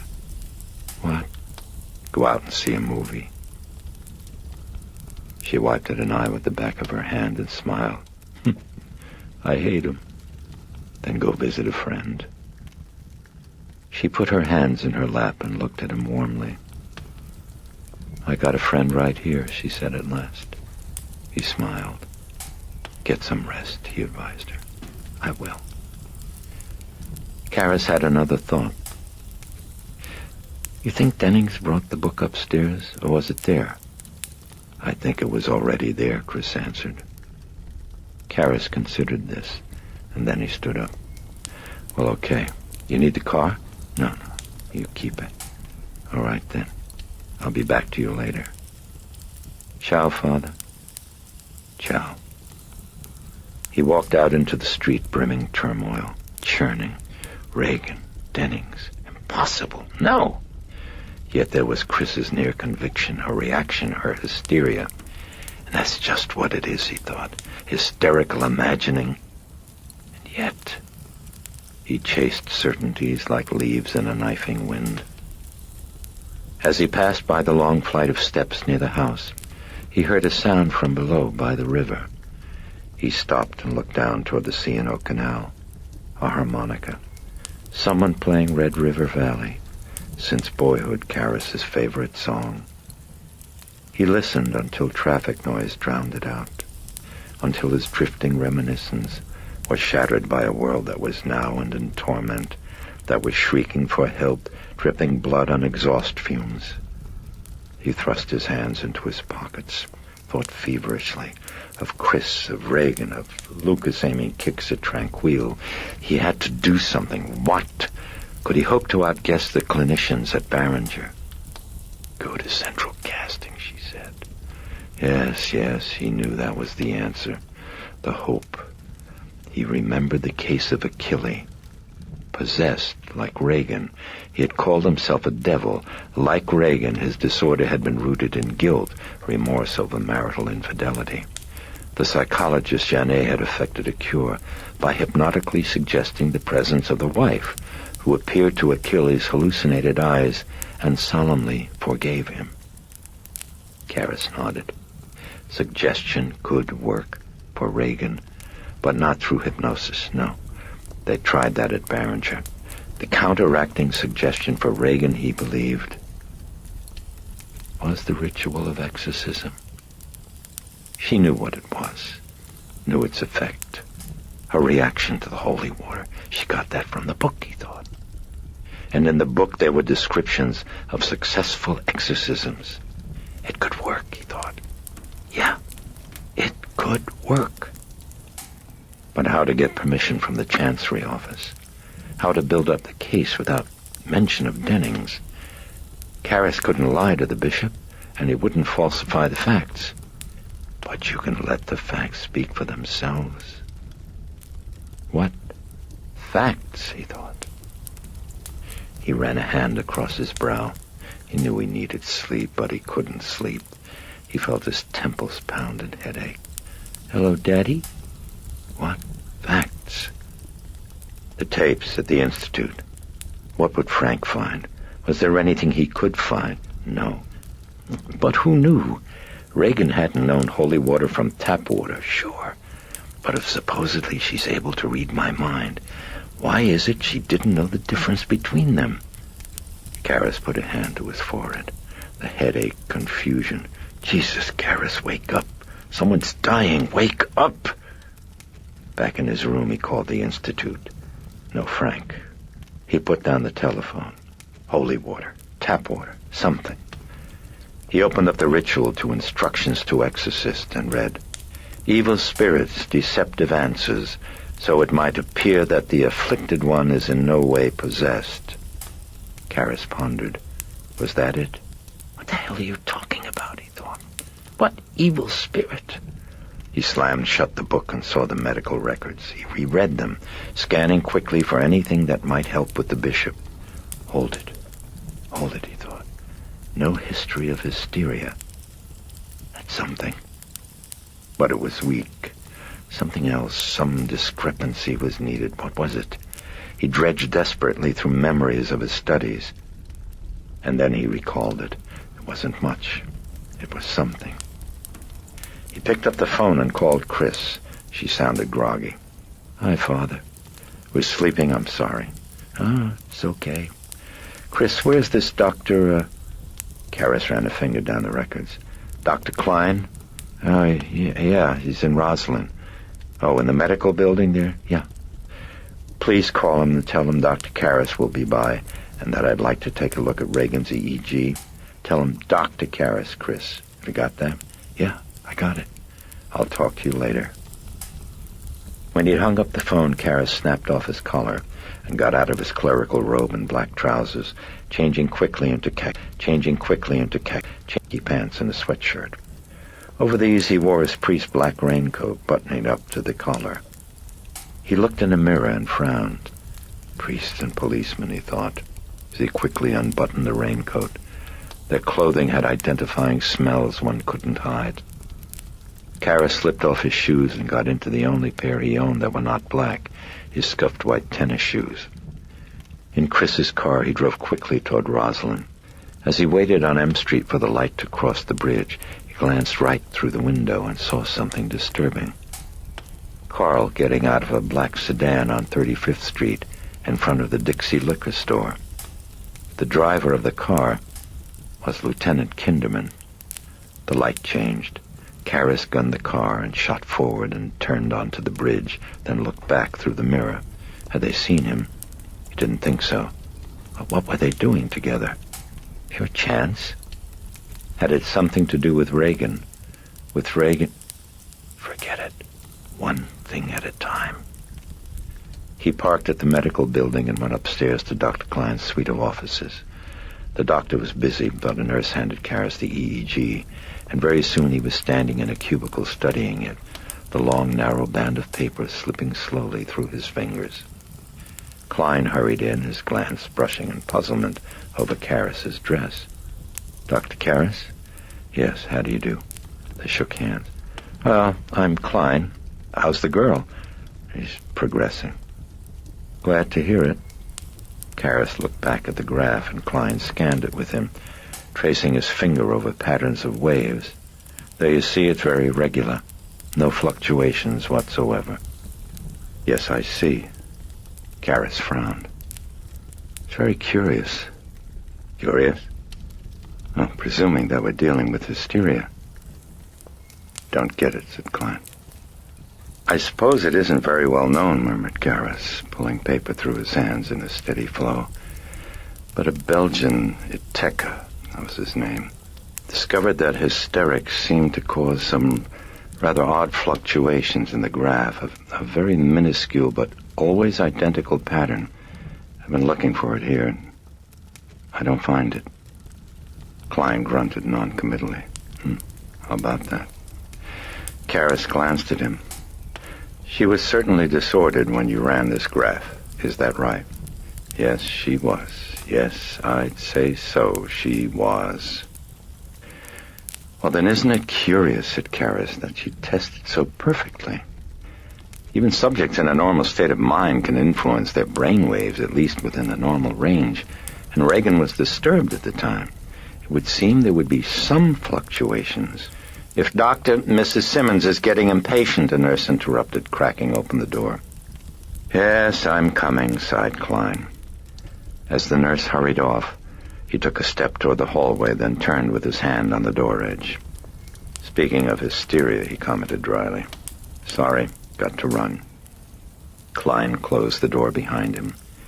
Karras heard his footsteps heading down the hall, heard the opening of a door, heard him saying, Well, now, how are we feeling today? Closing of the door. Karras went back to his study of the graph, finished, then folded it up and banded it. He returned it to the nurse in reception.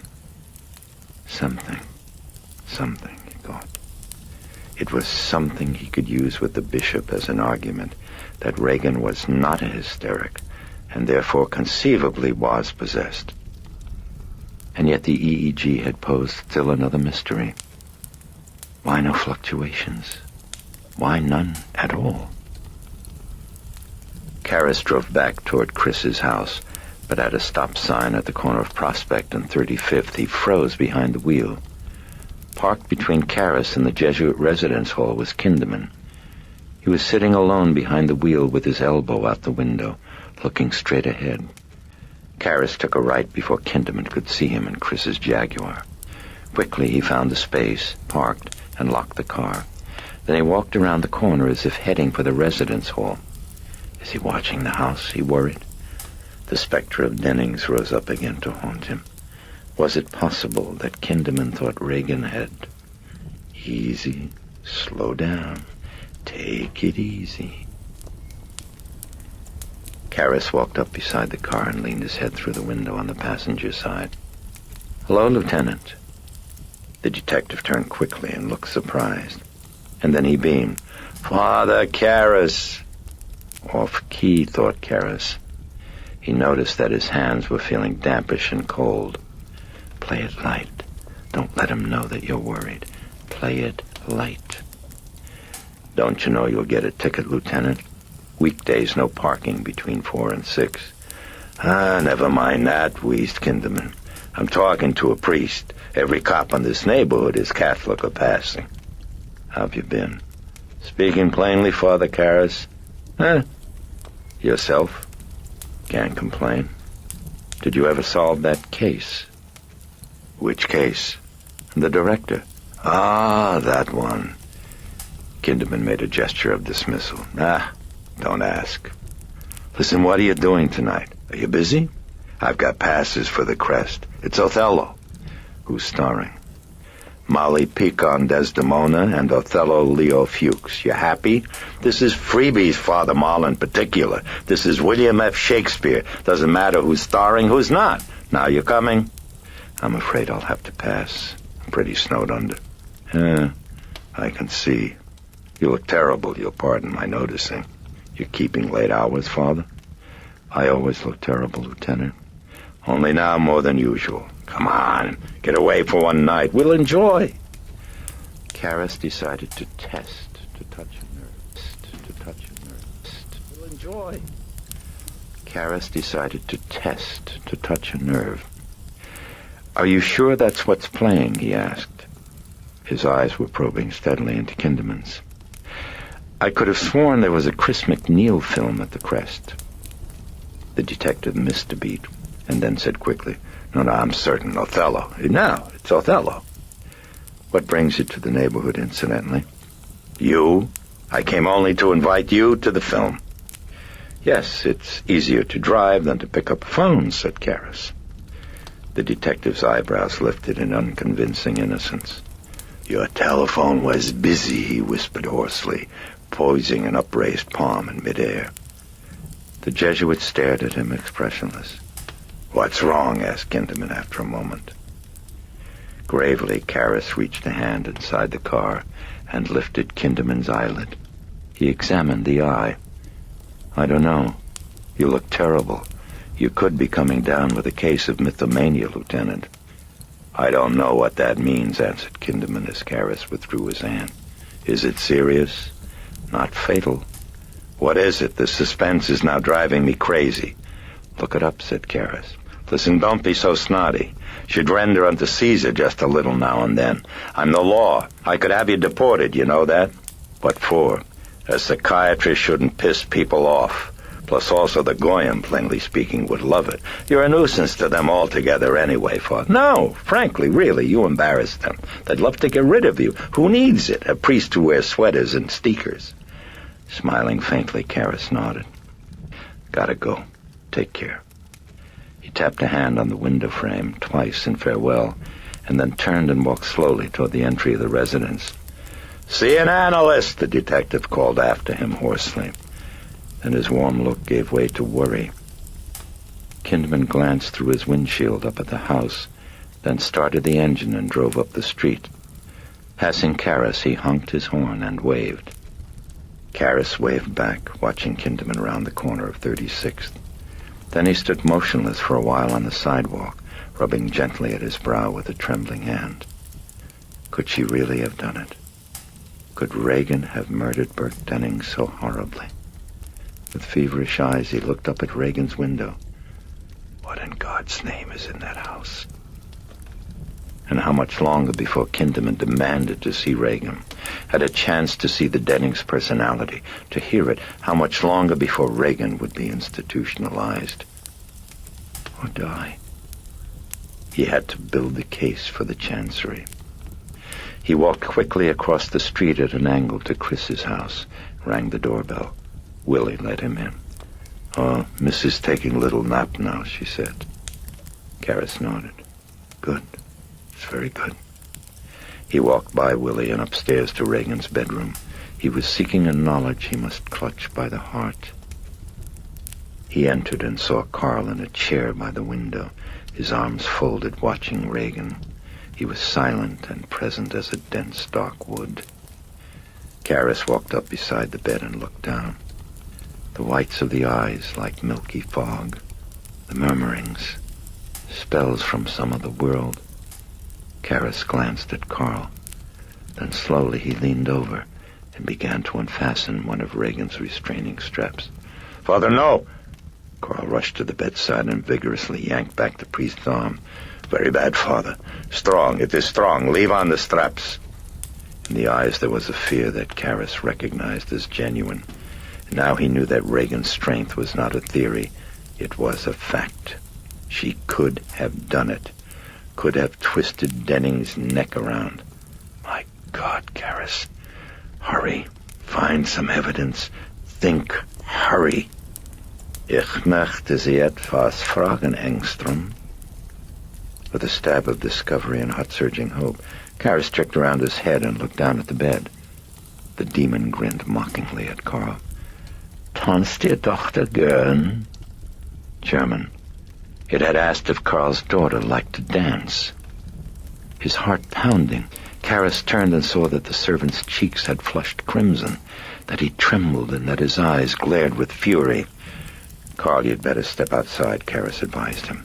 The Swiss shook his head, his hands squeezed into white-knuckled fists. "No, I stay." "You will go, please," the Jesuit said firmly. His gaze held Carl's implacably. After a moment of dogged resistance, Carl gave way and hurried from the room. The laughter had stopped. Karras turned back. The demon was watching him. Pleased. "Oh, so you're back," it croaked. "I'm surprised. I would think that embarrassment over the holy water might have discouraged you from ever returning.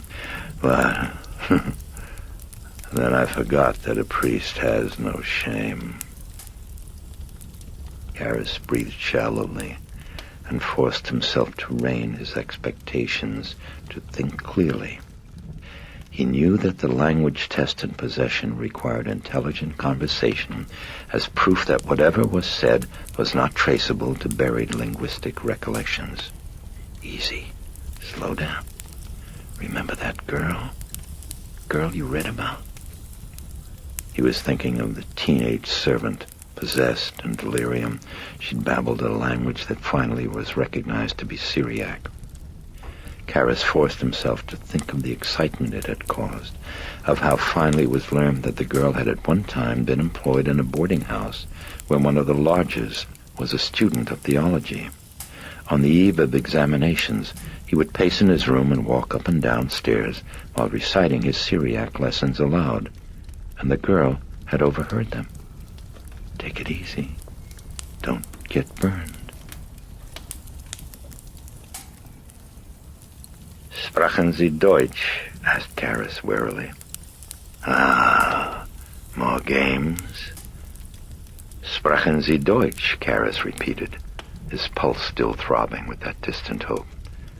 "Natürlich," the demon leered at him. "Mirabile dictu, wouldn't you agree?" The Jesuit's heart leaped up. Not only German, but Latin, and in context. "Quod nomen mihi est?" Karras asked quickly. "What is my name?" "Karras." And now the priest rushed on with excitement. "Ubi sum? Where am I?"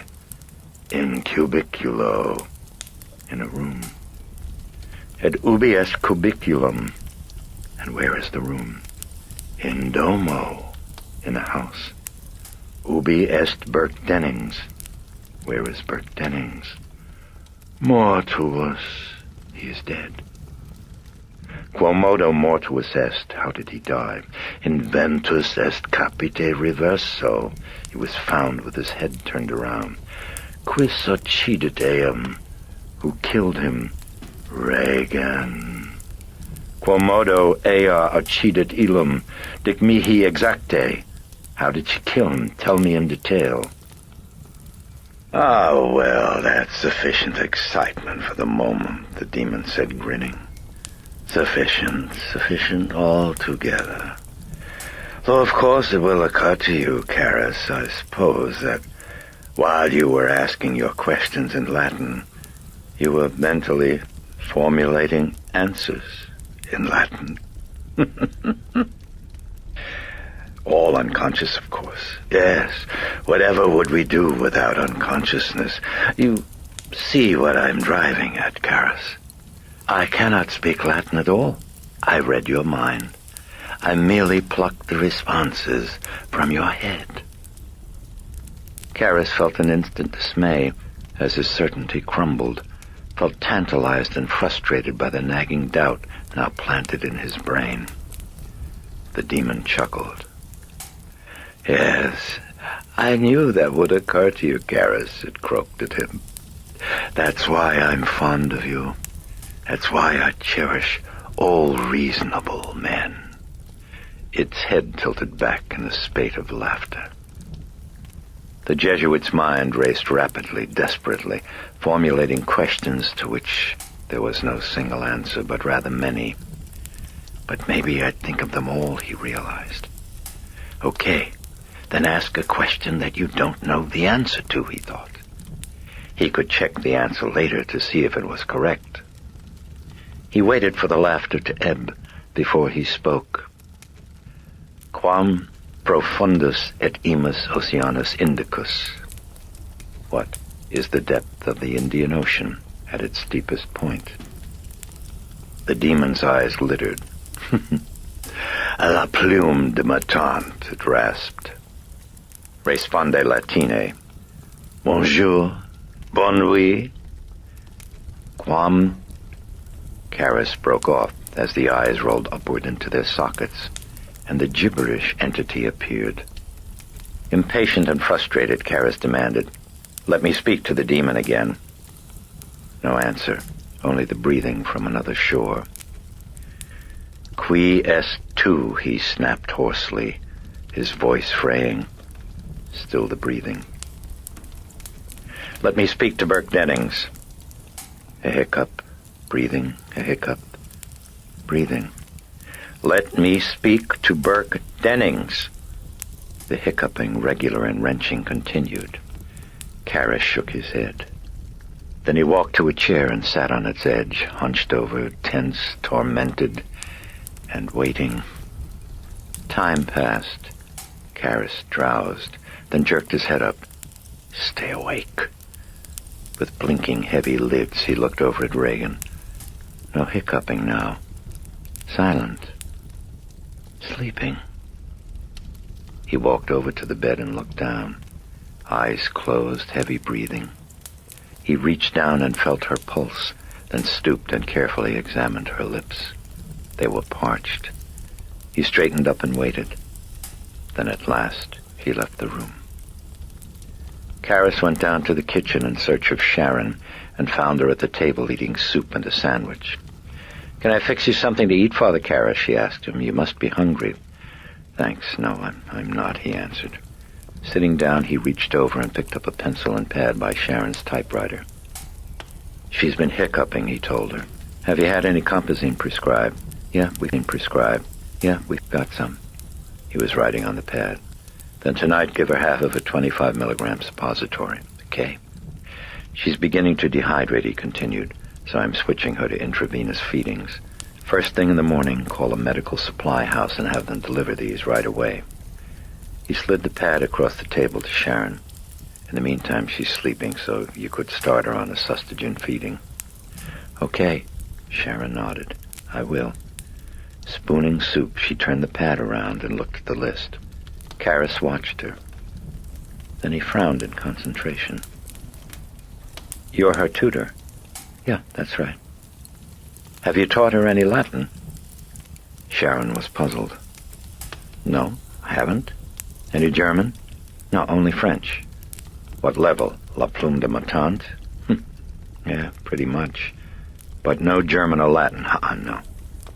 "But the Angstroms, don't they sometimes speak German?" "Oh, yeah, sure." "Around Regan?" Sharon shrugged. "I suppose." She stood up and took her plates to the sink. "As a matter of fact, I'm pretty sure." "Have you ever studied Latin?" Karis asked her. "No, I haven't." "But you'd recognize the general sound." "Oh, well, sure." Sharon rinsed the soup bowl and put it in the rack. "Has she ever spoken Latin in your presence?" Karis asked her. "Regan?" "Yes, since her illness." "No, never." "Any language at all?" probed Karis. Sharon turned off the faucet, thoughtful. "Well, I might have imagined it, I guess, but what?" "Well, I think..." She frowned. "Well, I could have sworn I heard her talking in Russian." Karis stared at her. "Do you speak it?" he asked her, throat dry. She shrugged. "Oh, well, so-so." She began to fold the dishcloth. "I just studied it in college, that's all." Karis sagged. She did pick the Latin from my brain, he thought.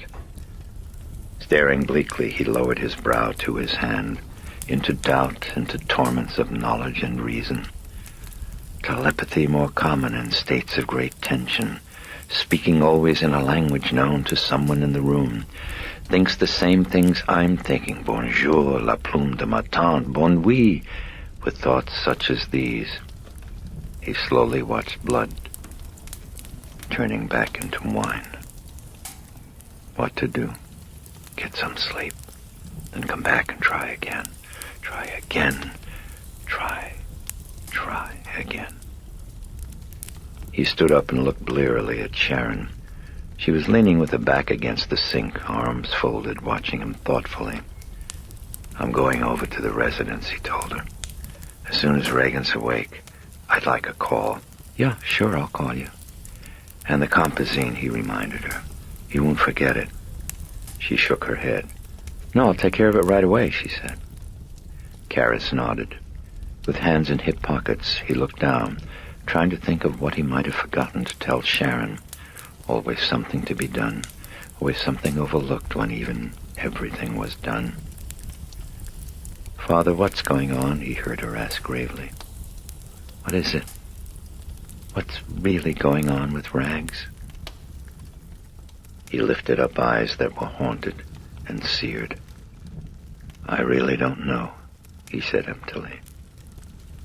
He turned and walked out of the kitchen. As he passed through the entry hall, Karis heard footsteps coming up rapidly behind him. "Father Karis!" He turned and saw Carl with his sweater. "Very sorry," said the servant as he handed it over. "I was thinking to finish much before, but I forget." The vomit stains were gone, and it had a sweet smell. "That was thoughtful of you, Carl," the priest said gently. "Thank you." "Thank you, Father Karras." There was a tremor in his voice, and his eyes were full. "Thank you for your helping Miss Regan," Carl finished. Then he averted his head, self-conscious, and swiftly left the entry. Karras watched, remembering him in Kinderman's car. More mystery, confusion. Wearily he opened the door. It was night. Despairing, he stepped out of darkness into darkness. He crossed to the residence, groping toward sleep, but as he entered his room, he looked down and saw a message slip pink on the floor. He picked it up. From Frank. The tapes. A home number. "Please call." He picked up the telephone and requested the number. Waited. His hand shook with desperate hope. "Hello?" The young boy had answered, a piping voice. "May I speak to your father, please?" "Yeah, just a minute." Phone clattering, then quickly picked up. Still the boy. "Who is this?" "Father Karras." "Father Karras?" His heart thumping, Karras spoke evenly. "Karras. Father Karras." Down went the phone again. Karras pressed digging fingers against his brow. Phone noise. "Father Karras?" "Oh, yeah. Hello, Frank. I've been trying to reach you." "Oh, I'm sorry. Been working on your tapes at the house." "Are you finished, Frank?" "Oh, yes, I am." "By the way, this is pretty weird stuff." "I know." Karras tried to flatten the tension in his voice. "What's the story, Frank? What have you found?" "Well, this type-token ratio first, yeah? Well, I didn't have enough of a sampling to be absolutely accurate, you understand. But I'd say it's pretty close, or, at least as close as you can get with these things. Well, at any rate, the two different voices on the tapes, I'd say, are probably separate personalities." "Probably?" "Well, I wouldn't want to swear to it in court. In fact, I'd have to say the variance is, well, really pretty minimal." "Minimal," Karras repeated dully. Well, that's the ball game, he thought. "And what about the gibberish, Frank?" he asked without hope.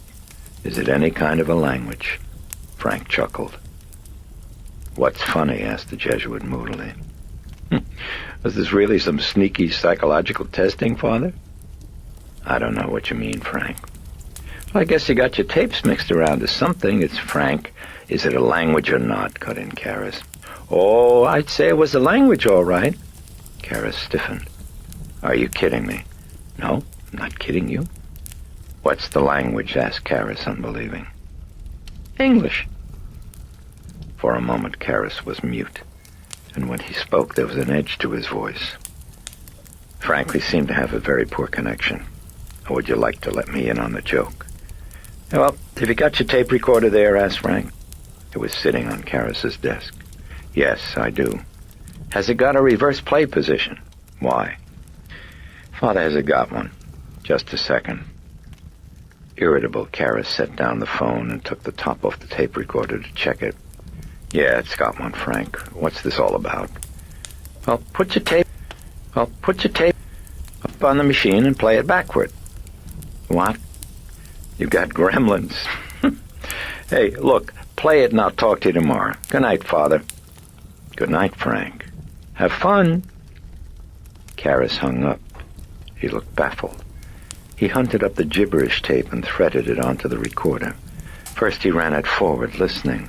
Shook his head. No mistake. It was gibberish. He let it run through to the end and then played it in reverse. He heard his voice speaking backward, and then Regan, or someone, in English. Marin, Karras, pius, let us. English. Senseless, but English. How on earth could she do that, he marveled. He listened to it all, then rewound and played the tape through again, and then realized that the order of speech was inverted. He stopped the tape and rewound it.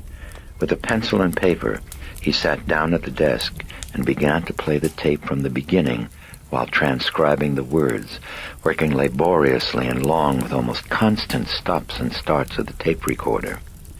When finally it was done, he made another transcription on a second sheet of paper, reversing the order of the words. Then he leaned back and read it. Danger. Not yet.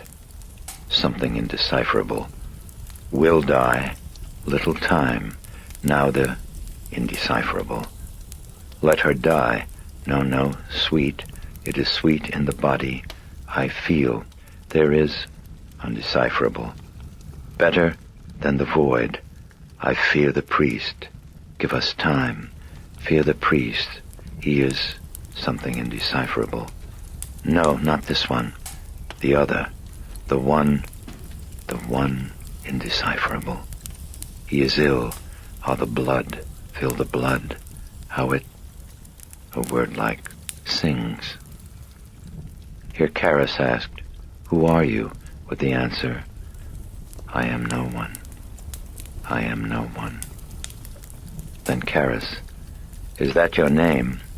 And then, "I have no name. I am no one. Many. Let us be. Let us warm in the body. Do not drive us from the body into void.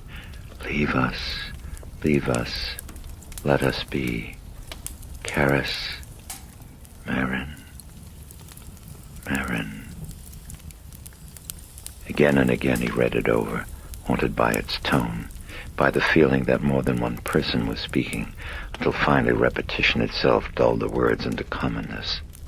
He set down the tablet on which he transcribed them and rubbed at his face, at his eyes, at his thoughts.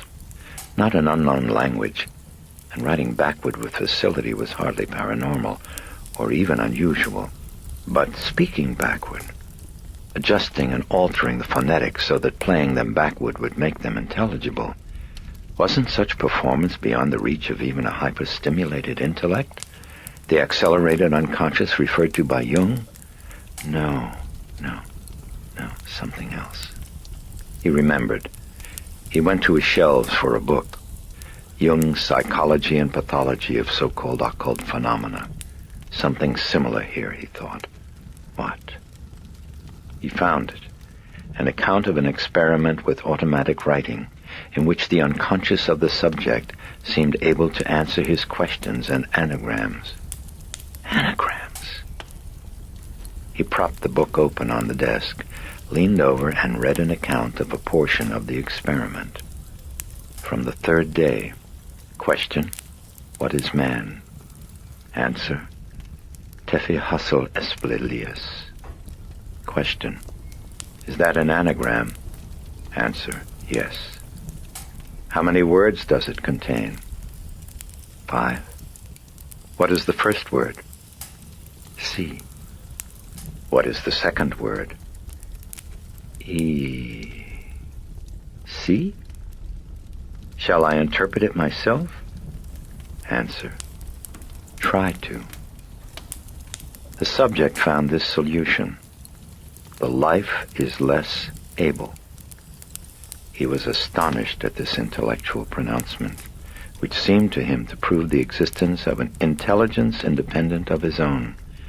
He therefore went on to ask, "Who are you?" Answer: Clelia. Are you a woman?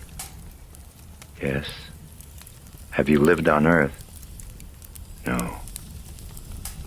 Will you come to life? Yes. When? In 6 years. Why are you conversing with me? If Clelia ill. The subject interpreted this answer as an anagram for I, Clelia, feel. From the 4th day. Question: am I the one who answers the questions? Answer: yes. Is Clelia there? No. Who is there then? Nobody. Does Clelia exist at all? No. Then with whom was I speaking yesterday? With nobody. Karis stopped reading. He shook his head. Here was no paranormal performance. only the limitless abilities of the mind. He reached for a cigarette, sat down and lit it. I am no one. Many. It was eerie, all right. Where did it come from, he wondered, this content of her speech? With nobody. From the same place Clelia had come from? Emergent personalities? Marin. Ah, the blood. He is ill. Haunted, remembering the voices, he glanced at his copy of Satan and moodily leafed to the opening inscription. Let not the dragon be my leader. Karras exhaled smoke and closed his eyes. He coughed. His throat felt raw and inflamed. He crushed out the cigarette, eyes watering from smoke. Exhausted, his bones felt like iron pipe. He got up and put out a do not disturb sign on the door. Then he flicked out the room light, shuttered his window blinds, kicked off his shoes and collapsed on the bed. Fragments of thought. Regan, Denning, Skinderman. What to do? He must help. How? Try the bishop with what little he had? He didn't think so. He could never convincingly argue the case. He thought of undressing, getting under the bed covers. Oh, too tired. This burden. He wanted to be free. Let us be. Let me be. He responded to fragment. He drifted into motionless, dark granite sleep. The ringing of a telephone awakened him. Groggy, he fumbled toward the light switch. What time was it? A few minutes after 3. He reached blindly for the telephone and answered it. Sharon, would he come to the house right away? Yes, he would come. He hung up the telephone, feeling trapped again, smothered and enmeshed. He went into the bathroom and splashed cold water on his face, dried off, and then started from the room, but at the door he turned around and came back for his sweater. He pulled it over his head and then went out into the street. The air was thin and still in the darkness. Some cats at a garbage can scurried in fright as he crossed toward the house. Sharon met him at the door. She was wearing a sweater and was draped in a blanket. She looked frightened, bewildered. Sorry, Father, she whispered as he entered the house. But I thought you ought to see this. See what? You'll see. Let's be quiet now. I don't want to wake up Chris. She shouldn't see this. She beckoned. Karras followed her, tiptoeing quietly up the stairs to Regan's bedroom. Entering, the Jesuit felt chilled to the bone. The room was icy. He frowned in bewilderment at Sharon, and she nodded at him solemnly. Yeah, the heat's on, she whispered. Then she turned and stared at Regan, at the whites of her eyes glowing eerily in lamplight. She seemed to be in coma, heavy breathing, motionless. The nasogastric tube was in place, the sustagen seeping slowly into her body. Sharon moved quietly toward the bedside, and Karras followed, still staggered by the cold. When they stood by the bed, he saw beads of perspiration on Regan's forehead, glanced down and saw her hands gripped firmly in the restraining straps. Sharon. She was bending, gently pulling the top of Regan's pajamas wide apart, and an overwhelming pity hit Karras at the sight of the wasted chest, the protruding ribs where one might count the remaining weeks or days of her life. He felt Sharon's haunted eyes upon him. I don't know if it stopped, she whispered, but watch. Just keep watching her chest. She turned and looked down, and the Jesuit, puzzled, followed her gaze. Silence, the breathing, watching, the cold. Then the Jesuit's brows knitted tightly as he saw something happening to the skin. A faint redness, but in sharp definition, like handwriting. He peered down closer. There, it's coming, whispered Sharon. Abruptly, the gooseflesh on Karras's arms was not from the icy cold in the room. It was from what he was seeing on Regan's chest. was from the bas-relief script rising up in clear letters of blood-red skin. 2 words. Help me. That's her handwriting, whispered Sharon.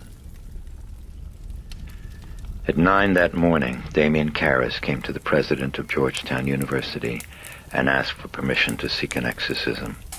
He received it and immediately afterward went to the bishop of the diocese, who listened with grave attention to all that Karras had to say. "You're convinced that it's genuine?" the bishop asked finally.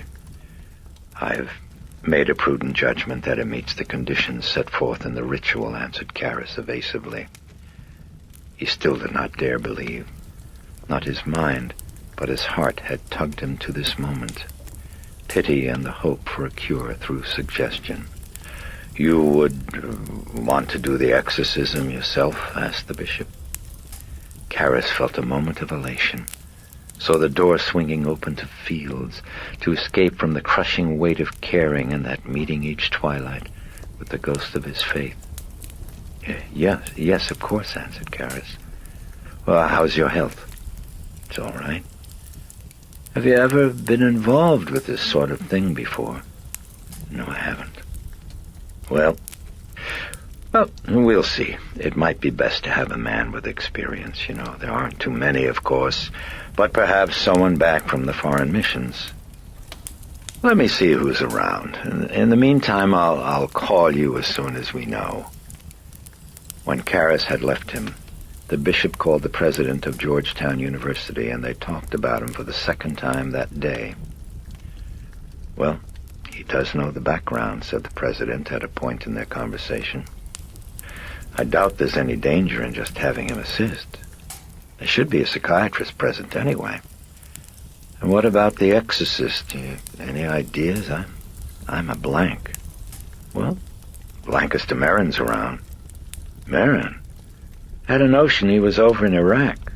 I think I read he was working on a dig around Nineveh." "Yes, that's right, down below Mosul. But he finished and he came back about 3 or 4 months ago, Mike. He's at Woodstock." "Oh, is he teaching?" "No, he's working on another book." "Huh, God help us. Don't you think he's too old, though? How's his health?" "Well, it must be all right, or he wouldn't still be running around digging up tombs, don't you think?" I suppose that's so. Besides, he's had experience, Mike." "Oh, I didn't know that." "Well, I don't know. At least that's the word around." "Oh, when was that?" "Oh, maybe 10, 12 years ago, I think, in Africa. Supposedly the exorcism lasted for months. Heard it damn near killed him." "Well, in that case, I doubt that he'd want to do another one." "Well, we do what we're told here, Mike. All the rebels are over with the seculars." "Thank you for reminding me." "Well, what do you think?" "Look, I'll leave it up to you and the provincial." Early that silently waiting evening, a young scholastic preparing for the priesthood wandered the grounds of Woodstock Seminary in Maryland. He was searching for a slender, gray-haired old Jesuit. He found him on a pathway strolling through a grove. He handed him a telegram. The old man thanked him, serene, eyes kindly, then turned and renewed his contemplation, continued his walk through a nature that he loved. Now and then he would pause to hear the song of a robin, to watch a bright butterfly hover on a branch. He did not open and read the telegram. He knew what it said. He had known. He had read it in the dust of the temples of Nineveh. He was ready.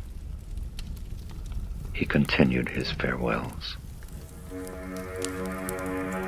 Part 4. And let my cry come unto thee. Chapter 1. In the breathing dark of his quiet office, Kinderman brooded above his desk. He adjusted the desk lamp beam a fraction. Below him were records, transcripts, exhibits, police files, crime lab reports, scribbled notes. In a pensive mood, he had carefully fashioned them into a collage in the shape of a rose, as if to belie the ugly conclusion to which they had led him. that he could not accept. Engstrom was innocent. At the time of Denning's death, he had been visiting his daughter, supplying her with money for the purchase of drugs. He had lied about his whereabouts that night in order to protect her and to shield her mother, who believed Elvira to be dead and past all harm and degradation. It was not from Carl that Kinderman had learned this. On the night of their encounter in Elvira's hallway, the servant remained obdurately silent. It was only when Kinderman apprised the daughter of her father's involvement in the Dennings case that Elvira volunteered the truth. There were witnesses to confirm it. Engstrom was innocent. Innocent and silent concerning events in Chris MacNeil's house. Kinderman frowned at the rose collage. Something was wrong with the composition. He shifted a petal point, the corner of a deposition, a trifle lower and to the right. Roses. Elvira. He had warned her grimly that failure to check herself into a clinic within 2 weeks would result in his dogging her trail with warrants until he had evidence to effect her arrest. Yet he did not really believe she would go. There were times when he stared at the lawn blinkingly, as he would the noonday sun, in the hope it would temporarily blind him, while some quarry made its escape. Engstrom was innocent. What remained? Kinderman, wheezing, shifted his weight. Then he closed his eyes and imagined he was soaking in a lapping hot bath. Mental closeout sale, he bannered at himself. Moving to new conclusions, positively everything must go. For a moment he waited, unconvinced. Then positively, he added sternly. He opened his eyes and examined afresh the bewildering data. Item. The death of Director Burke Dennings seemed somehow linked to the desecrations at Holy Trinity. Both involved witchcraft, and the unknown desecrator could easily be Dennings' murderer. Item. An expert on witchcraft, a Jesuit priest, had been seen making visits to the home of the MacNeils. Item. The typewritten sheet of paper containing the text of the blasphemous altar card discovered at Holy Trinity had been checked for latent fingerprints. Impressions had been found on both sides.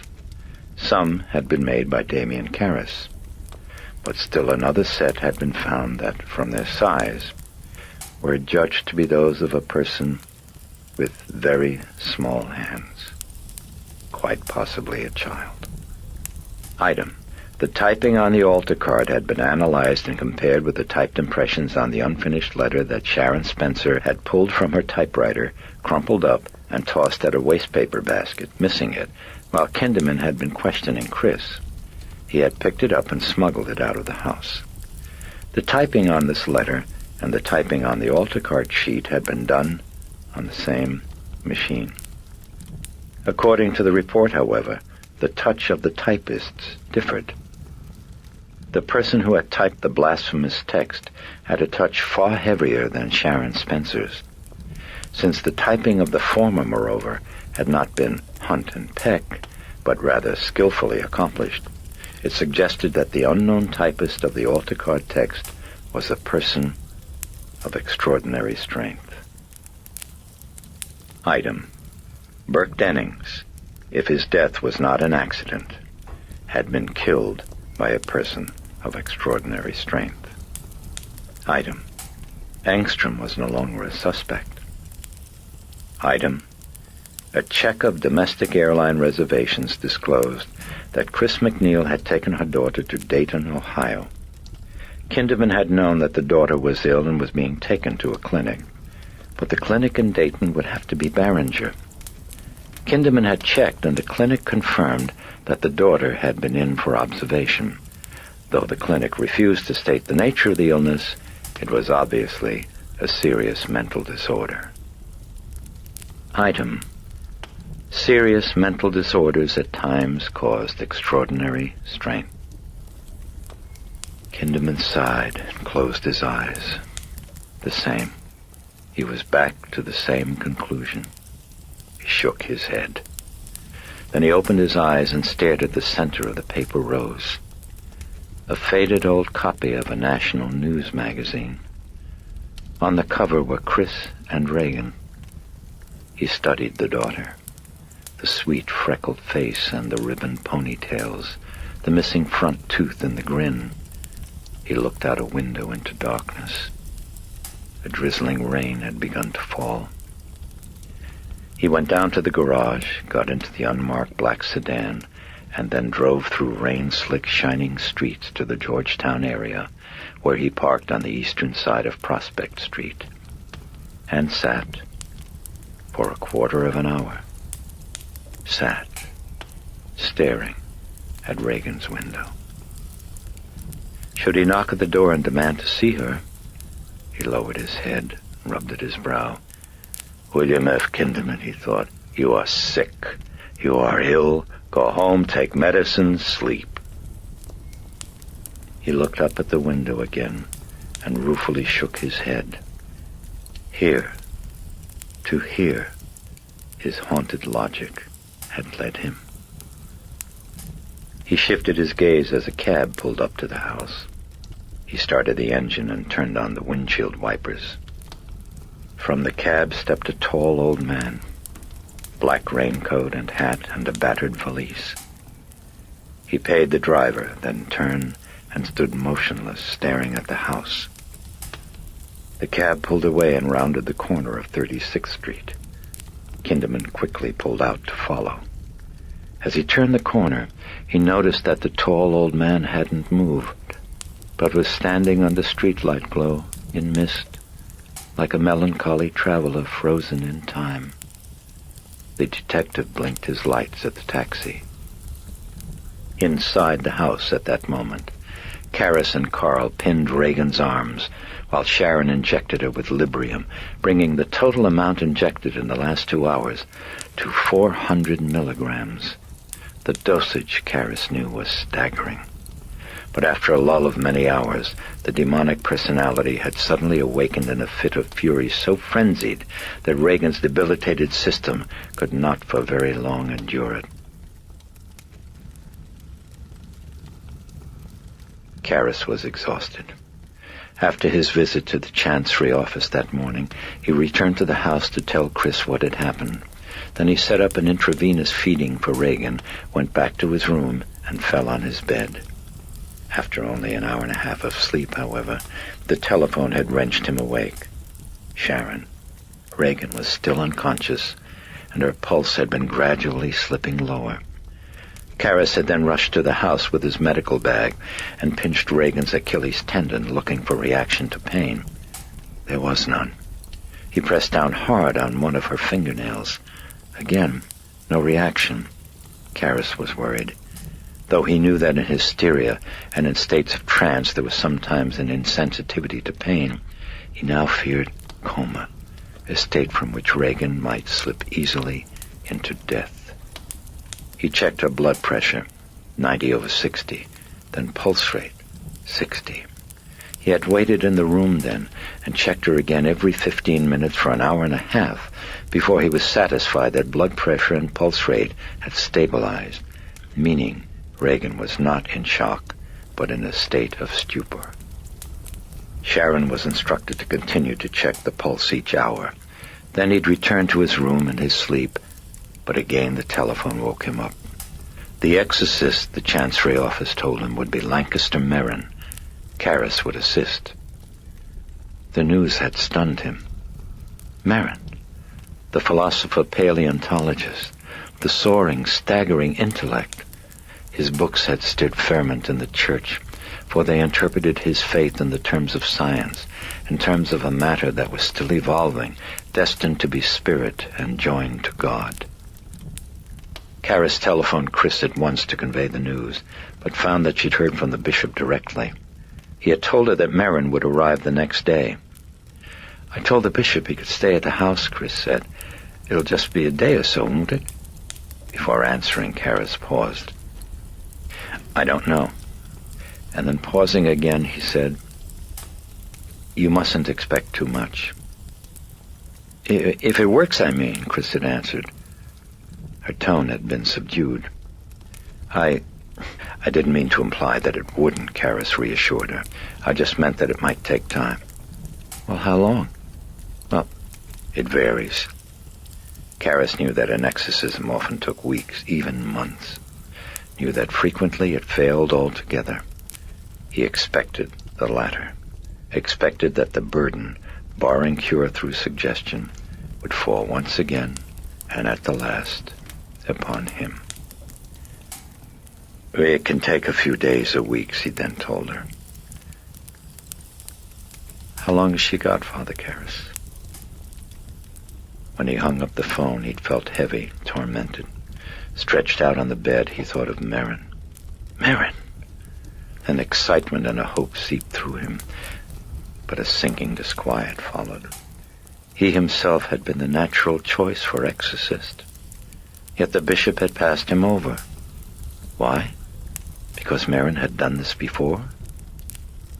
As he closed his eyes, he recalled that exorcists were selected on the basis of piety and high moral qualities. That a passage in the Gospel of Matthew related that Christ, when asked by his disciples the cause of their failure in an effort at exorcism, had answered them, "Because of your little faith." The provincial had known about his problem. So had the president, Karis reflected. Had either of them told the bishop? He had turned on his bed then, damply despondent. He felt somehow unworthy, incompetent, rejected. It stung. Unreasonably, it stung. Then, finally, sleep came pouring into emptiness, filling in the niches and cracks in his heart. But again the ring of the phone woke him. Chris, calling to inform him of Regan's new frenzy. Back at the house, he checked Regan's pulse. It was strong. He gave Librium, then again, and again. Finally, he made his way to the kitchen, briefly joining Chris at the table for coffee. She was reading a book, one of Merrin's that she'd ordered delivered to the house. Way over my head, she told him softly. Yet she looked touched and deeply moved. Oh, but there's some of it so beautiful, so great. She flipped back pages to a passage she had marked and handed the book across the table to Karis. And he read, "We have familiar experience of the order, the constancy, the perpetual renovation of the material world which surrounds us. Frail and transitory as is every part of it, restless and migratory as are its elements, still it abides. It is bound together by a law of permanence, and though it is ever dying, it is ever coming to life again. Dissolution does but give birth to fresh modes of organization, and one death is the parent of 1,000 lives. Each hour as it comes is but a testimony how fleeting, yet how secure, how certain is the great whole. It is like an image on the waters, which is ever the same, though the waters ever flow. The sun sinks to rise again. The day is swallowed up in the gloom of night, to be born out of it, as fresh as if it had never been quenched. Spring passes into summer, and though summer and autumn into winter, only the more surely, by its own ultimate return, to triumph over that grave towards which it resolutely hastened from its first hour. We mourn the blossoms of May because they are to wither, but we know that May is one day to have its revenge upon November, by the revolution of that solemn circle which never stops, which teaches us in our height of hope ever to be sober, and in our depth of desolation never to despair. Yes, it's beautiful, Karis said softly. His eyes were still on the page. The raging of the demon from upstairs grew louder. "Bastard! Scum! Pious hypocrite!" She used to put a rose on my plate in the morning before I'd go to work. Karras looked up with a question in his eyes. Regan, Chris told him. She looked down. Yeah, that's right. I forget. You've never met her. Chris blew her nose and dabbed at her eyes. You, want some brandy in that coffee, Father Karras? She asked. No, thanks. I don't think so. Coffee's flat, she whispered tremulously. I think I'll get some brandy. Excuse me. She quickly left the kitchen. Karras sat alone and sipped bleakly at his coffee. He felt warm in the sweater that he wore beneath his cassock, felt weak in his failure to have given Chris comfort. Then a memory of childhood shimmered up sadly.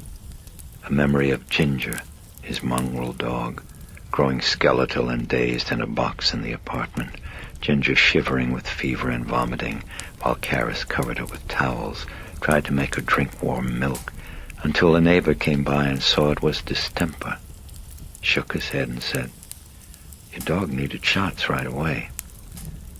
Then dismissed from school one afternoon, out to the street in columns of twos to the corner, his mother there to meet him unexpectedly, looking sad, and then taking his hand to press a shiny $50 piece into it.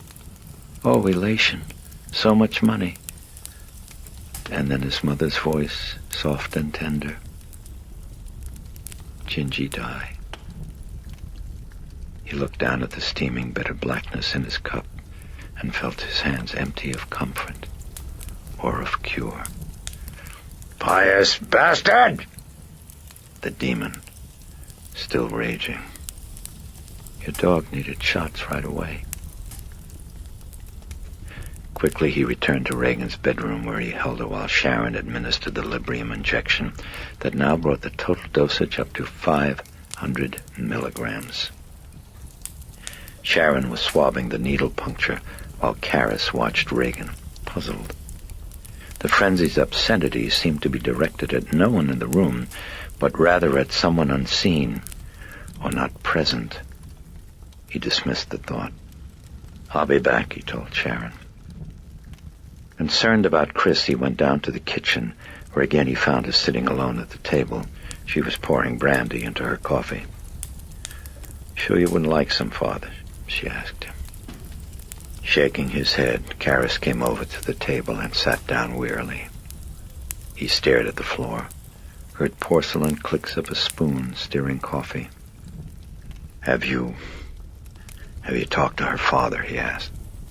Yeah, he called." A pause. "He wanted to talk to Rags." "What did you tell him?" "I told him she was out at a party." Silence.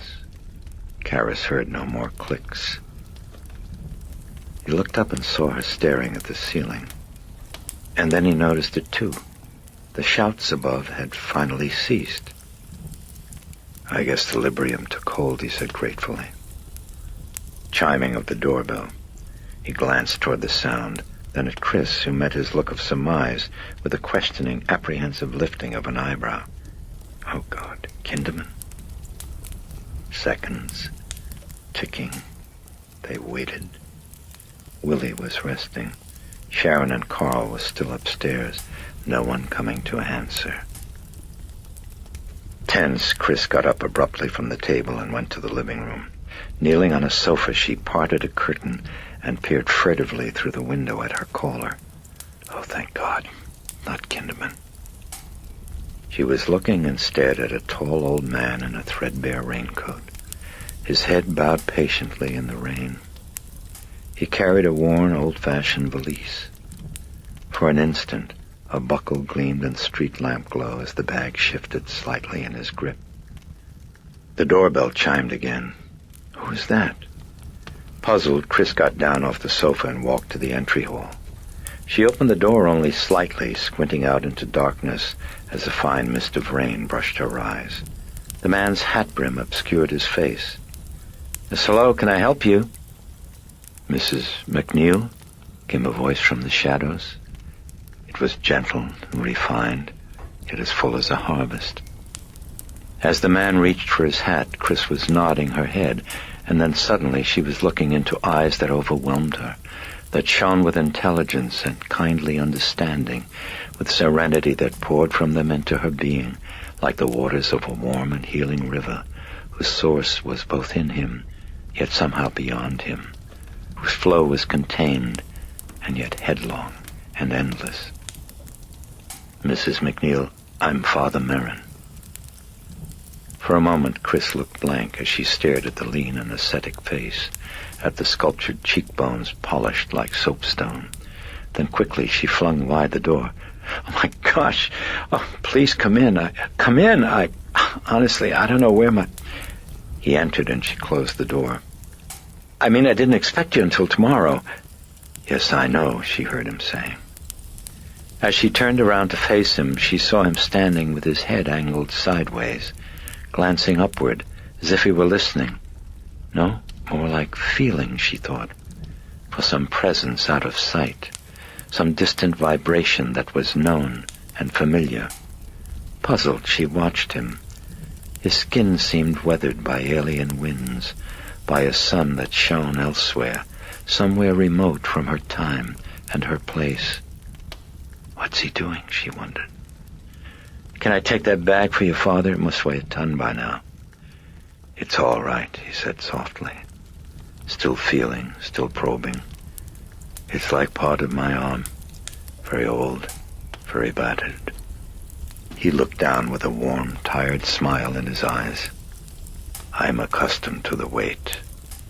"Is Father Karras here?" he asked. "Yes, he is. He's in the kitchen. Have you had any dinner, incidentally, Father?" Merrin flicked his glance upward at the sound of a door being opened.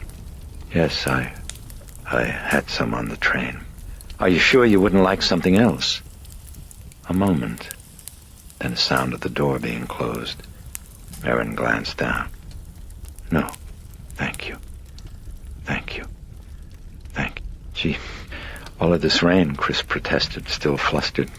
If I'd known you were coming, I could have met you at the station." "It's all right."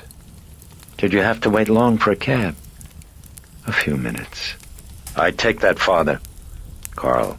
He descended the stairs very quickly and now slipped the bag from the priest's easy grip and took it off down the hall.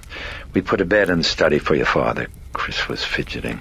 It's really very comfortable, and I thought you'd like the privacy. Come on, I'll show you where it is." She'd started moving, then stopped. "Oh, would you like to say hello to Father Karras?" "I should like to see your daughter first," said Merrin. Chris looked puzzled. "Right now, you mean, Father?"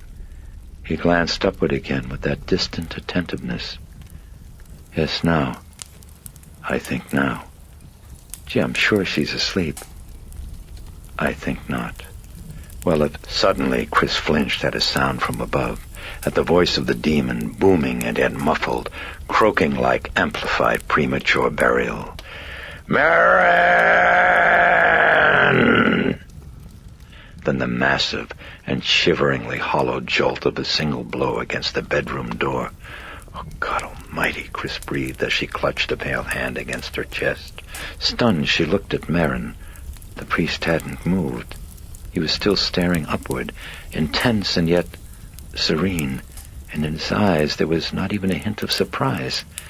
It was more, Chris thought, like recognition. Another blow shook the walls. "Merrin!" The Jesuit moved slowly forward, oblivious of Chris, who was gaping in wonder, of Carl stepping lithe and incredulous from the study, of Karras emerging bewildered from the kitchen, while the nightmarish poundings and croakings continued. Merrin went calmly up the staircase, slender hand like alabaster sliding upward on the banister. Karras came up beside Chris, and together they watched from below as Merrin entered Regan's bedroom and closed the door behind him. For a time there was silence. Then abruptly the demon laughed hideously, and Merrin came out. He closed the door and started down the hall. Behind him the bedroom door opened again, and Sharon poked her head out, staring after him, an odd expression on her face. The Jesuit descended the staircase rapidly and put out his hand to the waiting Karras. "Father Karras." "Hello, Father." Merrin had clasped the other priest's hands in both of his. He was squeezing it, searching Karras's face with a look of gravity and concern, while upstairs the laughter turned to vicious obscenities directed at Merrin. "You look terribly tired," he said. "Are you tired?" "Not at all. Why do you ask?" "Do you have your raincoat with you?" Karras shook his head and said, "No." "Then here, take mine," said the gray-haired Jesuit, unbuttoning his coat. "I should like you to go to the residence, Damien, and gather up a cassock for myself, 2 surplices, a purple stole, some holy water, and 2 copies of the Roman ritual." He handed the raincoat to the puzzled Karras. "I believe we should begin." Karras frowned. "You mean now? Right away?" "Yes, I think so." "Don't you want to hear the background of the case first, Father?" "Why?" Merrin's brows were knitted in earnestness. Karras realized that he had no answer. He averted his gaze from those disconcerting eyes. "Right," he said. He was slipping on the raincoat and turning away. "I'll go and get the things." Carl made a dash across the room, got ahead of Karras, and pulled the front door open for him. They exchanged brief glances, and then Karras stepped out into the rainy night. Merrin glanced back to Chris. "You don't mind if we begin right away?" he asked softly. She'd been watching him, glowing with relief at the feeling of decision and direction and command rushing in like a shout in sunlit day. "No, I'm glad," she said gratefully. "You must be tired, though, Father." Merrin saw her anxious gaze flick upward toward the raging of the demon. "Would you like a cup of coffee?" she was asking. It's fresh." Insistent, faintly pleading. It's hot. Wouldn't you like some, Father?"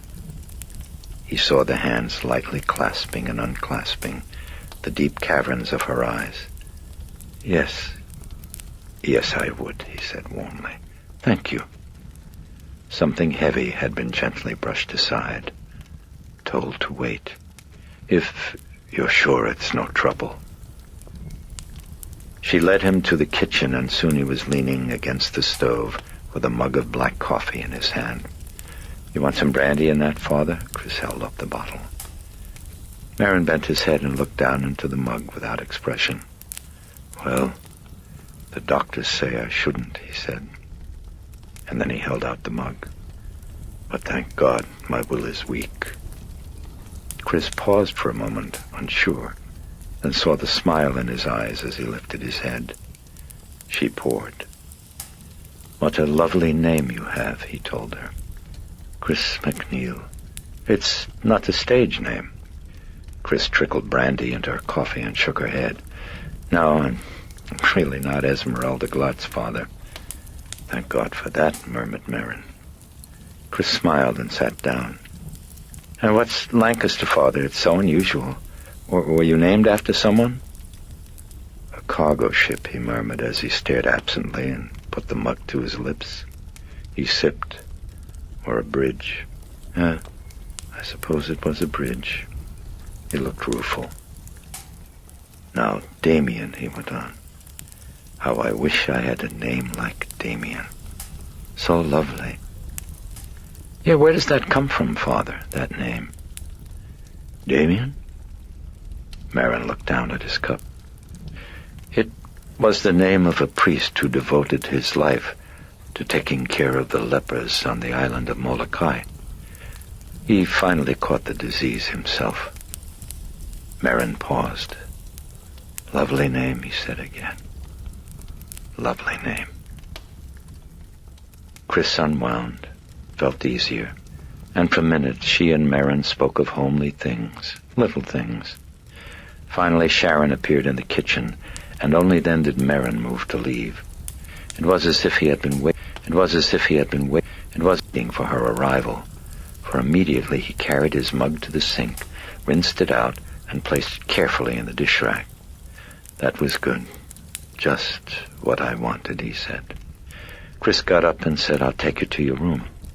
He thanked her and followed her to the door of the study. "If there's anything you need, Father," she said, "let me know." Merrin put his hand on her shoulder and squeezed it reassuringly. Chris felt the power and warmth flowing into her. Peace. She felt peace, and an odd sense of safety, she wondered. "You're very kind." Merrin's eyes smiled. "Thank you."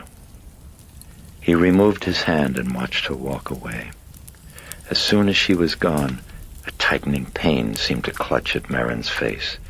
He entered the study and closed the door, and from a pocket of his trousers he slipped out a tin marked Bayer aspirin, opened it, extracted a nitroglycerin pill, and placed it carefully under his tongue. Chris entered the kitchen. Pausing by the door, she looked at Sharon, who was standing by the stove, the palm of her hand against the percolator as she waited for the coffee to reheat. Chris went over to her, concerned. "Hey, honey," she said softly. "Why don't you get a little rest?" No response. Sharon seemed lost in thought. Then she turned and stared blankly at Chris. What? I'm sorry. You said something?" Chris studied the tightness in her face and the distant look. "What happened up there, Sharon?" she asked her. "Happened where, Chris?" "When Father Merrin walked in upstairs." "Oh, yeah." Sharon frowned. She shifted her faraway gaze to a point in space between doubt and remembrance. "Yeah, it was funny." "Funny?" "Strange. They only..." Sharon paused. "Well, they only just stared at each other for a while, and then Regan... that thing, it said..." "Said what, Sharon?" "It said, 'This time, you're going to lose.'"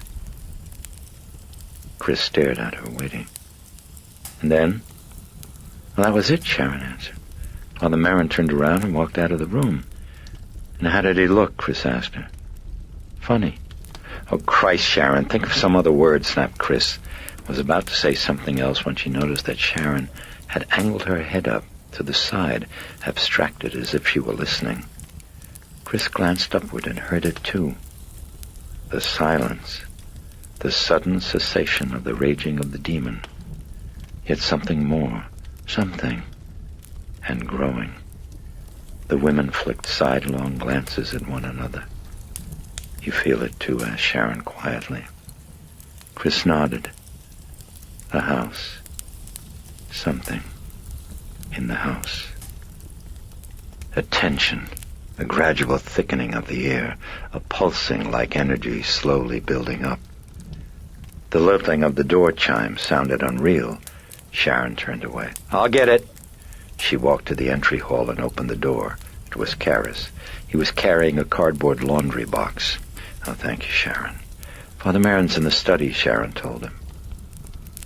Karras moved quickly to the study, tapped lightly and cursorily at the door, and then entered with the box. "I'm sorry, Father," he was saying. "I had a little..." Karras stopped short. Merrin, in trousers and T-shirt, kneeled in prayer beside the rented bed, his forehead bent low to his tight-clasped hands. Karras stood rooted for a moment, as if he had casually rounded a corner, and suddenly encountered his boyhood self with an altar boy's cassock draped over an arm, hurrying by without a glance of recognition. Karras shifted his eyes to the open laundry box, to speckles of rain on starch. Then slowly, with his gaze still averted, he moved to the sofa and soundlessly laid out the contents of the box. When he finished, he took off the raincoat and draped it carefully over a chair. As he glanced back toward Merrin, he saw the priest blessing himself, and he hastily looked away, reaching down for the larger of the white cotton surplices. He began to put it on over his cassock. He heard Merrin rising, and then, "Thank you, Damien." Karras turned to face him, tugging down the surplice while Merrin came over in front of the sofa, his eyes brushing tenderly over its contents. Karras reached for a sweater. "I thought you might wear this under your cassock, Father," he told Merrin as he handed it over. "Room gets pretty cold at times." Merrin touched the sweater lightly with his hands. "That was thoughtful of you, Damien."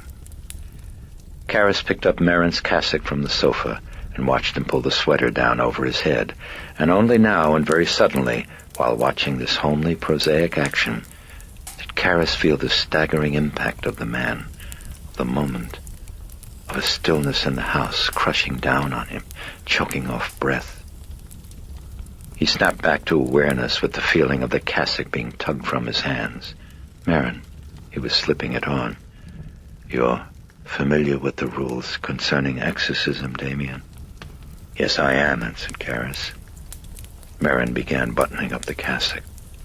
"Especially important is the warning to avoid conversations with the demon."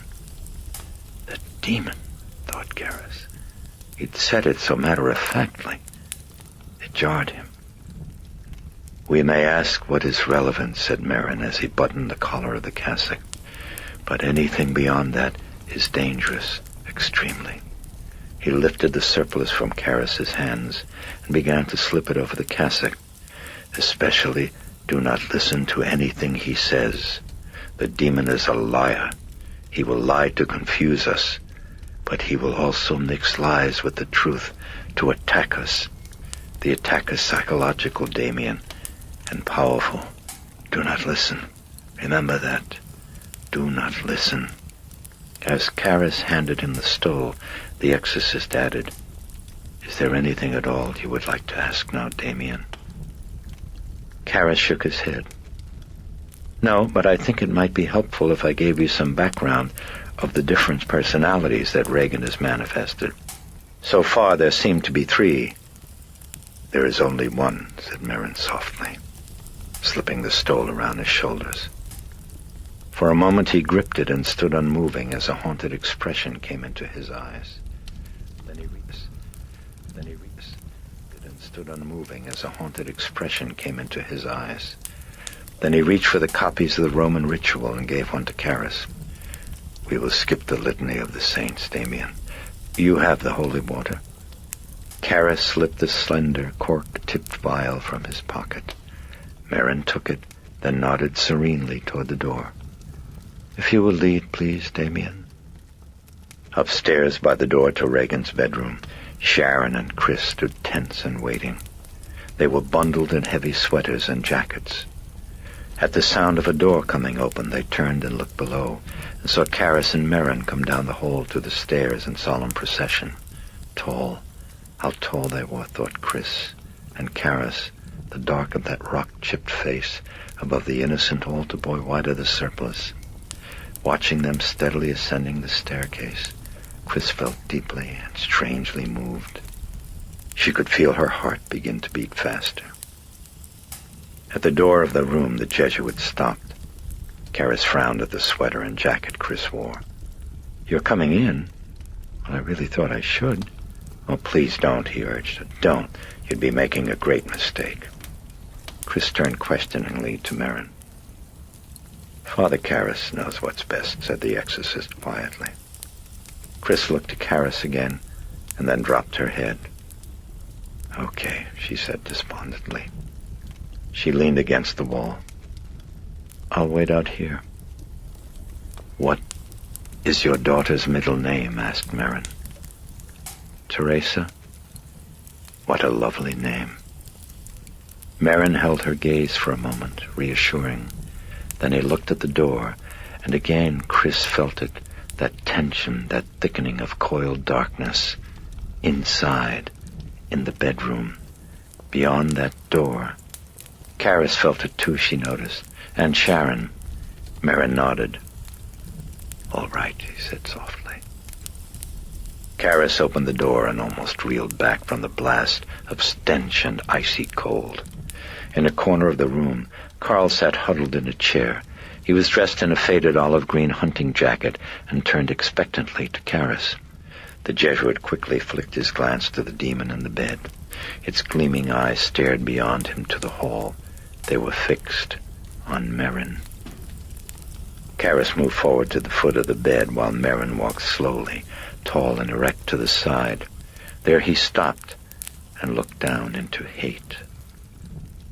A smothering stillness hung over the room. Then Regan licked a wolfish, blackened tongue across her cracked and swollen lips. It sounded like a hand smoothing crumpled parchment. "Well, proud scum," croaked the demon. At last you've come." The old priest lifted his hand, traced the sign of the cross above the bed, and then repeated the gesture toward all in the room.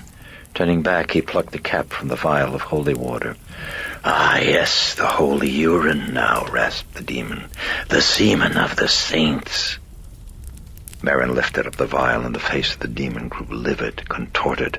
"Oh, will you bastard?" it seethed at him. "Will you?" Merrin started sprinkling. The demon jerked its head up, the mouth and the neck muscles trembling with rage. "Yes, sprinkle, Merrin, drench us, drown us in your sweat. Your sweat is sanctified, Saint Merrin. Bend and blow out clouds of incense. Bend and show the holy rump, that we may worship and adore it. Kiss it, lick it, be silent."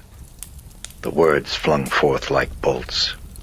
Karras flinched and jerked his head around in wonder at Merrin, who stared commandingly at Regan, and the demon was silent, was returning his stare.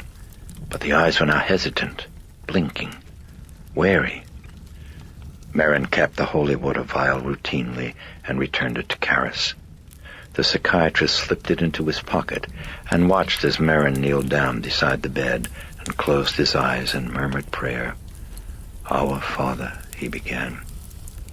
Regan spat and hit Merrin in the face with a yellowish glob of mucus. It oozed slowly down the exorcist's cheek. "Thy kingdom come." His head still bowed, Merrin continued the prayer without a pause, while his hand plucked a handkerchief out of his pocket and it hurriedly wiped away the spittle. "And lead us not into temptation," he ended mildly. "But deliver us from evil," responded Karras. Karras looked up briefly. Regan's eyes were rolling upward into their sockets till only the white of the sclera was exposed. He felt uneasy, felt something in the room congealing. He returned to his text to follow Merrin's prayer. "God and Father of our Lord Jesus Christ, I appeal to your holy name, humbly begging your kindness, that you may graciously grant me help against this unclean spirit now tormenting this creature of yours, through Christ our Lord." "Amen," responded Karras. Now Merrin stood up and prayed reverently. "God, creator and defender of the human race, look down in pity on this your servant, Regan MacNeil, now trapped in the coils of man's ancient enemy, sworn foe of our race." Karras glanced up as he heard Regan hissing, saw her sitting erect with the whites of her eyes exposed, while her tongue flicked in and out rapidly, head weaving slowly back and forth like a cobra's. Once again, Karras had a feeling of disquiet. He looked back at his text. "Save your servant," prayed Merrin, standing and reading from the ritual. "Who trusts in you, my God," answered Karras. "Let her find in you, Lord, a fortified tower in the face of the enemy," answered Karras. As Merrin continued with the next line, Karras heard a gasp from Sharon behind him, and turning quickly around, he saw her looking stupefied at the bed. Puzzled, he looked back, and was instantly electrified. The front of the bed was rising up off the floor. Karras stared at it incredulously. 4 inches, half a foot, then the back legs began to come up. "Gott in Himmel," Carl whispered in fear. But Karras did not hear him or see him make the sign of the cross on himself, as the back of the bed lifted level with the front. "It's not happening," he thought, as he watched transfixed. The bed drifted upward another foot, and then hovered there, bobbing and listing gently, as if it were floating on a stagnant lake. Father Karras, Regan undulating, hissing. Father Karras. Karras turned. The exorcist was eyeing him serenely, and now motioned his head toward the copy of the ritual in Karras's hands. The response, please, Damien. Karras looked blank and uncomprehending. Sharon ran from the room. Let the enemy have no power over her, Merrin repeated gently. Hastily, Karras glanced back at the text and with a pounding heart breathed out the response, and the son of iniquity be powerless to harm her. Lord, hear my prayer, continued Merrin, and let my cry come unto thee. The Lord be with you, and with your spirit. Merrin embarked upon a lengthy prayer, and Karras again returned his gaze to the bed, to his hopes of his God and the supernatural hovering low in the empty air. An elation thrilled up through his being. It's there. There it is. It's right in front of me. There. He looked suddenly around at the sound of the door opening. Sharon rushed in with Chris, who stopped unbelieving, and gasped, Jesus Christ! Almighty Father, everlasting God. The exorcist reached up his hand in a workaday manner and traced the sign of the cross unhurriedly 3 times on Regan's brow, while continuing to read from the text of the ritual. Who sent your only begotten Son into the world to crush that roaring lion. The hissing ceased, and from the taut stretched O of Regan's mouth came the nerve-shredding lowing of a steer. Snatch from ruination and from the clutches of the noonday devil this human being made in your image. The lowing grew louder, tearing at flesh and shivering through bone. God and Lord of all creation, Merrin routinely reached up his hand and pressed a portion of the stole to Regan's neck while continuing to pray.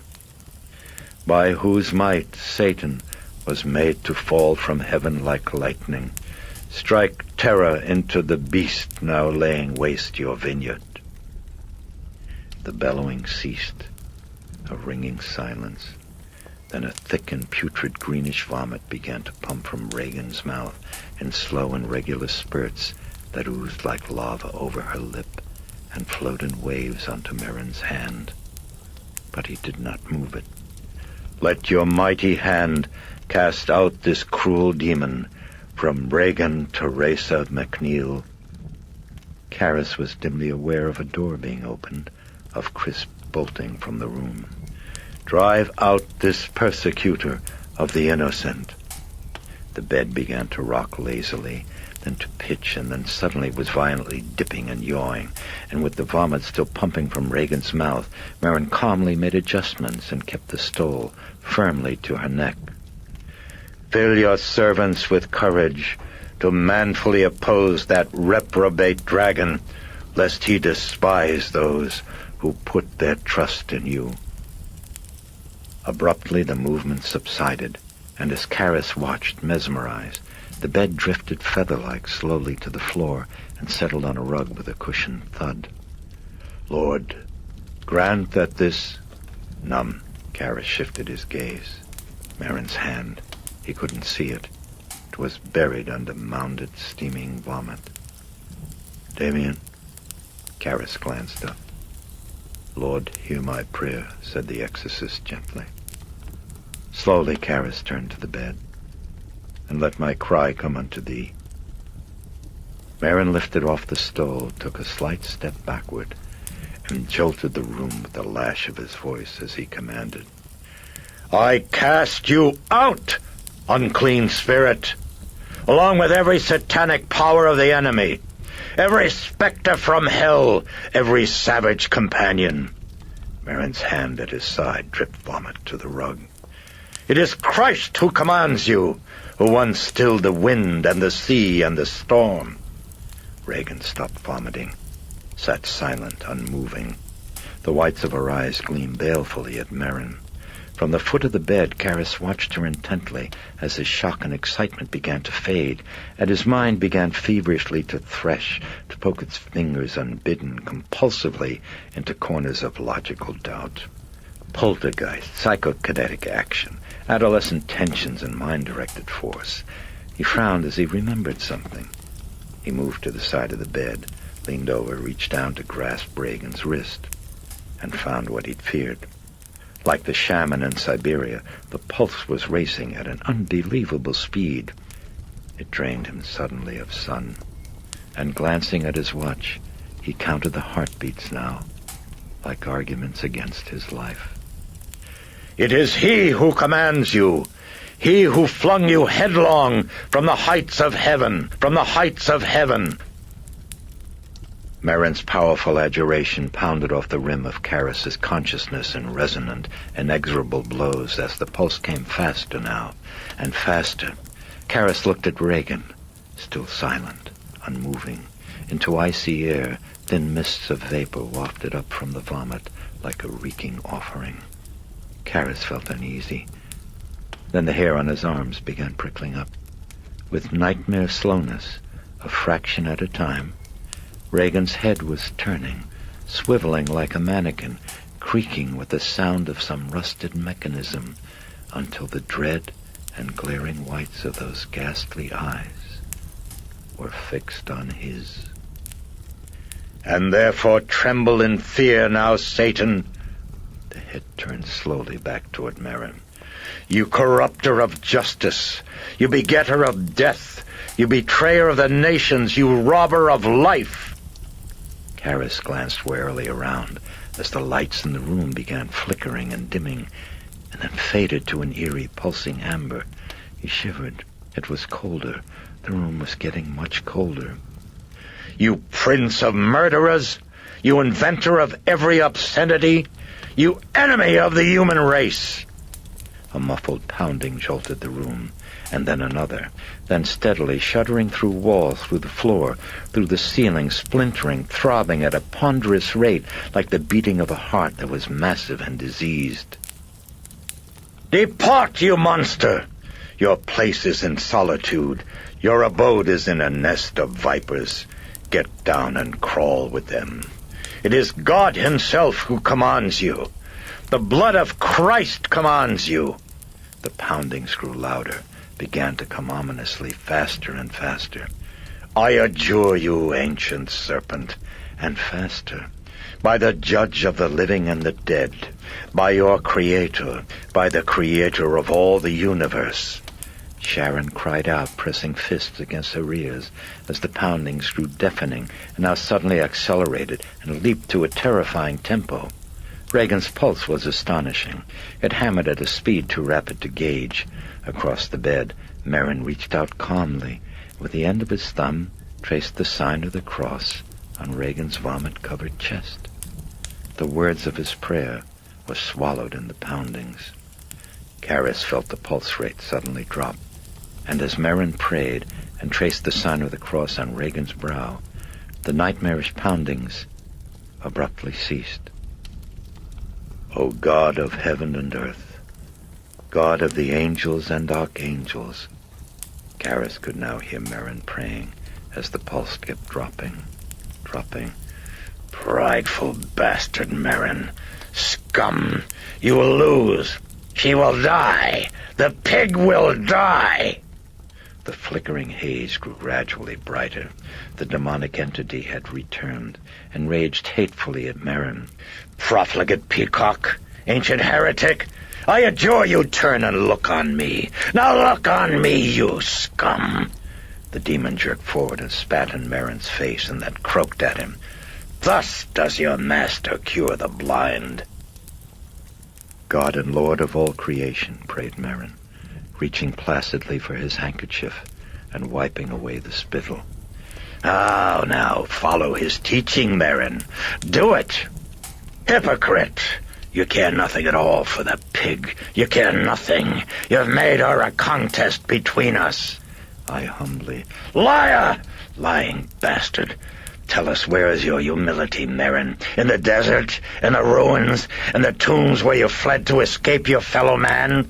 To escape from your inferiors? From the halt and the lame of mind? Do you speak to men, you pious vomit? Deliver Your abode is in a nest of peacocks, Merrin. Your place is within yourself. Go back to the mountaintop and speak to your only equal. Merrin continued with the prayers unheeding as the torrent of abuse raged on. Do you hunger, Saint Merrin? Here I give you nectar and ambrosia. I give you the food of your god, croaked the demon. It excreted diuretically, mocking. For this is my body. Now consecrate that, Saint Merrin. Repelled, Karras focused his attention on the text as Merrin read a passage from St. Luke. My name is Legion, answered the man, for many demons had entered into him, and they begged Jesus not to command them to depart into the abyss. Now a herd of swine was there, feeding on the mountainside, and the demons kept entreating Jesus to let them enter into them. And he gave them leave. And the demons came out from the man and entered into the swine, and the herd rushed down the cliff and into the lake, and were drowned. Willie, I bring you good news, croaked the demon. Karras glanced up and saw Willie near the door, stopping short with an armload of towels and sheets. Oh, I bring you tidings of redemption, it gloated. Elvira is alive. She lives. Willie stared in shock, and now Carl turned and shouted at her. No, Willie, no! She's a drug addict, Willie! Hopeless drug addict! Willie, do not listen, cried Carl. Shall I tell you where she lives, Willie? Do not listen! Do not listen! Carl was rushing Willie out of the room. Go and visit her on Mother's Day, Willie! Surprise her! Abruptly, the demon broke off and fixed its eyes on Karras. He had again checked the pulse and found it strong, which meant it was safe to give Regan more Librium. Now he moved to Sharon to instruct her to prepare another injection. Do you want her? Leered the demon. She's yours, Karras. Oh, yes, the stable whore is yours. You may ride her as you wish. Why should he wish? Why should he wish? He fantasizes nightly concerning you, Karras. Sharon crimsoned and kept her eyes averted as Karras gave instructions for the Librium. And a compazine suppository in case there's more vomiting, he added. Sharon nodded at the floor and started stiffly away. As she walked by the bed with her head still lowered, Regan croaked at her, Slut! Then jerked up and hit her face with a bolt of vomit, and while Sharon stood paralyzed and dripping, the Dennings personality appeared rasping. Bloody stable whore! Cunt! Sharon bolted from the room. The Dennings personality, now grimaced with distaste, glanced around and asked, Would someone crack a window open, please? It bloody stinks in its room. No, Then amended. No, for heaven's sakes, don't. Someone else might be bloody well dead. And then it cackled, winked monstrously at Karras, and vanished. Now the demon returned, and Merrin continued the adjurations, the applications of the stole and the constant tracings of the sign of the cross, but it lashed him again obscenely. Too long, worried Karras. This fit was continuing, far too long. Ah, now the sow mother comes, the mother of the piglet, mocked the demon. Karras turned and saw Chris coming toward him with a swab and disposable syringe. She kept her head down as the demon hurled abuse, and Karras went to her, frowning. Sharon's changing her clothes, Chris explains, and Karras cut her short with, all right. And they approached the bed. Ah, yes, come see your handiwork, sow mother. Come! Chris tried desperately not to listen, not to look, while Karras pinned Regan's unresisting arms. See the puke, see the murderous bitch, the demon raged. Are you pleased? It is you who have done it. Oh, yes, you with your career before anything, your career before your husband, before her. Karras glanced around. Chris was standing paralyzed. Go ahead, he ordered. Don't listen. Go ahead. Go to priests, will you? Priest will not help. Chris's hand began to shake. She is mad. She is mad. The piglet is mad. You've driven her to madness and to murder. I can't. Face contorted, Chris was staring at the quivering syringe. She shook her head. I can't do it. Karis plucked it from her fingers. All right, swab it. Swab the arm. Over here, he told her firmly. You put her in her coffin, you bitch! Don't listen, cautioned Karis again. And now the demon jerked its head around, its eyes bulging fury. And you, Karis. Chris swabbed Regan's arm. Now get out, Karis ordered her, flicking the needle into wasted flesh. Chris fled. Yes, we know of your kindness to mothers, dear Karis, croaked the demon. The Jesuit blenched and for a moment did not move. Then slowly he drew the needle out and looked into eyes that had rolled upward into their sockets. Out of Regan's mouth came a slow, lilting singing, almost chanting, in a sweet, clear voice, like a choir boy's. Tantum ergo sacramentum Vene remur cernui. It was a hymn sung at Catholic benediction. Karis stood bloodlessly as it continued. Weird and chilling, the singing was a vacuum into which Karis felt the horror of the evening rushing with a terrible clarity. He looked up and saw Merrin with a towel in his hands. With weary, tender movements, he wiped away the vomit from Regan's face and neck. That singing, whose voice wondered Karis? And then fragments. Dennings, the window. Haunted, he saw Sharon come back in and take the towel from Merrin. I'll finish that, Father, she told him. I'm okay now. I'd like to change her and get her cleaned up before I give her the composting, okay? Could you both wait outside for a while? The two priests stepped into the warmth and the dimness of the hall and leaned wearily against the wall. Karis listened to the eerie, muffled singing from within. After some moments, he spoke softly to Merrin. You said earlier there was only one entity. Yes. The hushed tones, the lowered heads were confessional. All the others are but forms of attack, continued Merrin. There is one. Only one. It is a demon. There was a silence. Then Merrin stated simply, I know you doubt this, Damien, but you see, this demon I have met once before, and he is powerful. Oh, powerful. A silence. Karis spoke again. We say the demon cannot touch the victim's will. Yes, that is so. That is so. There is no sin.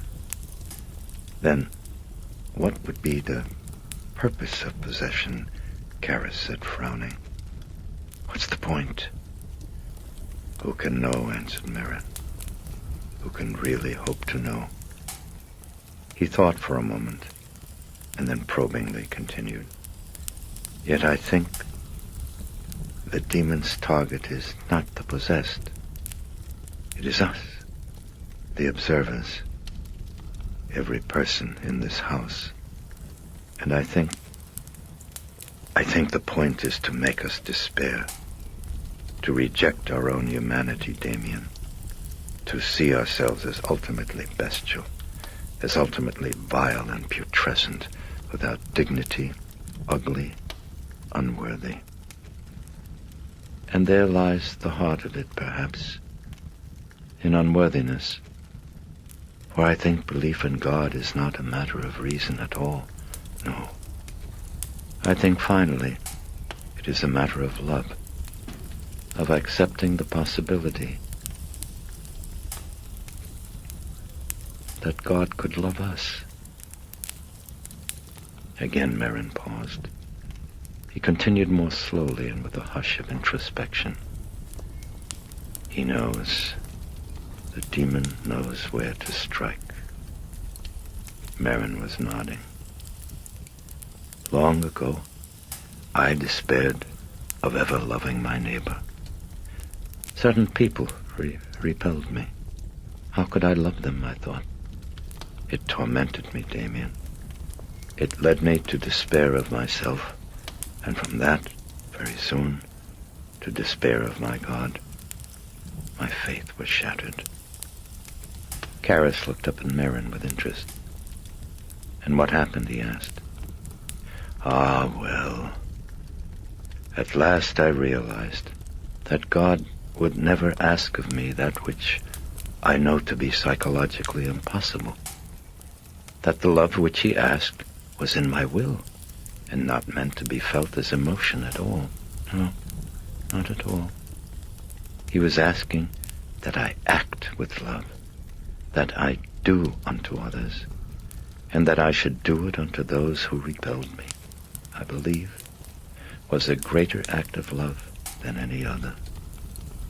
Merrin shook his head. "I know that all of this must seem very obvious, Damien. I know.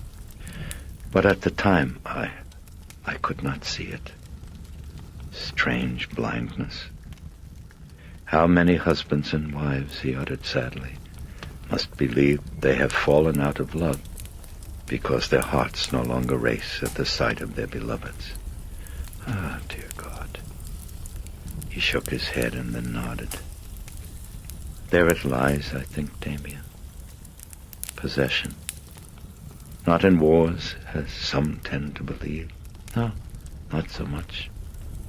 And very seldom in extraordinary interventions such as here. This girl, this poor child. No, I see it most often in the little things, Damien. In the senseless petty spites, the misunderstandings, the cruel and cutting word that leaps unbidden to the tongue between friends, between lovers. Enough of these, Merrin whispered. And we have no need of Satan to manage our wars. These we manage for ourselves. For ourselves. The lilting singing could still be heard in the bedroom. Merrin looked up at the door and listened for a moment. And yet, even from this, from evil, will come good. In some way that we may never understand or ever see. Merrin paused. Perhaps evil is the crucible of goodness, he brooded. And perhaps even Satan, yes, Satan, in spite of himself, somehow serves to work out the will of God. Merrin said no more, and for a time they stood in silence while Karis reflected. Another objection came to his mind. Once the demon's driven out, he probed, what's to keep it from coming back in? I don't know, Merrin answered. No, I don't know. Yet it never seems to happen. No, never, never. Merrin put a hand to his face, tightly pinching at the corners of his eyes. Damien, what a wonderful name. Karis heard exhaustion in the voice. And something else, some anxiety. Something like repression of pain. Abruptly, Merrin pushed himself away from the wall, and with his face still hidden in his hand, he excused himself and hurried down the hall to the bathroom. What was wrong, wondered Karis. He felt a sudden envy and admiration for the exorcist's strong and simple faith. He turned toward the door. Singing. It had stopped. Had the night at last ended? Some minutes later, Sharon came out of the bedroom with a foul-smelling bundle of bedding and clothing. She's sleeping now, she said. She looked away quickly and moved off down the hall. Karis took a deep breath and returned to the bedroom, felt the cold, smelled the stench. He walked slowly to the bedside. Regan, asleep. At last. And at last, thought Karis, he could rest. He reached down and gripped Regan's thin wrist, looking at the sweep second hand of his watch. Why you do this to me, Timmy? Karis's heart froze. Why you do this? The priest couldn't move. He didn't breathe. He didn't dare to glance over to that sorrowful voice, didn't dare see those eyes really there, eyes accusing, eyes lonely. His mother. His mother. You leave me to be priest, Dimmy. Send me institution. Don't look. Now you chase me away. It's not her. Why you do this, Dimmy? His head throbbing, heart in his throat. Karras shut his eyes tightly as the voice grew imploring, grew frightened, grew tearful. You always good boy, Dimmy. Please, I am afraid. Please don't chase me outside, Dimmy. Please. You're not my mother. Outside nothing. Only dark, Dimmy. Lonely. You are not my mother, Karras vehemently whispered. Dimmy, please. Oh, for heaven's sake, Karras. Dennings. Look, it simply isn't fair to drive us out of here, really. I mean, speaking for myself, it's only justice I should be here. Little bitch. She took my body, and I think it only right that I ought to be allowed to stay in hers, don't you think? Oh, for Christ's sake, Karras, look at me now, would you? Look at me now, would you? Look, come along. It isn't very often I get out to speak my piece. Just turn around now. Karras opened up his eyes and saw the Dennings personality. Ah, there, that's better. Look, she killed me. Not our innkeeper, Karras. She. Oh, you? Yes, indeed. It was nodding affirmation. She. I was minding my business at the bar, you see, and I thought I heard her moaning upstairs. Well, now I had to see what ailed her, after all, so I went up and... Don't you know she bloody took me by the throat, the little cunt? The voice was whiny now and pathetic. Christ, I've never in my life seen such strength. I began to scream that I was diddling her mother or something, or that I caused the divorce, some such craziness. It was mad. It wasn't clear, but I tell you, love, she pushed me out the bloody fucking window. Voice cracking and high-pitched now. She killed me. She fucking killed me. Now you think it's bloody fair to throw me out? Come along now, Karras Hanson. Do you think it really fair? I mean, do you? Karras swallowed. Yes or no, it prodded. Is it fair? How was the head turned around? Asked Karras. Dennings shifted his gaze around evasively. Oh, well, that was an accident. Freaky thing. I hit the steps, you know. It was freaky. Karras pondered a dryness in his throat. Then he picked up Regan's wrist again and glanced at his watch in a move of dismissal. Dimmy, please. Please don't make me be alone. His mother back. If instead of me priest you was doctor, I live in a nice house, Dimmy, not with the cockroach that all by myself in that apartment. He was straining to block it all out, but the voice began to weep again. Dimmy, please. Won't you face the truth, stinking scum? It was the demon back. You believe what Merrin tells you. It seethed. You believed him to be holy and good. Well, he is not. He is proud and unworthy. I will prove it to you, Karras. I will prove it by killing the piglet. Karras opened up his eyes, but he still dared not look. Yes, she will die. And Merrin's God will not save her, Karras. You will not save her. She will die from Merrin's pride and your incompetence.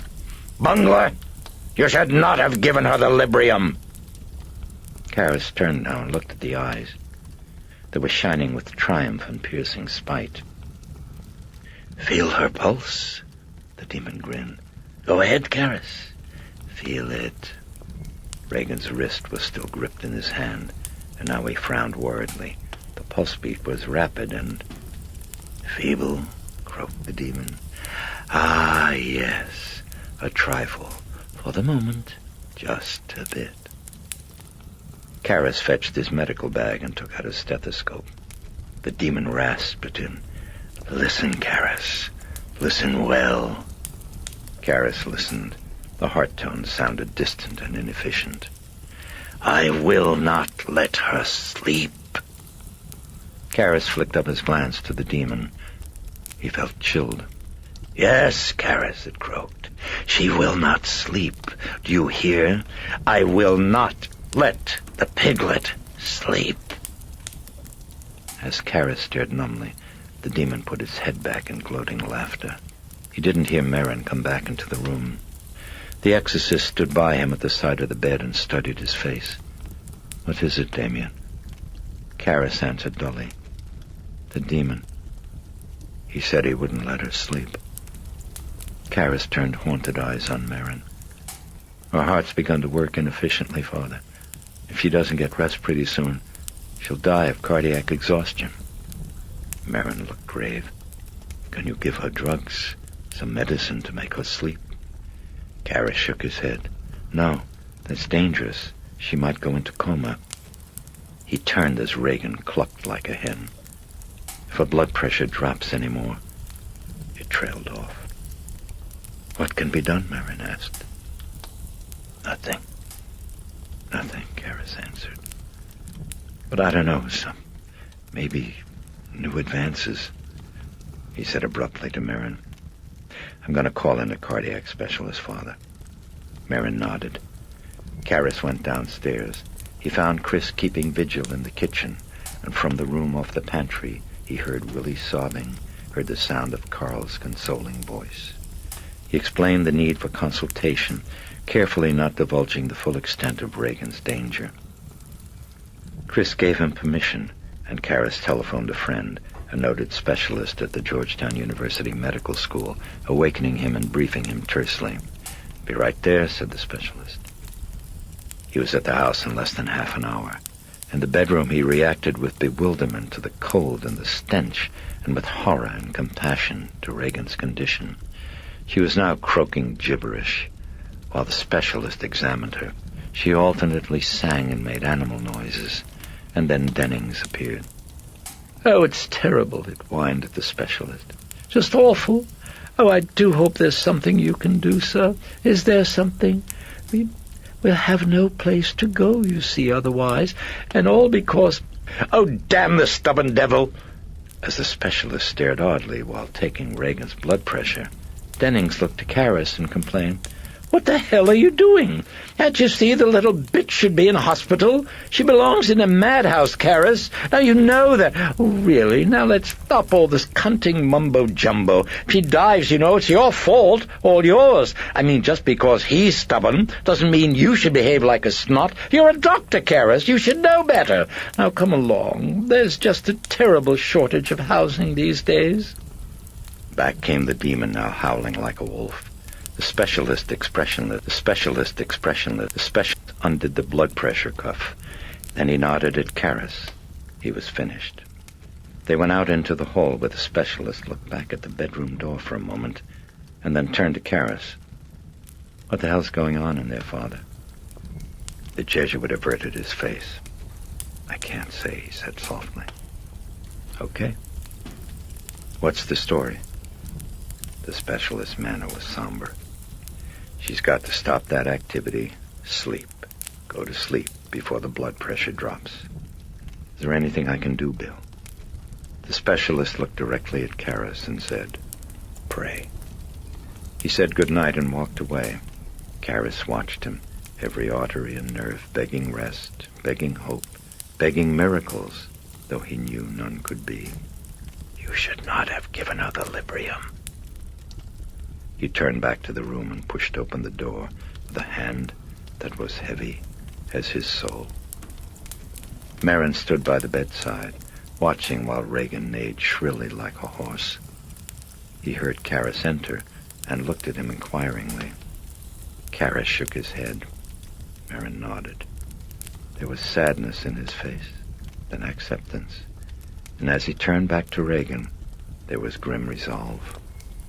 Merrin knelt by the bed. "Our Father," he began. Regan splattered him with dark and stinking bile, and then croaked, "You will lose. She will die." Karis picked up his copy of the ritual, opened it, looked up and stared at Regan. "Save your servant," prayed Merrin. "In the face of the enemy," responded Karis. In his heart there was a desperate torment. "Go to sleep. Go to sleep," roared his will in a frenzy. But Regan did not sleep. Not by dawn, not by noon, Not by nightfall, not by Sunday, when the pulse rate was 140, and ever threadier, while the fits continued unremittingly, while Karis and Merrin kept repeating the ritual, never sleeping, Karis feverishly groping for remedies, a restraining sheet to hold Regan's movements to a minimum, keeping everyone out of the bedroom for a time to see if lack of provocation might terminate the fits. It did not. And Regan's shouting was as draining as her movements. Yet the blood pressure held. But how much longer? Karis agonized. Oh, God, don't let her die, he cried repeatedly to himself. Don't let her die. Let her sleep. Let her sleep. Never was he conscious that his thoughts were prayers, only that the prayers were never answered. At 7 o'clock that Sunday evening, Karis sat mutely next to Merrin in the bedroom, exhausted and racked by the demonic attacks, his lack of faith, his incompetence, his flight from his mother in search of status. And Regan, his fault. You should not have given her the Librium. The priest had just finished the cycle of the ritual. They were resting, listening to Regan singing Panis Angelicus. They rarely left the room. Karis once to change clothes and to shower. But in the cold it was easier to stay wakeful, in the stench that since morning had altered in character to the gorge-raising odor of decayed, rotted flesh. Staring feverishly at Regan with red-veined eyes, Karis thought he heard a sound. Something creaked. And again, as he blinked, and then he realized it was coming from his own crusted eyelids. He turned toward Merrin. Through the hours, the exorcist had said very little, now and then a homely story of his boyhood, reminiscences, little things, a story about a duck he owned named Clancy. Karis worried about him, the lack of sleep, the demon's attacks, at his age. Merrin closed his eyes and let his chin rest on his chest. Karis glanced around at Regan, and then wearily stood up and moved over to the bed. He checked her pulse, and then began to take a blood pressure reading. As he wrapped the black sphygmomanometer cloth around the arm, he blinked repeatedly to clear the blurring of his vision. Today, Mother Day, Dimmy. For a moment he couldn't move, felt his heart wrenched from his chest. Then he looked into those eyes that seemed not Regan's anymore, but eyes sadly rebuking, his mother's. I'm not good to you. Why you leave me to die all alone, Dimmy? Why? Damien. Merrin clutching tightly at his arm. Please go and rest for a little now, Damien. Dimmy, please. Sharon came in to change the bedding. Go rest for a little, Damien, urged Merrin. With a lump rising dry to his throat, Karis turned and left the bedroom, stood weak in the hall. Then he walked down the stairs and stood indecisively. Coffee? He craved it, but a shower even more, a change of clothing, a shave. He left the house and crossed the street to the Jesuit residence hall, entered, groped to his room, and when he looked at his bed, forget the shower, sleep, just half an hour. As he reached for the telephone to tell reception to awaken him, it rang. Yeah, hello, he answered hoarsely. Someone waiting here to see you, Father Karis. Mr. Kinderman? For a moment Karis held his breath, and then weakly he answered, Please tell him I'll be out in just a minute. As he hung up the telephone, Karis saw the carton of Camels on his desk. A note from Dyer was attached. He read blearily, A key to the Playboy Club has been found on the chapel kneeler in front of the votive lights. Is it yours, Damien? You can claim it at reception. Without expression, Karis set down the note, dressed in fresh clothing, and walked out of the room. He forgot to take the cigarettes. In reception, he saw Kinderman at the telephone switchboard counter, delicately rearranging the composition of a vase full of flowers. As he turned and saw Karis, he was holding the stem of a pink camellia. Ah, Father Karras, glowed Kinderman, his expression changing quickly to concern at the exhaustion in the Jesuit's face. He quickly replaced the camellia and came forward to meet Karras. You look awful. What's the matter? That's what comes of all this schlepping around the track. Give it up, Father. Listen, come on. He gripped Karras by the elbow and propelled him toward the street. You've got a minute? He asked as they passed through the entry doors. Barely, murmured Karras. What is it? A little talk. I need advice. Nothing more, just advice. What about? In just a minute, waved Kinderman in dismissal. Now we'll walk, we'll take the air, we'll enjoy. He linked his arm through the Jesuits and guided him diagonally across Prospect Street. Ah, now look at that. Beautiful, gorgeous. He was pointing to the sun sinking low on the Potomac, and in the stillness rang the laughter and the talking all together of Georgetown undergraduates in front of a drinking hall near the corner of 36th Street. One punched under the heart on the arm, and the two began wrestling amicably. Ah, college, breathed Kinderman ruefully, nodding as he stared. You know, I never went, but I wish. He saw that Karras was watching the sunset. I mean, seriously, you look bad, he repeated. What's the matter? You've been sick? When would Kinderman come to the point, Karras wonderment? No? Just busy? Slow it down, then, wheezed Kinderman. Slow? You know better. You saw the Bolshoi ballet, incidentally, at the Watergate? No, me neither. But I wish they're so graceful. They're so cute. They had come to the car barn wall. Resting a forearm, Karras faced Kinderman, who had clasped his hands atop the wall and was staring pensively across the river. Oh, what's on your mind, Lieutenant? Ah, well, Father, sighed Kinderman. I'm afraid I've got a problem. Karras flicked a brief glance up at Regan's shuttered window. Professional problem? Well, partly. Only partly. What is it? Well, mostly it's... Hesitant, Kinderman squinted. Well, mostly it's ethical, you could say, Father Karras. A question of... The detective turned around and leaned his back against the wall. He frowned at the sidewalk. Then he shrugged. There's just no one I could talk to about it. Not my captain in particular, you see. No, I just couldn't. I couldn't tell him. So I thought... His face lit with sudden animation.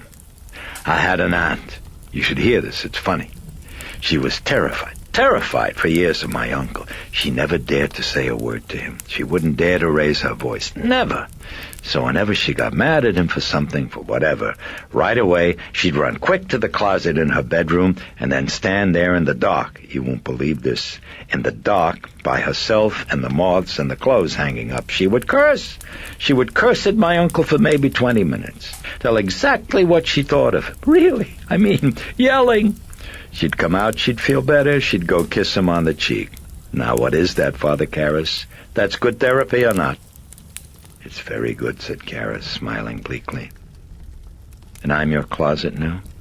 Is that what you're saying? In a way. Kinderman looked down again. In a way. But more serious. Kinderman paused. And the closet must speak. You got a cigarette? Asked Karras with shaking hands. The detective looked up at him blankly incredulous. A condition like mine and I would smoke? No, you wouldn't, murmured Karras, clasping hands atop the wall and staring at them. Stop shaking, he thought. Some doctor. God forbid I should be sick in some jungle, and instead of Albert Schweitzer, there was with me only you. You cure warts still with frogs, Dr. Karras? It's toads, Karras answered, subdued. You're not laughing today, worried Kinderman. Something's wrong? Mutely, Karras shook his head. Then go ahead, he said softly. The detective sighed and faced out to the river. Well, I was saying... He scratched his brow with his thumbnail. I was saying... Well, let's say I'm working on a case, Father Karras. It's a homicide. Dennings? No, purely hypothetical. No, you wouldn't be familiar with it. Nothing. Not at all. Karras nodded. Like a ritual witchcraft murder this looks, the detective continued broodingly. He was frowning, picking words slowly. And let us say in this house, this hypothetical house, there are living 5 people, and that one must be the killer. With his hands, he made flat, chopping motions of emphasis. Now I know this for a fact. Then he paused, slowly exhaling breath. But then the problem. All the evidence points to a child, Father Karras. A little girl, maybe 10, 12 years old, just a baby. She could maybe be my daughter. He kept his eyes fixed on the embankment beyond them. Yes, I know, sounds fantastic, ridiculous, but true. Now there comes to this house, Father, a priest, very famous.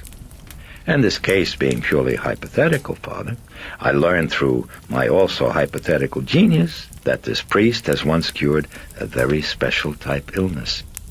An illness which is mental, by the way. Fact I just mentioned in passing for your interest. Karras felt himself turning grayer by the moment. Now, also, Kinderman continued, also there is Satanism involved in this illness, it happens, plus strength. Yes, incredible strength. And this hypothetical girl, let us say, then could twist a man's head around, you see. Yes, she could. He was nodding now. Yes, she could. Now, the question. He grimaced thoughtfully. You see, the girl is not responsible, Father. She's demented. Kinderman shrugged. And just a child. A child! He shook his head. And yet the illness that she has, it could be dangerous. She could kill someone else. Who's to know? He again squinted out across the river. It's a problem. What to do? Hypothetically, I mean. Forget it? Forget it? Forget it? Forget it and hope she gets... Kinderman paused. Gets well? He reached for a handkerchief. Father, I don't know. The detective blew his nose. It's a terrible decision, just awful. He was searching for a clean, unused section of handkerchief. Awful. And I hate to be the one who has to make it. He again blew his nose and lightly dabbed at a nostril. Father, what would be right in such a case? Hypothetically. What do you believe would be the right thing to do? For an instant the Jesuit throbbed with rebellion, with a dull, weary anger at the piling on of weight. He let it ebb. He met Kinderman's eyes and answered softly. I would put it in the hands of a higher authority. I believe, breathed Kinderman, it is there at this moment. Yes, and I would leave it there, said Karras. Their gazes locked. Then Kinderman pocketed the handkerchief. Yes, I thought you would say that. He nodded, then glanced at the sunset. So beautiful. Wow, what a sight. The detective tugged back his sleeve for a look at his wristwatch. I have to go. Mrs. K, she'll be shrying now. The dinner, it's cold. He turned back to Karras. Thank you, Father. I feel better. Much better. Oh, incidentally, you could maybe do a favor. Give a message for me? Yeah. If you meet a man named Engstrom, tell him, well, say Elvira is in a clinic, she's all right. He'll understand. Would you do that? I mean, if you should meet him. Karras was puzzled. Then sure, he said. Sure. Look, we couldn't make a film some night, Father. The Jesuit looked down and murmured, Soon. Soon. You're like a rabbi when he mentions the Messiah. Always soon. Listen, do me another favor, please, Father. The detective looked gravely concerned. "Stop this running around the track for a little. Just walk. Walk. Slow down." "You'll do that." "I'll do that." Hands in his pockets, the detective looked down at the sidewalk in resignation. "I know," he sighed wearily. "Soon. Always soon." As he started away, his head still lowered, he reached up a hand to the Jesuit's shoulder and squeezed. "Father Marlon Brando, Elia Kazan sends regards." For a time, Karras watched him as he listed down the street, watched with wonder and with fondness, and surprise at the heart's labyrinthine turnings. He looked up at the clouds washed in pink above the river, then beyond to the west, where they drifted at the edge of the world, glowing faintly like a promise remembered. He put the side of his fist against his lips and looked down against the sadness as it welled from his throat toward the corners of his eyes. He waited, dared not risk another glance at the sunset. He looked up at Regan's window, then went back to the house. Sharon let him in and said nothing had changed. She had a bundle of foul-smelling laundry in her hands. She excused herself. "I've got to get this downstairs to the washer." He watched her, thought of coffee, and now he heard the demon croaking viciously at Marin. He started wearily toward the staircase, then remembered the message. Carl, where was he? He turned to ask Sharon and glimpsed her disappearing down the basement steps. In a fog, he went to the kitchen. No Carl, only Chris. She was sitting at the table looking down at, what was it, an album? Yes, pasted photographs, scraps of paper. Cupped hands at her forehead obscured her from his view. "Excuse me," said Karras very softly. "Is Carl in his room?" Chris shook her head. "No. He's on an errand," she whispered huskily. Karras heard a sniffle. "There's coffee there, Father," Chris murmured. "Ought a perk in just a minute." As Karras glanced over at the percolator light, he heard Chris getting up from the table, and when he turned, he saw her moving quickly past him with her face averted. He heard a quavery "excuse me." She left the kitchen. His gaze shifted to the album. He walked over and looked down. Candid photos, a young girl. With a pang, Karras realized he was looking at Regan. Here, blowing out candles on a whipped creamy birthday cake. Here, sitting on a lakefront dock in shorts and a T-shirt, waving gaily at the camera. Something was stenciled on the front of the T-shirt. Camp. He couldn't make out the second word. On the opposite page, a ruled sheet of paper bore the script of a child.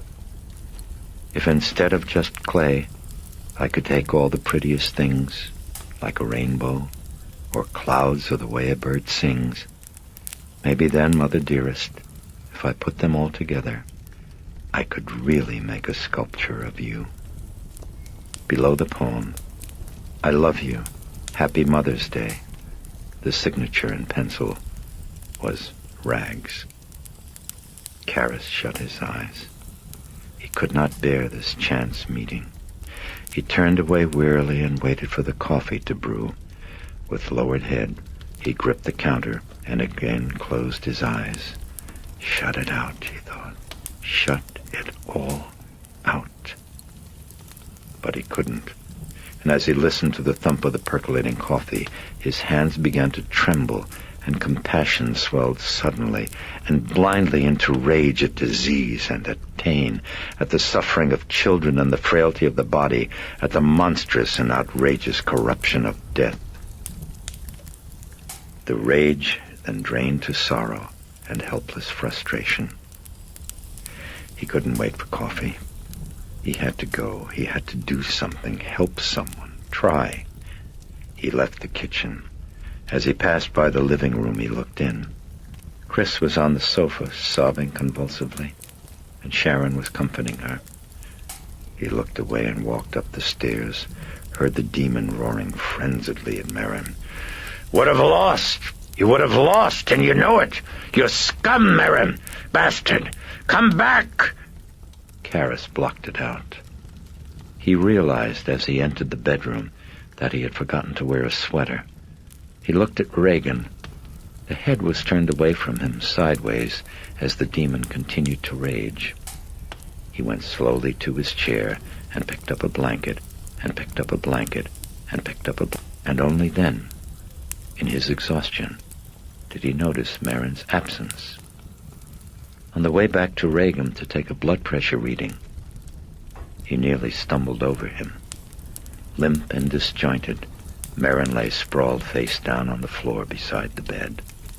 Shocked, Karras knelt, turned him over, saw the bluish coloration of his face.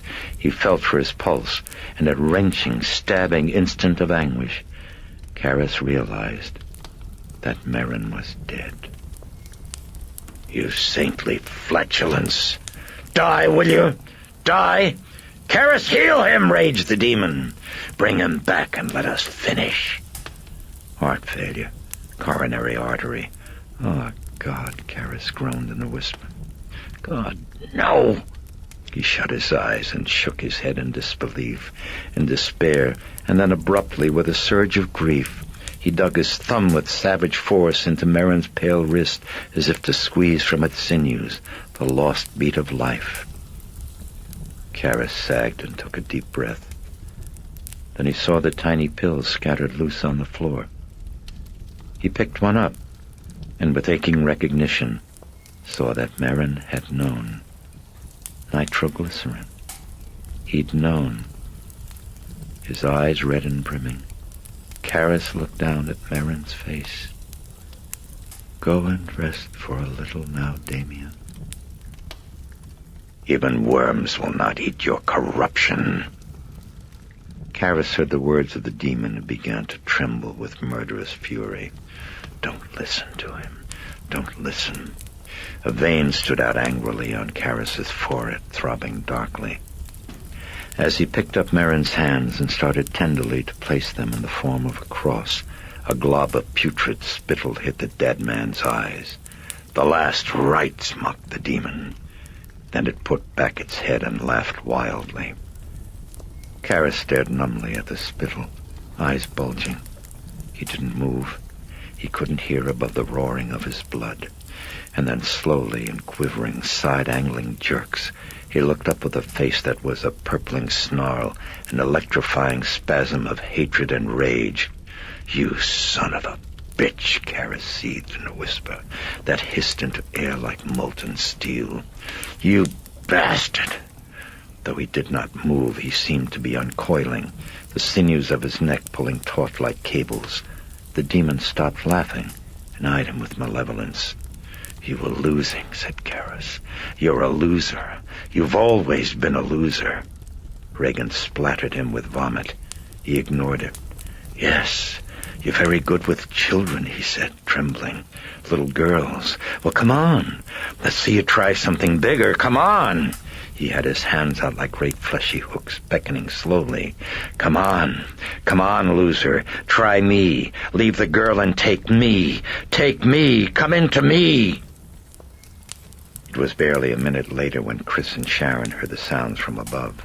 They were in the study and, dry-eyed, Chris sat in front of the bar while Sharon, behind it, was mixing them a drink. As she set the vodka and tonic on the bar, both the women glanced up at the ceiling. Stumblings, sharp bumps against furniture, walls. Then the voice of, what, the demon? Yeah, the demon. Obscenities, but another voice, alternating. Karras? Yes, Karras, yet stronger, deeper. No, I won't let you hurt them. You're not going to hurt them. You're coming with me. Chris knocked her drink over as she flinched at a violent splintering, at the breaking of glass, and in an instant she and Sharon were racing from the study, up the stairs to the door of Regan's bedroom, bursting in.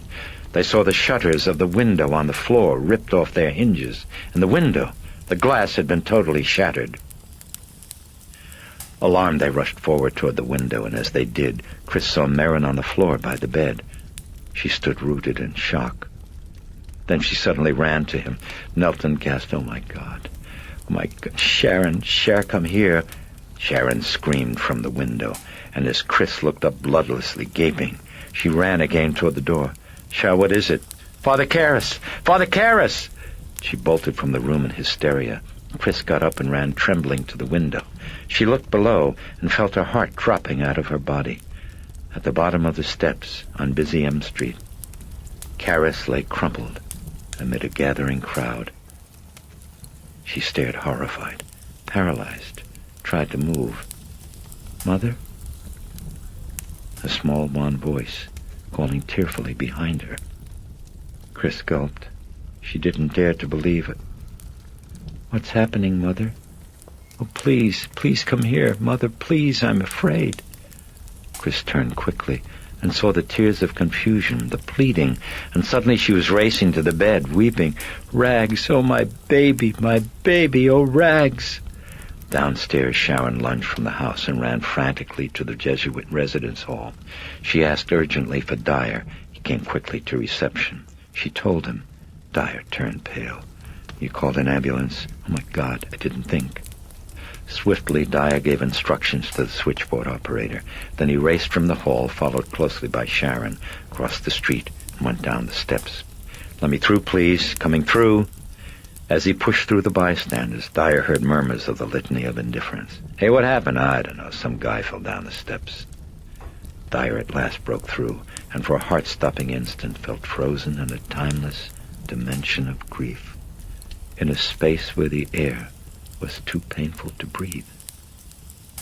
Karras lay crumpled and twisted on his back, with his head in the center of a growing pool of blood. He was staring vacantly, his jaw slack, and now his eyes shifted numbly to Dyer, and leaped alive, seemed to glow with an elation and some plea, something urgent. "Come on now, back now, move it back." A policeman. Dyer knelt and put a light, tender hand, like a caress, against the bruised, gashed face. So many cuts. A bloody ribbon trickled down from the mouth. "Damien?"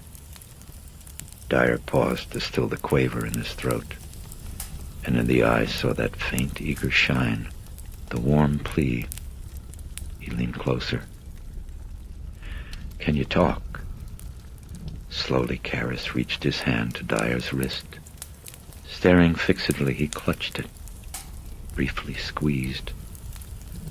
Dyer fought back the tears. He leaned closer and put his mouth next to Karras's ear.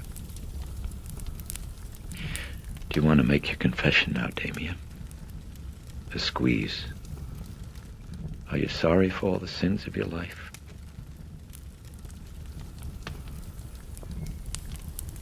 "Are you sorry for all the sins of your life? And for having offended Almighty God?" A squeeze. Now Dyer leaned back, and as he slowly traced the sign of the cross over Karras, he recited the words of absolution. "Ego te absolvo." An enormous tear rolled down from a corner of Karras's eye, and now Dyer felt his wrist being squeezed even harder, continuously, as he finished the absolution. "In nomine Patris et Filii et Spiritus Sancti. Amen." Dyer leaned over again with his mouth next to Karras's ear, waited, forced the swelling from his throat, and then murmured, "Are you—" He stopped short as the pressure on his wrist abruptly slackened. He pulled back his head and saw the eyes filled with peace, and with something else, something mysteriously like joy at the end of heart's longing. The eyes were still staring, but at nothing in this world, nothing here. Slowly and tenderly, Dyer slid the eyelids down. He heard the ambulance wail from afar. He began to say goodbye, but he couldn't finish. He lowered his head and wept. The ambulance arrived. They put Karras on a stretcher and as they were loading him aboard, Dyer climbed in and sat beside the intern. He reached over and took Karras's hand. "There's nothing you can do for him now, Father," said the intern in a kindly voice. "Don't make it harder on yourself. Don't come." Dyer held his gaze on that chipped, torn face. He shook his head. The intern looked up to the ambulance rear door, where the driver was waiting patiently. He nodded. The ambulance door went up with a click. From the sidewalk, Sharon watched stunned as the ambulance slowly drove away. She heard murmurs from the bystanders. "Hey, what happened?" "I don't know, buddy. Who the hell knows?"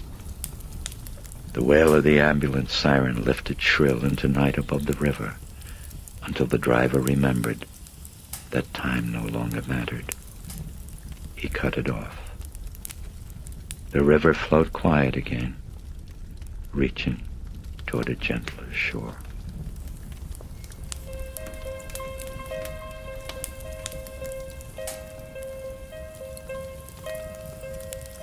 Epilogue. Late June sunlight streamed through the window of Chris's bedroom. She folded a blouse on top of the contents of the suitcase and closed the lid. She moved quickly toward the door. "Okay, that's all of it," she said to Carl. And as the Swiss came forward to lock the suitcase, she went out into the hall and toward Regan's bedroom. "Hey, Rags, how you coming?" It was now 6 weeks since the deaths of the priests. Since the shock. Since the closed investigation by Kinderman. And still, there were no answers. Only haunting speculation and frequent awakenings from sleep in tears. The death of Merrin had been caused by coronary heart disease. But as for Karras, baffling, Kinderman had wheezed. Not the girl, he decided. She had been firmly secured by restraining straps and sheet. Obviously, Karras had ripped away the shutters, leaping through the window to deliberate death. But why? Fear? An attempt to escape something horrible, perhaps? No. Kinderman had quickly ruled it out. Had he wished to escape, Karras could have gone out the door, nor was Karras, in any case, a man who would run.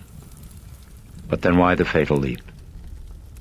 For Kinderman, the answer began to take shape in a statement by Dyer, making mention of Karras's emotional conflicts, his guilt about his mother, her death, his problem of faith, and when Kinderman added to these the continuous lack of sleep for several days, the concern and the guilt over Regan's imminent death, the demonic attacks in the form of his mother, and finally, the shock of Merrin's death, he sadly concluded that Karras's mind had snapped, had been shattered by the burden of guilt he could no longer endure.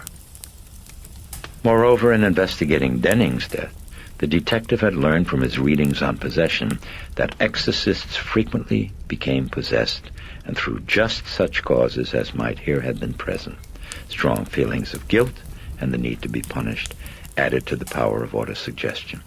Karras had been right, and the sounds of struggle, the priest's altered voice, heard by both Chris and Sharon, these seemed to lend weight to the detective's hypothesis. But Dyer had refused to accept it. Again and again he returned to the house during Regan's convalescence to talk to Chris. He asked over and over again if Regan was now able to recall what had happened in the bedroom that night. But the answer was always a head shake or a no. And finally the case was closed. Now Chris poked her head into Regan's bedroom, saw her daughter with 2 stuffed animals in her clutch, staring down with a child's discontent at the packed-open suitcase on her bed. "How you coming with your packing, honey?" Chris asked her. Regan looked up, a little wan, a little gaunt, a little dark beneath the eyes. "There's not enough room in this thing." She frowned. "Well, you can't take it all now, sweetheart. Leave it and Willie'll bring the rest. Come on, baby, hurry, we'll miss our plane." They were catching an afternoon flight to Los Angeles, leaving Sharon and the Engstroms to close up the house. Then Carl would drive the Jaguar cross-country back home. "Oh, okay," Regan pouted mildly. "That's my baby." Chris left her and went quickly down the stairs. As she got to the bottom, the door chimes rang. She opened the door. "Hi, Chris." It was Father Dyer.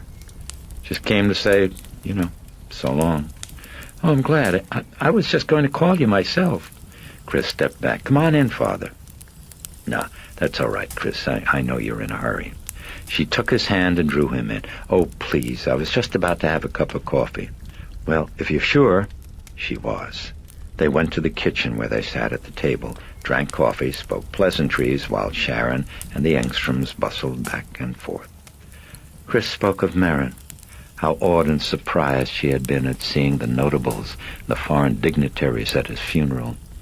Then they were silent together, while Dyer stared down into his cup, into sadness. Chris read his thought.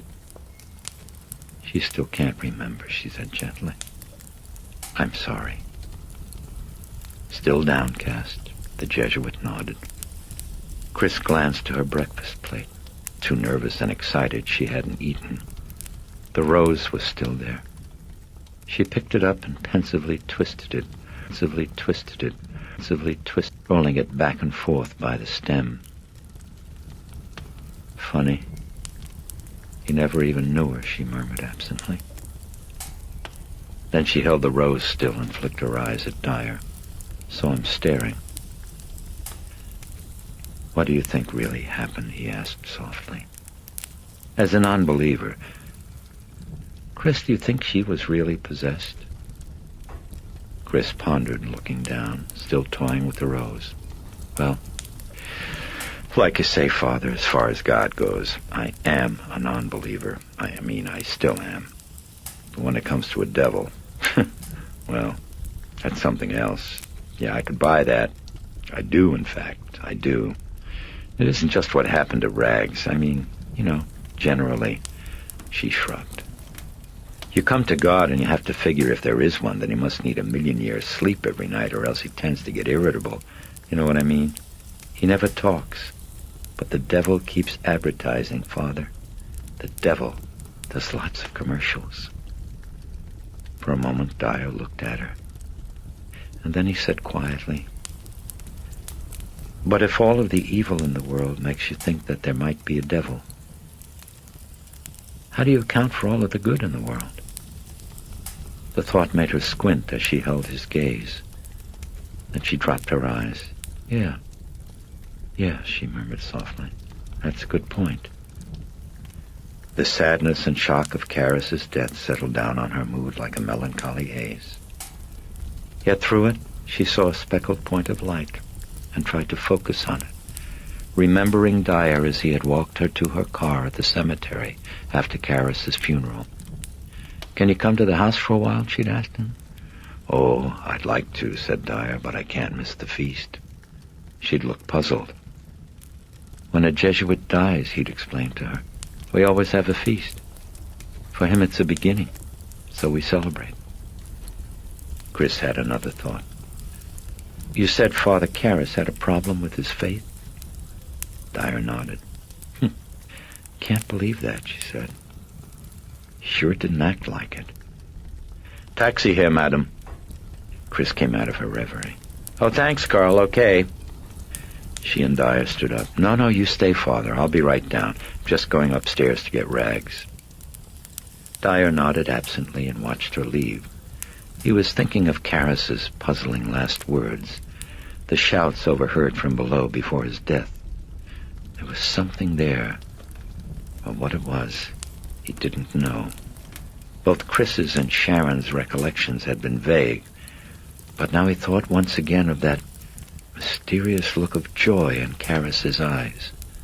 And something else he suddenly remembered, a deep and fiercely shining glint of triumph? Yes, he wasn't sure yet.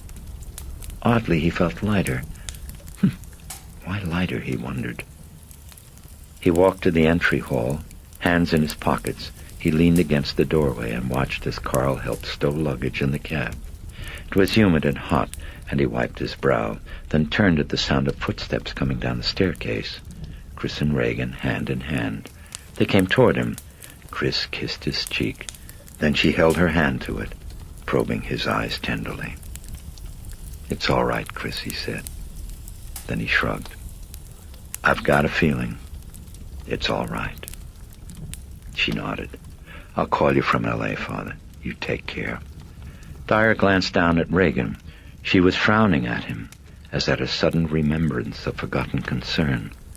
Impulsively, she reached up her arms to him. He leaned over and she kissed him. Then she stood for a moment, still staring at him oddly. No, not at him. At his round Roman collar. Chris looked away. "Come on," she said huskily, taking Regan's hand. "Mom will be late, honey. Come on." Dyer watched as they moved away, returned Chris's wave, and saw her blow a kiss, then pile quickly after Regan into the cab. And as Carl climbed in front beside the driver, Chris waved again through the window. The taxi pulled away. Dyer walked over to the curb and watched, and soon the cab turned a corner and was gone. From across the street he heard a squeal of brakes. He looked, saw a police car, Kinderman emerging. The detective moved slowly around the car and waddled toward Dyer. He waved. I came to say goodbye." "Oh, you just missed them, Lieutenant." Kinderman stopped in his tracks, crestfallen. "They're gone?" Dyer nodded. Kinderman looked down the street and shook his head ruefully. Then he glanced up at Dyer. "So how's the girl?" "Oh, she seemed fine." "Ah, well, that's good. That's good. Very good. Well, that's all that's important." Kinderman looked away. "Well, back to business," he wheezed. "Back to work. Bye now, Father." He turned and took a step toward the squad car, then abruptly stopped and turned back to stare speculatively at Dyer. You go to films, Father Dyer? You like movies?" "Oh, yeah, sure." "I get passes." Kinderman hesitated for a moment. "In fact, I've got a pass for the Crest tomorrow night. You'd like to go with me?" Dyer had his hands in his pockets. "What's playing?" "Wuthering Heights." "Oh, who's in it?" "Heathcliff, Jackie Gleason, and in the role Catherine Earnshaw, Lucille Ball. You're happy, Father?" "I've seen it." Kinderman stared limply for a moment, looked away, and murmured, "Another one." Then he stepped to the sidewalk, hooked an arm through Dyer's, and slowly started walking him down the street. "You know, I'm reminded of a line in the film Casablanca, Father," he said fondly. "At the end, Humphrey Bogart says to Claude Rains, 'Louis, I think this is the beginning of a beautiful friendship.' You know, Lieutenant, you look a little bit like Bogart. Oh, you noticed? In forgetting, they were trying to